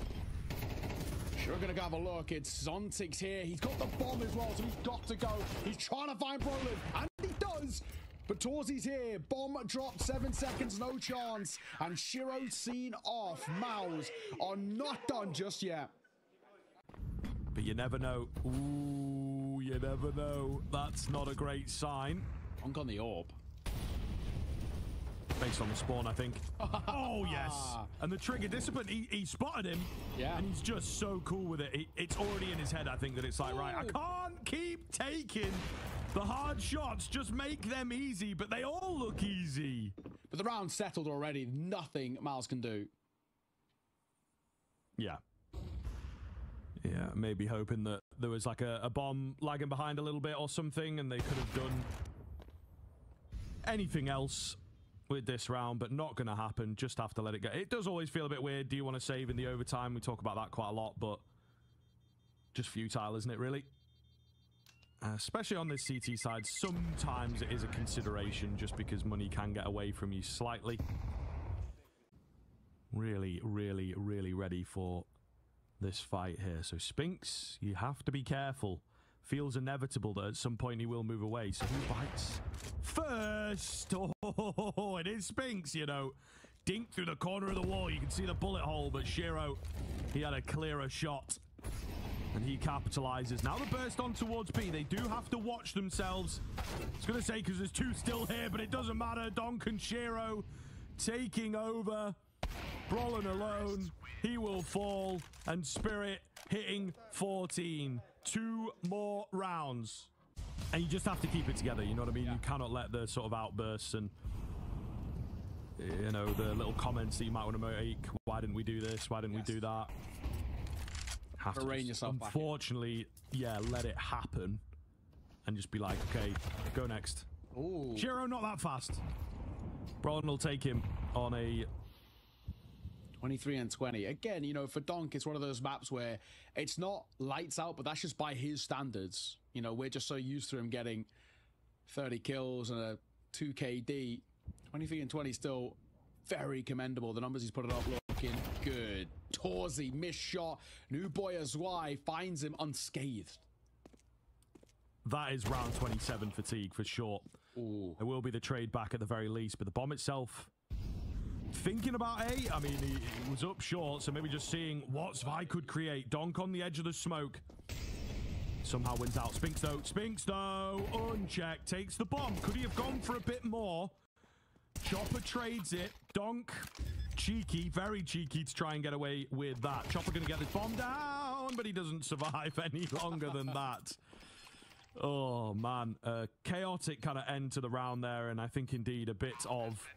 long game, been playing your respective sides for about 20 years now. Yeah. Spinks holding B. He will get some support from Jimmy, so maybe a short pincer would be the game plan here. And it does seem, to be honest, with a lot of players towards Connector and short itself, that Spirit are in a pretty good spot to deal with this. Sontix just goes digging, gets his info, catches them all with nades in hand. Nearly 2 for Donk, not quite, but he sets it up all the same. Bombs hit the deck, and there's no B split if the bomb's not with you. The second part of the attack can't really do too much about this, so looking very, very good now for Spirit. 30 seconds left, and they have to come to you. Trying to keep peppering Utes around this corner as well. Spinks, something special needed from him. And what has he got for us? Well, he got the spot of Jim Fat for the first. That'll help. Up on the corner, but Jimmy cut short there. Just a couple to his name. As this map has progressed, he's warmed up more and more. Map and series point Spirit. Okay, Xertion will open up. Pretty rough for Shiro there, but it is going to happen once in a while. They'll see if they can turn this into anything now. They know Zontix has liked a bit of freedom over at short. Tip of the head. Need to follow up. Not going to do anything. The one big thing to watch is Zwei in behind. Yeah. He could get really good timing here. They've left the bomb away from the group. Oh, man. You can't be serious. They move into him as well. I thought maybe the timing was just off. He's dropped the bomb, but now it's a big question. You know, what do I do from here? The flank as well. Deep behind enemy lines. So deep, and he just gets caught jumping up. So maybe crisis averted for now. It has bought some time for Spirit, but they still find themselves a man down. I'm going to go back to A, it seems, right? No one's here. Spirit, you're going to rotate over now, make a move. Or we're playing retake at a numbers disadvantage, and the disadvantage gets even worse. Chopper going to get caught. But I think Spirit CT side feels a little readable. And again, there is going to be a degree of looseness to Mao's. By a lot of time, 45 seconds. But utility over A. Oh, and they bought it. They've bought it. Oh no, Zontix. The smoke in. I don't think it's really going to be enough to stop them, unfortunately. There is the rotation here. Maybe it's bought enough time. They know about Zontix. Chopper in the back end of the site, though. Ooh, he sells his teammate down the river. Zontix fallen. Chaos ensuing here. Hot feet gives his position away. Donk in for one trade, but he's dealt with by the AWP. And surely another overtime here, unless the speed and ferocity of Shiro in particular can keep them alive. Zwei, though, new boy on the block, as we've talked about many a time. He has bailed them out of a number of situations. It's been another great time to come alive. They know the vague location of these final two players. Zwei looking to thread the needle. Can he get the timing on Jimmy? Oh, he kind of does, but he doesn't land the spray down. Neither does Jimmy, to be fair. So it's not easy. Not easy to get in. Shiro can't find it. He will fall. Zwei, they know about him now, and surely dead to right. Shadow spotted, but he doesn't notice it. And another overtime needed. Oh, man. Huge sigh of relief for them, but we're completely reset. Double OT now in this map, and he equally as hard to predict, but it starts well for Xertion. Swing and a fight onto Donk, no less. What a way to kickstart things in round number 31. You want to get out the gates early, and that's the perfect way to do so. Yeah, the pendulum swinging their way, I think, and you can feel that at the moment. Chopper watches for the boost up, and a keen find. They're not really paying any attention to apartments right now. Jimmy as well, looking for good timing to sell yet another fake. It worked for them in the previous round to get them here. Oh, he's close. It's a gun difference, maybe. The AWP trained in, meanwhile, dropping the bomb. 30 seconds, and now Shiro just has to buy a bit of time. He knows, surely, only 2 here. Support flash in. Looking for a bit more, the no-scope. Shiro drops the bomb. That's it. He doesn't need any help. He doesn't need any help. No way. No way. Shiro, a quiet start to this map, but my God, has he come alive late, as we've been saying, and there's another example of it. Put them towards overtime. Might be more of the same as Donk's on that corner. He might have a little look in here and oh, he's gonna lose it. You always favor him in those sort of situations, but a laboured spray from him. Spink trying to make his way out. There is still support of Zwei up close, but he'll be burned a little bit. He's got to do something a bit special. He does get one before dropping, so you could argue job done. On the cross as well. Shiro trying to stick around, but he misses opportunity. Hang on, though. The fire getting in the way. What's going on here? Chopper, he could have denied the bomb plant. He just didn't know how good he had it, but it's still a big kill. Still a very big kill here. They've got to know where he is now, surely. Especially on this plant. They haven't got the util. That's the one thing that kills Spirit here. No smoke or flash to force a fight. So Jimmy can play time, he can play patience, and we know this is something that the young Finn has. Tap on towards the bomb, or a stick, may I say. Well, how's that internal clock? Oh, it's wrong, mate. It does not chime, and they will get the defuse and the kill behind it, just to make it all the more sweeter. Just smokes all over. Anything that you can do behind them. Shiro watching for a play in towards window. Zwei has found a spam. Kind of the worst way to die in such a tense round. Donk, meanwhile, with the resmoke. I think that might hit the player in there. So he gets a bit of information. Quick moves coming in, though. Oh, my goodness. And this has indeed not gone well. Zontic stays calm. Gets them the man advantage back. Just needs to live it here. Just needs to live it. Oh, my goodness. Oh, scrolling through. He's down to the P250, but he still gets the kill all the same. And Torji left to clutch it up. He's got that bomb down. There's nobody coming in from CT. They're all on the same angle. He just has to figure that out, and I don't think he has. The gap is going to close, and surely not on an AWP can he get this done. But they don't consider him massively. He's just not thinking about it, hoping that they get on the bomb, and then he can play around that. But again, much more simple from Spirit than you would expect. 3 for 3, and again, Spinks seems to have an idea as they've gotten themselves up to the top end of short. It also makes sense. So much top mid info. Donk's little toes taken off. Xertion, spotting shadow. Chopper after him. Flash comes in, he turns into it. It's so awkward here. They just desperately want to hold on to the man advantage, and they will do so. Meanwhile, in the apartment, Zwei creeping in, not going to check it, and Jimmy takes the kill. Looking good here, 5-on-3, Xertion up on the bricks. Chopper gets it on the entry, though. That's a big find. Brolin, though, he cuts them down, and Shiro will be left up against 4 in total. He's got the bomb on back. Tiny bits of info, going quick towards jungle. He looks good for it. 15 seconds. Oh, they let him cross. They're going to give him the space. They're going to give him the respect, and I think that is wise. Torji, will he let him plant even to fake out?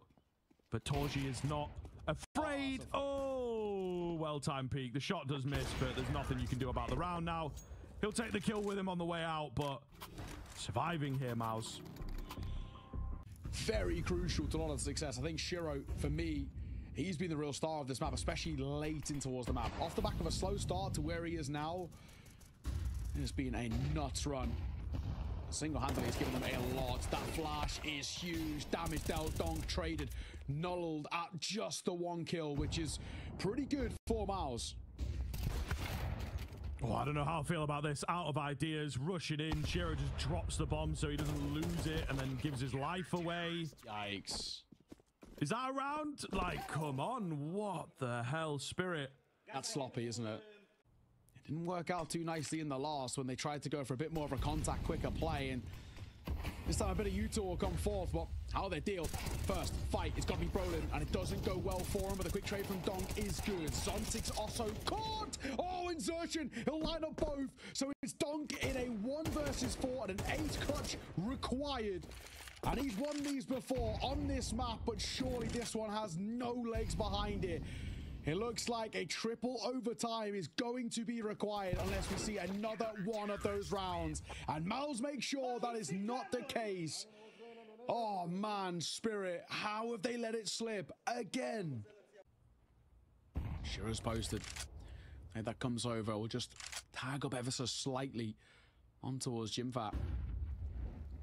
Right idea by Xerxin, but the Molotov going to make his life very awkward. If he can get a kill before falling, that'd be nice, but not a luxury that he's given it. Zwei is alone with the bomb here.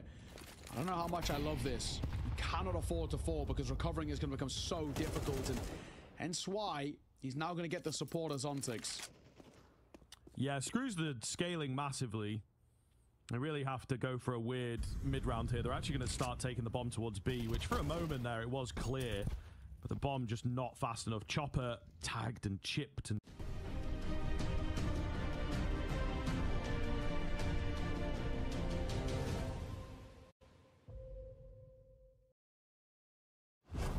Yemek hazır. Heyecana hazır mısınız? Şefin taktiği, iyi takım, iyi yemek. Her mücadelede en iyisini ortaya koyan basketbol milli takımlarımızı var gücümüzle destekliyoruz. Tavuk Dünyası. Basketbol milli takımlar resmi beslenme sponsoru. Chopper, he's the first to fall though. Just a raw fight on towards Spinks. You're always going to favor Spinks in that fashion. If I needs to be careful, drop some molly and a smoke, and it's why you're going to find a response. What? Hello? No move as well. This is really quite wild. They're going towards A, and they're going slow, so it's given time for Brolin to rotate over, and Brolin spotted 1, but it will be at the cost of his life. Zontic's a nice reaction. Molly down, but will they expect a second? The answer to that being no, and Shiro gonna fall. Oh, and Torzi gets 2. Last man of Donk, you're way too far away. That's gonna be Miles in for the response. He'll get a consolation, but that is all it will be. 19 all. And Miles back to winning ways. I don't believe it, man. They like abandoned A completely for like 15 seconds. Yeah. And I think maybe realized, but we'll see if that continues. 19-19 for the first time. Miles are able to battle back early on into the battle of overtime. Flash comes in, it's good. Doesn't blind everybody, but catches at least 1. Donk is there for the trade. He eats so much damage. Even numbers, but health bars not looking good. And once again, it flattens off. Miles liking a bit of mid-aggression, it would seem, at the moment. Yeah, I think you're right. It's working for the most part, isn't it? Even if it's just an information gather, it's working. They're going to go for a gamble towards B. And at least for the time being, feeling like it could be the right call, but the bomb is falling away. In fact, is he ready for this? No, he's not. Zwei, it's a fantastic move. Innate timing, excellent. If that goes round, it shouldn't do too much desertion, and it won't. There is a molly that he's got to wield as well. Zwei, just his presence alone is a nuisance. But the bomb's going to come over to join. 35 seconds, they fell flat. Last round from this sort of spot, and it could be the same. Shiro, first to fall to the hands of Torzi. Xerxin making a move, but Zwei, he might get caught, and he will. And now what do you do?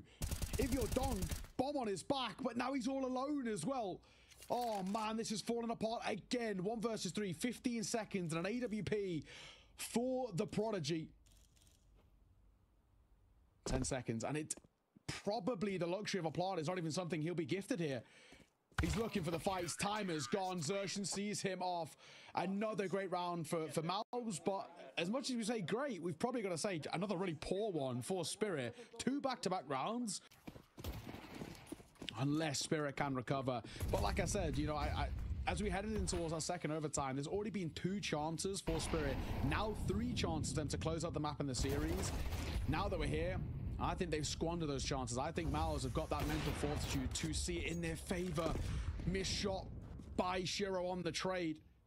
Going walkabouts. He's not been seen. He's not been spotted. He will maybe gather information that there's no one at the top end of B, but will it come in time? Good Molotov. Really good Molotov. We got Zontix on another one as well. Would be nice to back that up, but he's going to try and take the peek. Flash comes in. It's so dodgy, as is the spray. Oh, man. Shiro missing his shot. And now the floodgates have opened. The charge in towards A begins. We've got a big flank coming in from Donk. Got to buy time to allow him to get in position. Bomb plant going to come in. Can he pull this off? Good for one. Going to need a few more than that, young man. Checking his angles here. Not quite. On to the second, but he will keep it going. Chopper's gone down. The AK retrieved. And Donk keeps it going. Slow but sure. Pushes forwards. Now left in the 1 versus 1 to find a key round. Xerxes denies. 21 rounds for Malz. I said it in OT number 2, and I can reiterate it now. They have 3 chances to close it out. If you get to a 4th, Malz will take it because of the mental. That's exactly what is happening here. Xerxes for 1. Brolin, one of his own as well. Chopper needed a double, but he can't quite get it. And then Zontix left with it all to do to deny. A 1v3 required.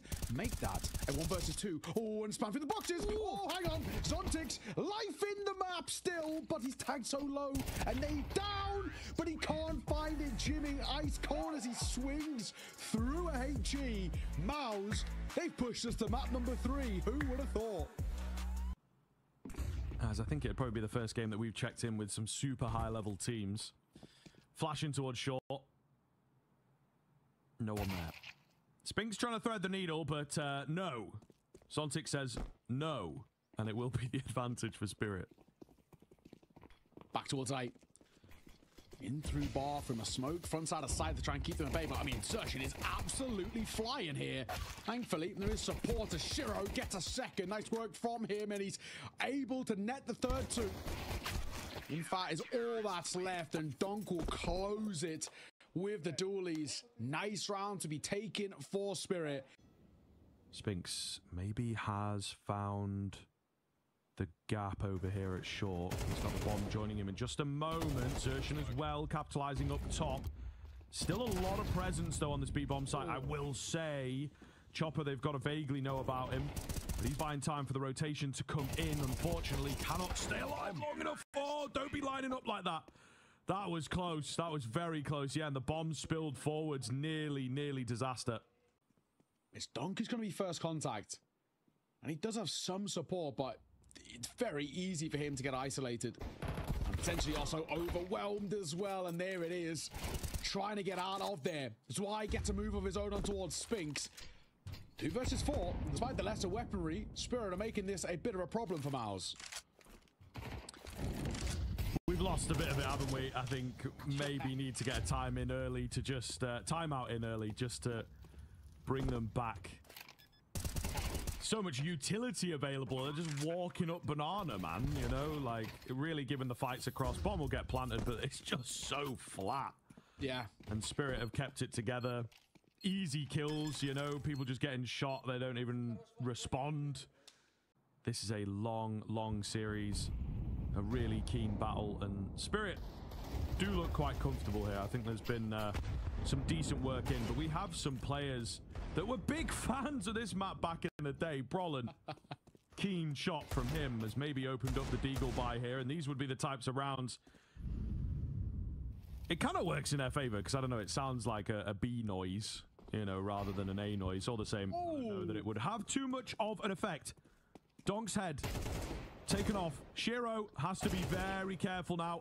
Standing strong, looking good. And okay, maybe he doesn't. Maybe he doesn't. He's on for the ace all by himself here. Runs out of ammo. USP, and yes, he will get it done. Solo eco ace from Shiro. And And timing going to be everything. There's a small amount of presence in Con, but I don't know that that's really going to join them for this. So indeed, it is looking to be the long take here. Chopper for one, sets up a second. There's Donk. Bomb at his feet. Yeah, 40 seconds. It's a long way to the A-bomb site. Donk looking good. Jim Fat maybe has found something to work with. Shiro scoped in. Can they drop him? The answer is yes. A bit more work than even I expected. But 30 seconds, a bomb to recover, and every kill that comes in makes it more and more likely. Jimmy not ready. Zontix takes him easily. 6 now for Spirit. And Maus crumbling. This is after a timeout in the previous Maus rifle. Didn't work for them there. The setup this time is less punishing of it, let's say. Shiro misses his flick. Going quick up long. These players are trapped in Banana at the moment. The sight hold itself doesn't look quite as good. Oh my goodness. Jimmy comes in. Spinks guides him to safety. And with that, the site is taken. But yeah, just caught off at the wrong moment. Not considering long at all, even though they'd spotted them earlier on in the round. Yeah. And indeed, it's just going to be the late execute. Slight fake out might draw some attention away, but I don't think that they are biting. The nades will come round. Chopper, the first line of defense, gets his head ripped off. Great flash in, but they're not fast enough. However, it's worked out very nicely indeed. They play their parts to perfection, just netting a slim man advantage. Bomb's already gone down. We've got the boost coming round here. Can Shiro find anything off the back of it? Oh no, the shot felt like it was close. Donk falls meanwhile on the swing. I think Shiro had already started to save. Long-term residual cash over towards Maus. That's one thing that's worth bearing in mind. Round of 11 goes the way of Maus. 12 might follow suit.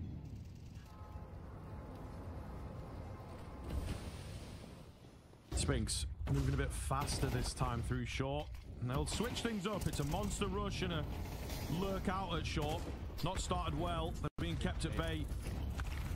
Lots of damage. Kills as well now starting to come in. Svi hidden away at the top.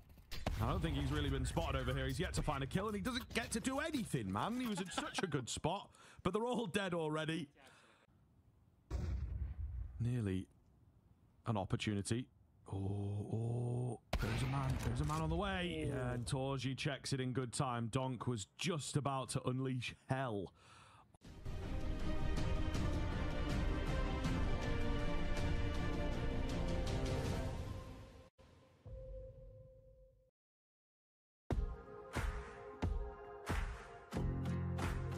Kolay değil. Dersler, sınavlar, denemeler. Bir de hayat var tabii. Bu hikaye masasında saatlerce dirsek çürüten, herkesin başarı beklediği, bir birey olma mücadelesi veren gençlerin hikayesidir. Başarı sadece doğru şıkkı işaretlemek ya da sana gösterilen o noktaya ulaşmak değildir. Başarı, o mücadeleyi verirken hayata dair öğrendiklerin, o yolculukta kendini keşfetmendir. Bazen de yolun kendisidir. İşte o yolda doping hafıza olarak 15 yıldır yanındayız. Türkiye'nin her yerinde aynı kaliteyle. Doping hafıza. Elevation, no, is the answer. Molly that comes down on top of the bomb. It's all on the shoulders of Shiro, but surely a 1 versus 3 with no chance in hell, and a Spinks makes a move. He will close it. So a fourth, a slight recovery for Maus, but still a long, long road required for them. Again, a tiny bit of foot off the gas towards the end of that half. But it is fair enough. A full-on reset here, though. Oh, man, and an interesting move from Maus. They put a lot of stock into short and con. So the bomb going to go down, a retake required. We've got the Julies boosted up. However, Torji falls. That's a pretty big frag to be finding. And Shiro now is catching the attention of the CTs. He's got some assistance coming in as well. I think they have unfortunately been locked out of their own bomb site. Not looking too likely. Donk has a little look and he'll take part in the fun, but that is going to be that. And one of the big changes I've found is this heaven change, right? A lot of players would be sat up on the little railing up there looking down towards B, and it meant that you could maybe be a bit safer with like passive B setups. But now you have to commit a bit harder, it makes you more vulnerable.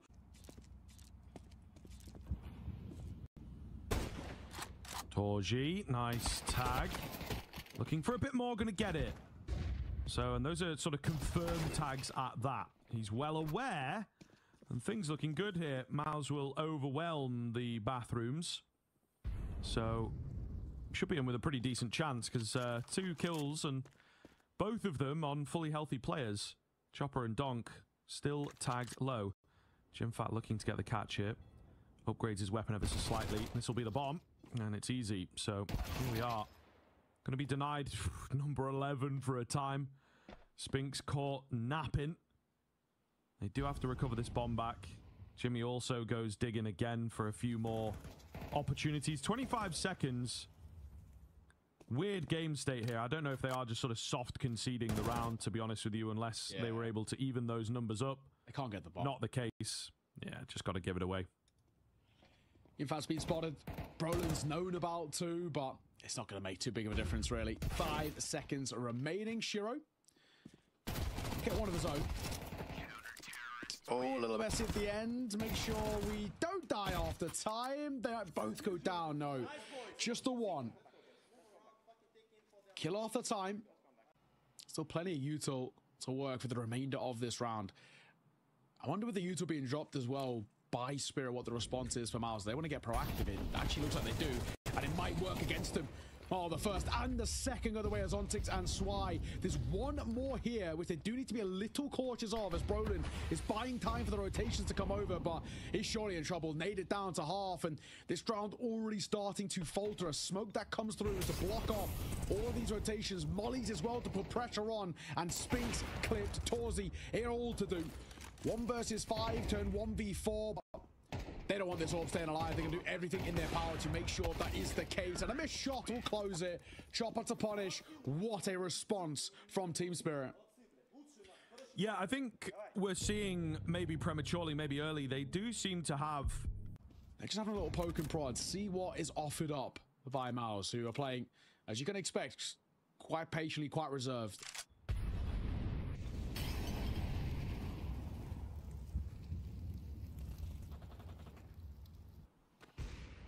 Zontix does find the first through the smoke. Chopper taken down in somewhat of a response. Spinks with a very unorthodox angle here. Divider is popular, but maybe not from here. You know, looking into the toilet. So he's going to let them cross. Kind of cross behind him, though. They've actually put 3 players on B. 25 seconds left. Yeah. Spinks could just devastate the round with this crazy little spot. But he has to play it right. Down goes Donk. Oh, he gets another as well. And surely slowing them down, it's got to be enough. Zontix is incredibly low. Where do they go from here? 10 seconds left, and yeah, they just panic and didn't realize how good they had it. You know, shoulders out, posturing from Spinks on the MP9 that far forward. You think surely he's got mates ready to help him on the A site. Nice, boys. It works. It works beautifully, and they will hold. That's at least a bit of a saving grace. It's still got to be quite the run. But nice work from Spinks. Getting away with a second there is huge. The third was definitely on the cards. I mean, Zontix not exactly healthy.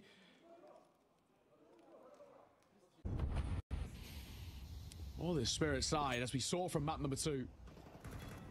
They've got so many chances here. Moving towards short. This is what a bold move. Oh, Zontix is here, and Zontix actually bails out his teammate. Zwei was on the chopping block for a moment there, and Zontix will swing in to find.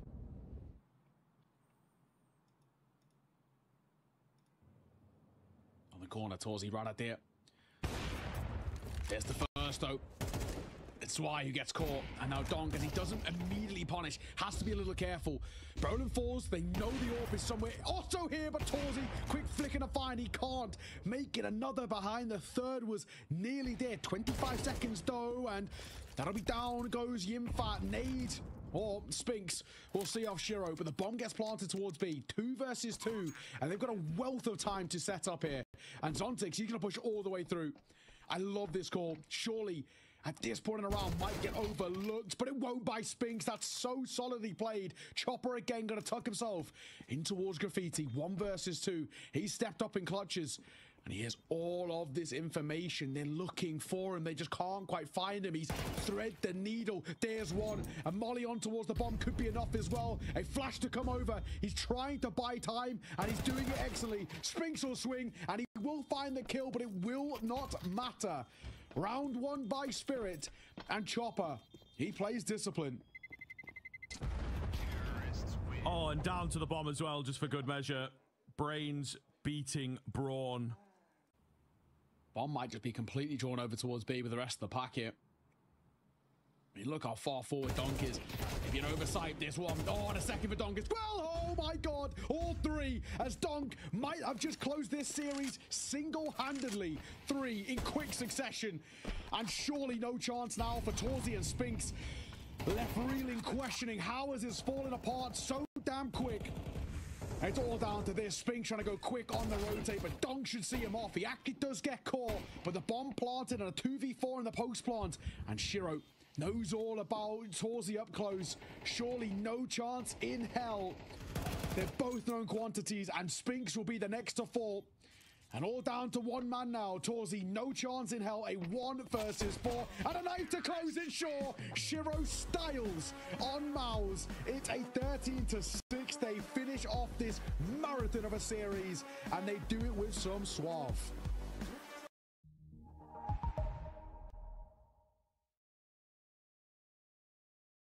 Mouse won that one 2-1 with a bit of a reverse sweep as well. You look towards before that, Blast Open Lisbon as well. Same thing, 2-1 Mouse with that reverse sweep. So you look at this and say it really does feel like for Spirit, as much as they are such a solid team, Mouse always seem to have their number when it comes towards playing the game of attrition and fatigue.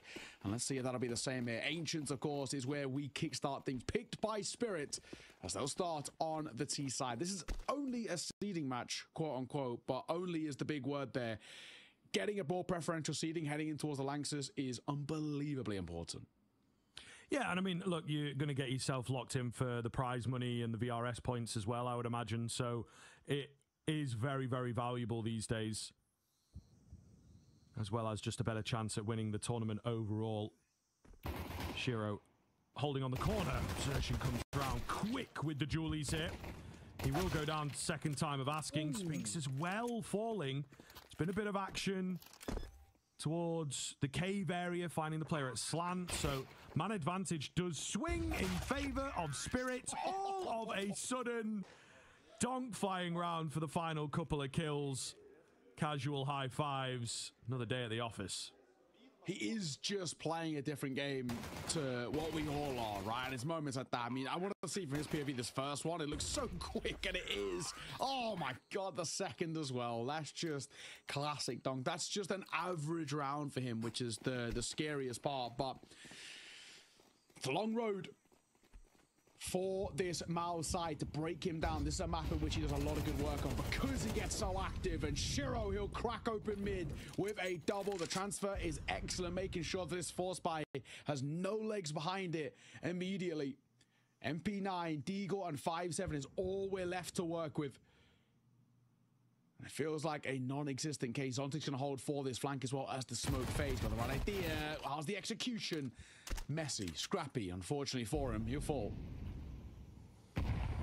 Good info, though, isn't it, really, that I think they can pretty comfortably work with. So, bar an insane Spinks moment, which does not happen. They know that they have the round under lock and key.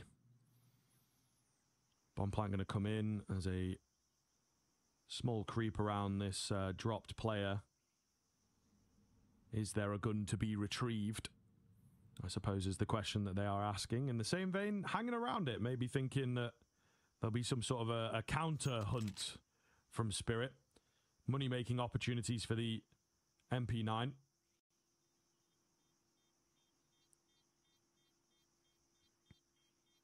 Brilliant.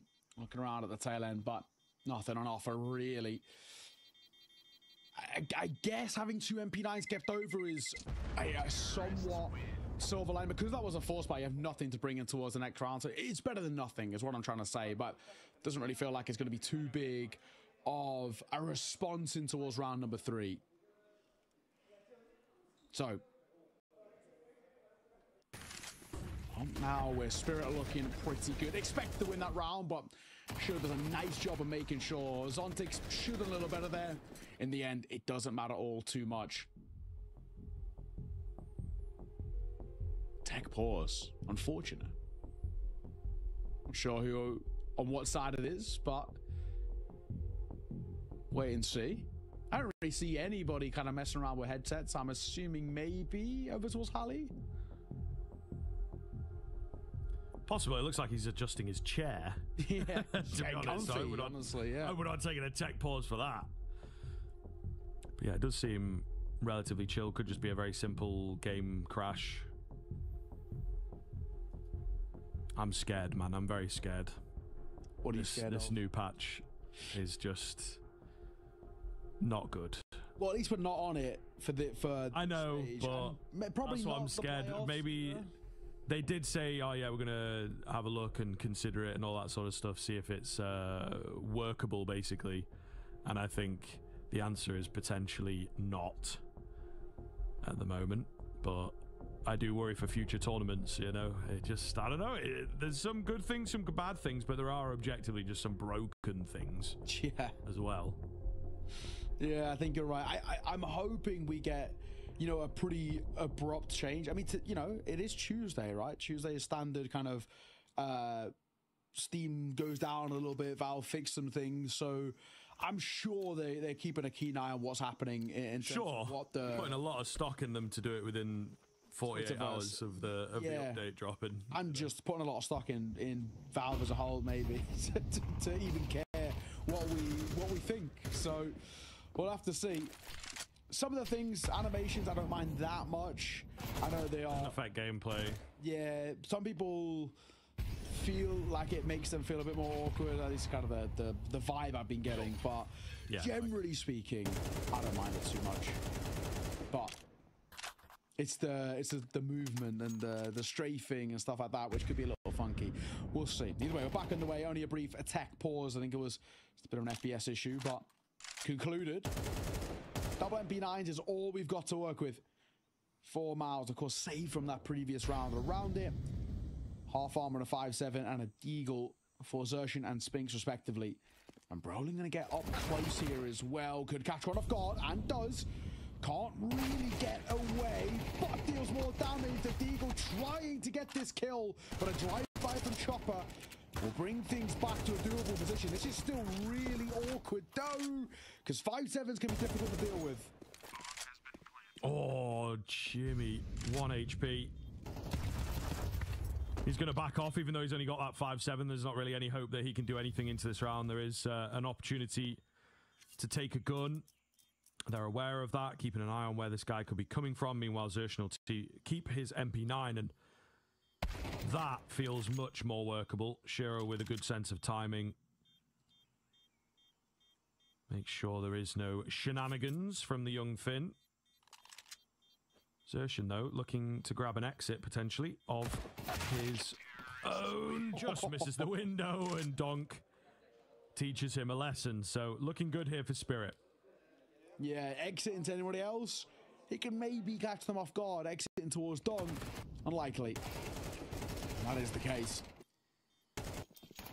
Nice work. Making sure that round is seen over the line. It's maybe a little bit more expensive than they would like with a couple of casualties, but for the most part, you're still pretty happy. So, 3-0 stop. Coming towards the first investment here at 4 miles. All for Torji, who's... I mean, recently, you know, as of late, Torzi's been looking excellent and looking towards him a lot. Put pressure on towards Shiro, put pressure in general on towards Spirit.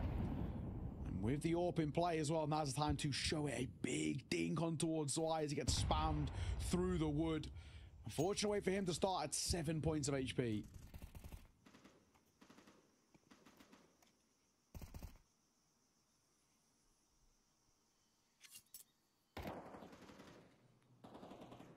Pretty slow going here is the...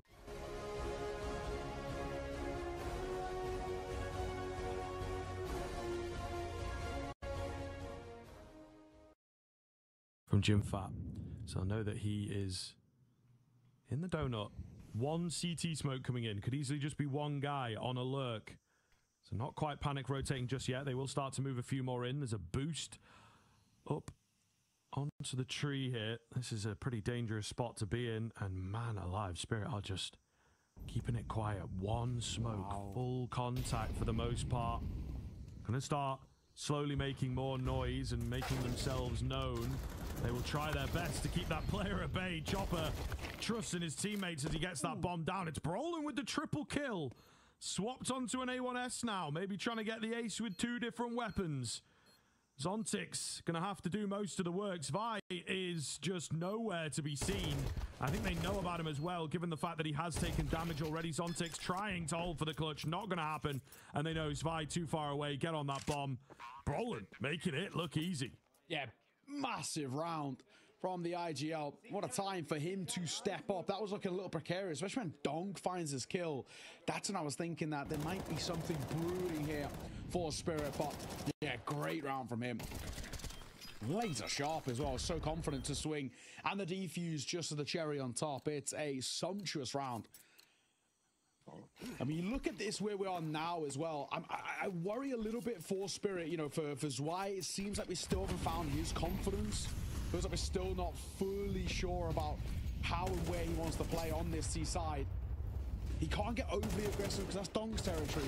Can't be too passive either because that's Zontix's. So where does he slot in the middle? Well, Donk will show how you do it aggressive. A double opener for him. And middle is taken.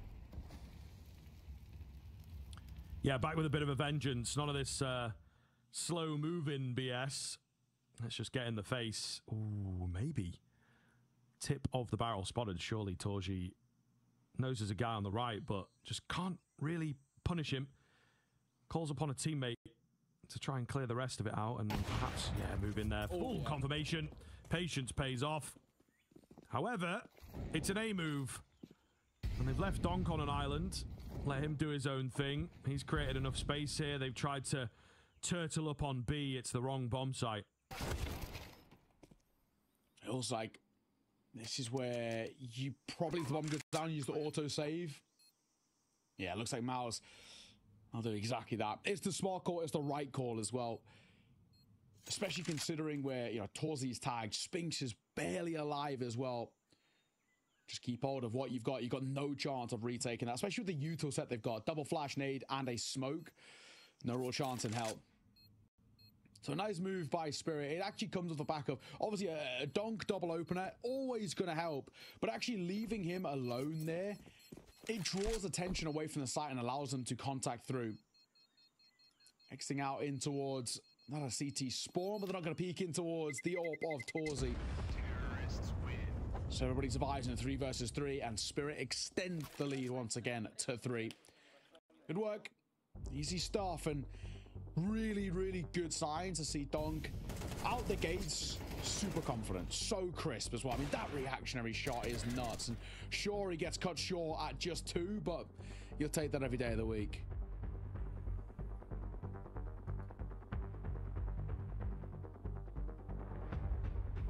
All right, timeout in. See what Cyclone can instill into the squad here. As the game maybe starts getting worrisome now. They have picked up that first round. Individual moment. We always talk about them being difficult to replicate. And you see that immediately with Spirit getting back on the board. You know, keep them on one round, keep them at arm's length. They're not going to be too bothered. Every now and then you will let one slip, but kicking off the series well feels good. Never a guarantee against this Miles team, it would seem. Yeah, if we're talking about replicating individual moments, though, there's one guy, he's in the server, who you sort of feel like he can. Everybody else, you're like, okay, you know, we shouldn't rely on that. And Spirit do, and so far, you can't blame him for that. It's Chopper to find the first exertion. Tried a little maneuver up towards Shelf, and I like the idea, but unfortunately, the execution, not quite there. Oh my God. Yeah. Of course he wins that against an AWP at range. I have to see that from his POV in the replay. That is so quick. I think we're just reveling in it, you know, like it's different gravy, isn't it? You can watch the game, and there's kind of casting the game, I think, gets you a bit closer. Imagine playing in the damn thing, you know, spectating this guy. Absolute monster. But again, they're kind of leaving him to his own devices. He will join up with the pack, but it just leaves Miles a bit confused as to like, okay, he's sort of doing his own thing. Is he lurking? Is he faking? And Spirit, it looks like they're really in the heads of Miles here. Yes. This is 2 rounds in a row now where they have thought about the wrong bomb site. And Spirit, like, look at what they have left, man. They've got so much utility left, and they've just fully walked on to B. There's nobody home. Yeah, and the hunting as well. They know there's no one here. And they know as well with that angle of in towards just outside of CT. They're already showed up towards the A side. Things are going to get a little dicey here. In fact, Molly behind him, Shiro in front. It's a lose-lose spot for him. And you're against Donk here as well, Spinks. There was no chance you were winning that swing. He starts it and he closes it too. But I have to kind of come back to the point you were bringing up. You're absolutely right. Spirit are in their heads 100%. Chopper is calling a really good game right now.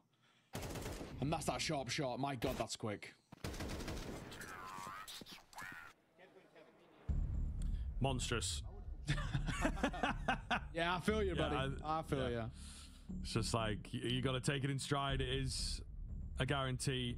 I think I said it yesterday. Death, taxes, and donk. Mental. Absolutely mental. But he lives for it, man. Look at him, you know. Ali's talking. He's just staring over. Trying to catch an eye. Little cheeky smirk if he does.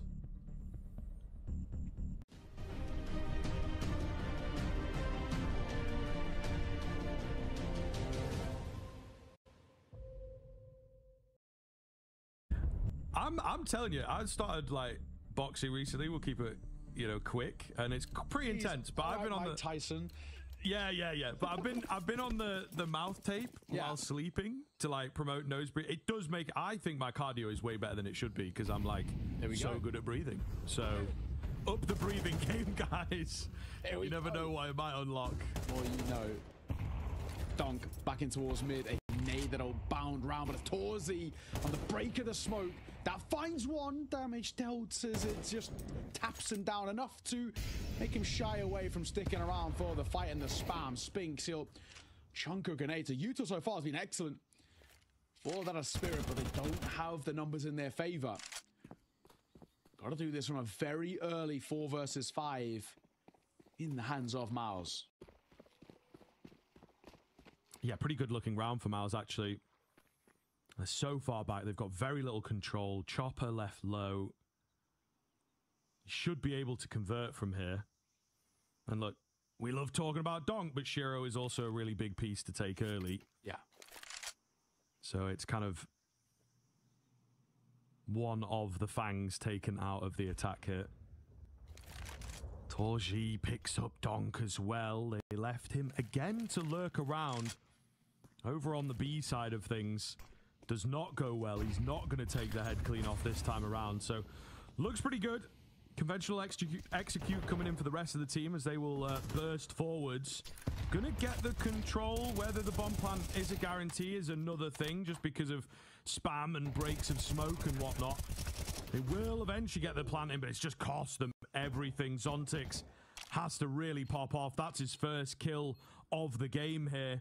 Gonna need 2 or 3 clean ones to go along with it. Set up with Chopper. I like the crossfire. What can they survive? Chopper comes in for one of his own and somehow living it. No, Zontix, clean headshot, all down to him now. 1 versus 2 to try and stay alive here. Needs this, needs this. Spinks will rush into him. I think if he gets his hands onto a kit, he should have enough time. Goodness me, it is far too close for comfort. Oh, honestly, it's a great effort from Zontix and Chopper. Chopper sets him up for success, and Zontix so close to delivering as well. Credit to Miles for not being too flustered there in that retake, but numbers drop so quickly.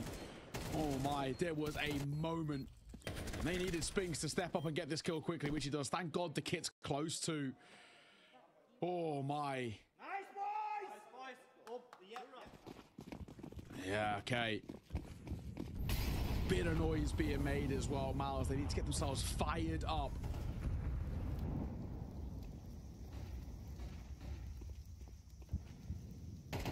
That open play, of course, for Torchy. That was recovered right at the end there by Spinks. No AWP on the flip side, so sure enough to do it with the rifle, but he's been pretty damn good with it. Oh my, damage for Spinks. It's so unfortunate to get the kill, but Brolin, he'll get both.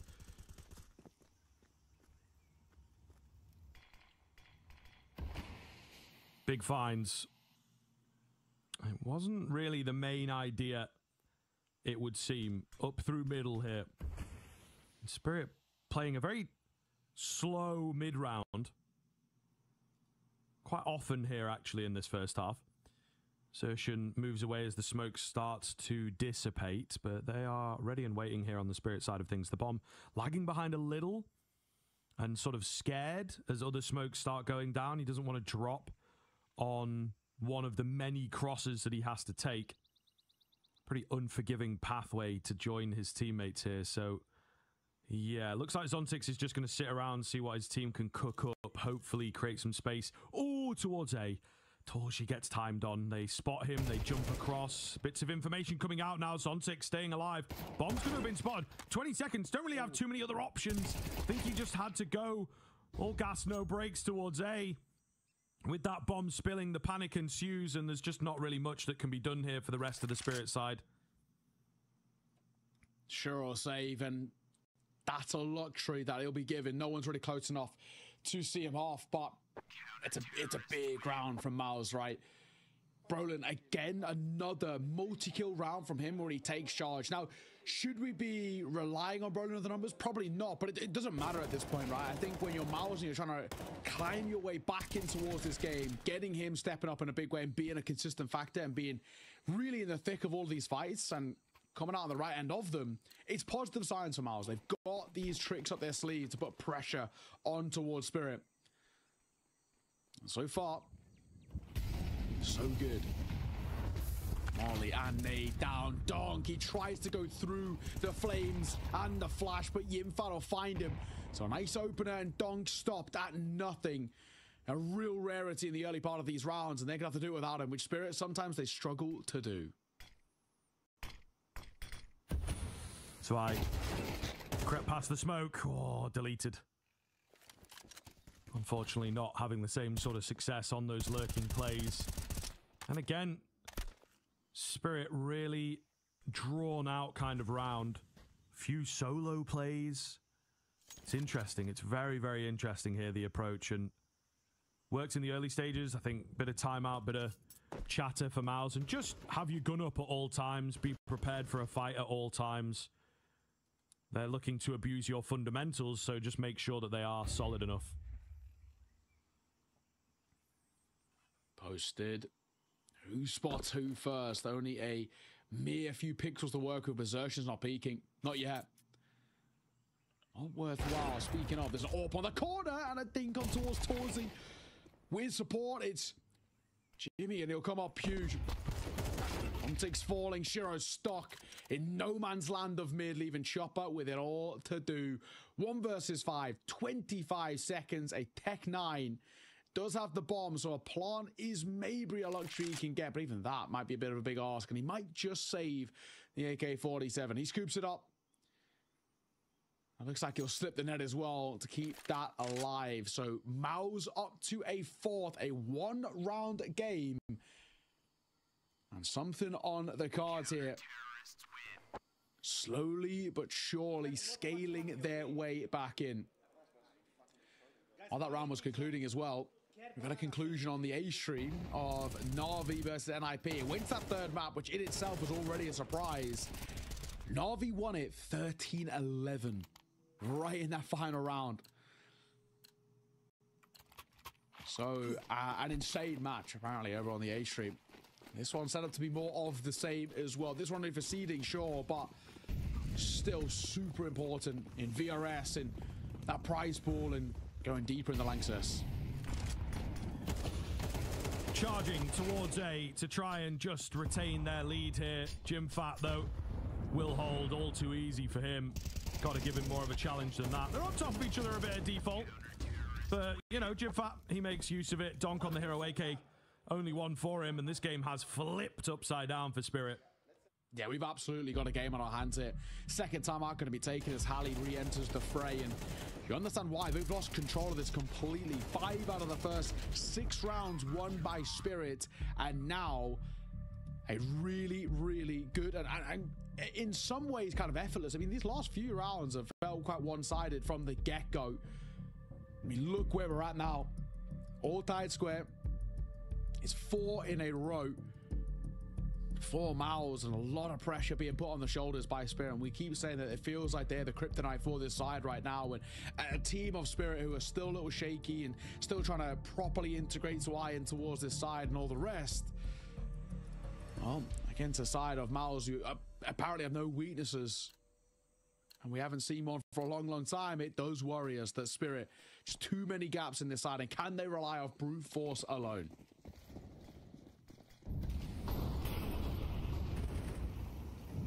Big mid control here. Lots and lots of utility down. They will look to reaggress on the Spirit side of things. Again, though, looking to just sneak a man in behind enemy lines. Oh, Zwei. He does come out. Yemek hazır. Heyecana hazır mısınız? Şefin taktiği, iyi takım, iyi yemek. Her mücadelede en iyisini ortaya koyan basketbol milli takımlarımızı var gücümüzle destekliyoruz. Tavuk Dünyası. Basketbol milli takımlar resmi beslenme sponsoru.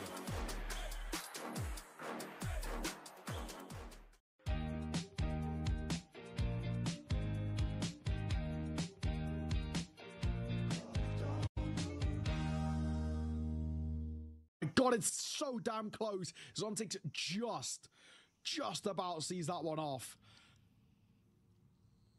That would have flipped the momentum in this one, absolutely. But now a 3 versus 5. As long as we play together for Spirit, we shouldn't have too big of an issue of seeing a 6th on the board for us.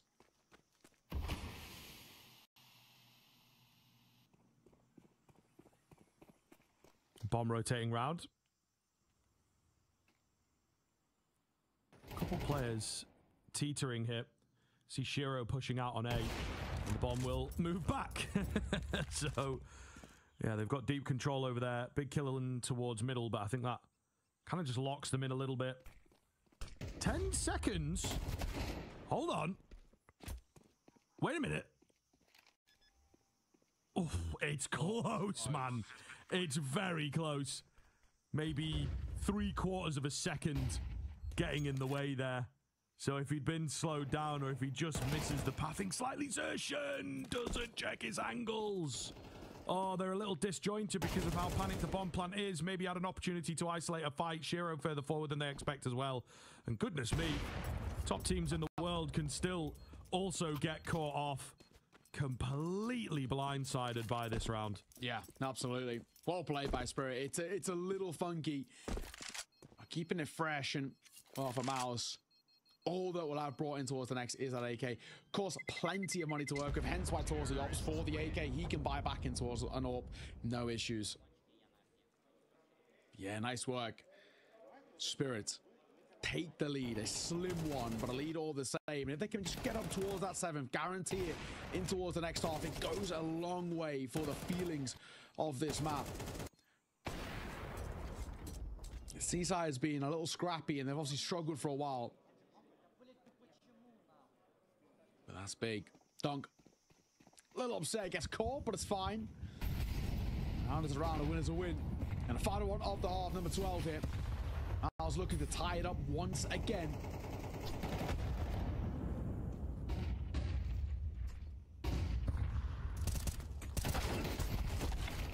Ooh, Donk on the entries will be traded out. A mess here in towards middle. Jimfat, while blind, keeps it cool, but what's happened here? Zwei and Shiro chiming in. They will open up the B bomb site. Zwei in particular, the deep smoke just stops Torji coming round, and the bomb should get planted. Might be a walk away in any other moment, but final round of the half, so they're going to have to give it their best try. Both got kits. Time not too much of a squeeze. Shiro as well. pretty far back here. So if his teammates go down quickly, it's going to be a tough little 1vx situation for him. But they just have to make so much noise coming in here. They don't have time. Molotov will keep them at bay. Nade to follow up to just soften and continue keeping them back. Looking good. Shiro's now joined the main crux of the defense. It's Zontix to hold, and it's Spirit to take a slim lead, but a lead nonetheless going into half two. Yeah, absolutely. They'll work on that, and they'll work with it for sure. I still feel like with that little run from Miles at the end, this map is still very, very much up in the air. But, of course, we'll have to wait and see. We're still looking for a couple more players to step up on both sides. It's been Brolin who's been looking excellent from Miles. Can he continue it in the second half?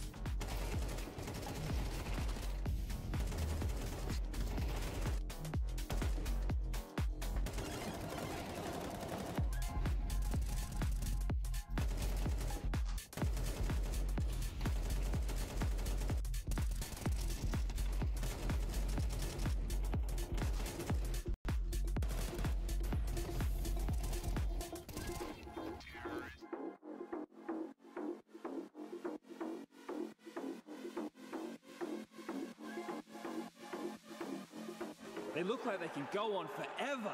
And it's only the first map. My brain feels like scrambled eggs after that marathon. Seriously, how do you recover from this? I don't know, man. Looks like a long run. We need a quick reset. Hey, cheer up, boys. It's only a best of 5. Refuel yourself.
Oh, that was so saucy.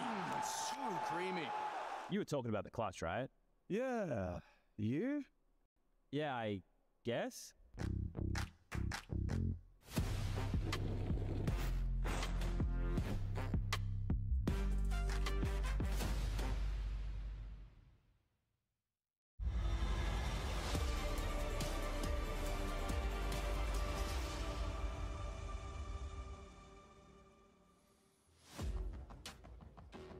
Welcome back, Miles, with a resurgence in the middle, but Spirit still able to find a slim lead here.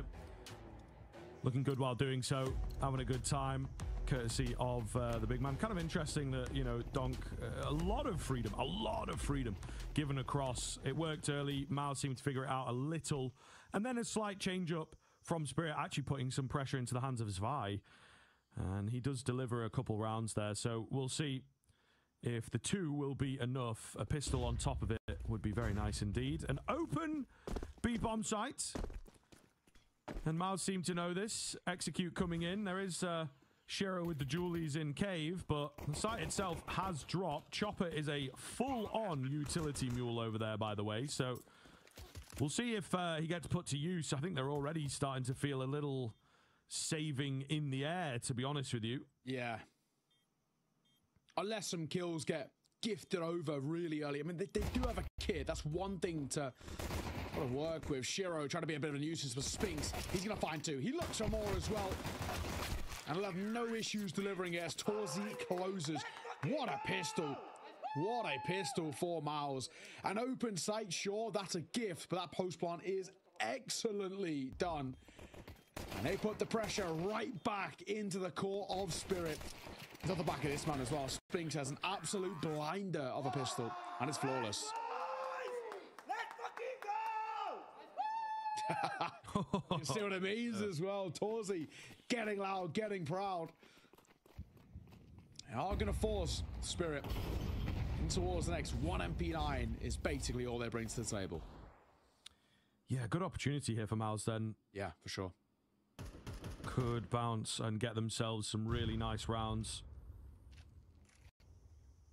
Pressure is on. It feels like a very important map, as we talked about the recent history with these teams. Reverse sweeps from Miles, generally the pick of Spirit going well. So if Miles are able to break that, it would be signs of improvement post-player break. Chopper looks scary here in the Jag position with that automatic weapon, the only one. Oh, on this force buy. Very, very cheeky standing out in the open there from Brolin as the smoke goes down. And, well, Mr. Zwei is going to go unchecked. And he's like, thank you very much. Look at this. A nice little prize for him. Man advantage comes through for Spirit. So, moving towards A, it's just Zontics here. As they creep in towards the site, well, I say creep, they're going to go loud about it, but as they now move in towards the site, his best option might even be a bit of a gimmicky push through this smoke. He's trying to tap away. Oh, and he'll find Torzy. Can't deny the bomb as the Infa sprays down for one. Looks for a second as well. His pistols that are putting pressure on, and he'll run out of ammo, but he's done enough to get out alive. Give him time for that reset. Back into the 2 versus 2. They know where they are as well. Smoke that'll come down, a huge gap in behind of it. Oh, so yeah. That's going to make life a little awkward. They'll drop a lurk smoke of their own as well. We're just sticking it here as well. I don't even hate the idea. Yinfa, he runs through. It's all going to be on this man, and Spinks gets both. Spam through the smoke, and he finds a second, and he keeps Miles ticking. Just, I thought that first kill from Chiro may well have been enough, you know, get the guy who has sent it. And Spinks just a hope and a prayer. And there you go. There you go, man. Torchy is a player as well that, especially recently, has really been commenting and been noticed for just keeping the energy and the positivity up on this Miles side of things. Will it help? Will it find improvements? I mean, it's always going to be good, but sometimes it can take a bit of your focus away from the game. It's a tough balancing act, of course, but Miles, at the moment, balancing it well. Upgraded pistols for Spirit, stacking out on B. Quick find from Zwei. Oh, careful here. Do not want to go into the Lion's Den without a game plan. Team kill. Still a little dicey here for me. A smoke will come down. That kind of makes the decision for them to pull away, in all honesty. Yeah, I think you're right. Deagle and a double P250. Probably nothing really to be found here.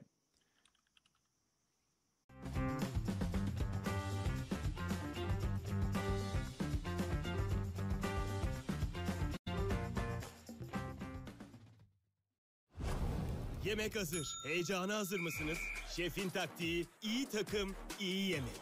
Her mücadelede en iyisini ortaya koyan basketbol milli takımlarımızı var gücümüzle destekliyoruz. Tavuk Dünyası. Basketbol milli takımlar resmi beslenme sponsoru.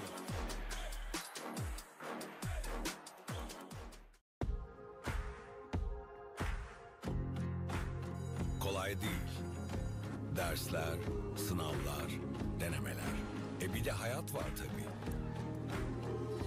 Bu hikaye masasında saatlerce dirsek çürüten, herkesin başarı beklediği bir birey olma mücadelesi veren gençlerin hikayesidir. Başarı sadece doğru şıkkı işaretlemek ya da sana gösterilen o noktaya ulaşmak değildir. Başarı, o mücadeleyi verirken hayata dair öğrendiklerin, o yolculukta kendini keşfetmendir. Bazen de yolun kendisidir. İşte o yolda doping hafıza olarak 15 yıldır yanındayız. Türkiye'nin her yerinde aynı kaliteyle. Doping hafıza. It's the one big worrying thing is that Spirit right now, the scoreline feels bolstered by the pistols and the force buys. Maybe a little closer than we would like, to be fair. So just something to keep an eye on as Mouse develop into the game here. Two taking lane control. Told you actually very, very far back. It's kind of a late smoke coming in on the inside of Cave. So there you go. Cool kind of lineup for you. A lot of utility downrange in the first 30 seconds. Rotations round as well from Spirit. 3 out on B, 1 towards middle, just having a little bit of a look. Donk does move fast. He dishes out some damage, not quite a kill, but he also can't stop them.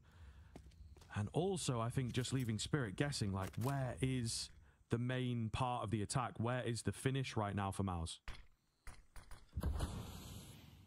Donk moving his way forward just to try and catch them in the back lines. He's going to set up deep in towards spawn. Doesn't want to re-aggress on any of this red room control, and it is the right call. It's being held for by Xerxin. He's slowly kind of moving his way forward as well. This is a split-away angle every day of the week, but it's a pretty mean double stack on the site itself, and a third rotating over to Donk and Shiro being your first people to fight, and Shiro, who will get the first. He's tempted by the second. Body that comes down as well. Forces towards the open. Oh my. It's Spinks who gets one before the Flame sees him off. It's Zwei who'll find one in the back lines. But he's now all alone. 1 versus 2 for the new boy in this side.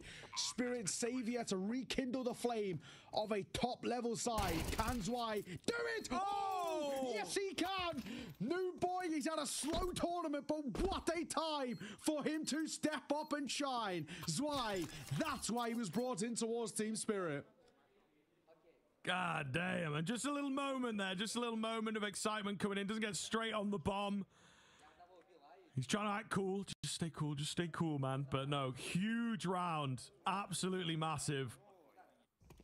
And it could be a key turning point. Does not come a moment too soon. Holy hell. So damn clean.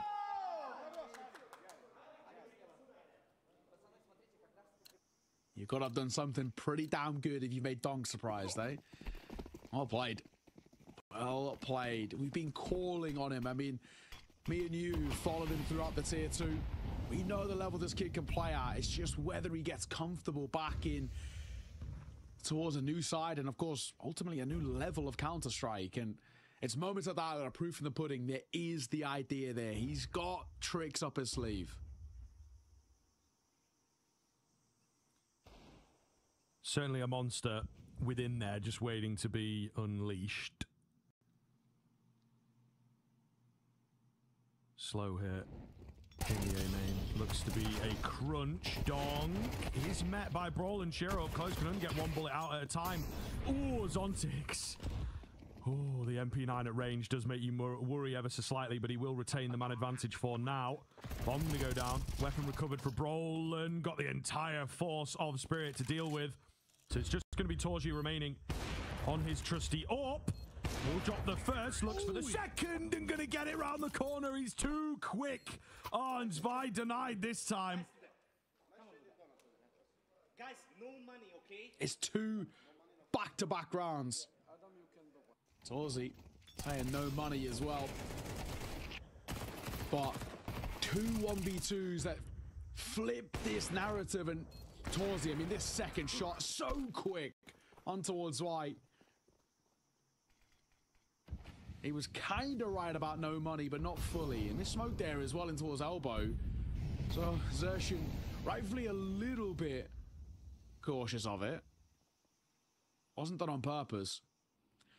Double FAMAS, MP957 and an M4. It's Donk who wield the premium rifle. No surprises there. He's not been as lights out though. 14 and 13, it's good, right? Don't get me wrong, but still not the level that we're used to and know of him. Zontix up close. MP9 does well, not even a point of damage. He's got no util, so he can't smoke them out here. He just has to fight. He's thinking about it. Just going to hold for now. I think something really quickly to add to your Donk point. He started really well. Yes, yeah. I think they have managed within the game to sort of shut him out a little bit more. So also something to really consider, that it's like, it's not just he was on for one of those lights out performances, but not quite been able to keep it up. Chopper, 5-7, clean. No one else around to get the trade in, so maybe a needless life given away there. I'm going to try and charge in towards B, but they're more than ready for this. Chopper, his life is forfeit, but he gets the information as a trade. The shot's just not landing. Shiro keeps the dream alive. We've got Zontix on the backside as well. So very late with this flank.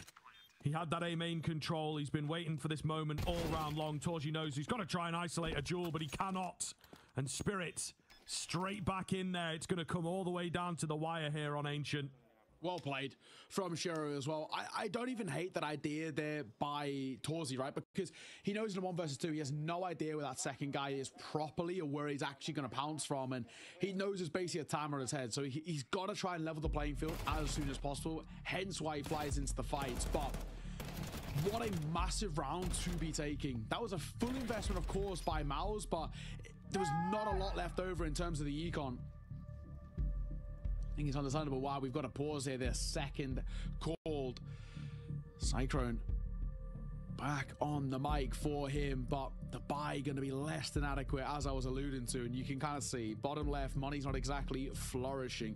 Speaks into an AK, and I wonder if this is a hero AK spot with Tech9s around it, or whether the full buy will join him. And judging by Brolin, looks like the full buy might join, so they want to test the mettle of Spirit, saying, all right, you guys have just forced bought in against us with a less than perfect buy, made it work. Well, we're going to try and do the same.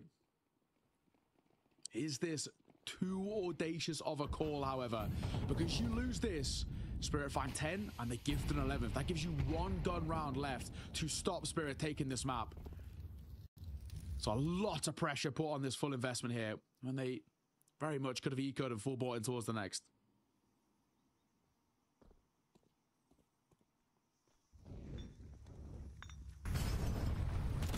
Oh, nice molly. Actually not quite going to meet the mark, unless it was specifically for Cubby, but it felt like it should have been more of a cave move, as that's where they...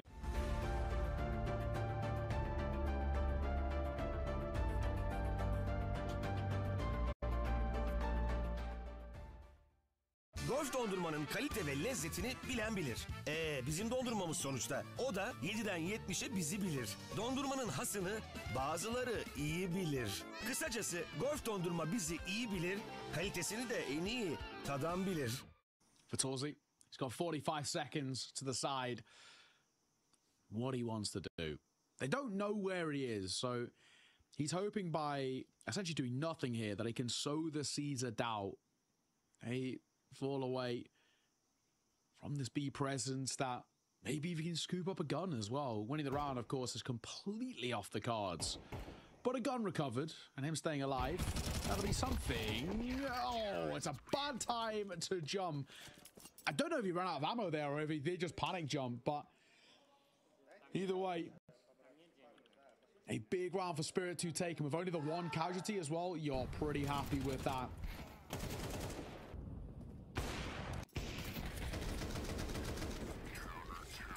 Judging by it, looks like a bit of a panic. Can't do that against Don. Double digits, first had to crack into it, being that a Team Spirit as they inch closer to their map pick going in their favor. A mouse left onto nothing. Not even the upgrade of the pistol brought in towards this round. This is a full eco and potentially a shooting gallery for the youngster. Zwei has bodies on the line and he has Chopper in support. Nothing gains Zwei, starting to show moments of that confidence. Hey, and this is it, man. Sometimes that's all it takes. Big 1 versus 2 from him, of course, earlier on. And you get the cool round from a little bit of a hero, a little bit of a mate of yours. And it is just enough to give you that extra level that you've been looking for. Timeout coming in here. Hallie gets up, gives them the breakdown, as this is a very important round. Buy coming in. And a key map in this series for Spirit to take. Oh, wow. Yeah, you are right. I mean, this is the round.